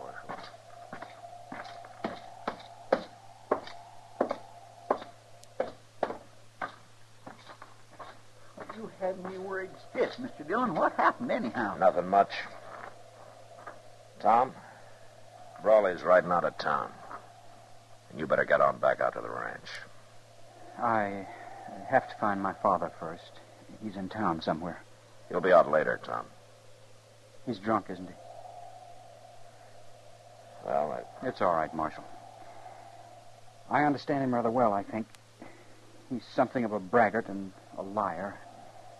And most likely a coward. Now, wait a minute, Oh, don't Tom. worry. I'll never let him find out I know.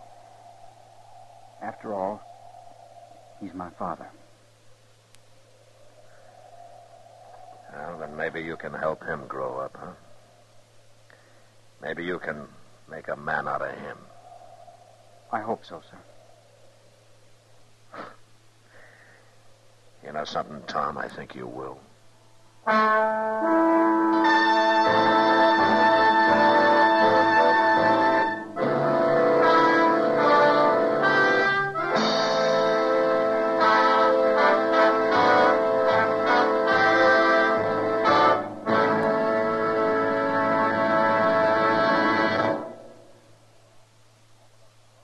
In a moment, our star, William Conrad. In 1900, 20 miles an hour very often was excessive speed. But in 1900, as now, speed is a relative concept. It's relative, for instance, to traffic conditions. An empty highway is safer than a crowded one. It's relative to the time of day. Dusk, dawn, and night driving is more hazardous than daylight. It's relative to weather conditions. Rain, sleet, and snow means slow down, even on highways that are posted for high maximum speed limits. In other words, safe speed is a question of driver's judgment. Police patrols can pick up a few of the most careless drivers, but the policeman that counts the most is the one you carry in your own head. When he tells you to slow down and stop taking chances, listen to him. The life you save may be your own. This has been a CBS Radio public service announcement. And now, William Conrad. You know, on the frontier, if a girl was looking for a husband, they used to say she's throwing a mighty wide loop. Well, next week, a girl catches a husband right enough, but not the one she wants. And that was the West. Gunsmoke. Produced and directed by Norman McDonald, stars William Conrad as Matt Dillon, U.S. Marshal. The story was specially written for Gunsmoke by Les Crutchfield, with editorial supervision by John Meston. The music was composed and conducted by Rex Corey. Sound patterns by Tom Hanley and Bill James. Featured in the cast were Lawrence Dobkin, Sam Edwards, and John Daner. Harley Bear is Chester, Howard McNear is Doc, and Georgia Ellis is Kitty. Join us again next week for another story on Gunsmoke.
Gunsmoke, brought to you by Chesterfield. Chesterfield packs more pleasure because it's more perfectly packed, thanks to Accuray. They satisfy the most. Around Dodge City and in the territory on West, there's just one way to handle the killers and the spoilers, and that's with a U.S. Marshal and the smell of Gunsmoke.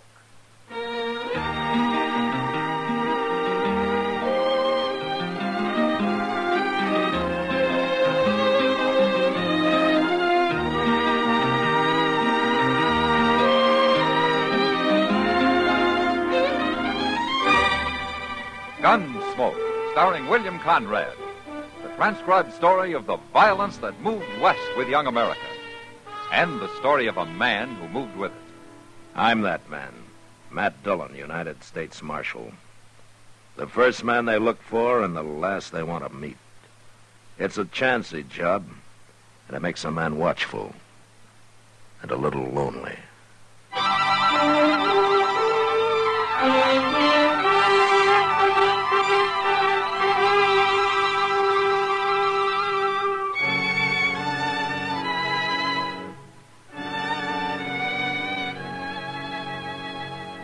Every man who comes to Dodge doesn't spell trouble, but sometimes a stranger rides in who, to my eye, has it written all over him. This one I first noticed walking slowly up and down the plaza, taking every detail in of the buildings, of the crowd, of the street. You might have thought he was figuring to buy the place. But after 2 days of his walking and sitting and watching, I decided that maybe that wasn't exactly what he had in mind.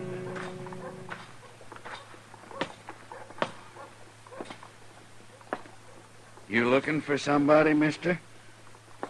You've been in Dodge long enough, stranger. You know who I am. You're Marshal Dillon. If there's anything about this town you haven't found out, maybe I can help you.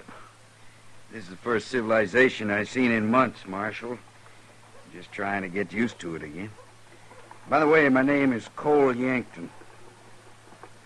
Well, it ain't no summer name, Marshal, if that's what you're thinking. What do you do that keeps you away from civilization, Yankton? Oh, I've been horse trading, around among the settlers, a few peaceful Indians. Uh-huh. But you're done with that now, huh? I sold what I had. Come out pretty good, too. You know, most men who come here with a stake spend it gambling. I haven't seen you near a saloon yet. I'll look them over later. You aiming to stay here long? I come here to take the Santa Fe to Wichita, Marshal. Well, it goes every day. You got something against me? No, not yet. I guess being a lawman, you gotta be suspicious of everybody, don't you? Not everybody. There's nothing wrong with me, Marshal. Now, don't you worry about a thing. I won't, Yankton. Good. I'm gonna let you do the worrying.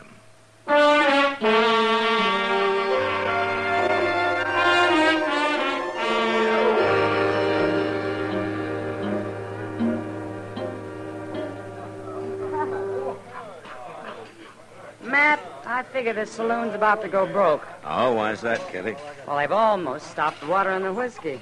Oh? I swear they're pouring it at least half and half these days. Kitty, Sam's got to make it last, you know. 1 barrel for the whole winter? Well, the less people drink, the less trouble they make for me. Ah, that's being selfish. Oh. Huh? I wondered how long he'd hold out. What? Who are you talking about? The man at the door over there.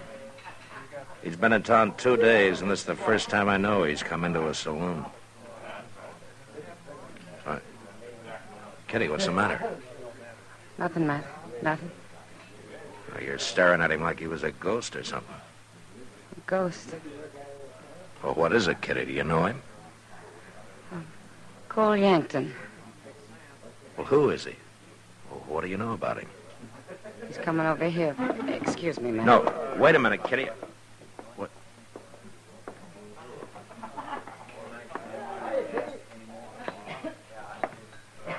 Evening, Marshal. Hello, Yankton. Your girl took off. Uh-huh. She's going out the back door. She's really leaving. Yeah, it looks that way. Now, why'd she do that, Marshal? I wouldn't know, Yankton. You ain't even curious? I don't figure it's any of my business.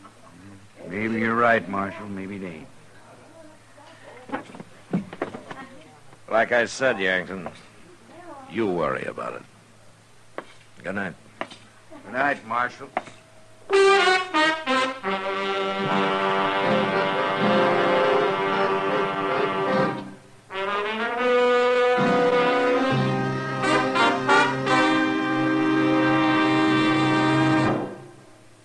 Introducing one of the country's best-known jazz musicians and arrangers, Mr. Bobby Haggart. How about whistling along with him?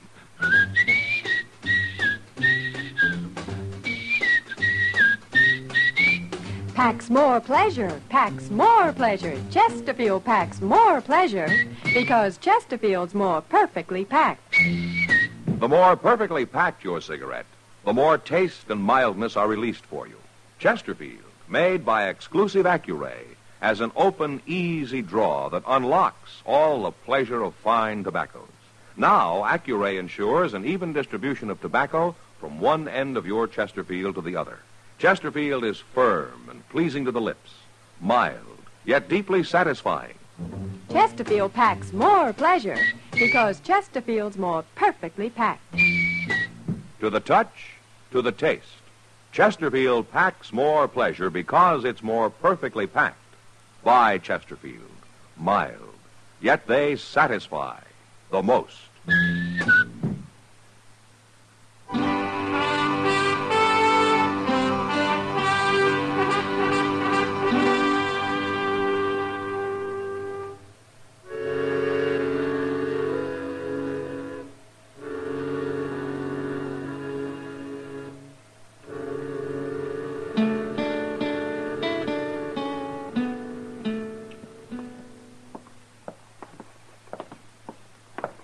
Look at him, Chester.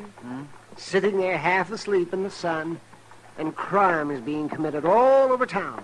Widows are being robbed, old men are getting their throats cut, little children are being sold into slavery. And there sits the law, sucking on a straw while he digests his dinner. My golly, Doc, he don't look none too lively. If I had a gun, I'd shoot his heels off. I'll lend you mine. Why don't you two sit down and quit bragging? Huh? Yeah. We better do it too, Chester. It'll make him look less conspicuous. You know, this is one part of my job I take pleasure in, Doc. You know something? I wouldn't hire either one of you to drive a tent peg in quicksand. Don't answer him, Chester. That's his bad conscience talking. Doc, did you ever hear of a man doing a little thinking once in a while? Always thinking. And what would you be thinking so hard about, Marshal? Well, I tell you, Doc. Cole Yankton over there. Oh? That's him standing right across the street. Where? Oh, yes. Yes, I know. I saw him this morning. This morning? Where? In the plaza. He was asking where he could find Kitty. Said he wanted to talk to her. Well. Now, that's all right, Chester. Why shouldn't he be talking to Kitty? Well, no reason, I guess. You don't fool me, Mad Dillon. You're wondering why as much as everybody else. Kitty knows lots of people, Doc. Oh, yes. People like Cole Yankton. Outlaws. Look, there's Miss Kitty. So she's going to run right into him. You stopped her. I guess he's going to get to talk to her, all right. But he isn't, Chester. He's just kind of smiling at her. Well, that sure didn't last long. Where's he going now? He's taking his horse. Looks like he's leaving town, Matt. Yonder he goes. Well, that's good riddance. You can forget about him, Matt. Yeah, maybe. Why don't you ask Miss Kitty about him, Mr. Dillon? You said you was having supper with her tonight, didn't you? Yeah, that's right, Chester. I'm having supper with her.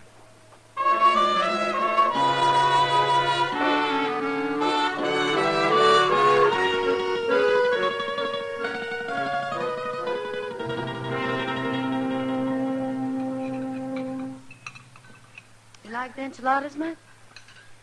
Well, I'd like them better if I knew what they were using for meat, Kitty. Haven't you ever been here before? No, not often. Yeah, but one thing, it's too long a walk. This place is hardly part of Dodge. Now, just 'cause it's at the edge of town. I don't think you like Mexican food, Matt. I grew up on it, Kitty. Well, the walk's good for you. Gives you an appetite. Huh? Mm-hmm. Is that why you brought me clear out here? I get tired of eating at Delmonico's and those places. Change is good for you once in a while. Yeah, sure, it's good for you. As long as it's for the better. There's nothing wrong with this food. I think it's delicious. Uh-huh. Have you tried this coffee? I wasn't talking about the coffee. Well, you take cornmeal and molasses and you fry it together till it turns to powder. Then you boil that with water and you got coffee. Is that how they make it? Well, that's how they make it here. Well, I like it. Well, you don't have to, you know. It's not going to cost me much. Then you ought to be grateful I made us come here. Oh, I am, Kitty. I sure am. Matt. Yeah. You haven't asked me about Cole Yankton. No, I haven't, Kitty. Why should I? Mr. Dillon, I swear I thought I'd never find you. What are you doing way out here? Is something wrong, Chester? Only the bank got held up. 3 men, they took over $10,000. When? A while ago, I've been looking everywhere for you. Was anybody hurt, Chester? There was a few shots fired, but nobody got hit, I know of. Well, any idea who it was? Yes, sir. One of them, anyway. Well, who? Cole Yankton. Matt. We'll talk about it later, I Kitty. brought your horse, Mr. Dillon, and we better get going or we won't never find him.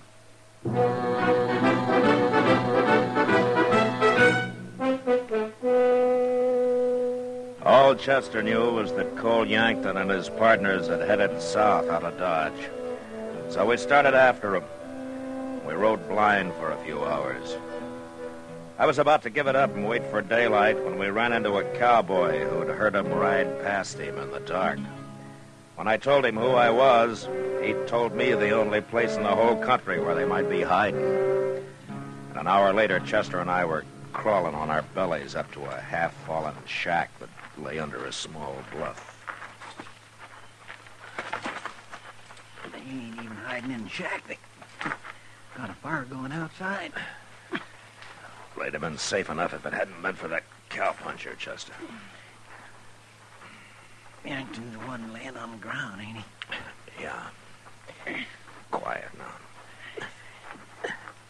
Just hold it up, Chester, and listen. Don't worry. Won't nobody find it tonight. Come on, let's get a little closer.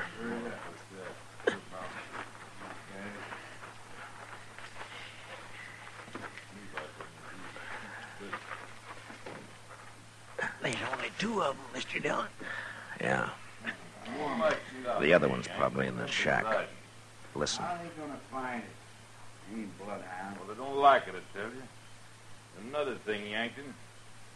What were them men doing in the bank? It was always empty at that hour. Can't find out everything in 2 days, can I? No, I guess not. I still give you credit for one thing, Yankton. At least that tin-horn marshal never showed up. Don't give me credit for it. Why, he means kid, Mr. Dillon. He means she was in on it. That gal help you out? What's her name? Her name's Kitty, and I don't want to talk about it. Hey, you talked about enough what we got to dodge. Look, the marshal was out of the way, wasn't he? That's what I said. And that's all you need to know. Now leave Kitty out of this. You're awful touchy about it, ain't you, Yankton? You shut up, or I'll put a Chester. bullet in you. Yes, sir. There You now, watch for the ground. man in the shack. I'm going to move in on these 2. Are you ready? I'm ready. I will. All right, you men are covered. Get your hands up. Shoot him.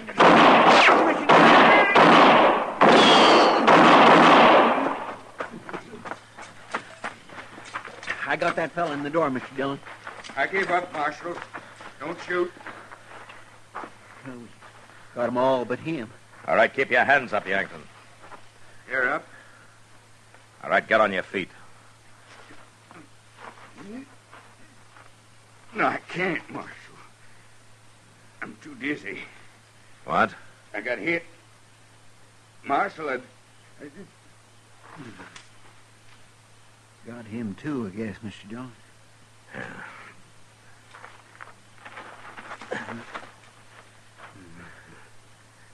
Yankton? He's bleeding all right, Chester, but he's not dead. Say, looks like an old cart of some kind over there, Mr. Dillon. If it ain't busted, maybe we can hitch it up and carry him back to Dodge. Yeah, Well, let's find that money first, and then we'll try it. All right. Mr. Dillon? Yeah. What, Chester? It's kind of bad about Miss Kitty, ain't it?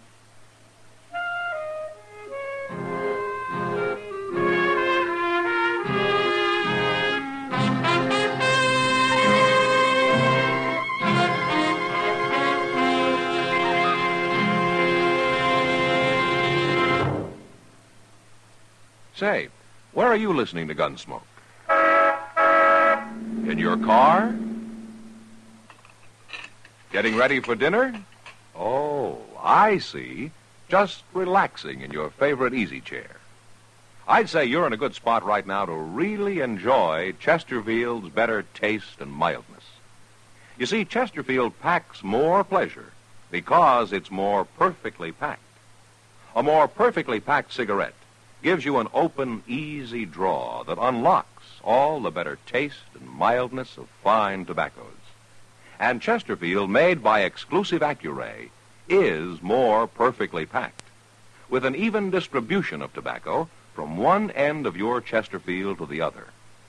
Firm and pleasing to the lips, mild, yet deeply satisfying. Remember, to the touch, to the taste. Chesterfield packs more pleasure because Chesterfield's more perfectly packed. By Chesterfield. Mild, yet they satisfy the most.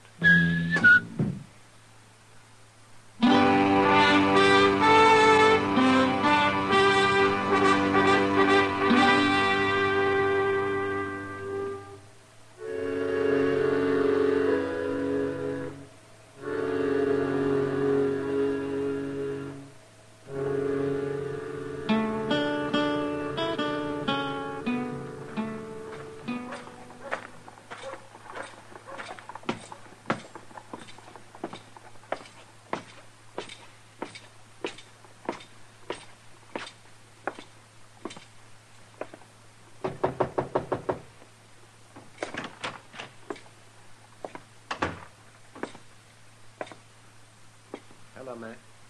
How is he, Doc? I've done all I can for him, Matt. I ain't gonna make it. I never thought I would. And I don't give up, Yankton. There's always a chance. My partners, they're both dead, ain't they, Marshal? We buried them before we brought you in, Yankton. Come in. Oh, well, Kitty. I had to come. I heard he was here. Hello, Kitty. You got a bullet in me, Kitty. I know. Out on the street there yesterday, I had it in mind to ask you something, but when I got close to you, I knew I couldn't. And I'm glad, because things didn't work out so good. No. I'm sorry, Cole. I'm real sorry. Thank you for coming, Kitty. I won't bother you no more.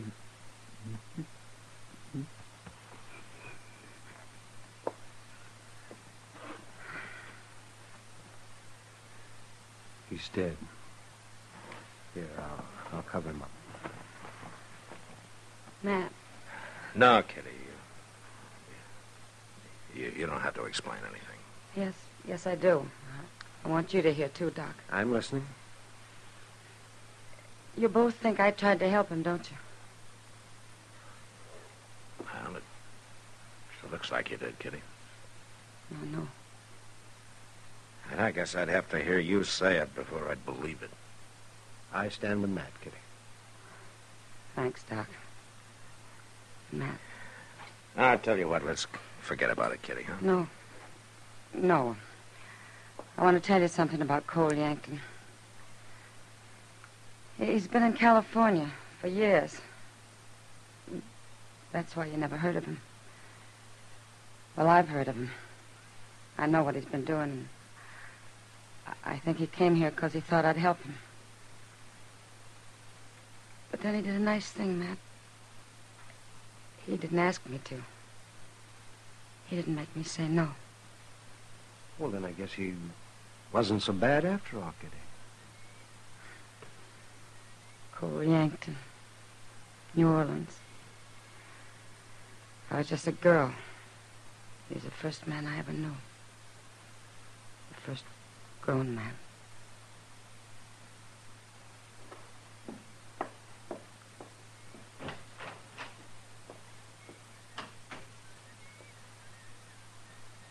Yankton was a fool, Matt. Yeah. He should have stayed with that girl. Yeah, she's all right, isn't she, Doc?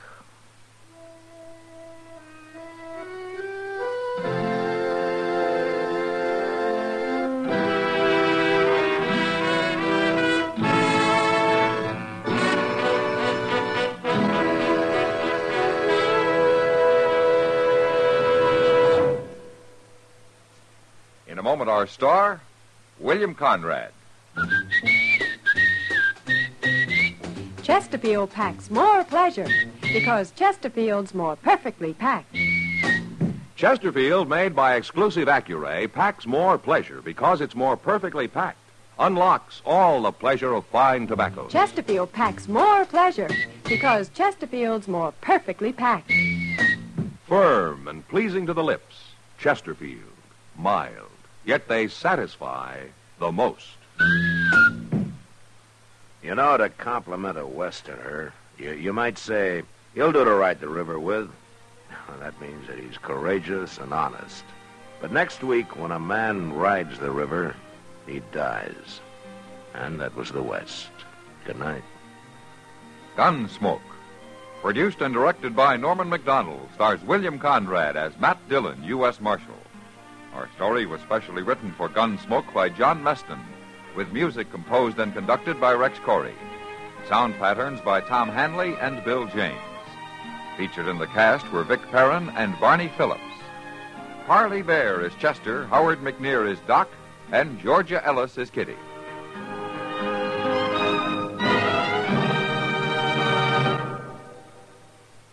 Smokers, this is it. L&M filters. So good to your taste, so quick on the draw. Make today your big red letter day, your L&M red letter day. Superior taste and filter, it's the miracle tip. Make today your big red letter day. Change to L&M today. L&M, so good to your taste. So quick on the draw. Get L&M today. Relax with L&M. So good to your taste, so quick on the draw. Join us again next week for another specially transcribed story on Gunsmoke.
Gunsmoke. Brought to you by Chesterfield.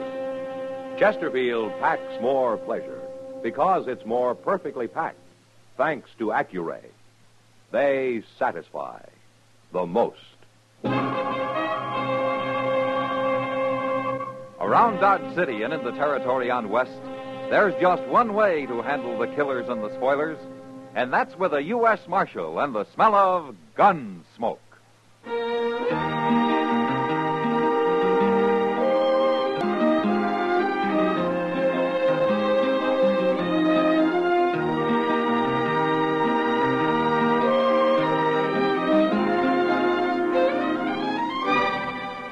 Gunsmoke, starring William Conrad.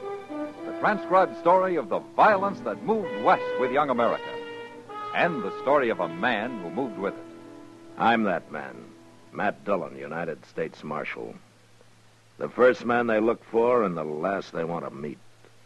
It's a chancy job, and it makes a man watchful and a little lonely.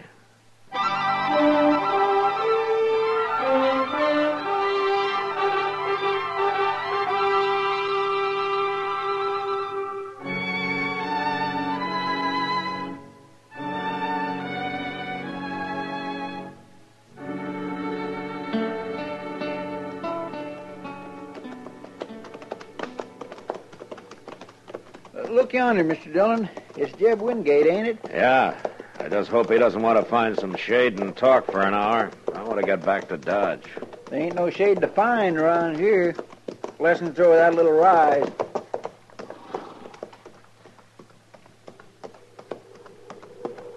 Hello, Marshal. Chester? Hello, Jeb. All right, Jeb.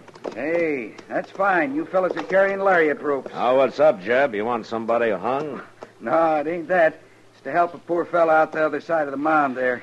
He's got an old chewed-up single-tree wagon. Now his traces are busted. Well, can't he tie them together? Oh, they're too short already. I was riding over to my place for some rope, but maybe you can save me the trip. I will help him, Jeb. Is he a friend of yours? Oh, I never seen him before. Some poor, half-starved pilgrim. I feel kind of sorry for him, though. So you take care of him now. Yeah, we will, Jeb. So long. I'll be seeing you in Dodge one of these days. Goodbye. Jeb must get awful lonesome living out here all by himself, Mr. Dillon. Oh, I guess he likes it, Chester. I don't see no man with no wagon. You will in a minute.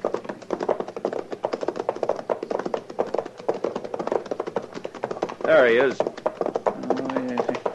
Say, Jeb was sure right. And look at that horse, too. Yeah, they make quite a pair, don't they? Hello. Hello. Here, you could use some rope, mister. Here's 30 feet. That ought to do. I sure thank you. Where you headed? Dodge, I guess. You come far? Montana territory. Well, no wonder. Another fella, he just left. He was going to help me, too. You live out here? I'm the marshal in Dodge. You looking for work? If they'll give it to me. I heard the Santa Fe's laying more track there. Well, I know the agent. Maybe I can help you. No, I wouldn't want to get you in no trouble. Trouble? I'll come see you. I'll fetch you another rope as soon as I can. Oh, no need for that. My name's Hook, Marshal. Arden Hook. This is Chester Proudfoot, Hook. How do you do? Pleased to make your acquaintance. Well, we'll be seeing you. Thank you kindly.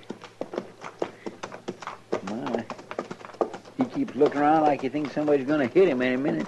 Well, maybe he's running from something, Chester. Say, I'll bet that's it. You suppose the law is after him? What for? Well, I don't know. Maybe he's a murderer. Of what? Flies? Come on, let's do a little ride.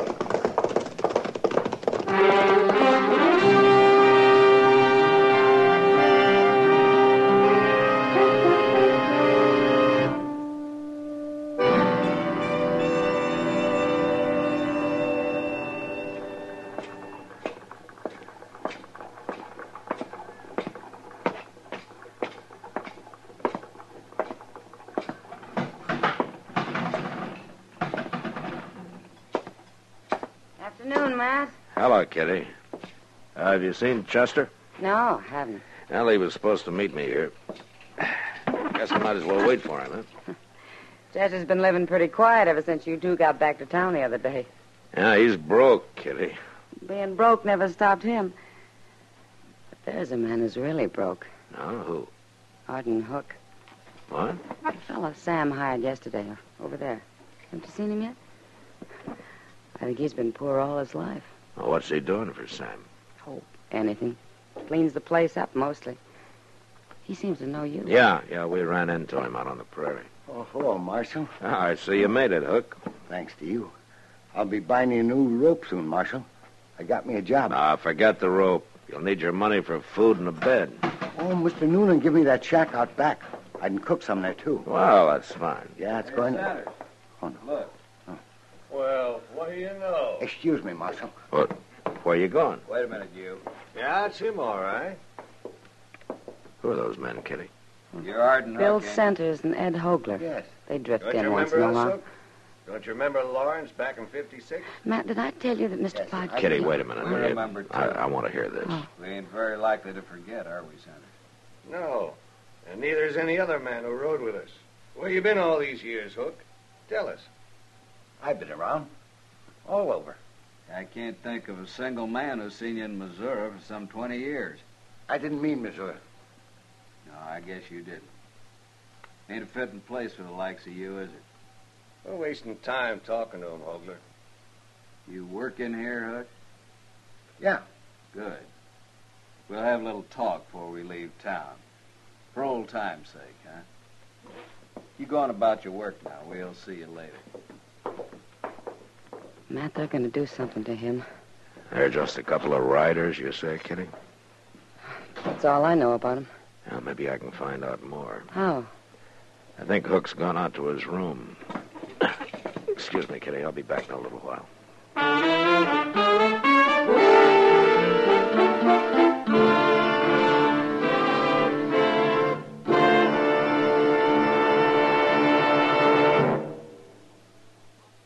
That whistling man, Bobby Haggart, really started something. Tonight, the Calypso Boys join in. Ready, amigos?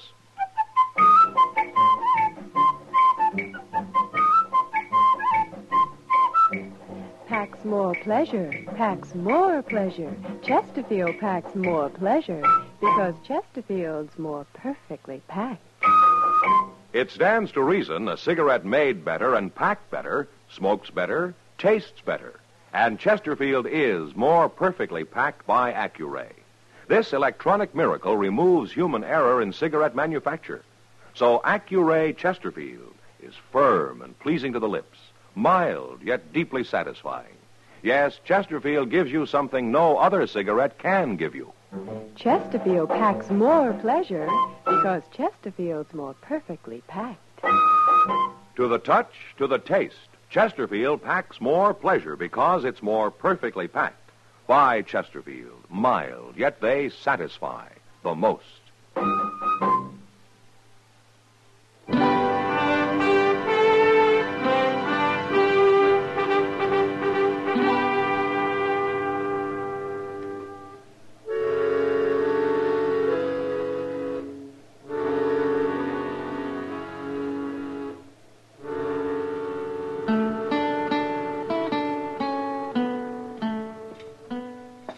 What are the names, Hook? Bill Centers, Ed Hogler? You heard them? Yeah, I heard them, but I don't know quite what they were talking about. It's nothing, Marshal. I used to know them, that's all. Uh-huh. In Missouri, huh? Yeah, that's right. They said something about Lawrence back in 56. They were just talking. Lawrence, Kansas, that was the first time it was raided by Missourians under General Atchison, wasn't it? You and Centers and Hogler were with him, huh?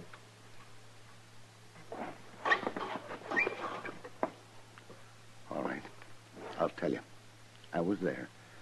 I raided across the border with him. I helped them sack Lawrence. I even killed a man. I killed him in cold blood. Marshal, he was trying to give up, and I shot him anyway.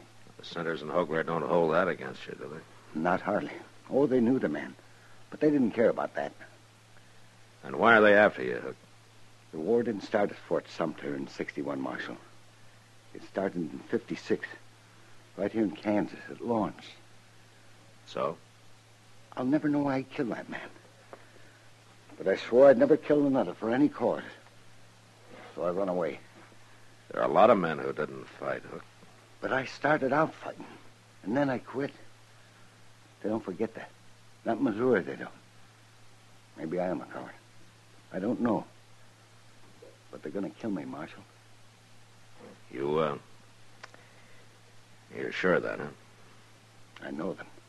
And I know what they're like. All right. Hook, I want you to stay here in Dodge. And get killed? Now they've found you, they'll follow you. You're safer in Dodge than you'd be anyplace else. Well, I guess so. You leave it to me. You'll be safe.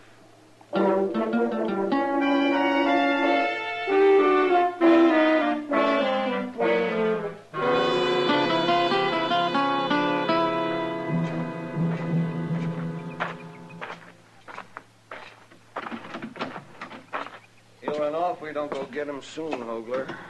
Where's he going to run to? Ogler's right. He isn't running anywhere. What? Oh, Marshal, huh? You're Hogler? You want something, Marshal? Yeah. I want you to leave Arden Hook alone. We ain't going to bother Hook, Marshal. Not if you're smart. Little coward like that, I wouldn't feel right even touching him. What happened a long time ago. Why keep it alive? Was you in the war, Marshal? Yeah, I was in the war. But it's all over, and the sooner everybody forgets about it, the better. We might have won if it wasn't for cowards like Arden Hook. All right, there's no use arguing with you. But Hook's going to stay here. And if anything happens to him, anything at all, I got enough evidence on you two to hang you. Too bad you found out about all this, Marshal. Yeah, I guess there's nothing we can do now, Sanders. You mean we're going to let that little coward go? Yeah, we'll let him go. Who cares about him anyway? Bye, Marshal.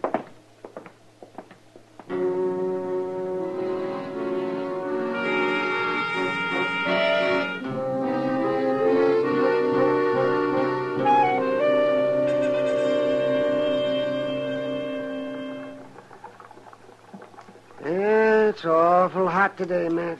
Well, that's the sun, Doc. You see, it's the sun that makes it hot.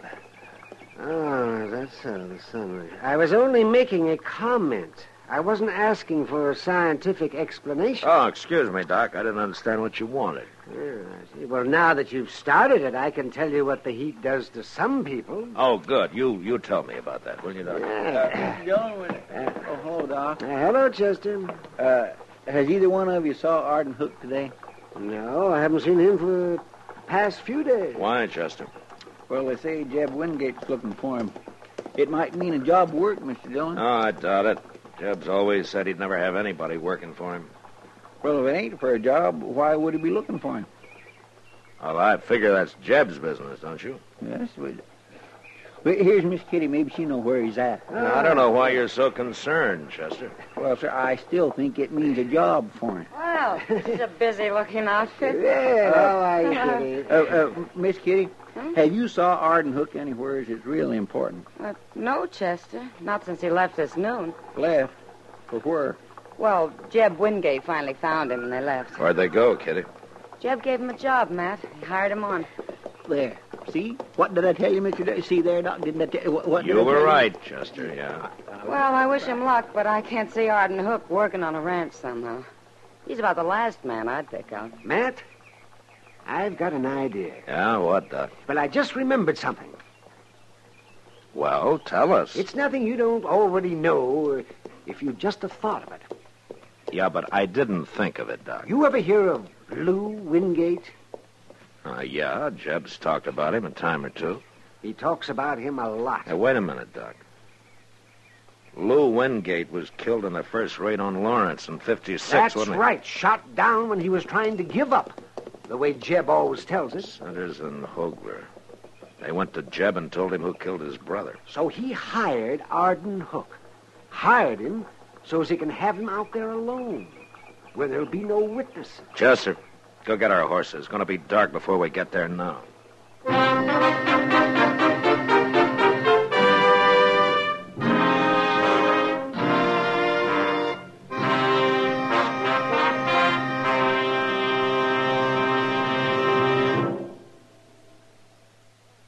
Say, where are you listening to Gunsmoke? In your car? Getting ready for dinner? Oh, I see. Just relaxing in your favorite easy chair. Well, I'd say you're in a good spot right now to really enjoy a Chesterfield.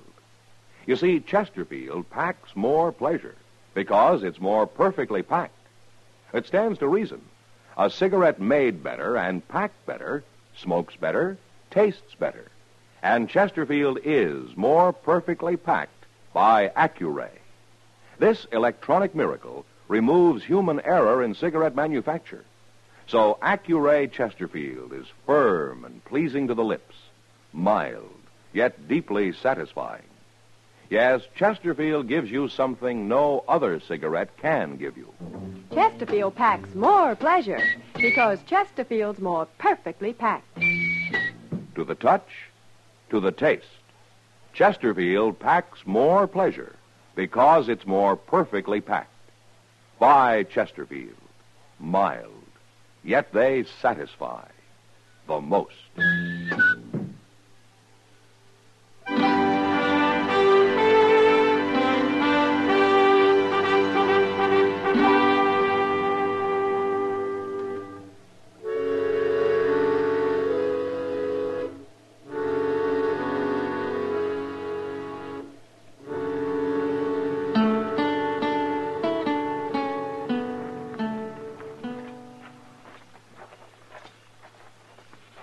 Step easy, Chester. I am. But I still don't know why we left our horses way back yonder. Now, let's get behind that wagon at the side of the barn, and I'll tell you. Hey, look. There's Jeb Wingate sitting with his back to the window. Yeah.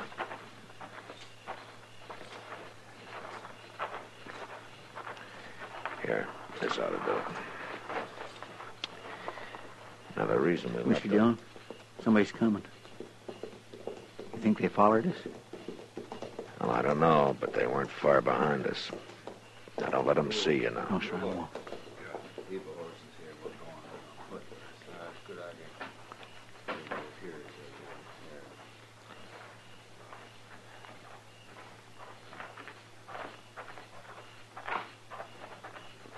Hey, look at that, Sanders. Sit and duck. We can put a rifle bullet through him from here. It's Hogler and Sanders. I don't understand this, Hogler. Why not? Well, Jeb Wingate said he was going to kill Hook and make it look like an accident, didn't he? Yeah. Then why not let him do it? 'Cause I want Hook killed another way. I want that smart Marshal Dillon to hang him. And I'm going to make him do it. How? Kill Wingate, and everybody will think Hook done it. He's the only man who'd have a reason, ain't he? Yeah. All we got to say is he killed Wingate because he was afraid of him. Still murdered. You're smart, Hogler. I like the idea of Marshal Dillon having to hang him. Well, go ahead, shoot. I'm going to move out there, Chester. You stay here. Right in the back. I got the drop on you, Hogler. It's Sergeant Hook. He's got a rifle. Put that rifle down. Where'd you come from, Hook? I heard your horses coming in. I heard most of what you were telling Centers. He's going to shoot us, Hogler. I wouldn't shoot nobody. You ought to know that. And what's the rifle for? I'll shoot in the air to warn Wingate. I'll kill you, you do that. Maybe. But you won't kill Wingate. There's two of us, Hook, and I can... All right, that's enough, Hogler. So, Marshal, get him. Don't shoot, Marshal! Don't shoot! Then drop your gun, Centers. Sure. Chester. Yes, sir. Go get Wingate. Yes, sir, I'll get him. You killed Hogler, Marshal. Yeah, I killed him. It's a wonder Centers isn't dead, too. I wasn't going to do nothing. I didn't want anybody to die. They'd have killed you and Wingate both if I hadn't stopped him. I was about to warn them. I was all ready to shoot. It's too late. I wasn't going to shoot Wingate, Marshal, honest. The court can decide that, Centers. Marshal? Hello, Jeb. Chester started telling me what this is all about. I never heard of nothing like it. Yeah? Well, Arden Hook was ready to give his life for you, Jeb. I know. And I ain't very proud of myself, Marshal. You got no cause to be. You know, I'd throw you in jail, but you haven't done anything yet. I want to do something. Yeah, what? Hook, I didn't bring you out here for a job. I know.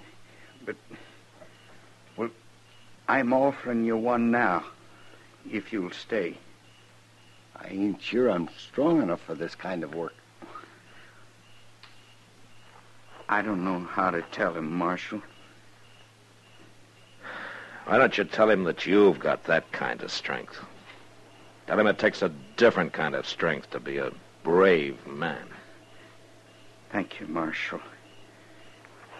Will you stay, Hook? Yeah, I'll stay.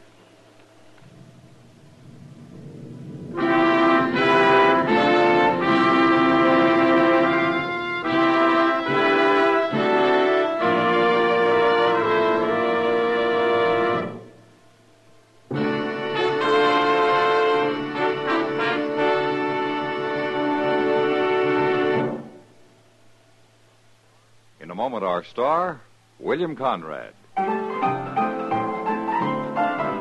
Chesterfield packs more pleasure because Chesterfield's more perfectly packed. A cigarette made better and packed better, smokes better, tastes better. And Chesterfield is more perfectly packed by Accuray. This electronic miracle removes human error in cigarette manufacture. So Accuray Chesterfield is firm and pleasing to the lips. Chesterfield, mild, yet they satisfy the most. You know, the frontier was buffalo hunters, trail drivers, and cowboys on the prod, but never a place for families. Yet next week, a father comes to Dodge looking for his daughter, a daughter whose name is Kitty Russell. And that was the West. Good night. Gunsmoke, produced and directed by Norman McDonald, stars William Conrad as Matt Dillon, U.S. Marshal. Our story was specially written for Gunsmoke by John Meston, with music composed and conducted by Rex Corey. Sound patterns by Tom Hanley and Bill James. Featured in the cast were Vic Perrin, Harry Bartell, James Nusser, and Paul Dubois. Parley Bear is Chester, Howard McNear is Doc, and Georgia Ellis is Kitty.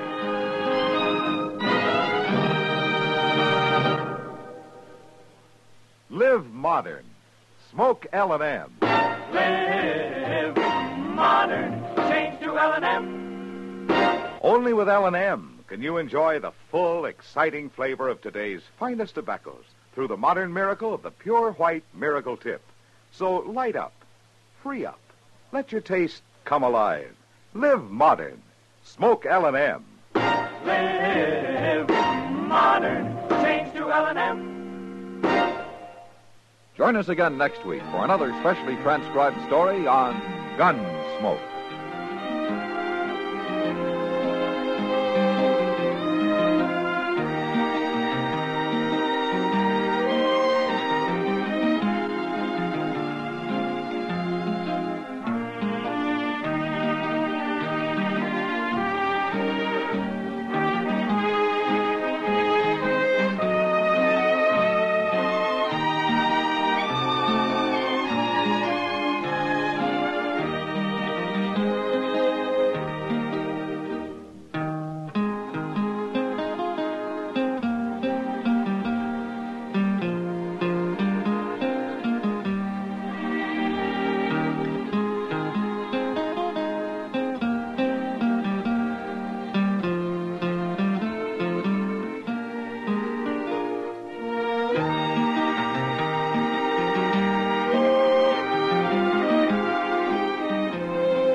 Gunsmoke, brought to you by Chesterfield.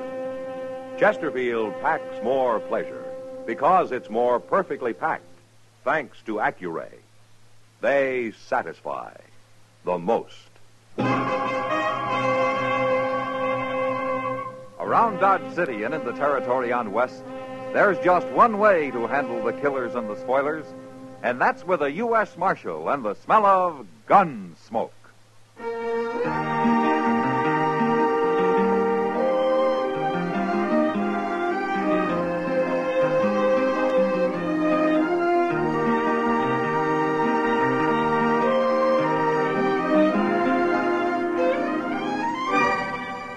Gunsmoke, starring William Conrad. The transcribed story of the violence that moved west with young America. And the story of a man who moved with it. I'm that man, Matt Dillon, United States Marshal. The first man they look for and the last they want to meet. It's a chancy job, and it makes a man watchful and a little lonely.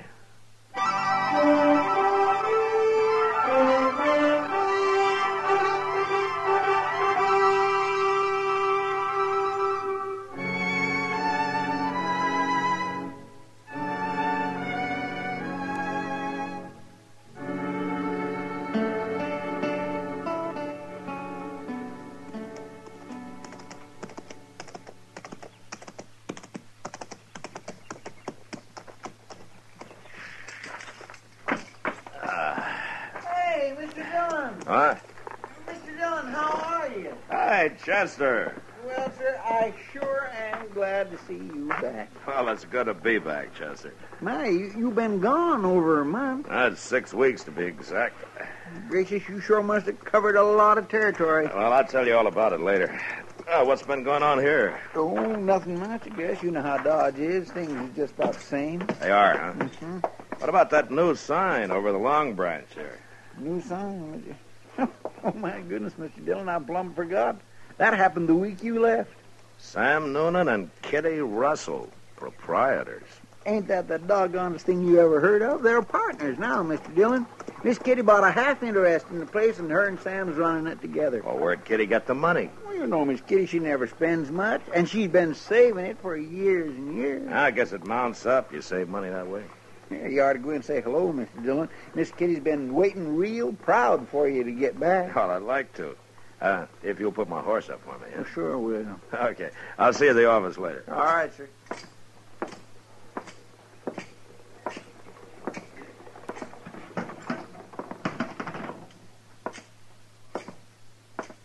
Hello, Sam. Well, Marshal Dillon, when'd you get back? Just now. Saw your new sign outside, and I came in to see if the price of whiskey had gone up. Well, Marshal, the price of whiskey went down at the Long Branch. What? Yeah. First thing Kitty talked me into. Well, knowing you, that must have taken some talking. Well, you know, she was right. We're making more money than ever. I sure got to hand it to her. Ah, good. Where is she? Well, she went to her room, Marshal. And, you know, I wish you'd go up and see her. She got me worried. Oh, why? Well, we were sitting here talking business, and a boy come in with a telegram for her, and she read it, and well, she turned kind of pale and then got up and left. Huh. Yeah, sure, Sam. I'll go see her.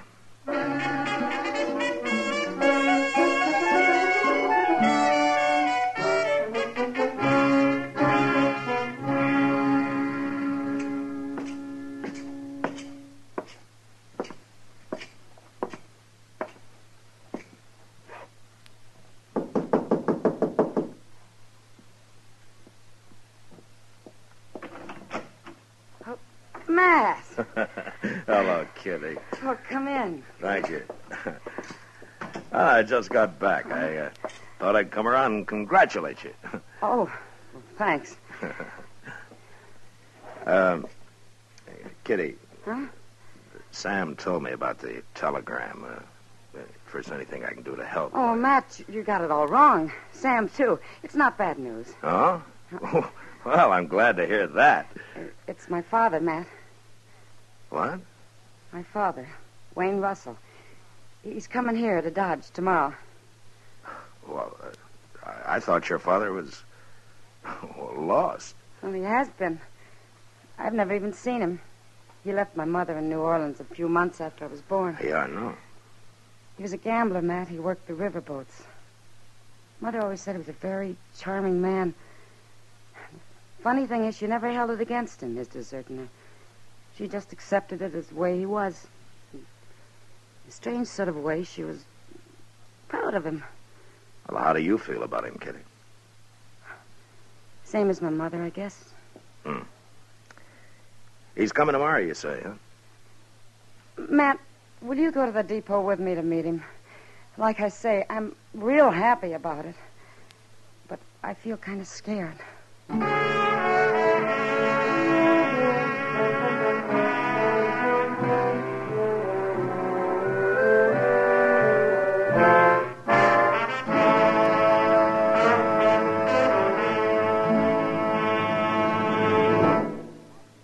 That whistling man, Bobby Haggart, really started something. Tonight, we'd like to introduce a player piano that could have come right out of the Long Branch in Dodge City.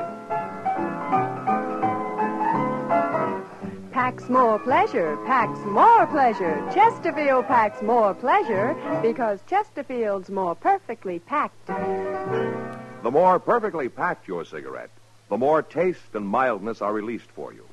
Chesterfield, made by exclusive Accuray, has an open, easy draw that unlocks all the pleasure of fine tobaccos. Now, Accuray ensures an even distribution of tobacco from one end of your Chesterfield to the other. Chesterfield is firm and pleasing to the lips, mild, yet deeply satisfying. Chesterfield packs more pleasure because Chesterfield's more perfectly packed. To the touch, to the taste, Chesterfield packs more pleasure because it's more perfectly packed. By Chesterfield, mild, yet they satisfy the most.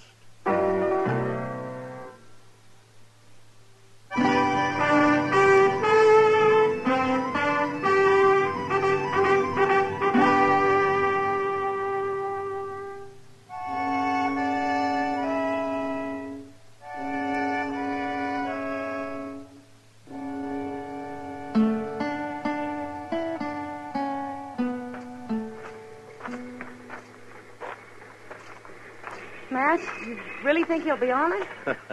Now, you just keep calm, Kitty. People are starting to get off, you see? Yeah, I see.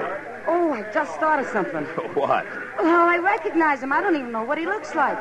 Matt, what'll I do? Now, wait a minute.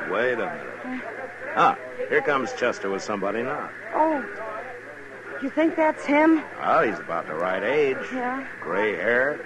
He's dressed mighty fancy. What'll I say to him? Maybe it isn't him at all. Easy now, kid. Well, I found him, Miss Kitty. He come right up to me and asked if he knew you. Now, can you imagine that? So you're Kitty. Hello. You're beautiful. I knew you'd be beautiful. Thank you. I know how you feel, child. We'll get acquainted. We're going to be great friends, Kitty. Well, sure. I mean, of course. Oh, well, this is Marshal Dillon. Welcome to Dodge, Mr. Russell. Thank you, Marshal. It's a pleasure to know you. Kitty, I want to meet all your friends, and I've an idea. Yeah? I'd like to give a dinner tonight. I trust there's a restaurant here that could accommodate us. Oh, there sure is, Mr. Russell, and that is a fine idea. Delmonico's, that's the best. We could go there right now and tell them to get started cooking. Chester. Well, I'm only trying to help. Well, that'd be pretty expensive, wouldn't it? Kitty, my child, expense doesn't matter. I own a very prosperous freighting business in New Orleans now. I've had it for some time. Well, that's wonderful. Will you invite your friends for me, Kitty? Yeah, if you want. And about how many shall I tell them to expect? Well, Chester and Matt and Doc Adams and... Oh, I don't know. Well, ain't you going to ask Sam, Miss Kitty? After all, he's your partner now. A partner? What partner, Kitty? Oh, it's nothing. Nothing? Why, Mr. Russell, she's half owner of the Goiness Saloon in Dodge, that's all. Is this true, Kitty? Well, it's really Sam Noonan's place. But you're associated with him in the saloon business? An unmarried woman has to make a living. I'm making a good one. Of course. Well, we'll talk about all this later, Kitty. But tonight we'll celebrate, shall we say, 8 o'clock at Delmonico's. I'll see you there, too, Marshal? Aye, certainly, sir. I'll take you over to the hotel, Mr. Russell. Well, thank you, Chester. Very kind of you to put yourself out this way for a fellow we're Well, Kitty, So that's my father, huh? he's quite a gentleman, isn't he? Matt, Yeah. I need a drink.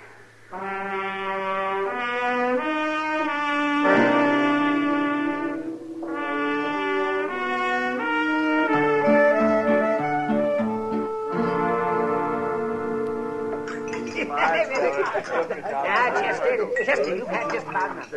Well, that was a pretty good meal, wasn't it, Mr. Russell? I want to thank you for recommending the place, Chester. Of course, I guess it ain't like what you're used to in New Orleans.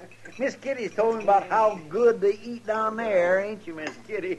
Yeah, I guess so, Chester. What's the matter with Kitty, man? I don't know, Doc. She keeps looking at him sideways, but she sure doesn't have much to say to him. And I guess she's still kind of shy. Shy? You mean Kitty? Oh, nonsense. You better fill your glass, Doc. What's that? Sam Noonan's getting orey-eyed. I think he's just about to propose a toast. Oh, no, that's all we need. There, you see what I mean? Now, gentlemen, now let's drink a toast. A toast to my new partner, Kitty Russell, and to her old man. No, I mean her father. Sorry, Mr. Russell. And their very happy reunion, and many more of them forever and forever and forever. We All are right, getting Chet. thirsty, Well, sir. Thank you, gentlemen. Thank you. This is the happiest day of my life. Here's to you, Kitty, and to the Russells, the proud Russells. Oh, hooray. Oh, hooray for everybody. Oh, my, you better lock Chester and Sam in the same cell tonight, man. Yeah, that's a pretty good idea, Doc. I'm afraid I gotta go now. Come, Kitty, the evening just started. Yeah, well, it started at the Long Branch, too. I'm in business, remember? Yes, I know. I don't think Sam's going to be much help tonight. I'd better get down there and take help, over. Kitty, I ain't gonna be no help at all. Well, don't you worry, Sam. You stay and have a good time. Kitty, you can't go out there on the street this time of night. Well, I'll go with it, Mr. Russell. Well, if she must leave, I'll stop in later and say good night, Kitty. Good night, sir. Good night. Doc, keep an eye on those two, will you? Now, doggone it, Sam, you shouldn't be drinking all that. I'll give you some. That was a pretty nice party, huh? Yeah, fine. Well, what is it, Kitty? Because he disapproves of your being in the saloon business? You'll get used to it, Matt. Maybe I gotta get used to having a father, that's all. You haven't made him feel very welcome. I haven't decided yet whether he's welcome or not. Well, I didn't mean to interfere, Kitty. It's no business of mine. Yep, I understand that. We'll see soon enough.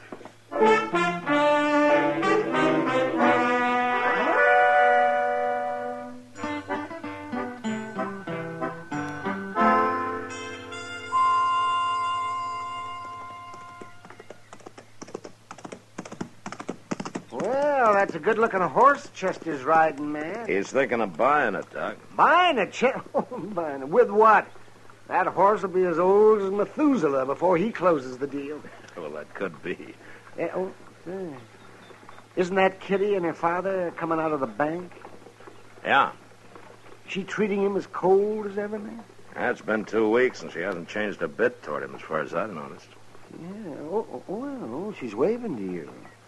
She wants you to come over there. Yeah, I guess so. I'll be back directly, Doc. Yeah, the sun will keep your seat warm. Okay. Morning, Marshal. Morning, Miss Russell. Morning, Kitty. We've got some news for you, Matt.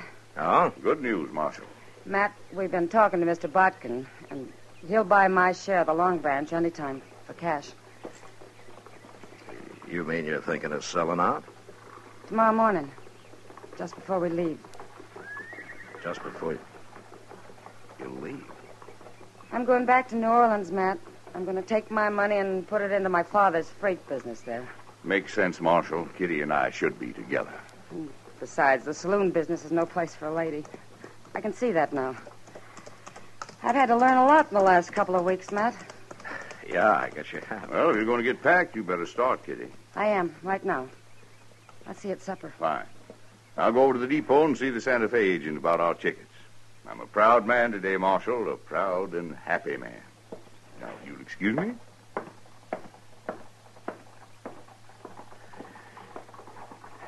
Kitty, Yes, Matt? whose idea was this? You're selling out and all. Well, he likes to think it was both of ours. But I'll have to give him the credit, Matt. He's been talking about it one way or another for 2 whole weeks now. He's awful smart. He can convince anybody of anything. yeah, I guess he can. What is it, Matt? Don't you like him? It doesn't matter whether I like him or not, Kitty. No. No, I guess it doesn't. But, I sure don't trust him, Kitty. Now we're getting somewhere. What? I'm going to need your help, Matt. I don't trust him either.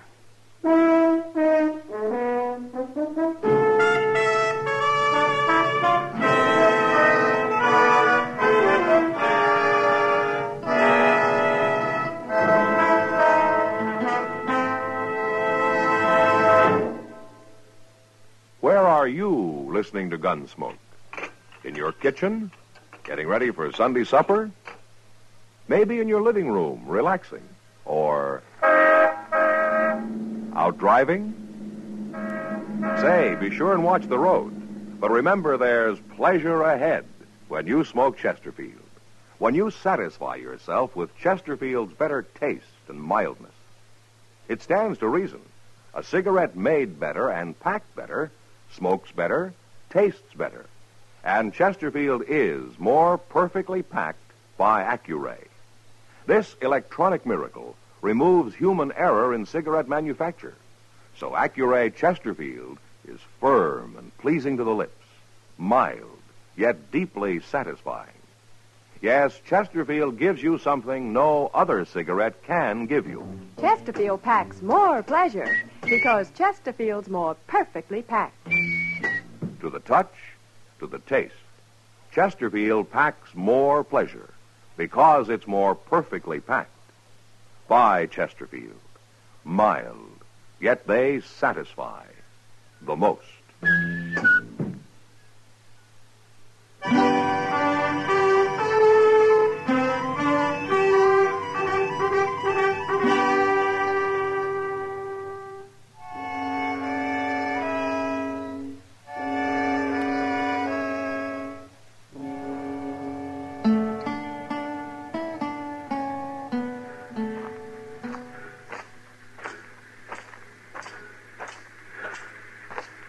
Morning, Mr. Russell. Morning, Marshal. Well, I see the train's ready. Where's Kitty? She insisted on meeting me here. She wanted to do her business at the bank alone for some reason. Well, maybe it's because this is the last time she'll be doing any business on her own. I hope so. No woman should be in business anyway. Yeah, especially Kitty. She, trusts people too much. They take advantage of her. Not anymore, I can assure you. I only hope she gets here with that money. Well, nobody's likely to hold a woman up in broad daylight, Mr. Russell. But they would at night, eh? Oh, there are some men who'll do anything for $1. Day or night. Yes. Ah, there she comes. I told you she'd be all right. Nobody'd bother Kitty anyway. She's awful well liked around here, Mr. Russell. By a lot of people. Yes. Yes, of course. They take it mighty personal if anything happened to her, no matter who did it, Mr. Russell. Morning, Kitty. Morning, Matt. Father. You're late, Kitty. Jane hasn't left. No, but we'd better be getting aboard. All right. Don't you have a bag of some kind? Oh, my baggage is all taken care Oh, of. I mean a handbag. You're not carrying anything. I know. Well, where's the money, Kitty? Didn't you get it? No, Father, I didn't. What?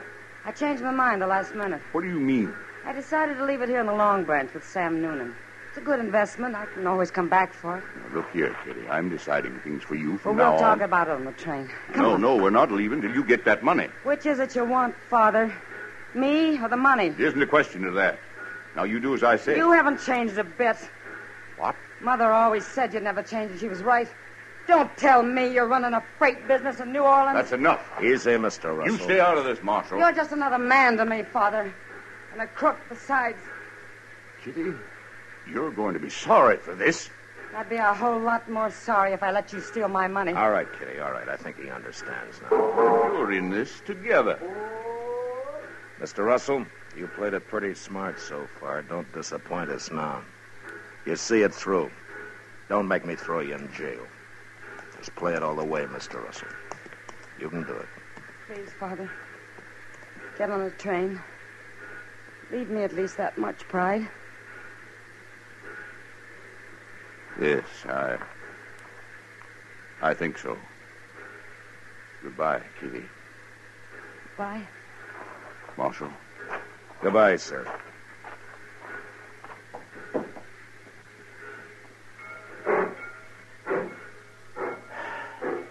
Well, he did it, Kitty. You were right. Sure he did. You bet he did. All of us Russells have pride.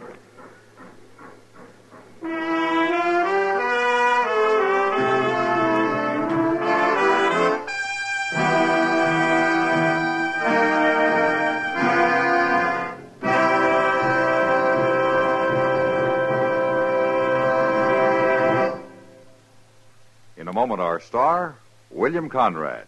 Dad, a great guy. Chesterfield, a great gift. Get them together next Sunday, the 17th, Father's Day. You'll be giving Dad the gift that packs more pleasure. Remember, Dad prefers Chesterfield because they're mild, yet they satisfy the most. So don't forget Chesterfields by the carton for Father's Day. You know, on the frontier, when a man was courting a woman, he usually had the good wishes of everyone. But next week, because of some marriage talk, 2 men nearly died. And that was the West. Good night. Gunsmoke, produced and directed by Norman McDonald, stars William Conrad as Matt Dillon, U.S. Marshal. Our story was specially written for Gunsmoke by John Meston, with music composed by Rex Corey. Sound patterns by Tom Hanley and Bill James. Featured in the cast were John McIntyre and Lawrence Dobkin. Harley Bear is Chester, Howard McNear is Doc, and Georgia Ellis is Kitty.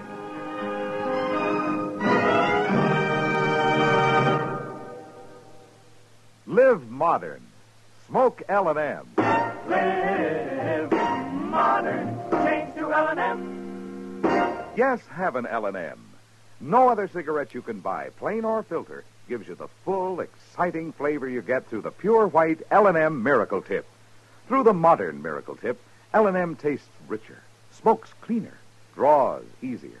So light up, free up, let your taste come alive. Live modern. Smoke L&M. Join us again next week for another specially transcribed story as Matt Dillon, U.S. Marshal, fights to bring law and order out of the wild violence of the West in Gunsmoke.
Gunsmoke, brought to you by Chesterfield. Chesterfield packs more pleasure because it's more perfectly packed, thanks to Accuray. They satisfy the most. Around Dodge City and in the territory on West, there's just one way to handle the killers and the spoilers, and that's with a U.S. Marshal and the smell of gun smoke.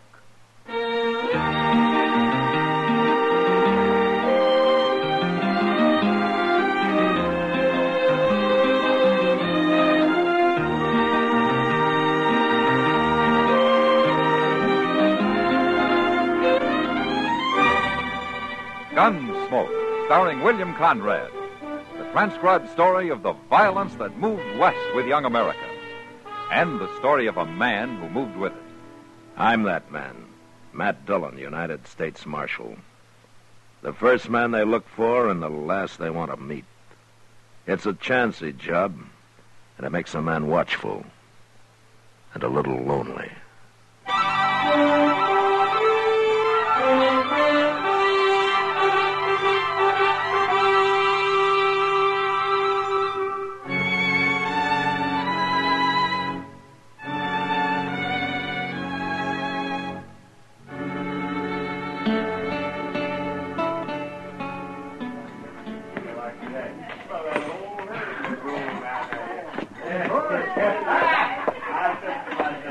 Sam? Kitty, what'll you have? I'm going out to Delmonico's for something to eat. If Marshal Dillon comes in, tell him to wait, will you? I'll send him on to Delmonico's. No, he's to wait here. It's Doc who's trying to find him. Oh. You look tired, Sam. I ought to. I've been tending bar for 12 hours steady. Well, what happened to the help you hired last night? You had the wrong idea, Kitty. Huh? I'm in business to sell whiskey, not to give it away to anybody who needs a drink and can't pay for it. Is that what he was doing? Was till I caught him at it. Hello, Kitty. Sam. Oh, Marshal. Matt, you're to stay right here at the bar. What? I promised Doc if you came in, I'd keep you here. He's been looking all over town for you. Oh, I thought Doc was delivering a baby down on Salt Creek. Well, he got back about a half hour ago. Oh, what does he want me for? It's about some trouble with a man and his wife called Tebbs. Tebbs? Well, not where he delivered the baby. This was in a sod hut about a mile above the crossing. Ah, well, what about him? Here he comes. He'll tell you. Here he is, Doc. Oh, fine. So you're a good girl, Kitty. Yes, you are. You're a good girl. I might never have found him. What's all this about these Tebbs people, Doc? Well, they're having trouble, Matt. Oh, what kind of trouble? Well, I stopped by to say hello and get acquainted. And, well, you know. Oh, sure. But the woman, she didn't act like she wanted anybody around. And then I heard the man yell at me from inside. She tried to stop me, but I went in anyways. He was lying there in the bed, Matt, with a bad knife wound in his leg. Oh? Yes. It's festered and it's given him a fever, and I don't think he can walk with it. Did he say what happened? Well, he claimed it was an accident, but he was holding a 6-gun under that blanket, Matt. Well, what for?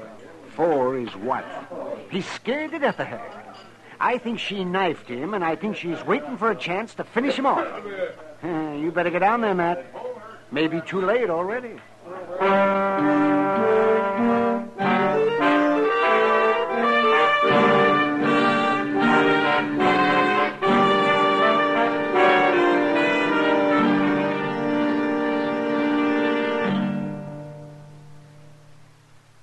Introducing one of the country's best-known jazz musicians and arrangers, Mr. Bobby Haggart. How about whistling along with him?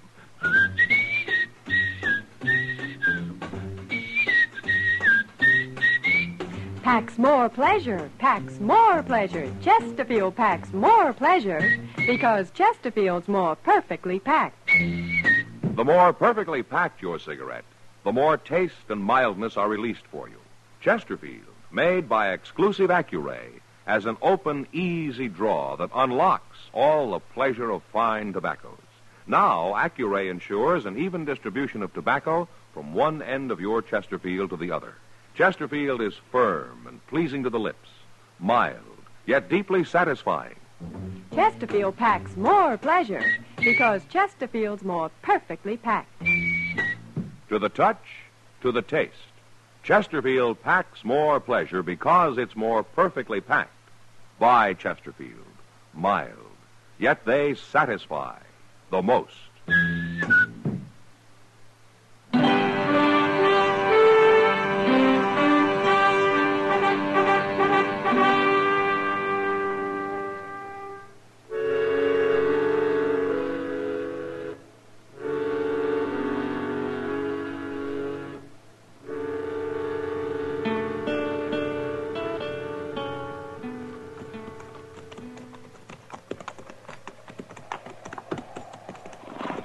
I reckon this is Tebbs' place, all right, Mr. Dillon. That's the way Doc described it, all right, Chester. Including the wife out there hoeing in the dirt. She's letting on she don't see us. Yeah. I didn't expect we'd be very welcome here. Just wait till she finds out you're a marshal. And I'm not going to tell her, Chester. Not right off, anyway. Hello, ma'am. Hello. We were looking for a drink of water. Crick's over yonder. Yeah, but you got a well here. Water's no better than the crick. Okay, we'll use the creek. But, first I'd like to talk to your husband. My husband? What about? Oh, just wanted to get acquainted. He ain't here. Ah. Well, we go get a drink, then we'll come back and wait for it. No. Who are you talking to, Florrie? Who's out there? Nobody. Now you stay quiet. He's feeling poorly, mister. I don't want nobody bothering him. Well, we won't bother him. You stay out of there. Well, then I'm coming too. You better wait outside, Chester. Yes, sir. That hut can't hold more than 3 people anyway. Hello. Oh, I knew I heard somebody. Your wife says that you're sick, Ted. I told you to leave him alone. I told you not to be troubling him. Well, I'm only being neighborly, ma'am. If he's sick, maybe I can help. So you're a neighbor, mister? Well, my partner and I are planning a homestead nearby.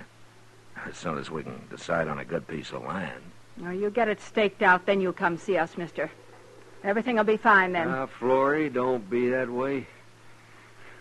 Me being sick and her having to do all the chores makes her kind of edgy, mister. And being up nights, that's what's hardest on her. I ain't complaining. Yeah, I know, Florrie, but I can tell. Mister, I got an idea. Said you wanted to help. Sure. Anything I can do. Be willing to sit up with me tonight? No, Ben. Ah, you need some rest, Florrie. You see, I got a fever, mister. I get to tossing in my sleep. I throw off a blanket, all like that. You don't look like you've been sleeping at all. Huh. Will you do it, mister? Sit up with me? No. No, he ain't going to sit up with you. Oh, why not, ma'am? I don't mind. 'Cause I ain't going to sleep in here with no stranger about, that's why. Oh. Well, I didn't think she would. Look, I'll tell you what. I'll spend the night on the ground outside, if you don't mind. We do mind. Florrie, you ain't acting like a wife. You ain't acting like a wife at all. You can stay, mister. No, fine, good. Wait a minute, mister. Yeah, what? I was just wondering if maybe tomorrow, if you'd be willing. I ought to get into Dodge and see the doc. There's a wagon outside. No, you don't. Oh, shut up. Well, sure we'll take you in, mister. We'll be glad to.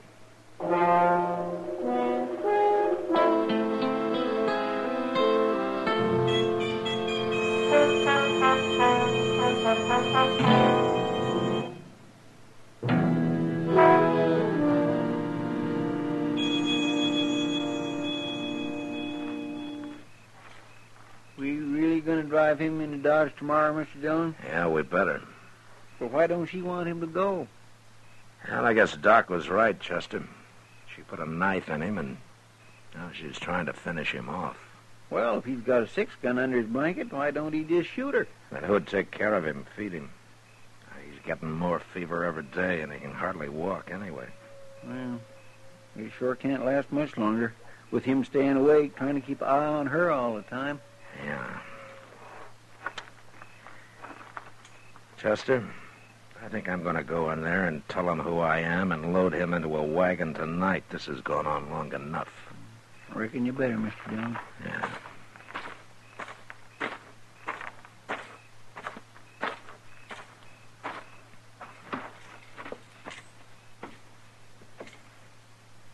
Where's your wife? She went around back, mister.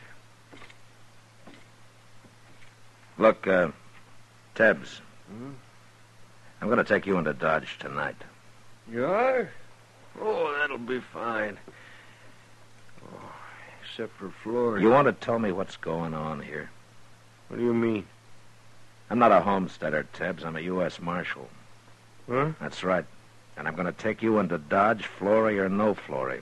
You need sleep and you need care. Oh, well... Now, you can tell me your story when you want to. No. There's no story. I just got hurt a little, is all. Here, look here, Marshal.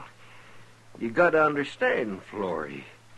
She don't mean what she says. She gets all riled up over nothing. Well, you know how women are. What are you trying to say, Tibbs? Well, I'm fine right here. And Flory, she's a good nurse, Marshal. You mean you don't want to go to Dodge? Oh, shucks, I'll be up and around in a couple of days. Don't you worry about me. All right. But I'll be back.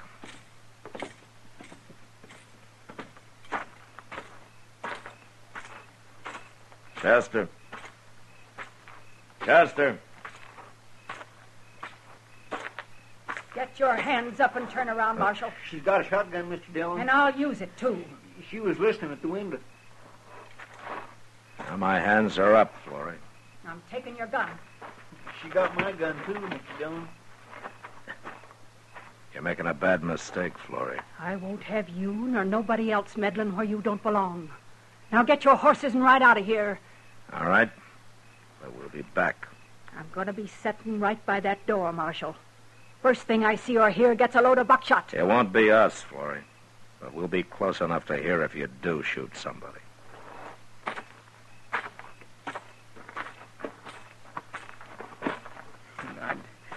I couldn't help it, Mr. Dillon. She come ooching around the side of the hut, and I didn't even see that cussed shotgun until it was too late. Yeah, neither did I. What we gonna do? There's nothing we can do tonight.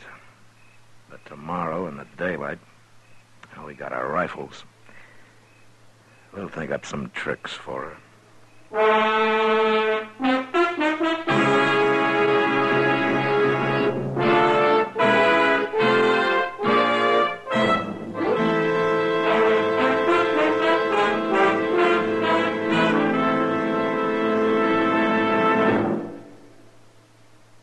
Where are you listening to Gunsmoke?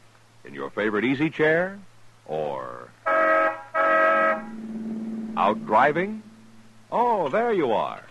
In the kitchen. Say, you want to make whatever you're doing more enjoyable? Have a Chesterfield. Enjoy Chesterfield's better taste and mildness. You see, Chesterfield packs more pleasure because it's more perfectly packed.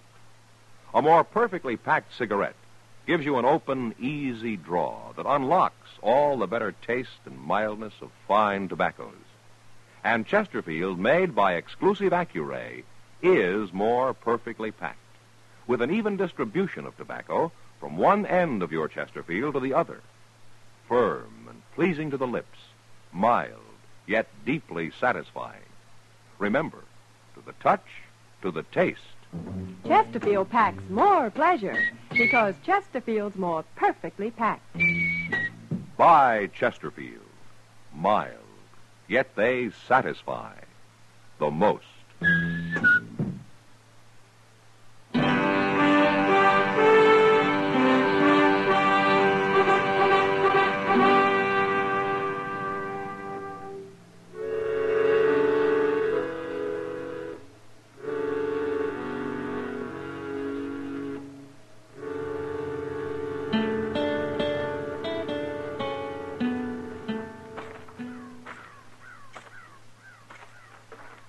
I don't see her around nowhere, Mr. Dillon. She must be inside the hut, Chester. Well, I hope she don't come charging out of there with that shotgun blazing. It would be a bad way to start the day, wouldn't it? I can't think of none worse, especially on an empty stomach. Yeah. Oh, there she is. Hmm? Now, wait a minute. It's all right. She isn't armed. Come on over here, Marshal. Now, what's she up to? Yeah, it's hard to say with a woman like that. I thought you'd be back this morning. Yes, I told you we would. We're going to take your husband into Dodge, ma'am. You're too late, Marshal. Too late? He died during the night. What? It was too much for his heart. He always did have a weak heart. Where is he, Florrie? Lying there inside, Marshal. Why? Don't you believe me? I believe you, but I want to have a look at him. What for? I got him all wrapped up in his blanket, ready for burying. You'll go dig a grave for him if you want to help so much. All right, we'll dig a grave after I've seen him. You got no respect for the dead, Marshal? It's the living that bothers me right now, Florrie.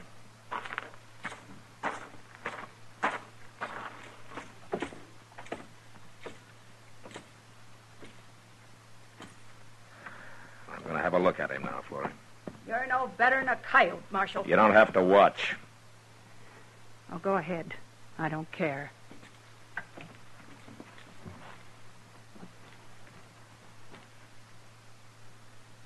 I'll unbutton his shirt here.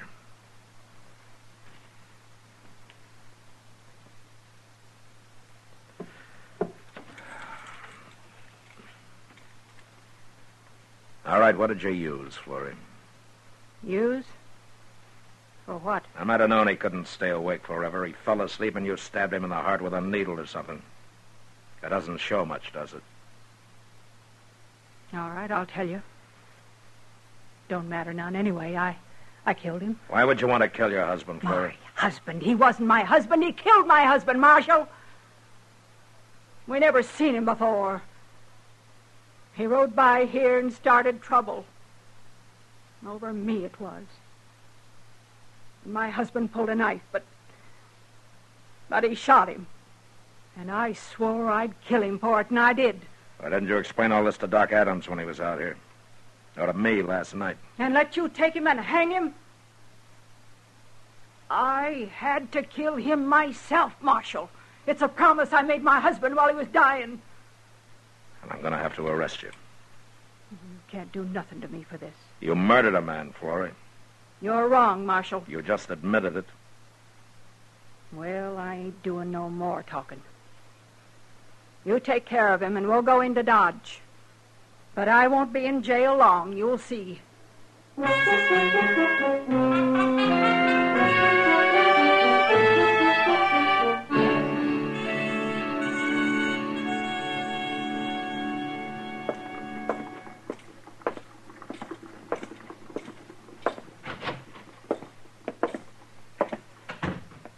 Good morning, Chester. Good morning, Mr. Dillon. What you got there? That's a mail. Oh, did you pick it up? Yeah, I picked it up. I was down there anyway. How's Florrie? She ain't said a word. Go get her, will you? Go get... What for? She was right, Chester. I can't keep her in jail. But, Mr. Dillon, we just Go can't get haul her, off... will you? Yes, sir.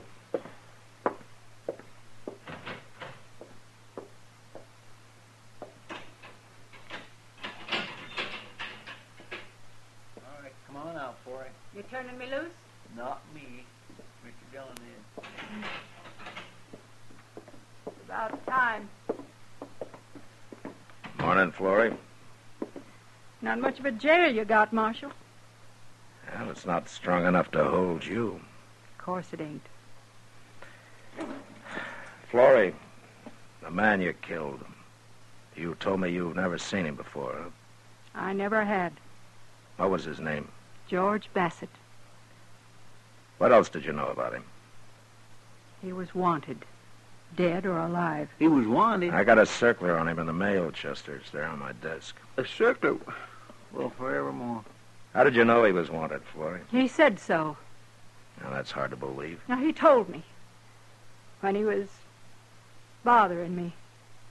Before he killed my husband. He said one more wouldn't matter. I guess he planned to kill me, too, later. Only he hadn't figured on getting cut up. And he needed me after that. Yeah. Now, why didn't you tell me this out there, Florrie? I didn't think you'd believe me, Marshal. Yeah, well, maybe you were right. I never heard of George Bassett before. You heard of him now? Yeah. There's going to be some reward money coming, Florrie. Marshal? Yeah, what? You say it. Say what, Florrie? Please. Now, that you don't want the money? That you wouldn't take it? Thank you, Marshal. Thank you for saying it right. I feel some cleaner for that. Goodbye. Goodbye, Florrie.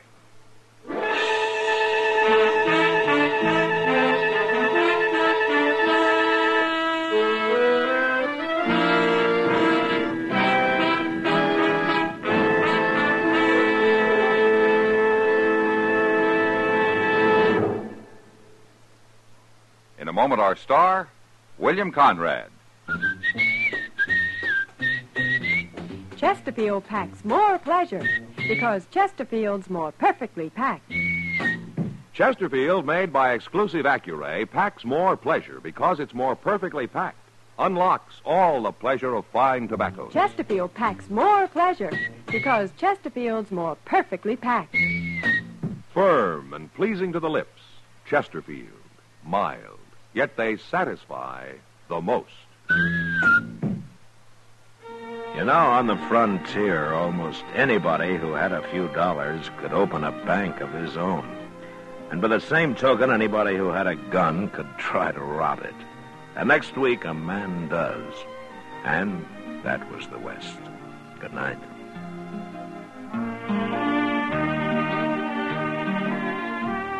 Gunsmoke, produced and directed by Norman Macdonald, stars William Conrad as Matt Dillon, U.S. Marshal. Our story was specially written for Gunsmoke by John Meston, with music composed and conducted by Rex Corey. Sound patterns by Tom Hanley and Bill James. Featured in the cast were Helen Klebe, Lawrence Dobkin, and Stacey Harris. Harley Bear is Chester, Howard McNear is Doc, and Georgia Ellis is Kitty.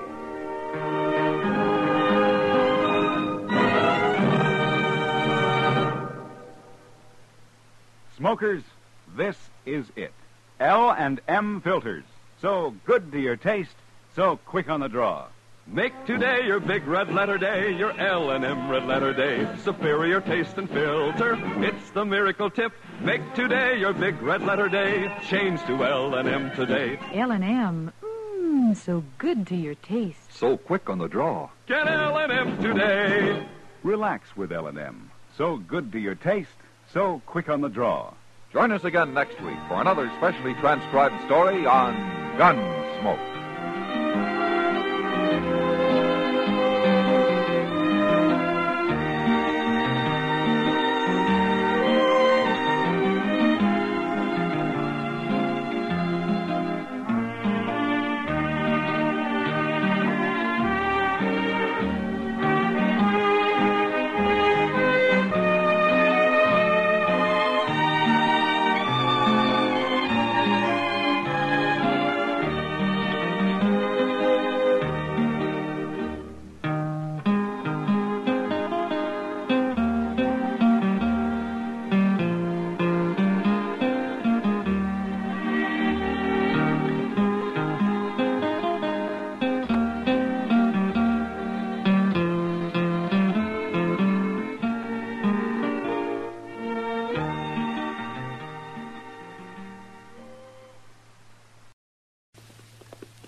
City and in the territory on west, there's just one way to handle the killers and the spoilers, and that's with the U.S. Marshal and the smell of Gunsmoke.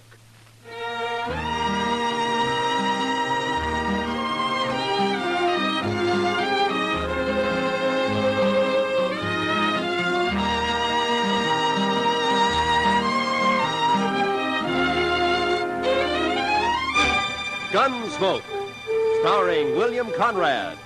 The transcribed story of the violence that moved west with young America. The story of a man who moved with it. Matt Dillon, United States Marshal.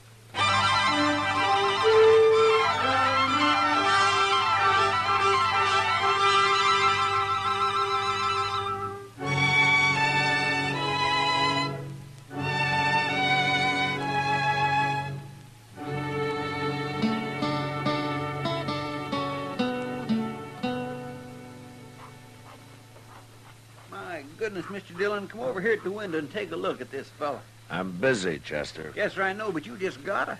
Why, he's the doggonest thing you ever saw. Please, Mr. Dillon, before he goes away. Well, I can't write while you're talking. Look at there. See? In the coonskin hat across the street there? Uh, Why, he looks to be 8 feet tall. that's 'cause he's so skinny. And that long rifle. Looks like a fish pole. How's he going to shoot buffalo with that? He's a squirrel hunter, Chester. That's a southern mountain man. Now, that fella he's talking to now is pointing this way. Oh, here he comes. Howdy. Hello. Well, come on in. Be you the... what you call 'em? Oh, the marshal? I'm again schools and education. Never heard nothing called a marshal. I'm a peace officer. I'm a country man. I'm again towns, too, and jailhouses. Well, so am I, but sometimes they're necessary. No, they ain't. No more'n the law is. It ain't fitting for some folks to be meddling in other folks' business. Uh-huh. Well, where do they figure it like that, stranger? The Ozark Mountains? Better country than this. My name's Luke Humbird. Mine's Dillon. This is Chester Proudfoot. How do you do? I knowed a fella called Proudfoot once. That so? Yeah. Well, there ain't too many of us. It might be a relation of some kind. All I remember is how he crimped up every time I kicked him in the belly. He did? Marshal, man outside said you'd help me find where Hank Witherspoon's living. Witherspoon? Yeah. Oh, the one who came out here about a year ago? He's got an old mountain gal with him. They're married. Sure, I know them. They got a place up near Rock Springs, about 10 miles north of here. What kind of place? Oh, just a shack and a patch of corn, as I remember. I'll find it. Well, you come a long way to see your friends, Humbird. The Witherspoon ain't exactly a friend, Marshal. I gotta get going. It being Saturday and all. Wait a minute. Huh? What are you talking about? Nothing. Except I won't kill no man on a Sunday, Marshal. I never have, and I never will.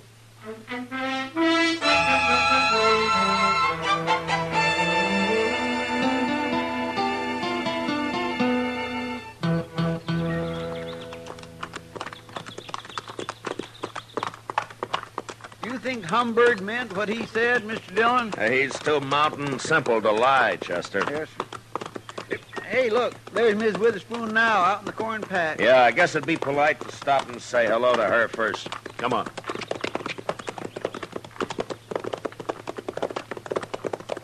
Hello.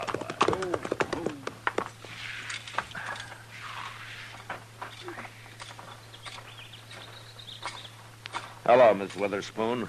Howdy, Marshal. You too, Chester. All right, ma'am. Poorly. Hank's done heeled it into Dodge, Marshal. Don't you know today's Saturday? Oh, what's Saturday got to do with it? Every Saturday Hank's in Dodge. He don't come back till Sunday night. Well, that's funny. I don't recall seeing him in town much. He's got his ways, Hank has. He goes to town, but he ain't too sociable. I see. Miss Witherspoon, do you and Hank know a man called Luke Humbird? Humbird. Don't say his name round us, Marshal. Oh, there's trouble between you? Trouble. Marshal, Hank's the only Witherspoon left, and Luke's the only Humbird. Both families been whittled down to just them two.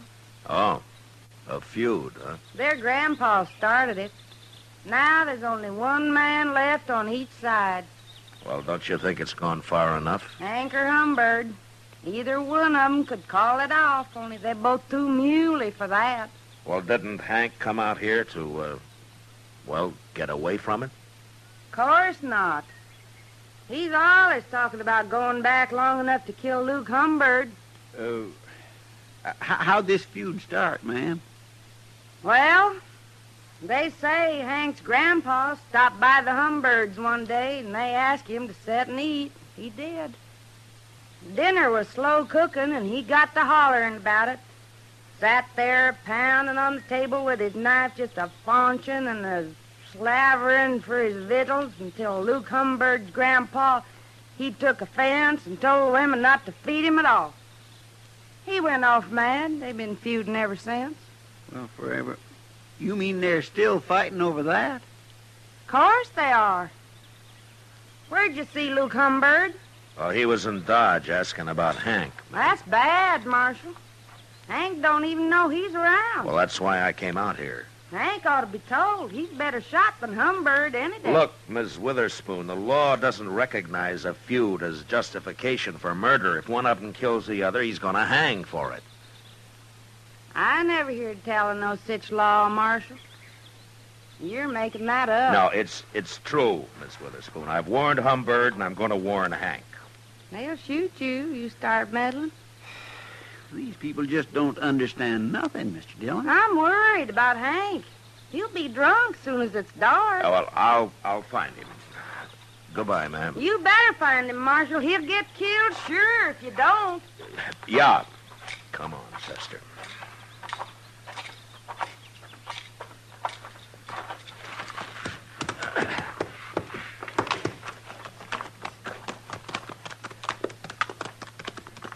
Are hill people all like that, Mr. Dillon? They're mighty independent, Chester. They're mighty crazy, if you ask me. Why, it's like they don't even hear what you're saying. Well, I guess anything to do with the law is a new experience for them. Now, look over there, Chester. Huh? By that little bluff over to your right there. Well, how'd he get out here? Well, let's go ask him.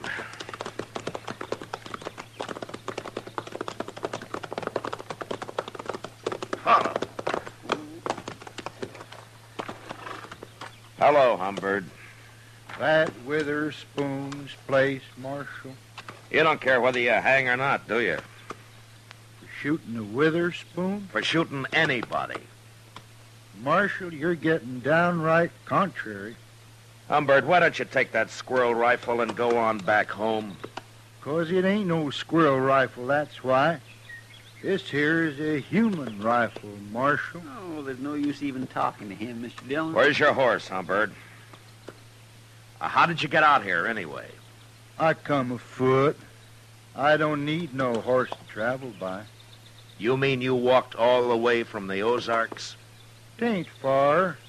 When they's Witherspoon a-waiting at the end of it. Maybe I ought to just throw you in jail for a while. Well, then nobody get killed, Marshal. At least not till I got out again.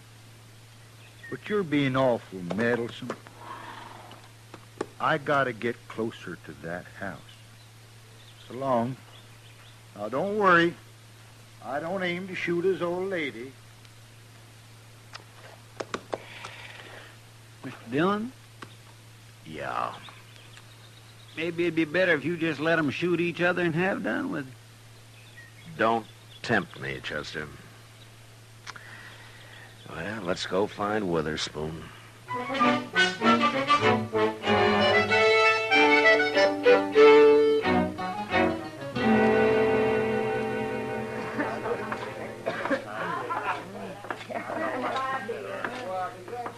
Go ask Sam if he's seen Witherspoon, Chester. All right, sir.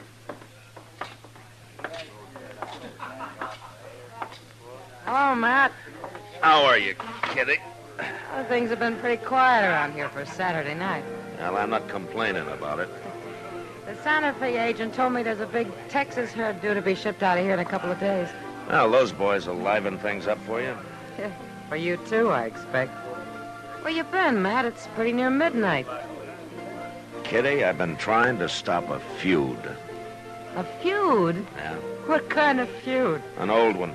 There's only one man left on each side. It's been a long time since I've heard of a feud around Dodge. Well, this one kind of got transplanted from the Ozarks. Oh.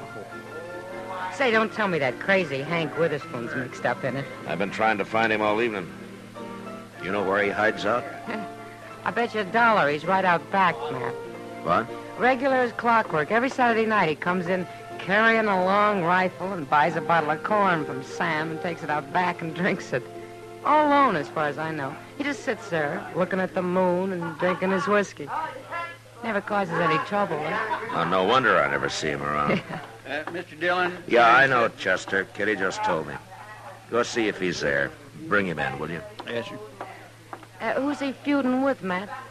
Fellow by the name of Luke Humbird. I never heard of him. He just arrived today. On foot. On foot? Yeah, he's all legs, Kitty. A real traveling man. Well, if he's anything like as weird as Hank Witherspoon, you've got a problem on your hands. Yeah, I know. Well, here he is, Mr. Dillon. I made him leave his rifle outside.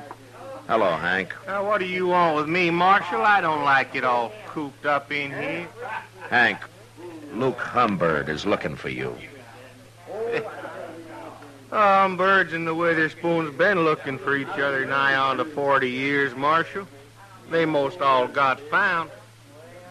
How drunk are you, Hank? Marshal, my old woman won't allow no drinking on the place, so I got to come into town every Saturday. Hank Witherspoon. It's Humbird, Mr. Dillon. I got you caught like a bar up a tree, Hank. But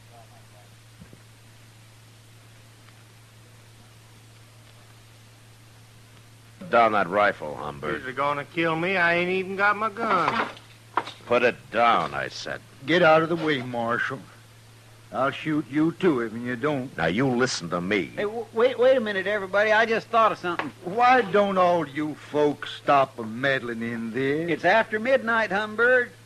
What? It's Sunday. Sunday? Oh, no. Yeah, he's right, Humbird. Well, of all the gall-blamed luck. Now I'll have to put off killing you, Hank. I won't shoot a man on Sunday. Even a Witherspoon. Well, of course you won't. Hey, Luke, you sure travel a long ways. Well, I got tired waiting for you to come back home. I was figuring coming back this summer for a spell. Alone. I know. I seen your old lady scratching around in that corn patch. She said she ain't never going back, hard as it is here. Oh, well, fellers can make a crop here sometimes, Luke. Yeah. But it's a hard fight with a short stick. You got no hogs out there. Where are your hogs, Hank? I'll be getting some. Oh. Hey, Luke, I'll tell you something. What? I got me a little jug out back. It's most empty now, but we could maybe buy us another one and set out there for a spell and kind of get soured on the cob. Well, might as well. We can't do no shooting till Monday. Where do we buy this whiskey? I'll show you. Feller over here, he sells it. You'll have to lend me some money, Hank. Sure. I didn't bring none with me. See the marshal. Well, if that don't beat all. Matt, why don't you put them in a cage and send them back where they came from? I'd like to, Kitty. People here are getting quite a kick out of this. Yeah, I know. Those two hillbillies are making me look like a fool, and I don't know what to do about it. Hand and limbs about as easy as trying to stop it from raining. Well, I'm going to bed.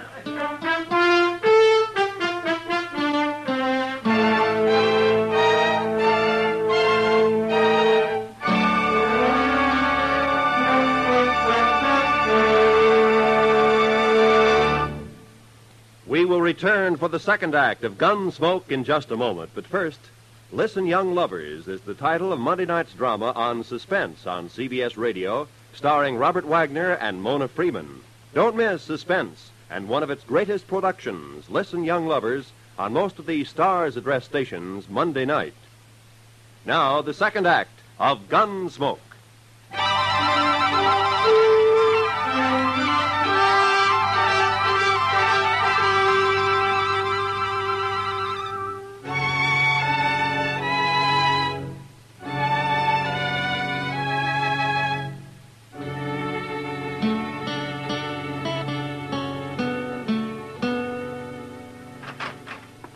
Well, Matt, Chester around? You went across the street for a beer, Doc. He ought to be back soon. Well, it can wait till morning. Well, Matt, I've been hearing all day about your feuding mountaineers. Yeah, they've been drunk all day, lying around out back of the Texas Trail. The shooting won't start till midnight. Oh, you're going to let them go ahead with it? And I've about decided to throw him in jail. Give me time to think of some way to get rid of him. Well, that's a good idea, Matt. People are saying that this is the first time you've run into something that you can't handle. Yeah, they're kind of enjoying it, too. I'll bet they are. Yeah, and all over a couple of crazy... What's that? That was a rifle shot, Doc, a long-barreled human rifle. Now, you might as well come along. I thought they were against shooting each other on Sunday, Matt. I thought they were, too, Doc. Maybe they got so drunk they forgot. Yeah, but sure looks that way. Now, watch your step, Doc. It's pretty dark back here. Over here, Mr. Dillon. Miss Humbird got shot. I was right inside when I heard it. Oh, that's old. Here. Let me take a look at it. What's the matter with Hank, Chester? He looks like he's been shot, too. Too much corn whiskey, I guess. Scoop some water out of that rain barrel there and throw it on him, huh? All right, sir.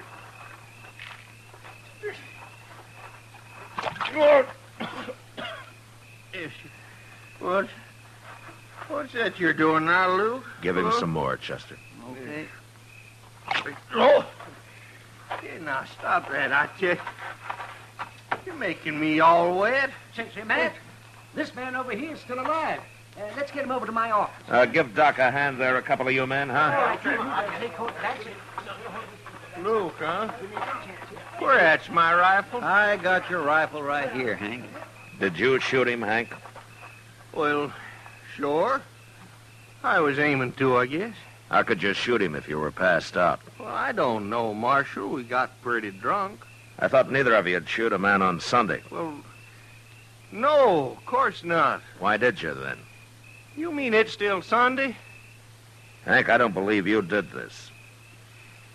Marshal, you quit messing around. I'll shoot you next. Chester. Yes, sir. Throw him in jail. I'm going to take a look around. Jail? I ain't going to jail. Come on, get moving, Hank. No. Come on, I'll poke this rifle right through you. Quit that. Well, then start walking. If you put me in jail, I'll just bust right out again. Oh, no, you won't. Not if I have to break your leg to keep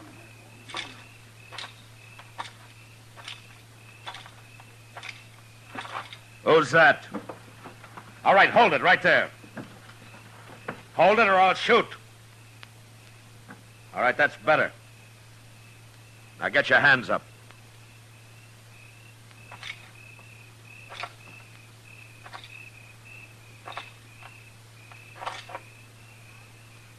Well, I'll be. I ain't armed, Marshal. Put your hands down, Miss Witherspoon. What are you chasing me for? I'm a woman, Marshal. Come along, ma'am. I'll put you in the same cell with your husband.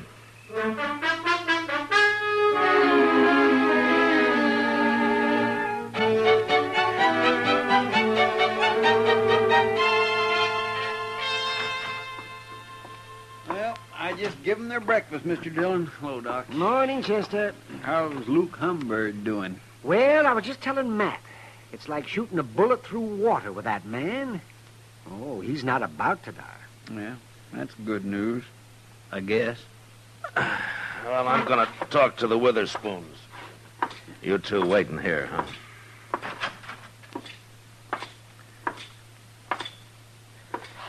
Morning, Hank.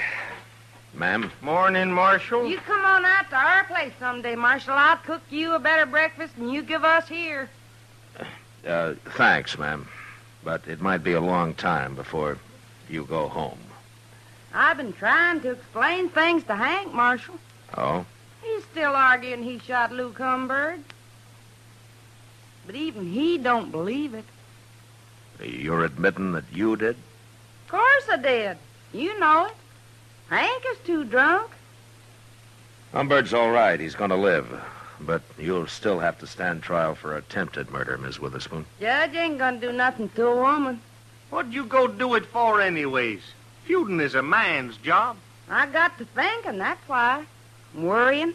About what? About you being too drunk to fight come Monday.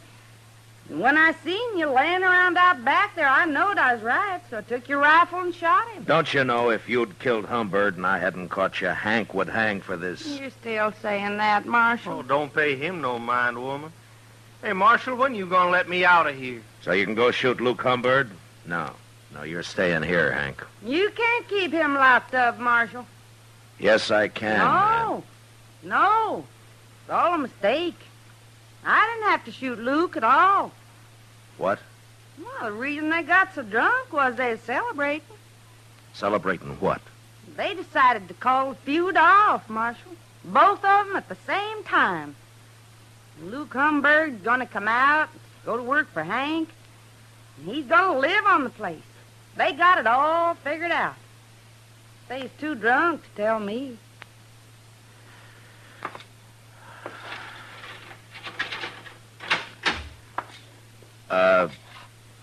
Ms. Witherspoon. Huh?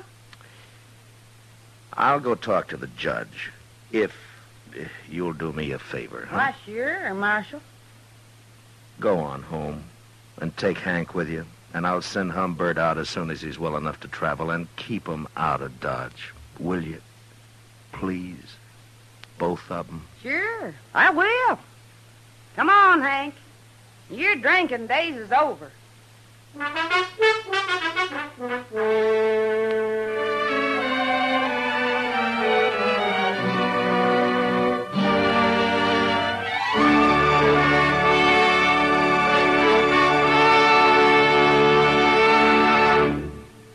Gunsmoke, transcribed under the direction of Norman MacDonald, stars William Conrad as Matt Dillon, U.S. Marshal. Tonight's story was specially written for Gunsmoke by John Meston, with music composed and conducted by Rex Corey. Featured in the cast were Virginia Gregg, John Daner, and Lawrence Dobkin. Parley Bear as Chester, Howard McNear as Doc, and Georgia Ellis as Kitty. Join us again next week as Matt Dillon, U.S. Marshal, fights to bring law and order out of the wild violence of the West in Gunsmoke.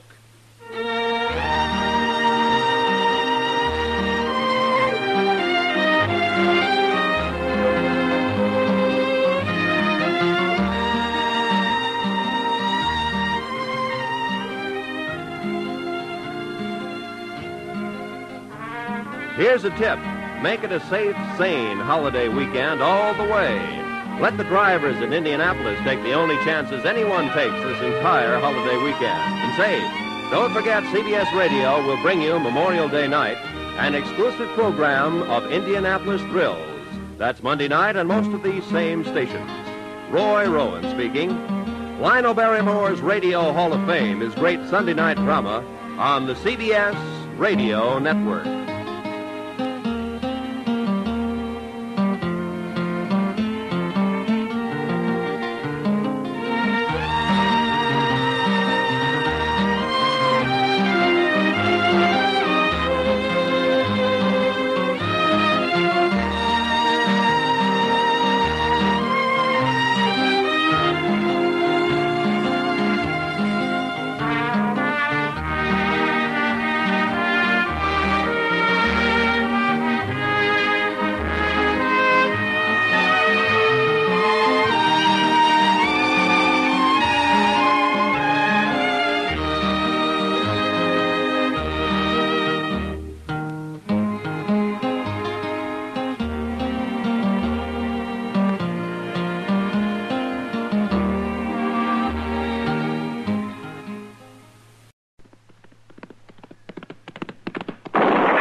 Gunsmoke, brought to you by L&M, the modern cigarette that lets you get full, exciting flavor through the modern miracle of the pure white miracle tip. Live modern. Smoke L&M.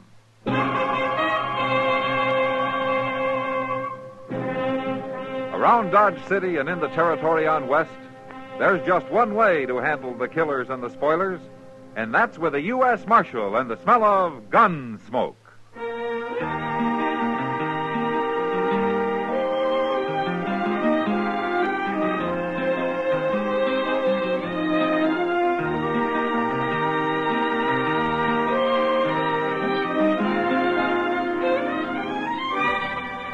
Gunsmoke, starring William Conrad, the transcribed story of the violence that moved west with young America, and the story of a man who moved with it.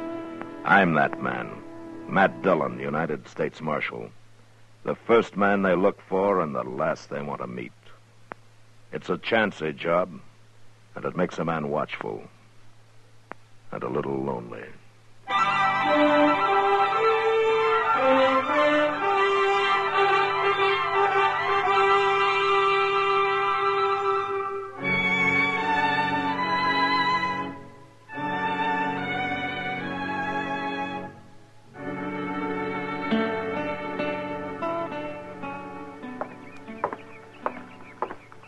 Them cussed smart alecks make me so mad. Act like they think about he ain't got a lick of sense in his head. Honest me truth. Honest, I swear to goodness, Mr. Dillon, there's times a man's got to choke his words right back down in his craw to keep from starting up a ruckus. Oh, what's the trouble, Chester? What?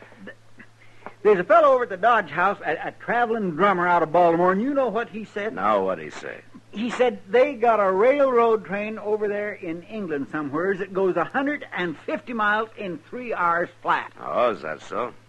He said they'll have trains like that here one of these days, going clean across the country. In 30 or 40 years, according to him, a man can get on one in New York City and get off a week later in San Francisco. You don't say. Well, now, you don't believe that, do you, Mr. Dillon? Well, I guess we'll just have to wait and see, Chester. Well, I don't believe it. A human body just ain't built to go that fast.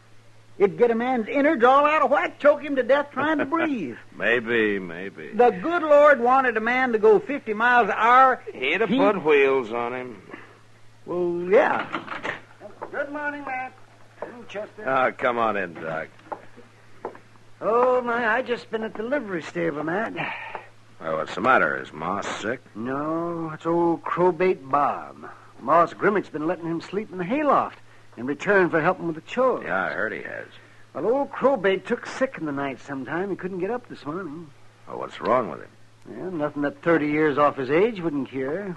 And 1,000 or so less bottles of rot-gut whiskey. Well, if he's sick, we ought to get him out of that hayloft. Well, but I can't figure any place to move him. He wants to see you, Matt. Right away. See me? What for? Well, I wouldn't say. But he claims it's mighty important. It's something he wants to do before he dies. Before he dies? I'm just trying to make him comfortable, Matt. That's all I can do.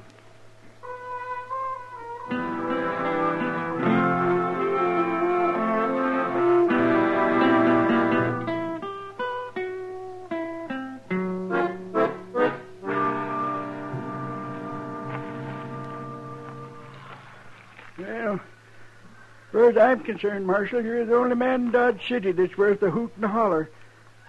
Except Moss Grimmick. Why, but for him and... Marshal, I'm a gol-darn liar. Oh, what do you mean, Bob? Oh, there's lots of nice folks here. Of course there is. I reckon the only ones I'm really talking about is that high-falutin niece of mine and that sneaky old husband of hers. You know, I was wondering, Bob, if maybe we ought to let Ruth and Elbin know about your being sick this No, sir, no. Let them know nothing. Let them sit out there in the precious ranch and rot. They ain't showed me no care for years. Yeah. Well, it's up to you, I guess. Marshal, the reason I sent for you is because I want to make my will. Make a will? No, I know. It don't seem likely a worthless old coot like me would have a reason to, but that's where you're wrong. Well, Bob, I'll do whatever I can, you know that. I only got one thing to leave. Let's see, it's here. Yes, it's right here in this here leather box. I want you to take care of it for me, Marshal. See that it ain't open till after I'm gone. Ah, Bob, that'll probably be years somehow. Oh, no, you don't know. Doc's trying to fool me, too, but I know where I stand. All right, Bob, I'll take care of it for you. Look, Doc's gone after a rig, and we're going to move you over to the jail, huh? At least you'll be warm there, and there'll be somebody with you.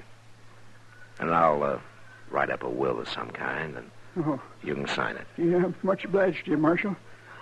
That there box is mighty valuable. And I want to be sure the right party gets it. Sure.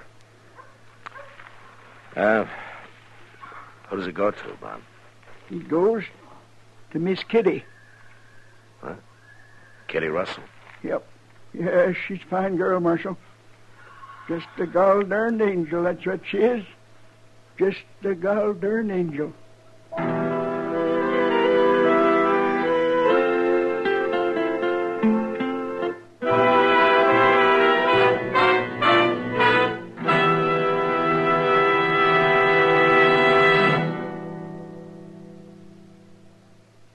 Free yourself of old-fashioned ideas. Why don't you live modern? Live modern. Live modern. Free up. Freshen up your taste. Smoke an L&M. Today, all over the country, more people are changing to L&M than to any other cigarette. And it's all because only L&M gives you full, exciting flavor through the pure white miracle tip. L&M draws easier, tastes richer, smokes cleaner. So free up, freshen up your taste, live modern, change to L&M. Make today your big red letter day and start to live the modern way. Live modern. Smoke an L&M. It's America's fastest growing cigarette.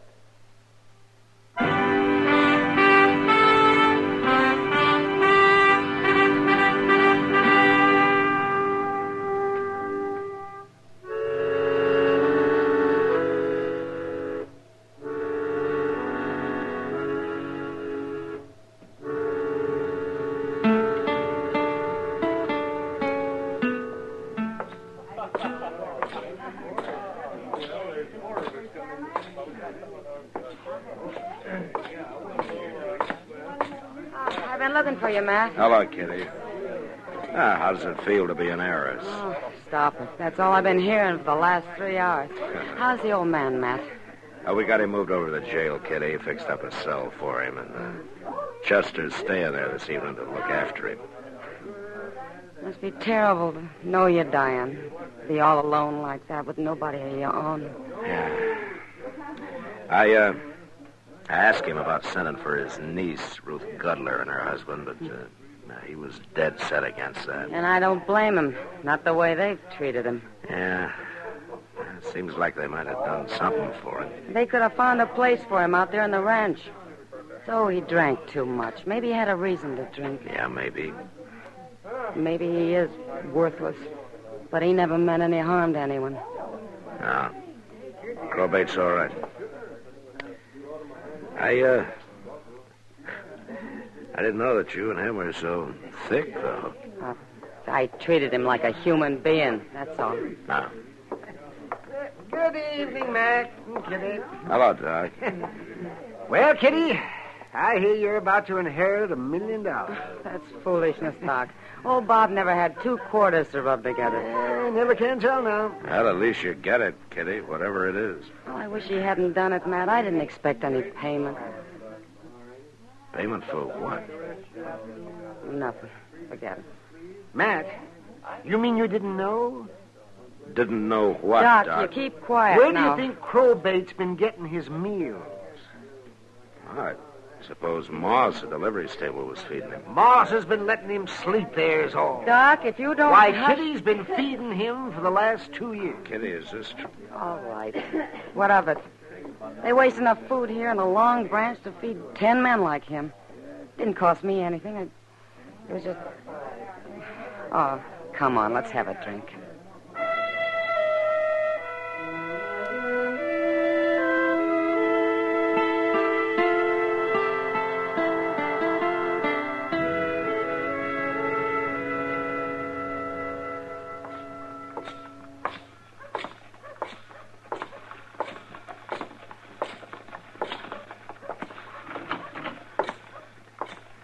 Well, how's it going, Chester?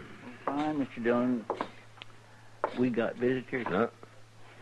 Oh, good evening, Miss Gudler. Alvin. What brings you people into town? You know dang well what brings this, Marshal. Poor Uncle Robert laying back there sick to his death, maybe. And this upstart saying we can't see him. Upstart? Well, I'll be Now, switched just if I'm take gonna it sit here easy, and take Chester. sass. Take it easy. Poor old Uncle Robert. Would that be Crowbait Bob by any chance? Marshal, Now you're insulting a dear relative of my wife. What a thing to call Uncle Robert. Why, we had no idea he was took down and ailing this way. No, I don't suppose you did, since you haven't spoken to him in the last 5 years. Well, that was just a family misunderstanding, Marshal. When one's own kin is took bad sick, a body'd be mighty heartless if they didn't let bygones be bygones. Yeah, sure. Why, I even brung him some nice chicken broth and baked him an egg custard pie. That's real thoughtful of you, Miss Gutler. You must have heard the rumors. Rumors? About him turning out to be wealthy. Why, we haven't That heard a dance thing hall about- girl ain't getting 1 cent, Marshal. No, sir. We'll take her to court. Why don't you do that, Elvin, if you know some way of beating a legal will? Well, he was out of his mind. Doc and I'll say different. We demand to see him. Right this minute. I'm sorry. He left orders against it. Well, then take that food back to him and tell him who brung it. That'll change his mind. All right. Chester. Yes, sir. Take this back to the cell, will you? All right. He was asleep for a little while. Well, if he's asleep, just leave him. All right, sir. You be sure and tell him we brung it. Oh, I'll hire a brass band and tell the whole country. Come on. Now, Marshal, you know that's a terrible thing. A woman like that to undermine a man's feelings for his own kinfolk. Look, Elvin, if you want to do something for him, why don't you pay off some of his bills around town? Pay off his bill. That's right. $10 or $15 to Moss Grimmick, 20 or so to Wilbur Jonas at the general store. Why don't he pay him himself if he's got Now, all wait that a minute, money? Ruth. It might just make him stop and think twice if we was to pay him off. Pay out good money on bills that worthless Oh, old shut coot up, rat- Ruth. All righty, Marshal. We won't bother you no longer. We'll be going now. Kelvin, what are you Come talking on, about? Ruth. Good night, Marshal.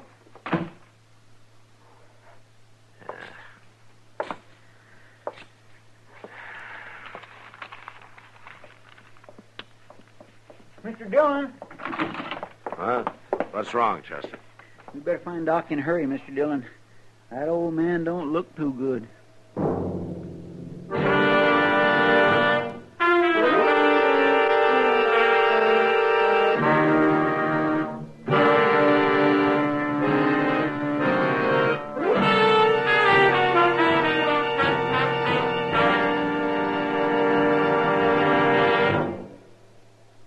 Free yourself of old-fashioned ideas. Why don't you live modern? Live modern. Live modern. Free up. Freshen up your taste. Smoke an L&M. Why are more people changing to L&M than to any other cigarette? Because only L&M lets you enjoy full, exciting flavor through the pure white miracle tip. L&M draws easier, tastes richer, smokes cleaner. So free up, freshen up your taste, get full, exciting flavor. Live modern. Smoke L&M. Make today your big red letter day and start to live the modern way. Live, live, live modern.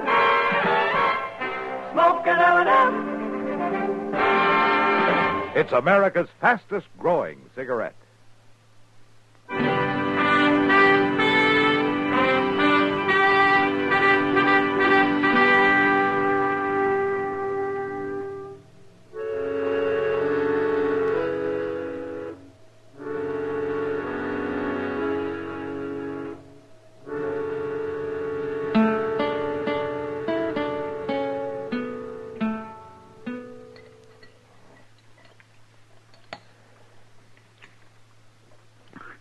It's a mighty good pie, Mr. Dillon, even if old Miss Gutler did bake it. Yeah, it looks real good, Chester. Makes a man feel kind of funny eating it, though. No?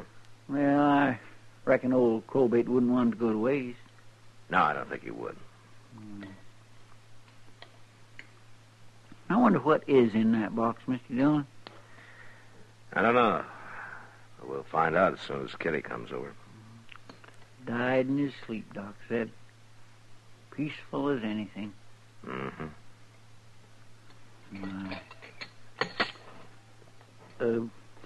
If you really ain't gonna eat that last piece of pie...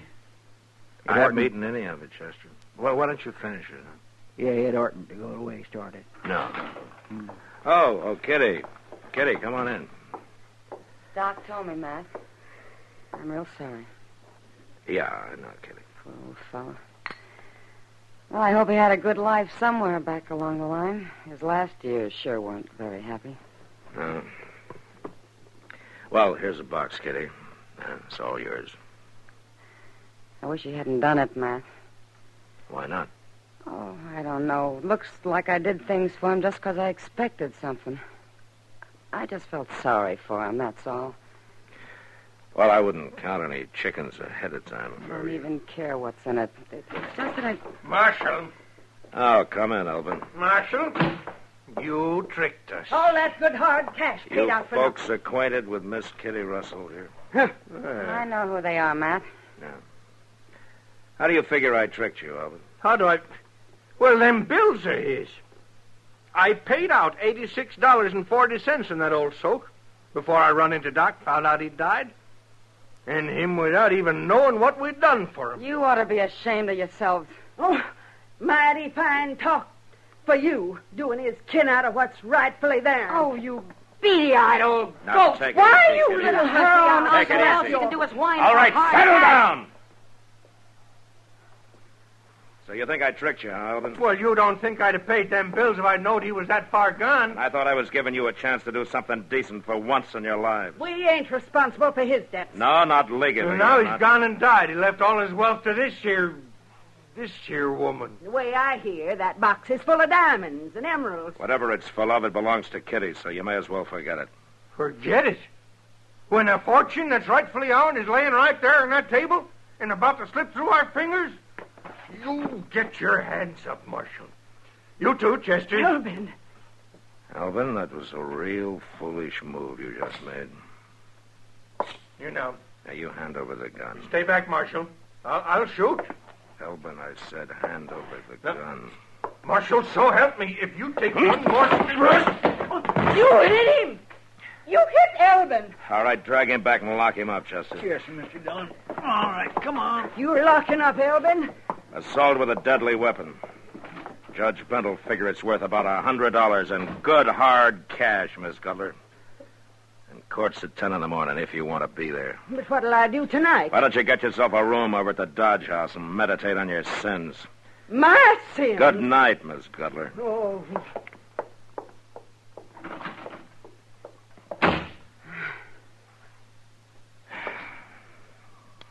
Well, now I suppose you want to take a look at your diamonds and emeralds, huh, Kitty?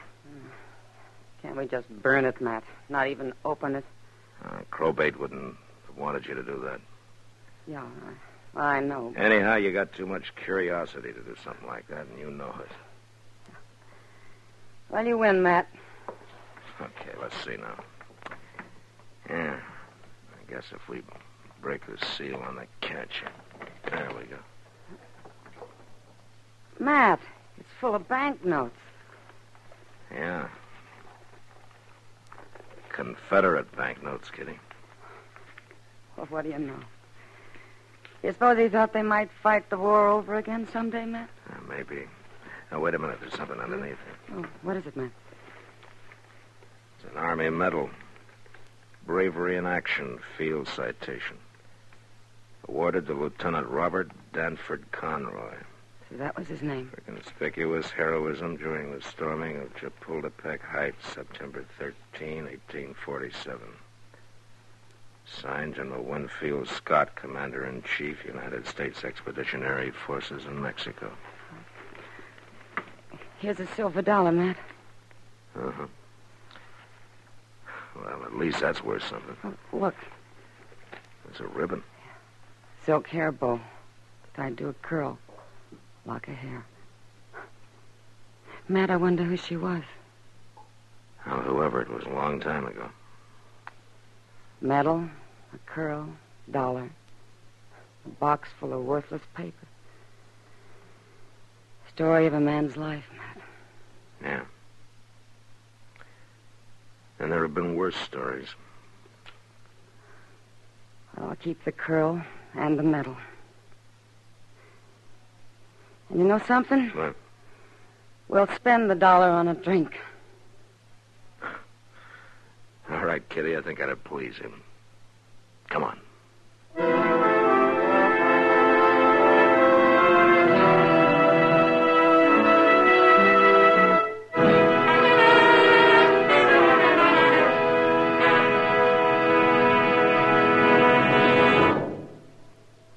In a moment, our star, William Conrad. Every year in America, property losses through fire amount to around $800 million. And 90% of these fires are caused by human carelessness. We put a match to $720 million bills every 12 months unnecessarily. Every 20 seconds, fire breaks out somewhere in the United States. 3 fires will start while this announcement is being read. The cost in human life is even more shocking than the property losses. 11,000 people die every year in fires, and thousands more are severely burned and disfigured for life. These losses do not have to continue. Each of us can protect his home from fire by following these simple safety rules. Don't smoke in bed. Clean out flammable debris and have it carted away. Repair or replace worn and defective electrical equipment. Use cleaning fluids that won't burn. In other words, don't give fire a place to start. This has been a CBS Radio public service announcement. Hello, this is Bill Conrad, dropping the role of Matt Dillon for a moment to remind you to cast your vote next Tuesday in one of the most important elections of our time. After you've voted, don't forget CBS Radio is going to be reporting to you over this station the election story with the most comprehensive coverage in broadcasting history. Be with us next Tuesday, won't you? After you've voted. Gunsmoke. Produced and directed by Norman McDonald, stars William Conrad as Matt Dillon, U.S. Marshal. The story was specially written for Gunsmoke by Les Crutchfield, with editorial supervision by John Meston. The music was composed and conducted by Rex Corey. Sound patterns by Ray Kemper and Bill James.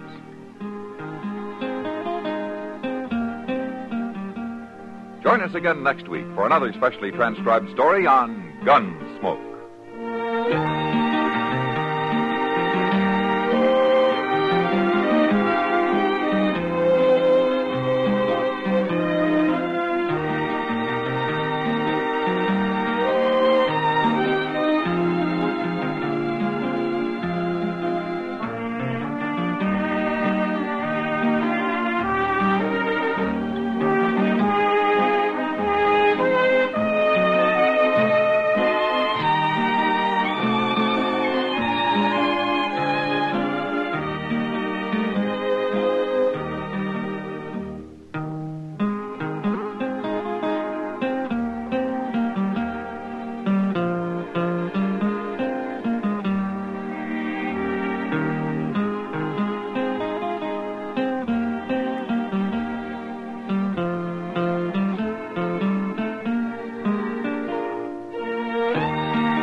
Gunsmoke, brought to you by Chesterfield. To put a smile in your smoking, always buy Chesterfield. Made the modern way with Accuray. Around Dodge City and in the territory on West, there's just one way to handle the killers and the spoilers, and that's with a U.S. Marshal and the smell of Gunsmoke.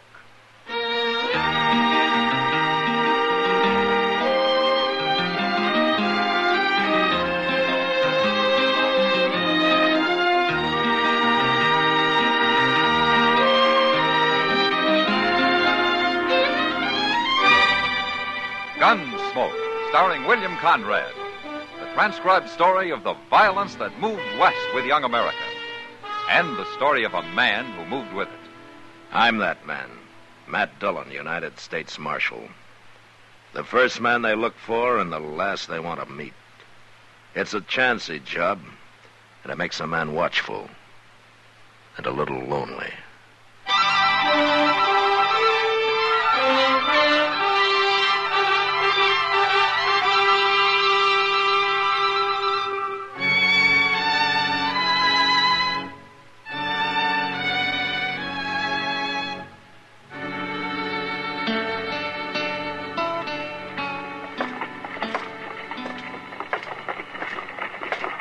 Ah, hello, Kitty. Matt, you scared me. You were concentrating mighty hard on something in that window. Mr. Jonas has some new ladies' shoes on display. You see them? Oh, yeah. Those narrow, square-toed ones, Matt. Which pair do you like best, the lace or the button? Well, tell me. Well, I don't know, Kitty. They're both fine. Well, you got to decide one or the other. Oh, Matt. no, I don't have to decide either. I'm not in the market for ladies' shoes. Well, neither am I. What? Look at those prices. $2.65 for a pair of shoes. Did you ever hear of such a thing? Kitty, I only stopped to say hello, not to argue about ladies' shoes. Well, I still think somebody ought to complain to Mr. Jonas. Well, it's not my job. I got enough trouble as it is. Well, I'm going in and tell Mr. Jonas what I think of his prices. Have a good time, Kitty. You bet I will.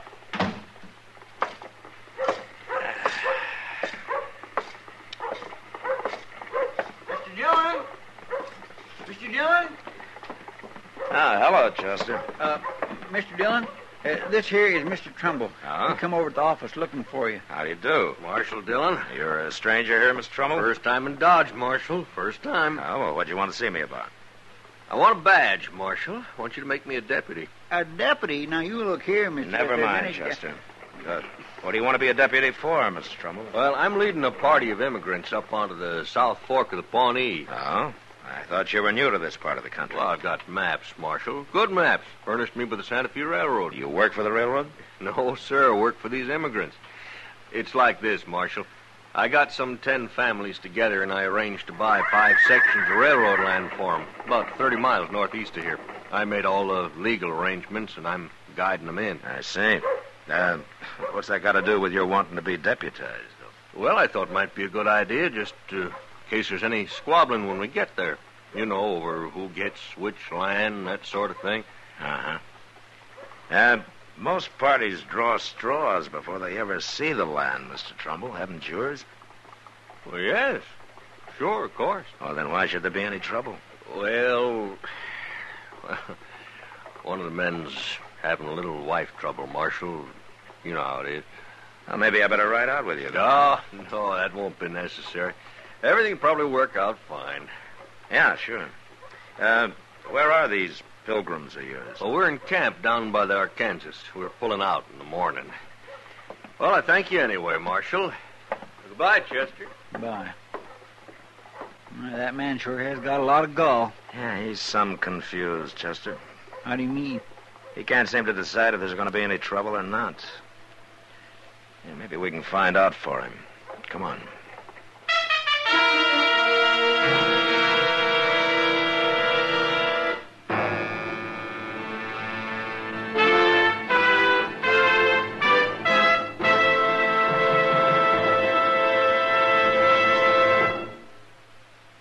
Stop, shop, for all your friends this year, this easy way. Give Chesterfields this year so bright and gay. Wrapped and ready, they're the best to buy. Cartons of Chesterfields, they satisfy. This Christmas, give everyone Chesterfields. Chesterfields are easy to give because they come ready to give in a bright red special holiday carton that's wrapped in its own colorful Christmas ribbon. Everyone enjoys Chesterfield's smoother, cooler smoking pleasure. So, to all your friends this year, say, Merry Christmas with cartons of Chesterfields. No wrapping, no tying. They're easy to give because they come ready to give. Chesterfields in the bright red special holiday carton. Wrapped and ready, they're the best to buy. Cartons of Chesterfields, they satisfy.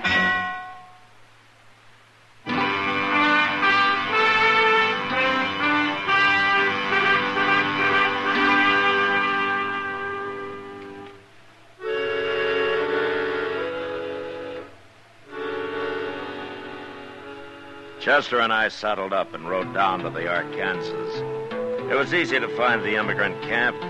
A dozen wagons were scattered through the cottonwoods, and there were campfires everywhere. But the people themselves were all gathered together in a big circle. We rode up to them, but nobody paid any attention to us. And then I saw why. In the middle of the circle stood 2 men and a woman. The men were bare to the waist. and each was pressing his left forearm against the other's, while the woman was binding their arms tightly together with a stout piece of cloth. In their right hands, the men held bowie knives. What in the world are they up to, Mr. Dillon? Now, that's a way of fighting, Chester. Tied together like that, one of them has to die, maybe both of them. Hey, you stay here with the horses. All right, sir. Will you stand aside, please? Let me through here, huh? You make that knot tight, Sigmund. Do you have to go through with this? No man messes around with my wife. He didn't mean nothing by it. We was talking, that's all. Now get out of the way, Sidney. You ready, Keppert? You're a fool, Calhoun. But I'm ready. All right, hold it, you men. Stay out of this, mister. I'm a lawman, Calhoun. I don't like this kind of fighting. Now drop those knives. Both of you. I mean it. There's mine, Marshal. All right, now yours, Calhoun. Well, can't fight an unarmed man. All right, you, Sidney.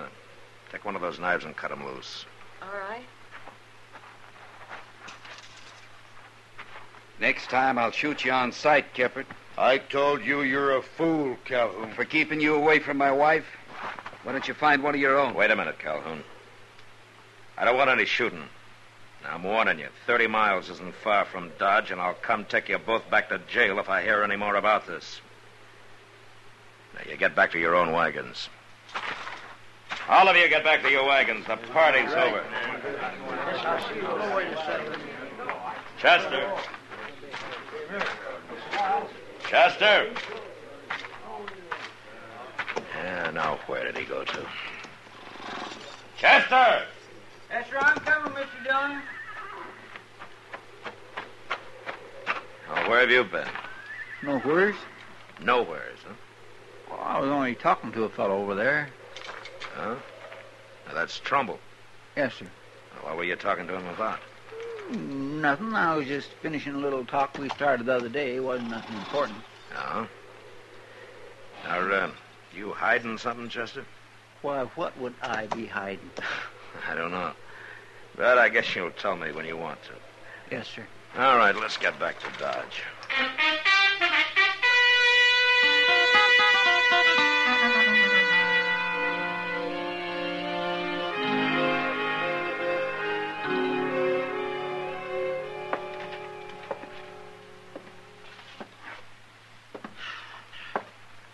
Chester. Yes, sir. If you have to pace the room like that, will you take your boots off? I'll sit down. You know, 2 days of this is about all I can stand. Yes, sir. Oh, hello, Matt. Chester. Hello, Doc. Doc, I think I got a patient for you. Oh, well, now, you don't look sick to me. No, but I'm going to be if you don't find some way to calm Chester down. He hasn't been able to sit still for 2 days. He hasn't? Well, now, what's the trouble, Chester? Nothing, Doc. I feel fine. Well, then why can't you sit still? It's sick people who have to sit still, not well ones. Hey, well, that depends on what you're sick with. I ain't sick with nothing, I tell you. You know, Doc, I think he's got a wormy brain. Forevermore. All right. I'm trying to settle my mind up about something. Now, are you satisfied? Are you? No. I ain't got the money. And I don't know where to get it. Well, money for what? For to pay Trumbull with. Now, do you owe Trumbull money, Chester? No, sir. Not yet. Not yet. Oh, all right, I'll tell you. But you both got to promise not to tell nobody else about it. Trumbull says if anybody heard, I'd probably get beat out. But you'd get beat out of what, Chester? Land. Free If land. it's free, what do you need money for? For Trumbull, to fix it up for me. Look, if I give him $50 for his trouble, he's got a way to arrange for the railroad to give me a half section of land. He showed it to me on his map the other day. I showed what to you? Where my half section would be. Gracious. I'll show you the picture. Ah, that's good. Now, the South Fork of the Pawnee runs like this along here. That's right, yes, it is. And these immigrants is about 5 sections laying right next to each other. Right about Wait a here. minute, Chester. Did you say right next to each other? Yes, sir, that's what Trumbull said. Now, my half section lays on the end here. Chester, come on. Come on. Ain't you interested in this? Yeah, interested enough to ride out there. And don't worry about your $50. You're not going to need it.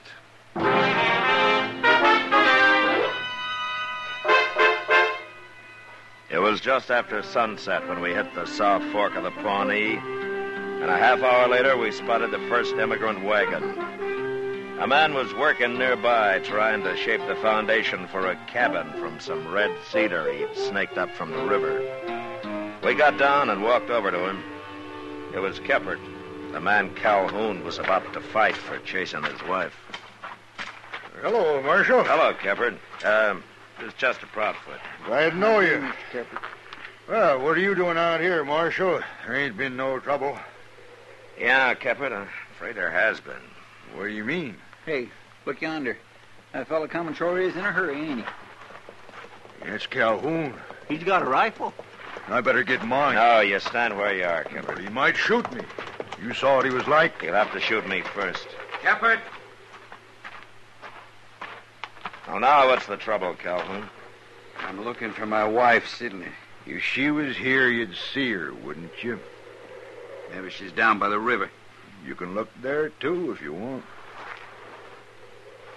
What's the marshal doing here? He was about to tell me. And then he can tell me, too. I came here to tell all of you, but I want to ask you something first. What? Do any of you have bills of sale from the railroad for this land you're on? No. No, not yet, Marshal. Trumbull just gave us a receipt and said the railroad would send us a bill of sale. Uh-huh. But you've already paid. Sure. Each man gave Trumbull $400 for a half section. And $25 on top of that for his services. That's right. What are you asking for, Marshal? I understand these sections lie right next to each other, huh? They do for a fact. What's wrong with that? Well, I guess you don't know it, but when the government granted land to the railroad, it only granted alternate sections. Every other one. So the railroad couldn't sell sections lying right next to each other, could it? No. No, it couldn't. Maybe that's why Trumbull hasn't given you any bills of sale. There aren't any. Why, he robbed us. Where is he now? I don't know. I ain't seen him since last night. Well, then I think we better start looking for him. Oh, wait a minute. Yeah, what is it, Keppert? I got something to say. It's mostly to Calhoun. Oh, you two can settle your problems later. No, Marshal, we got to settle them right now. You'll see why. Now, listen to me, Calhoun. I ain't a man for much talking, especially about women. But the way things are, I got to say it. Say what? Your wife, Sidney. I never went near her. Never once. Now, that's a lie. No, it's the truth. I hate to tell you this, Calhoun, but it was her that come after me. What? I told her not to. I told her to stay away. I even said I'd show her up for what she is if I had to, but I didn't do it. Not till now, I didn't. What are you saying? When did you see her last, Calhoun? At noon, when I come in for my dinner. Yeah. I saw her about 2 o'clock. Where? I was downriver about a mile, sitting quiet in a clump of elder, taking a little rest. Your wife rode by on the other bank. She was headed in the direction of Dodge. She was with a man. With a man? What man? Trumbull.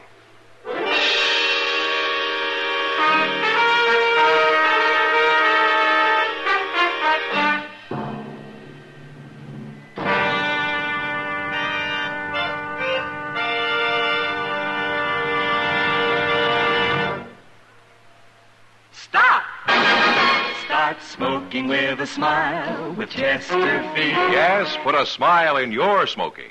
It's as easy as ABC. Because Chesterfields made with Accuray are A, always milder. B, better tasting.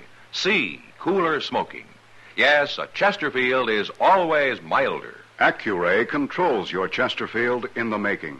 Gives it a more even distribution of fine tobaccos that burn more evenly, smoke much milder. A Chesterfield is better tasting. An Accuray Chesterfield draws more easily, lets you enjoy all the flavor. And the Chesterfield is cooler smoking. 14% more perfectly packed than cigarettes made without Accuray. You enjoy cooler smoking. No hot spots, No hard draw. So always buy Chesterfield. Put a smile in your smoking, just give 'em a try. Light up a Chesterfield, they satisfy.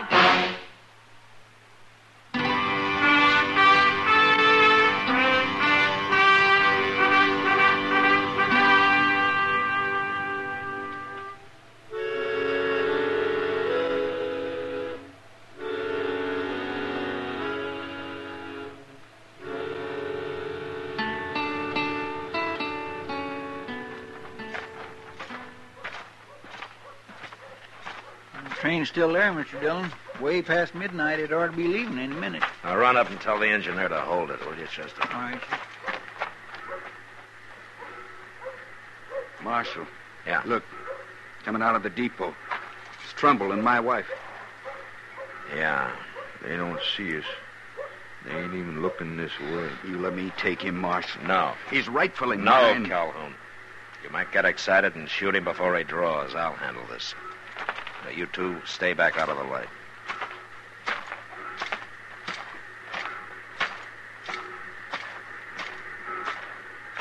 Hey, Trumbull. Marshal.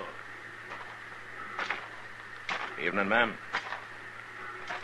What do you want, Marshal? I want to talk to you. Don't have time. That train's about to leave. It's not going to leave. Anyway, you're not taking it. Oh. You're interfering because of Sidney here. Well, she's going with me, Marshal, and that's no business of yours. I'm arresting you for robbery, Trumbull. What? Give me your gun. No. I said give it to me. Get out of the way, Sidney.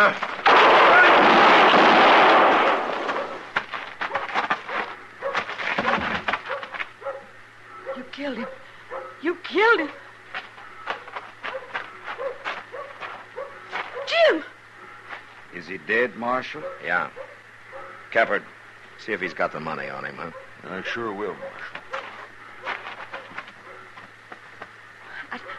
I didn't mean nothing, Jim. He made me go with him. It wasn't my fault. You believe me, don't you, Jim? I don't even want to talk to you. But it's true. I found it. Here it is, Marshal. Yeah. Should be over $4,000 there. Good. We'll count it later and give it back to everybody. Marshal, Yeah, what, Calhoun? I'd like mine now. Yeah, all right.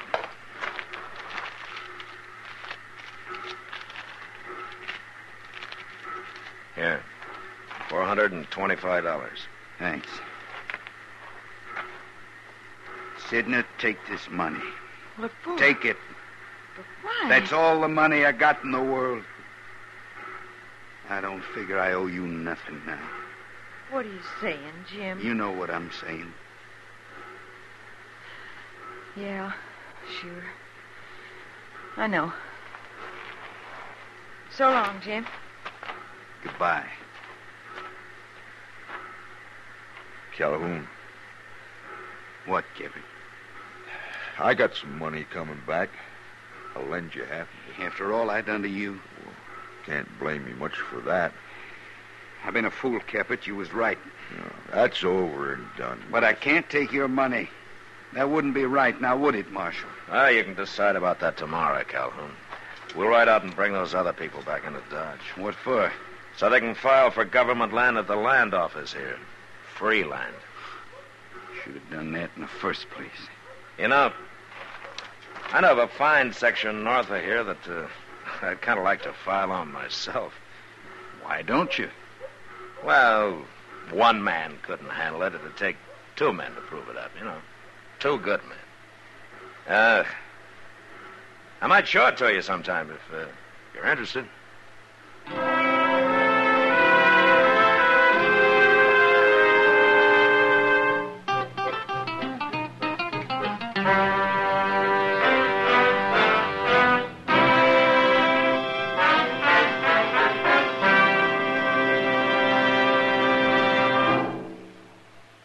In a moment, our star, William Conrad. Remember, friends, this Christmas, give everyone Chesterfields. Chesterfields are easy to give because they come ready to give in a bright red special holiday carton that's wrapped in its own colorful Christmas ribbon. Everyone enjoys Chesterfield's smoother, cooler smoking pleasure.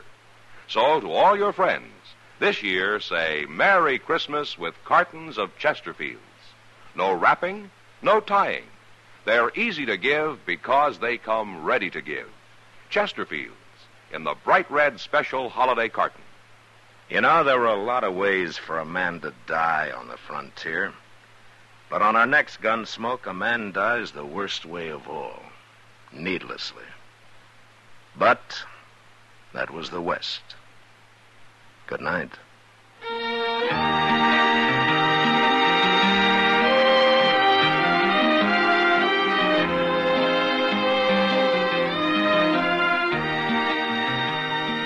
Gunsmoke, produced and directed by Norman Macdonald, stars William Conrad as Matt Dillon, U.S. Marshal. Our story was specially written for Gunsmoke by John Meston, with music composed and conducted by Rex Corey. Sound patterns by Tom Handley and Bill James. Featured in the cast were Lawrence Dobkin, Vivi Janis, Vic Perrin, and John Daner. Harley Bear is Chester, Howard McNear is Doc, and Georgia Ellis is Kitty.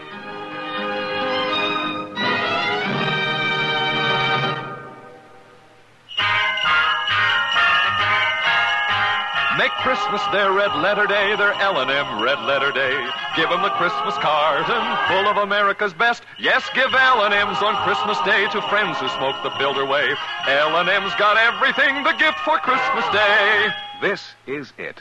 For Christmas, L&M filters and the handsome Christmas carton. No fuss with ribbons or paper. It's all wrapped and ready to give. This Christmas, give L&M Christmas cartons. Join us again next week for another specially transcribed story as Matt Dillon, U.S. Marshal, fights to bring law and order out of the wild violence of the West in Gunsmoke.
Tune in to nostalgia. Tune in to now. Golden Radio Hour.